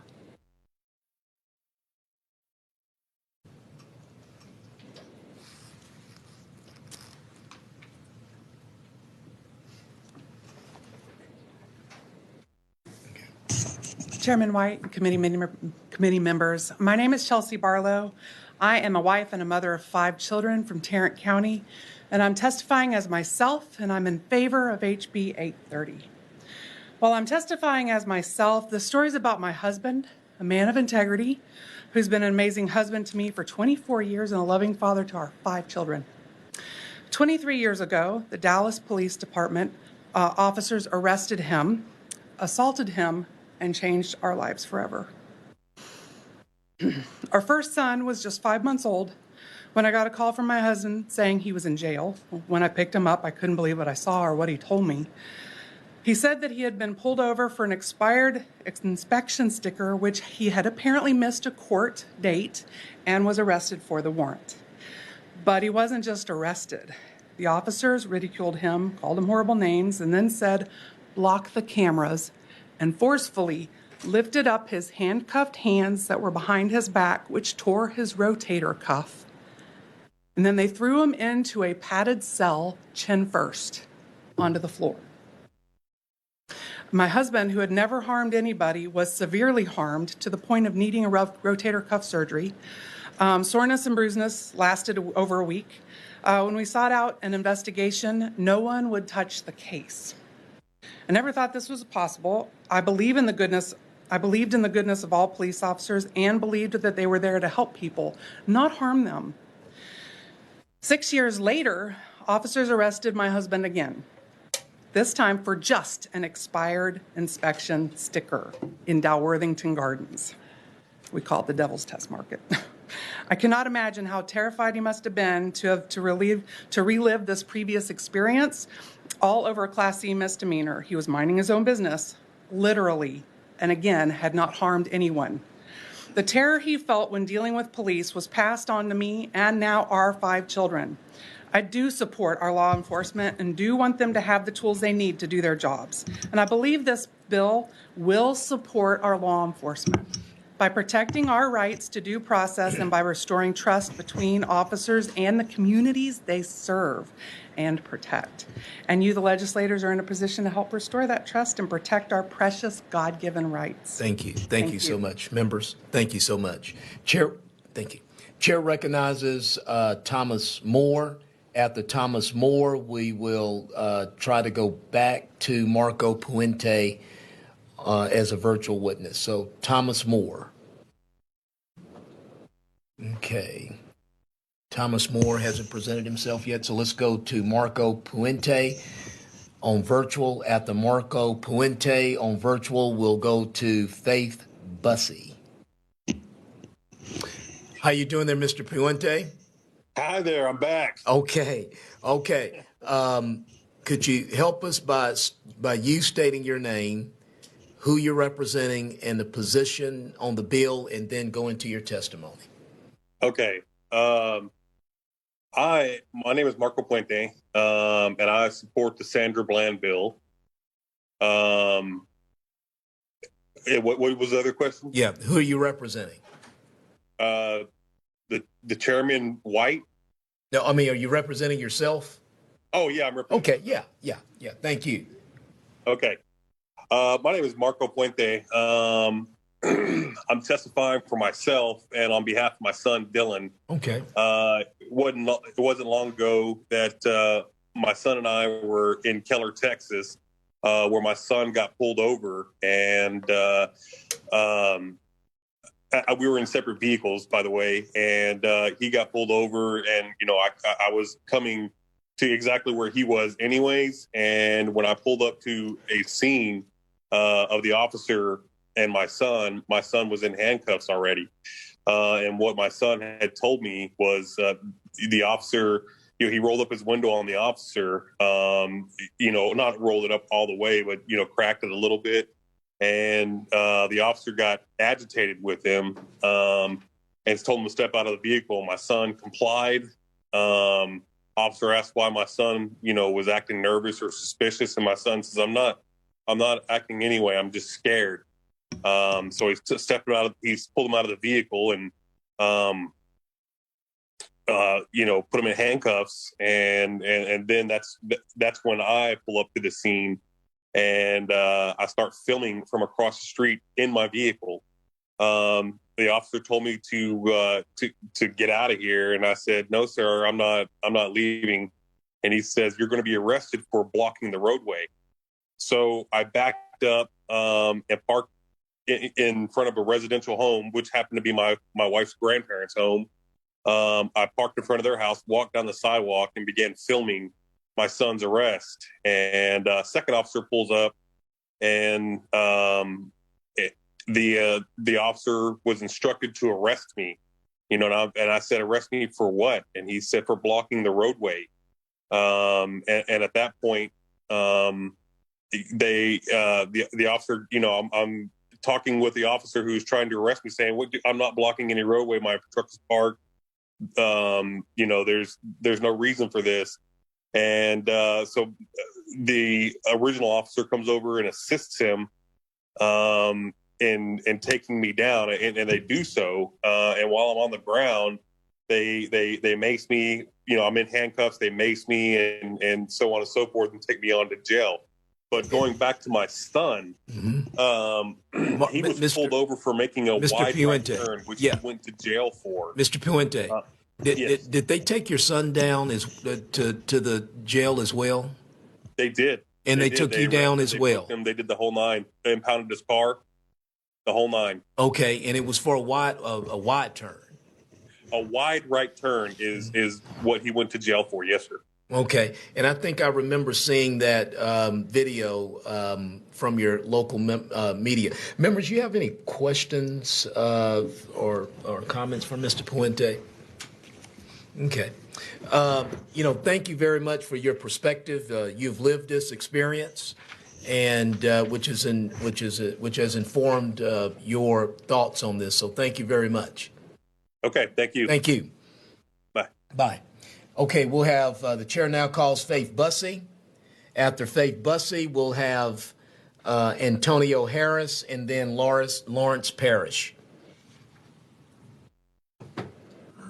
Good evening, committee members.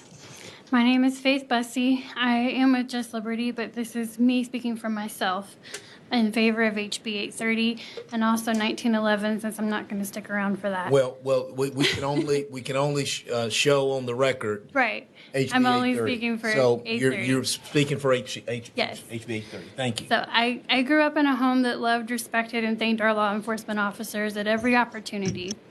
But my perception of law enforcement was forever changed and tarnished when I started getting involved with a bunch of liberty-loving, gun-toting, rowdy Texans who simply wanted to exercise the right to carry a firearm without government permission, and were harassed by our local police department under the auspice of an unconstitutional city ordinance. As a new activist who was just getting involved in local politics and journalism, I followed behind this band of merry men and women with guns, and we simply walked around my hometown of Arlington. When they were at the intersections, they would wait for people to roll down their window before engaging in conversation, and if requested by the other individual, they would then hand out a pocket constitution. By the mere act of exercising a God-given right made some in our local law enforcement community uncomfortable. They targeted the youngest carrier, detained him, asked him for his identification despite the fact that he had not broken any law that he was aware of. And then they cited him for violating the city's sidewalk ordinance because they witnessed him passing out pocket constitutions.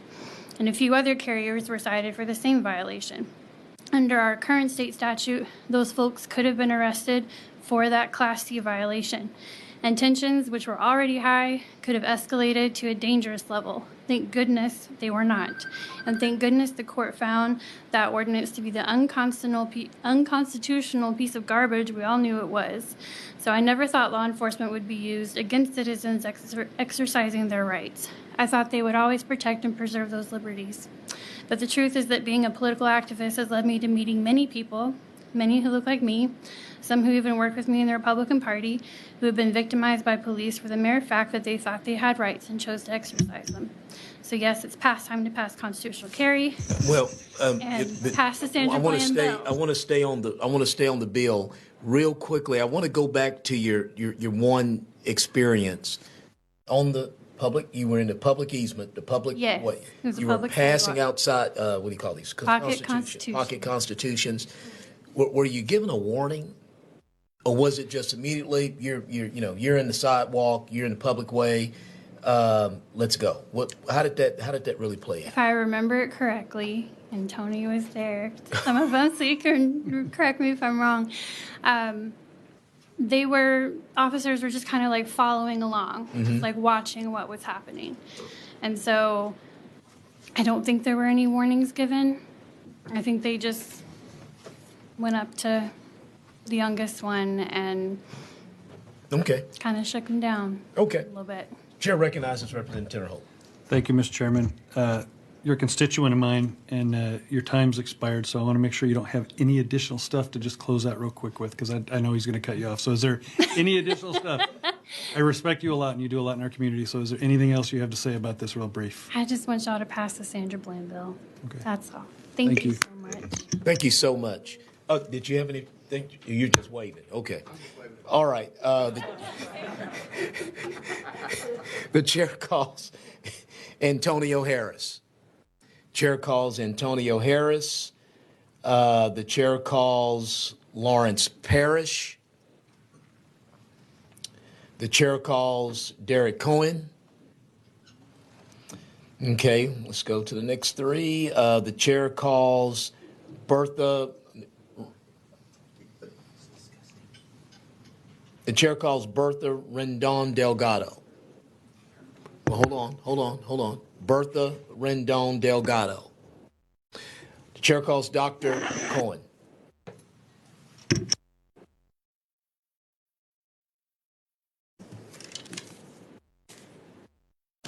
Hello again. Dr. Derek Cohen from the Texas Public Policy Foundation testifying in support of HB 830.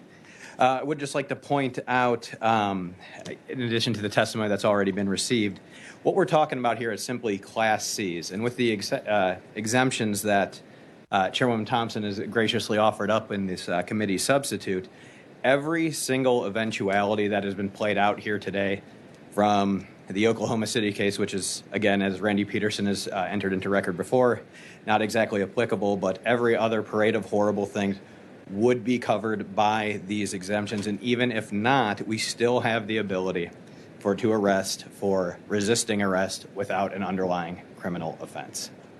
So there is a way to get around everything. This just simply says, maybe we should think about it.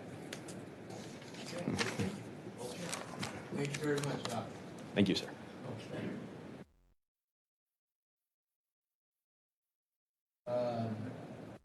Chair recognizes Renee Perez.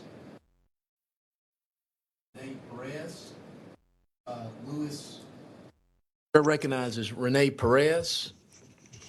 Louis Weichers. Elizabeth Miller. Chair recognizes Elizabeth Miller. Chair recognizes Amaya Casas. Chair recognizes Walter Barnes. Oh, Amaya Casas? I'm sorry.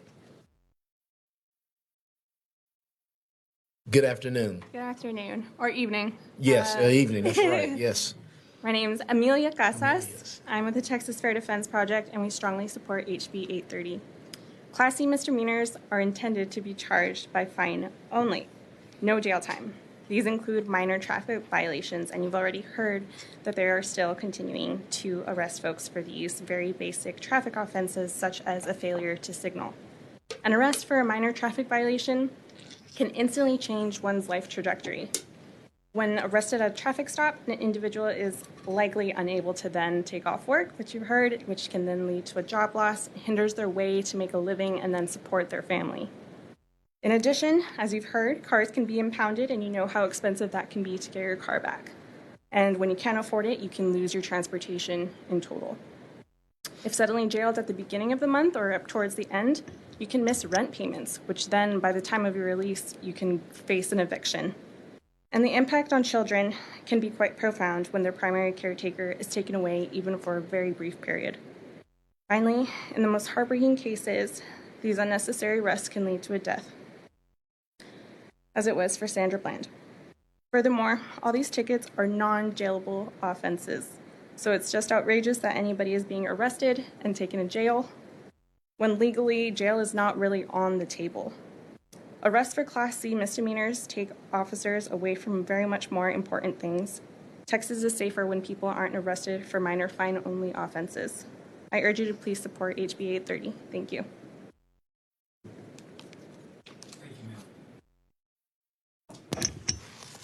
Chair recognizes Walter Barnes. After Walter Barnes, we'll have Chaz Moore and then Jesse Taylor. Yes, sir. Good evening. Thank you for your time. Thank you for staying here with us this long, and we're still here with you. My name is Walter Barnes. I'm representing myself. I'm testifying in support of House Bill 830. Maybe I can bring a little bit different perspective, especially based on some of the testimony that I've heard, because I've heard a lot of what can happen in a negative sense. It really brings home to me that in my position, I've got an education, I've got a career, I've got a home. I'm living the American dream, if you will. A lot of that, I think, relies on the notion of, and I love what I've read in this bill. I'd never heard it called this before, cite and release. I love that. Cite and release. I'm convinced that I can be where I am because my youthful indiscretions were, when I was 16, 17, I drove too fast. I was cited and released. Had there been an arrest at any point in my history, that seems like a potentially very different trajectory. This may be some level of just ignorance on my part, but I know that when we do interviews at my job, I think it's something of an outrageous thing, but we ask for arrests. We don't ask for convictions. We don't ask for indictments. Have you ever been arrested for anything? That's a surprisingly big deal in the job market. So again, I'm convinced that things are going as well for me as they are because I managed to only get involved in cite and release offenses. To the point of exceptions to this bill, I've actually heard a couple of times today, and I love this, the peeping Tom reference. I think that is a great reference to keep in mind with regards to actual justice, the justice of the legislation itself. This is, I posit the question, are we more offended by the idea of a peeping Tom because of invasion of privacy? Because I would argue that quite possibly when I was driving too fast when I was 16, 17, 18 years old, I was potentially a greater danger to the public than someone peeping. So the cite and release you think is a very useful feature in this? Not just that, but also when looking for exceptions, making sure that they're just. Mm-hmm. In the example of the peeping Tom, again, one of the reasons I love that, there are already trespass statutes. So if someone is on your property, you ask them to leave, that they can be warned, then they can actually be arrested for trespassing. Okay. Members, thank you for your testimony. Very informative. Thank you. And thorough. Chair recognizes Chaz Moore. Chair recognizes Jesse Taylor. Let's go to Justin Moore.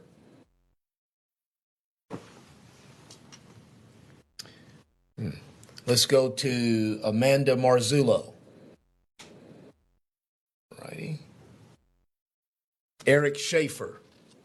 Chair recognizes Eric Schaefer. How you doing, Eric? Fantastic, thank you. Wonder why. My name is Eric Schaefer. I'm representing myself, and I am for this bill. You may beat the rap, but you won't beat the ride. That's a saying that is common amongst some law enforcement folks. We've heard testimony about a man who got the ride and had serious physical consequences because of it. That happens often, which goes to prove that any law in Texas can be used to abuse Texans. So if it's going to be in statute that I can be arrested, it should be a really good reason. And government exists to protect rights foremost.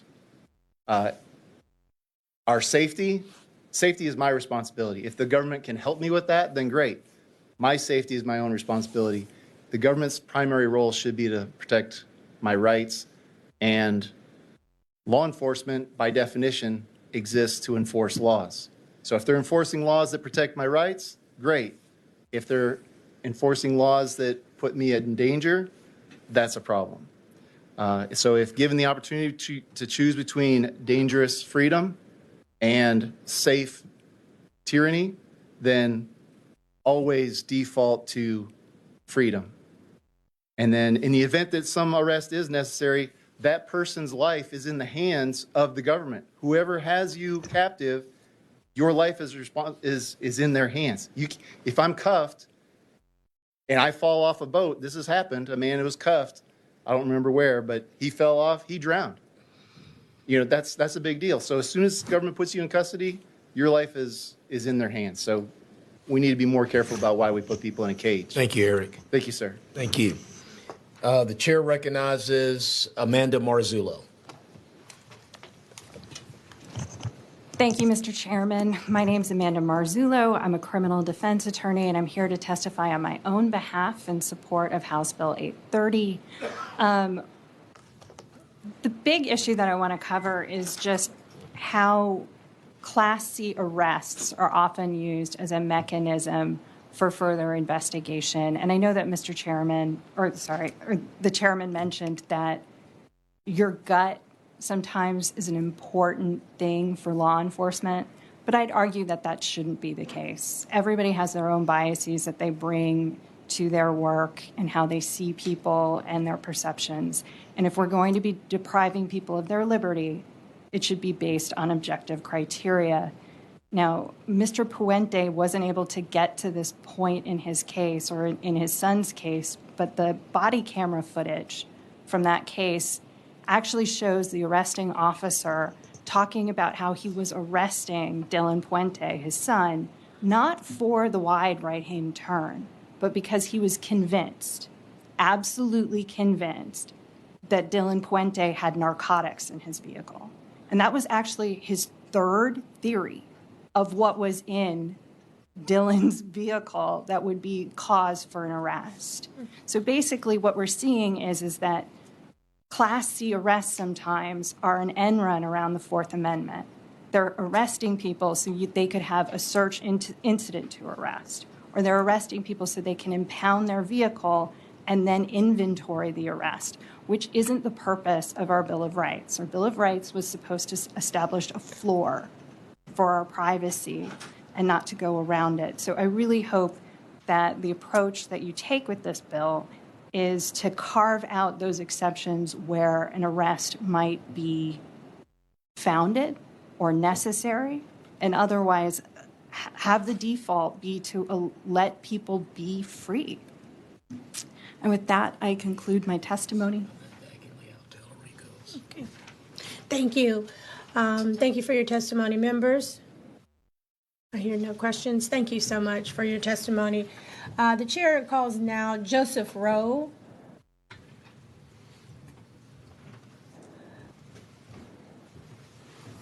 And Chris Howe. The chair calls Chris Howe.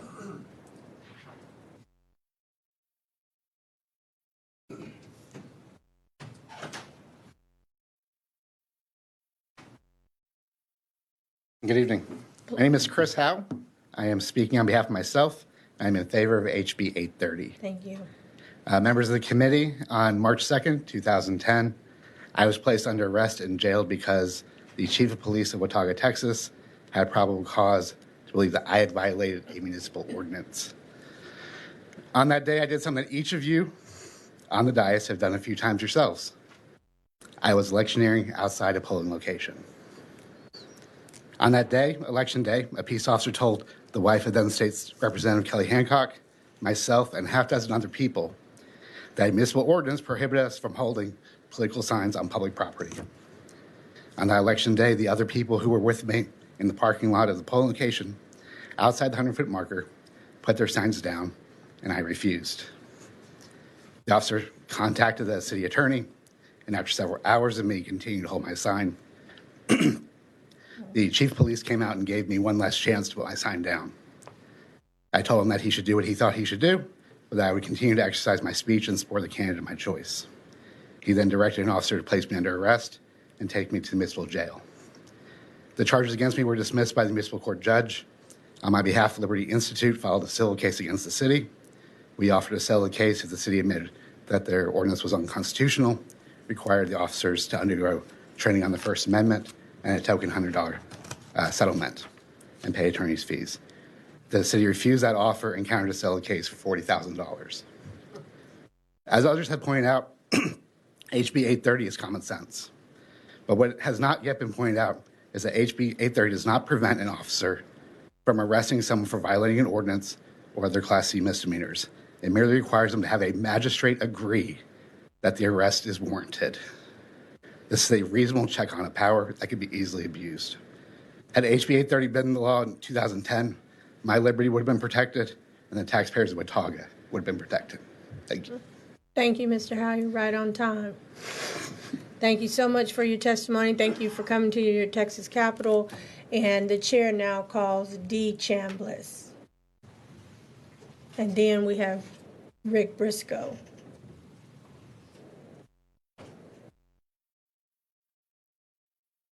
D. Chambliss, Rick Briscoe. Thank you, Mr. Thank you, Mr. Briscoe. Come on forward and please state your name, your position on the bill, and who you represent. Thank you, Madam Chair and members. My name is Rick Briscoe. I am Legislative Director of Open Carry, Texas, and I am testifying for the bill. Unfortunately, Class C misdemeanors are the subject of abuse by police officers. Doesn't mean all of them abuse it, but enough do that protections need to be made. I'm slightly uncomfortable with the provision to allow an arrest for disorderly conduct. Our experience has been that that is a nonsense arrest of last resort, a made-up set of facts usually. And we've had any number of incidents where a person is put into a full custodial arrest for things that are laughable.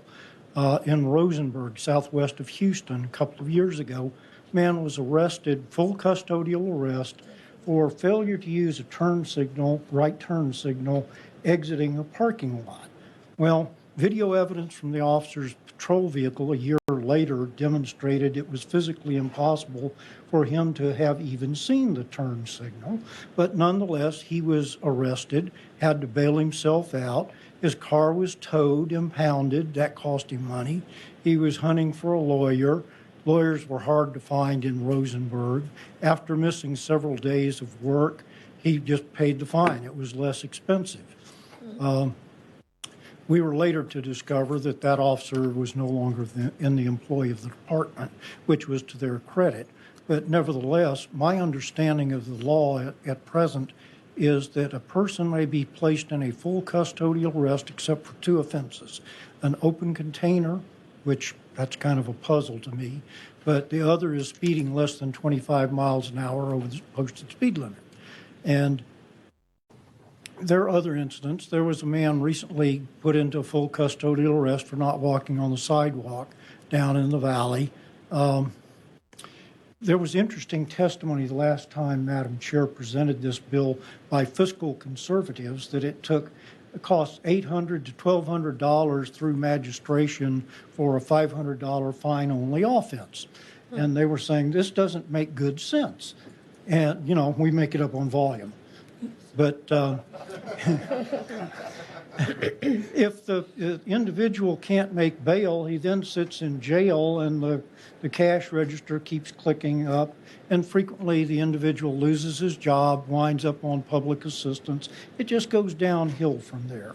And we think that it is a procedure that ought to be restricted with the exception of disorderly conduct. We agree with the other exceptions and would seek to discuss them with you at a later time. And I could go on with other examples, but in our advocacy, we have walked the streets of San Antonio and other cities peacefully and lawfully exercising our rights, only to be confronted by police who threatened to arrest us because we refused to present identification when none was required. And it's simply a situation that is too easily abused, and therefore we recommend the passage of this bill. Thank you. Thank you. Thank you. We always appreciate your testimony, and thank you. ma'am. Welcome back. The chair now calls Joseph Rowe.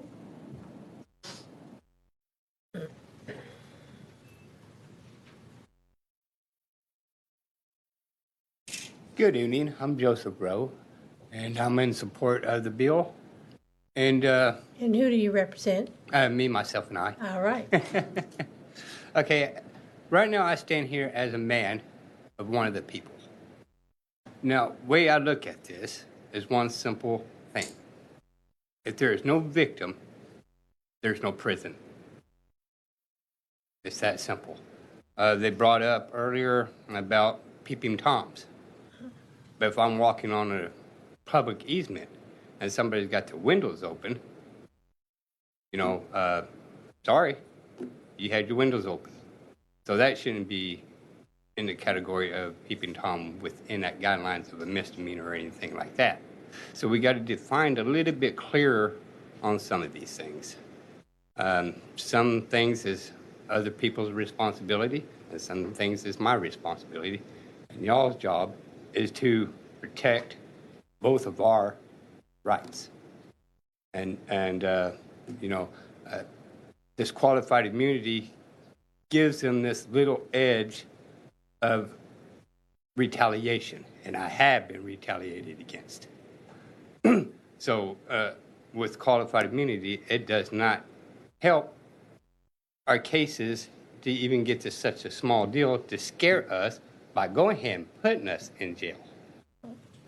The qualified immunity is just a simple thing.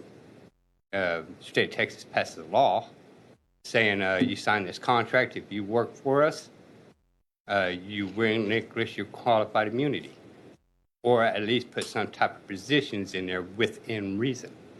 And you can do that by federal and state. That way it does not go into the federal courts and cancel out the suit or So, anything. Mr. Rowe, you're testifying on House Bill 830, correct?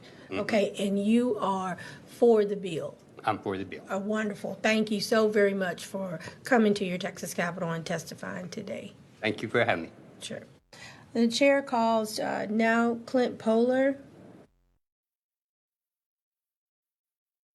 Okay, and Mr. Polar, as you come to the podium, please go ahead and state your name. Let us know who you represent and your position on the bill. Okay. Good evening. My name is Clint Polar. I'm here to testify in favor of HB 830 on behalf of myself.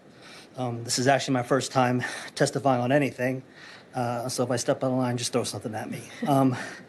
I'm new to the political game and wasn't even here today to testify on this, but after listening to the testimony and looking at the bill, I'm a little bit shocked that somebody can actually be arrested for something that you can only be cited for. I have a fundamental problem with arrest as we do it in this country. I know we've always arrested people for offenses, but has anyone ever stopped and asked why? It should be to stop an act of aggression on somebody, right? It shouldn't be to punish them or do something else that couldn't be handled through a normal citation and judgment process where you pick them up down the line. So if either someone is arrested because they're an active threat, or they shouldn't be arrested, they should be cited.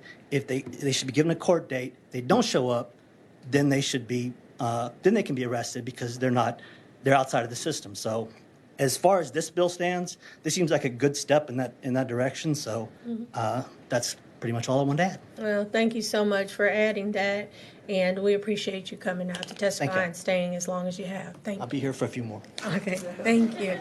Thank you.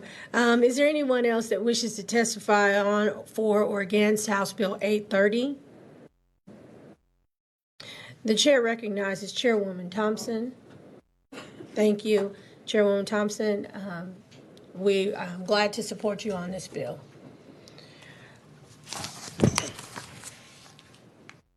Members, are there any questions for the author? Before she, Chairwoman Thompson, one moment, please. Representative Tinderhold has a question for you. I appreciate the exceptions you put in there, and I may want to come talk to you because I got a text message about Class C misdemeanor. Someone totally intoxicated laying on the sidewalk, can't keep themselves safe, can't tell a police officer where they live. And there's going to be a couple of other instances I may come to you that with.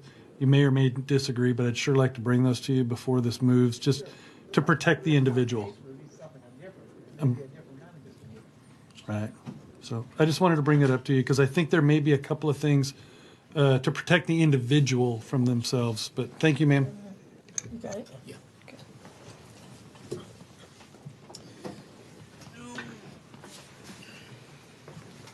Okay, right there. Members, so there are no more questions for the author. Thank you, Chairwoman Thompson, for a very invigorating several hours. You want to stir it up, you stirred it up. The committee substitute is withdrawn if there is no objection. The bill will be left pending. Is there objection? The chair hears none. HB 830 is left pending. Okay, H3, okay. The chair offers up committee substitute. The chair lays out House Bill 54 and recognizes Representative Tallarico to explain his bill. Thank you, Mr. Chairman. Thank you, members. And I'll be brief because I know you've had a long, emotional afternoon. Thank you for allowing me to lay out House Bill 54, also known as Javier Ambler's Law. Javier was a neighbor and a member of our community here in Central Texas, 40-year-old father of two, former high school football player whose family describes him as a gentle giant. After failing to dim his brights, he was pulled over by law enforcement. You had a substitute? Yes, sir. Okay, let me make sure I laid that out. Sure. The chair offers up committee substitute to House Bill 54. Continue, my friend. So he was pulled over by law enforcement, exited the vehicle with his hands raised, and was tased once by law enforcement. He yelled out that he was not resisting and was tased a second time. He yelled out that he couldn't breathe and that he had a congestive heart condition and was tased another time, and then pleaded out, please save me, and was tased another time. And the last time proved to be fatal. Javier's killing shocked our entire community, but it became very understandable once we knew that the officers that night were followed by a reality TV show crew filming the incident for entertainment, for the people at home watching on their TVs. And so that's the genesis of this bill. HB 54 in the committee substitute would prohibit state and local law enforcement departments from contracting with television film crews to film peace officers while acting in the line of duty for the purpose of creating a reality television show. This bill has gotten bipartisan support. After a contentious afternoon, you'll be happy to know this bill is not only supported by civil rights groups like Austin Justice Coalition, but also by law enforcement groups like CLEAT and TMPA. It is also supported by many of the Democratic and Republican local officials in my community who had to deal with the aftermath of this killing and with the fraught conflict with Live PD.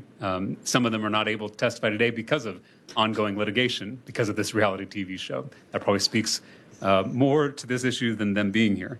The last thing I'll say is that the committee substitute does clarify, based on some feedback we received, that filming for the purpose of a news program, a journalistic project, or a documentary is allowed. This is only for reality TV shows, filming for entertainment. And so I hope with this bill we can loudly proclaim across the state that policing is not entertainment. And I'd be happy to answer any questions and, of course, reserve my right. And let me clear up something for clarity reasons real quick, Representative.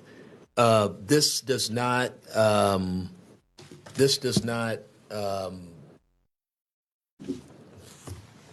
impact, live, live at 10 news coverage. Nope. Okay. And Chairman, I should say the language that we put in this committee substitute explicitly clarifies that. It says reality TV show television program does not include reporting on a matter of public concern by a journalist as defined by Article 3811 Code of Criminal Procedure. Because the thought is these reality TV show scenarios. Is there always an exchange of, we get to ride along and do this reality, and there's some money? Right. Okay. And that's why I think this law is necessary. I'm a big proponent of local control, but this provides a perverse incentive for law enforcement departments that are strapped for cash and that need revenue. I want to make sure, because you and I've talked about this. Mm-hmm. Who gets the money? Does the local governing jurisdiction get the money, or do the law enforcement officers get the money? So it would be the department or the local government, depending on what the contract says. But it's not. It's not certainly not the deputies who are getting rich. Okay, it's not the frontline folks getting the cash. It's staying with some police administration, or it's going to the city government or the county government. That's right. And I think this standard should apply to all public officials, right? I was a public school teacher, and I certainly wouldn't have wanted a reality TV show crew following me around the classroom, because God knows what I would have done differently if I was trying to become a TV star instead of being the best teacher I could. And so I think the reason that law enforcement groups are supporting this is I think it's a simple step to help restore faith in law enforcement departments and help renew the relationship between law enforcement and the community. Okay. Any other questions? Chair recognizes Representative Goodwin. I think I had read in the paper that this reality show is actually thinking about getting started up again. Is that correct? Yep. And I should say, Live PD is the show that I'm talking about in Williamson County. That was the one that caused this whole scandal in the first place. But there are many reality TV shows that follow law enforcement departments. So it's not just limited to Live PD. The show Cops is one was popular a while back. Thank you. Thank you. All right, let's go ahead and get the witnesses going real quick here. Thank you. We'll reserve your right to close, my friend. Chair recognizes Kimberly Ambler Moore, and we'll go ahead and bring her up first since she's on video. But Louis Weichers and Erica James should be standing by to come up after we get through with our virtual witness here, Kimberly Ambler Moore. Good evening, Ms. Moore. Good evening. Okay. For the record, if you could state your name, who you're representing, and your position on the bill, and then you can go forward with your 2-minute testimony. My name is Kimberly Ambler Moore. I'm Javier Ambler's sister, and I was asked to speak on behalf of this bill that I support for Representative Tallarico office. And you consider yourself representing yourself? Yes. Okay. Thank you, ma'am. Please continue with your testimony, please. So I just wanted to speak about why this bill is so important to my family and myself. And just to give you some backstory, my brother, Javier Ambler, he was killed on March 28th, 2019. So this Sunday will be his 2-year anniversary of his passing. And our family didn't know anything about exactly what happened, the details behind it. We didn't know that Live PD was there. We didn't have any background information for 15 months after he passed away is when we found out. And we wholeheartedly feel that if Live PD wasn't present and wasn't involved in the situation at all, my brother would still be here today. So when we continuously ask for justice for Javier Ambler, the justice that we're asking for is also including that this doesn't happen to another family that has to struggle every day on living here without someone that meant so much to them over something so small of not dimming their headlights, and their life was taken.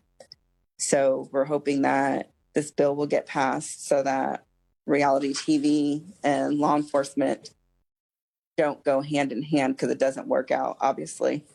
They're not meant to be together. Reality TV is supposed to be for that purpose, just for reality TV. And my brother's life shouldn't have been taken for good TV. So that's pretty much all I really have on that, is just to let them know that this isn't something that we would wish on anybody. And if this will help prevent it from happening in the future, then I'm 100% behind it, and so is my family. Thank you so much for your testimony, and we understand, and we have empathy due to the situation you and your family have been through over the last few months. I've looked at that video too, and also followed the news events around it as well. So God bless you. Thank you. Thank you. Members. Thank you, ma'am. Have a good evening. You too. Okay. Let's go to Louis Weichers, Erica James, Dylan Price.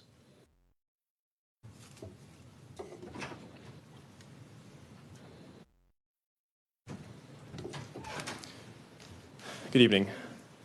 My name is Dylan Price. I am an attorney based out of Houston, Texas. I'm with the law firm of Walker and Taylor. I'm also an independent program attorney for an organization called U.S. and Texas Law Shield. They represent over 275,000 members in Texas, including law enforcement officers. I'm testifying on behalf of myself, however, tonight, and I am against this bill. So I just would like to make the record clear. I've never watched an episode of The Bachelor or Bachelorette, nor do I ever intend to. And then other than the Osbournes, which I think was the peak of reality TV, I think that's where it should have ended. So I absolutely abhor reality television. However, what I do think is good is cameras and law enforcement. I think the addition of body cameras has been huge for transparency in policing. And I believe this bill would prohibit a television crew from filming police officers for the purposes of creating reality television, a term which is not defined in the bill. I know Telrico expanded upon that earlier, but I would just like that term to be more well defined. Additionally, I think we can all agree that reality TV shows are not the bastion of truthfulness. I believe that the addition of camera crews does make police more accountable and less likely to break laws or use excessive force. Further, for many people, TV shows that document police encounters serve as an undervalued resource to educate the public. These shows paint a picture of the do's and don'ts of police encounters, and it shows the perspectives of police officers during such encounters. It also shows what abusive tactics the police may be engaging in. It also shows the gritty reality of an enacted law. Some law enforcement agencies also receive money for allowing crews to accompany them. That also reduces the burden of taxpayer dollars used to operate the agencies. And also, I believe that it limits the rights of those producing such content from exercising their free speech. Thank you, sir. All right, thank you. Thank you, sir. The chair calls Ben Shank.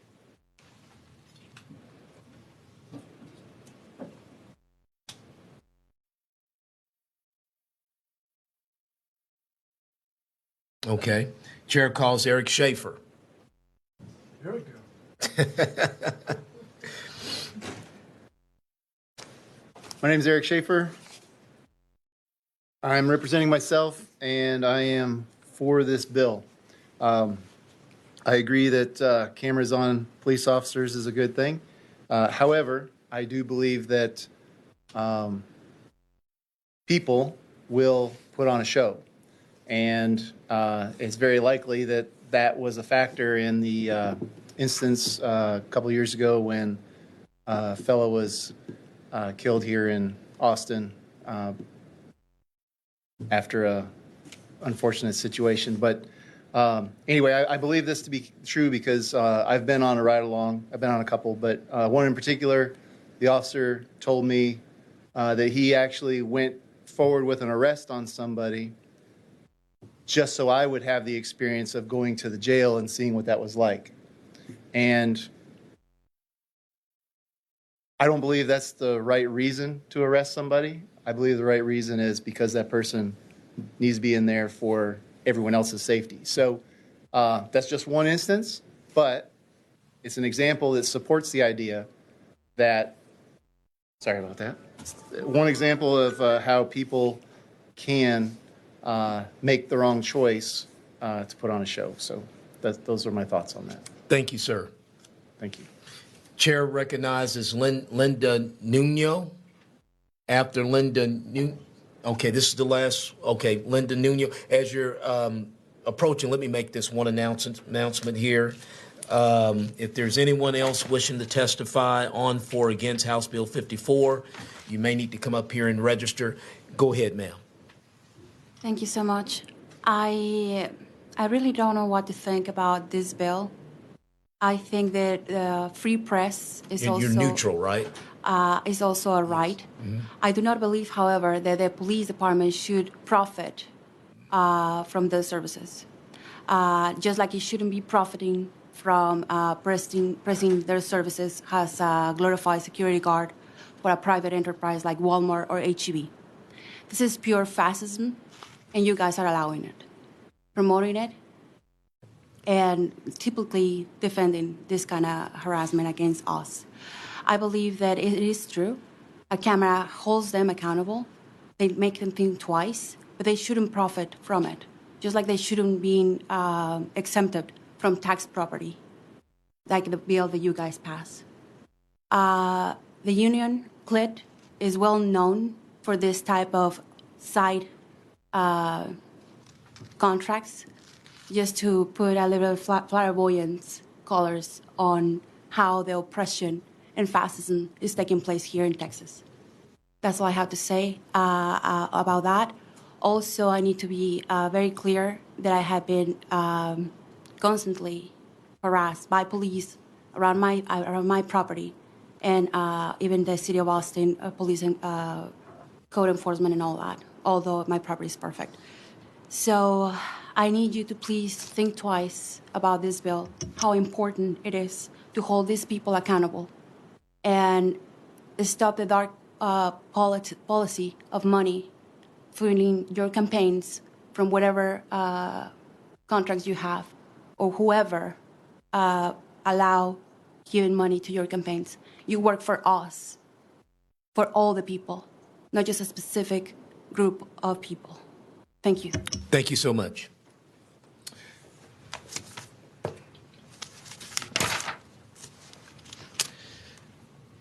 The chair recognizes Representative Tallarico to close on House Bill 54. Thank you, Mr. Chairman and committee members. And I completely agree with what some of the folks who testified said about the need for a free press. Again, that's why the committee substitute explicitly excludes journalistic projects and news programming from the definition of reality TV show. All we're trying to do is prohibit shows that are designed to entertain, not to inform. It's a clear distinction, one I think we all understand. And that is why not only have the law enforcement groups endorsed this, but so has the Texas Association of Broadcasters as well. The last point I wanted to make before I close, Mr. Chairman, is it's not, I know partnering with a reality TV show for any governmental agency, whether it's police department, a school, seems like it'd be a bad idea just by using common sense. I do want to say it's not just kind of our intuition.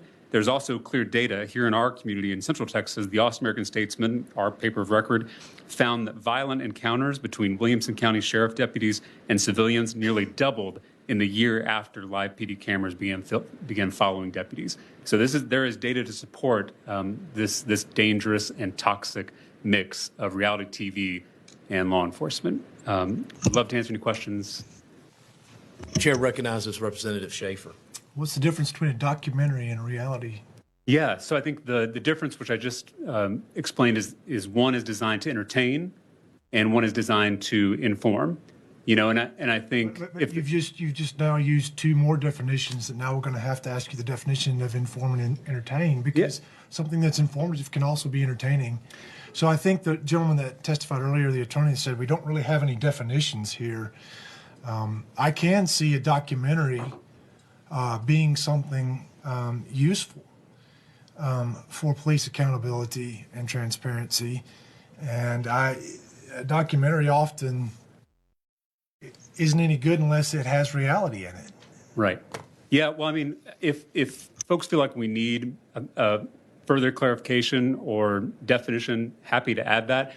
You know, I think most of us can know the difference between the two. I mean, Survivor is never nominated for an Academy Award for Best Documentary Filmmaking, right? So there are industry definitions for these two terms.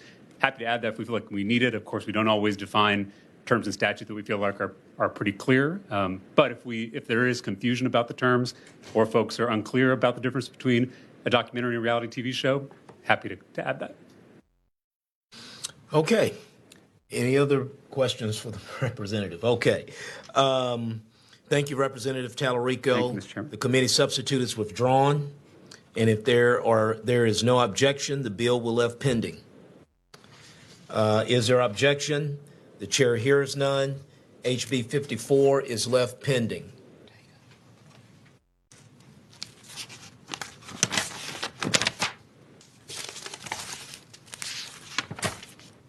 The chair lays out House Bill 127 and recognizes Representative Ortega to explain her bill.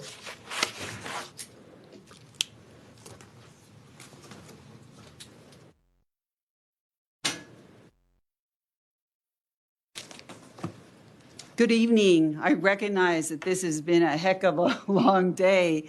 I mean, I, like many of you, started at 8 o'clock in the morning, but I really do appreciate Chairman White and members for you all allowing me to lay out House Bill 127, because this is an incredibly important bill for my community and I believe the state of Texas as a whole. In August of 2019, a man approached a retail store in El Paso carrying an AK-47 with the intention of gunning down as many innocent people of Mexican descent as he advertised on the web as he could. In the tragedy that ensued, 23 persons were shot and killed. 25 more sustained injury, and our entire community was left in shock. Of the lives impacted that day, one story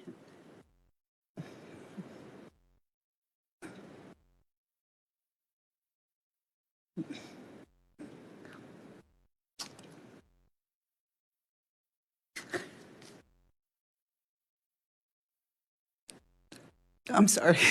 You're doing great. that really affected me was an infant child. His parents were carrying him, and they protected him, but then they got killed. Young people got killed.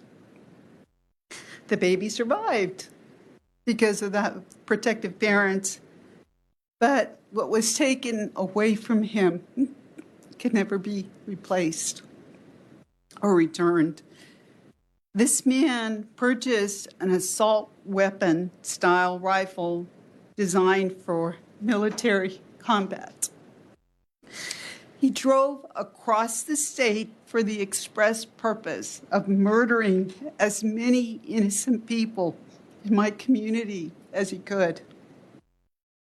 And he wasn't violating any state law until he actually began open fire with that assault weapon.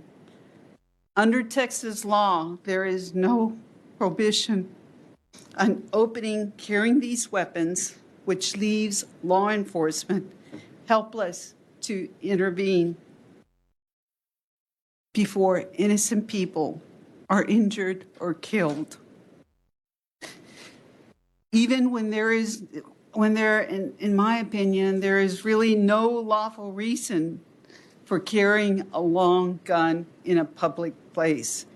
House Bill 27 is designed to give law enforcement the authority to intervene in these situations before lives are lost by prohibiting open carry of long guns such as AK-47s. Now, this is not a bill that is taking away anybody's guns, and I want to make this clear because this bill maintains the rights of licensed handgun owners to openly carry a handgun, and it provides exclusions consistent with state law, including the open carry of firearms on one's own property, in one's own vehicle, and on the private property with the consent of the property owner.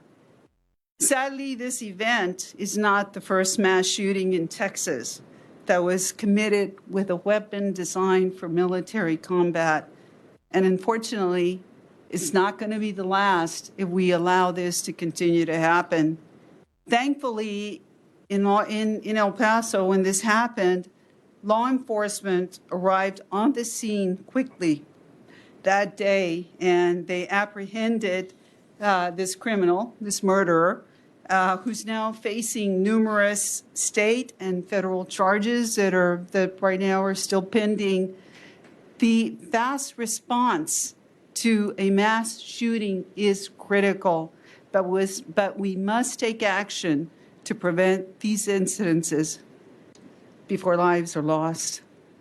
After El Paso and the Odessa mass shooting in August of 2019, the governor issued 8 executive orders designed to give law enforcement better tools to prevent mass shootings.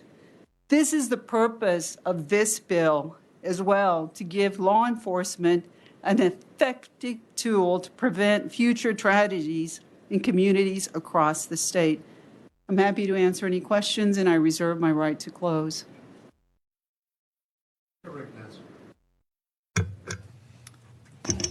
First, Representative Ortega, I just want to say, is my microphone on? Okay. I just want to say how sorry I am that your community went through that. Thank you. We heard some testimony about the Midland, Odessa shooting, and that spanned over a period of time. And so as a result, a bill was filed on an alert system. What was the span of time during the El Paso shooting? Okay, well, let me give you some facts, and this is all documented in. I'm going to give you some facts. This is all documented in coverage because there was extensive coverage in the media. From the time that the law enforcement was called, it took them 6 minutes to get to the Walmart. But this man, the way the layout of this story is, the parking lot is in front, and then Walmart is towards the back. So the murderer walked out of his car carrying the AK-47, and there was people that saw him, and because they saw the weapon, some people decided not to go to the store. Some people decided to go back to their cars. He walked to the front of the store, and for whatever reason, he decided then to go back to his car. Maybe he forgot something. Then he walked back to the store. So, I mean, that's minutes that are lost, where if this was against the law, if it was prohibited from carrying an assault rifle type of weapon, they could have been called, and that would have saved lives. I mean, there was so many people that were killed, and they got there in 6 minutes. It would have made a difference. I recognize that not in every circumstance that it will make a difference, but there are situations where it will. And again, I'm not taking away anybody's right to own a gun, to have it. This is completely different. It's just, it serves no purpose to actually be carrying this type of firearm in public. So did somebody who saw him walking back to his car call 911? You're not violating the law. Not in the state of Texas. There is no violation until he picks up that assault style weapon and he starts shooting. There was nothing that anybody at that store could do before it happened. So, I mean, you're just a sitting target. Thank you. Chair recognizes Representative Tenderholt. Thank you, Mr. Chairman. Representative Ortega, you and I don't always vote the same, but I just wanted to make note of seeing your heart just now and how important this is to you. I want to reiterate, you and I don't always vote the same, but it is very refreshing to see really good quality intent behind a bill, and I see the emotion in you right now. Whether we agree or disagree on this bill, you're bringing tears to my eyes. I think your passion is very kind, and I appreciate you trying to take care of your constituency. We may not agree on this in the end, but I just wanted you to know that. It's very refreshing to see you represent your constituency the way you are right now. Well, I mean, for somebody to drive over there for the purpose of killing people just because of the color of their skin.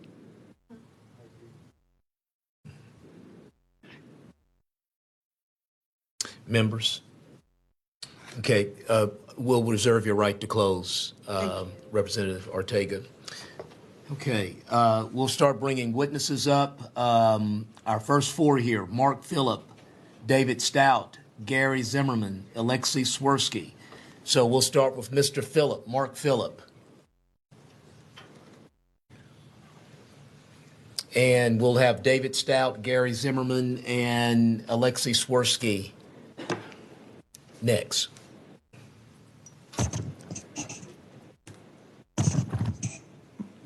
My name's Mark Phillip. I represent myself, and I'm opposed to House Bill 127. Okay.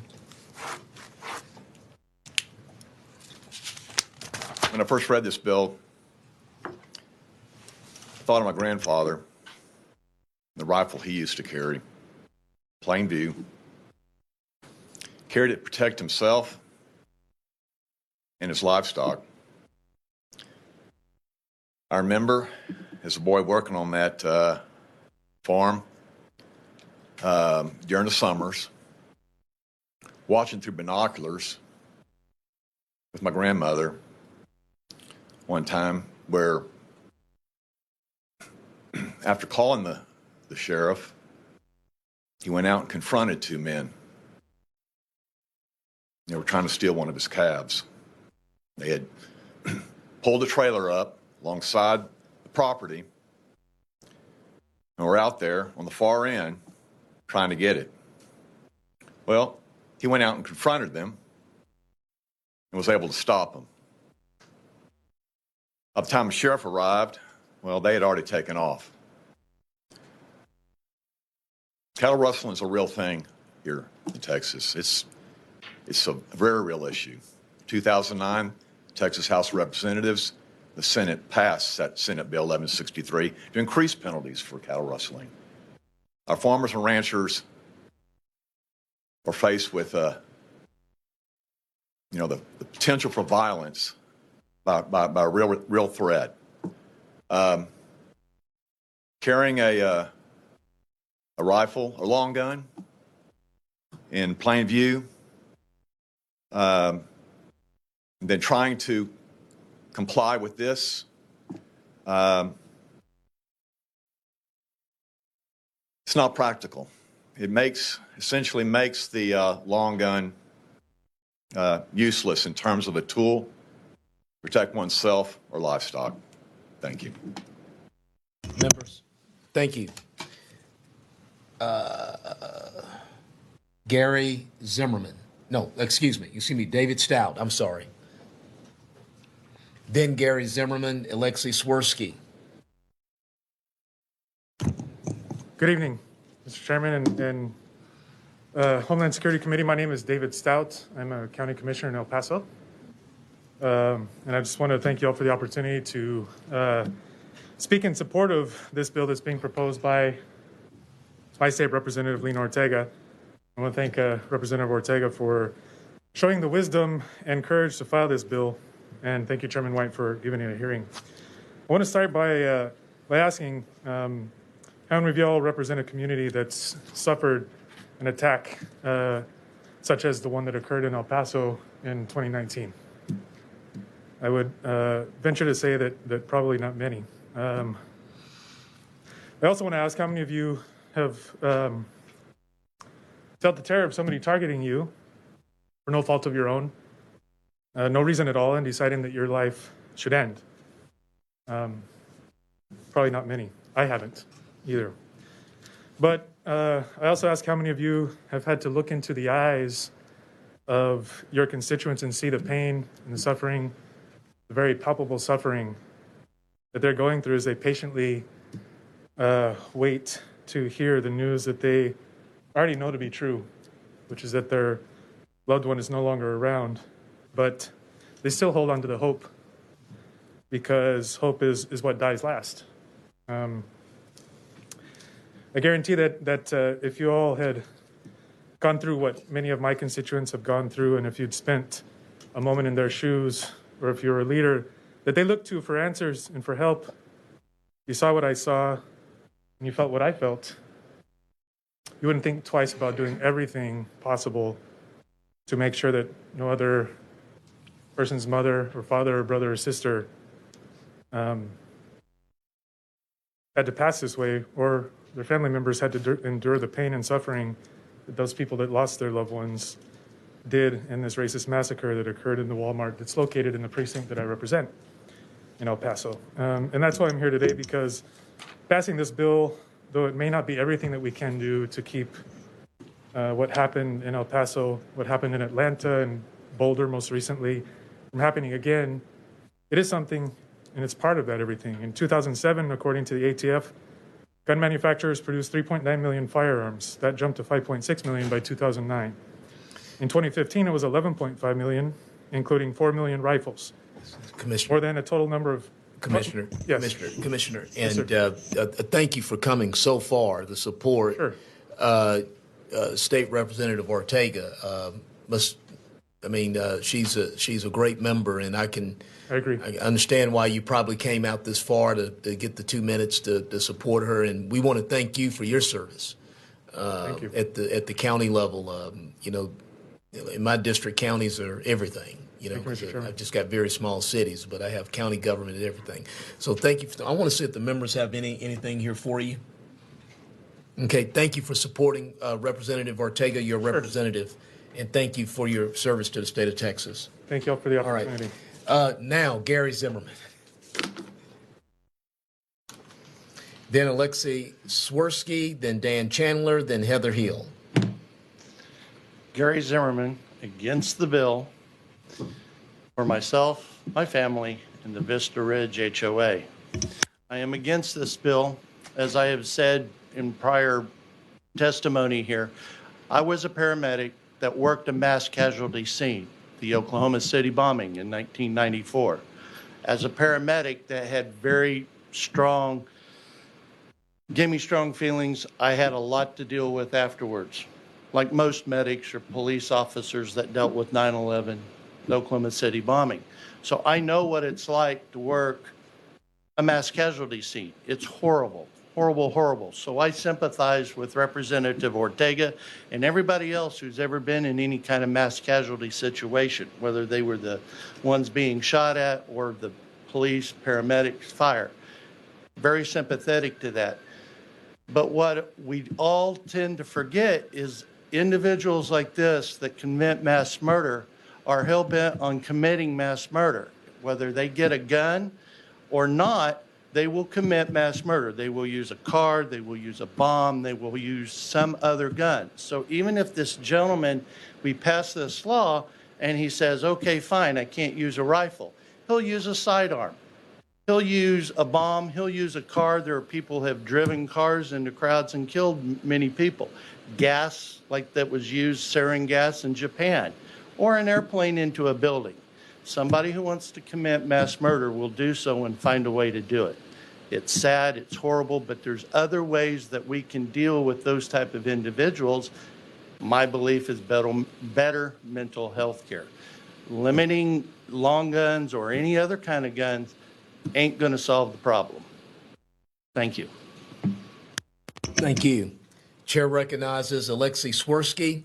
Then we'll have Dan Chandler, then Heather Hill, and John Balgiano.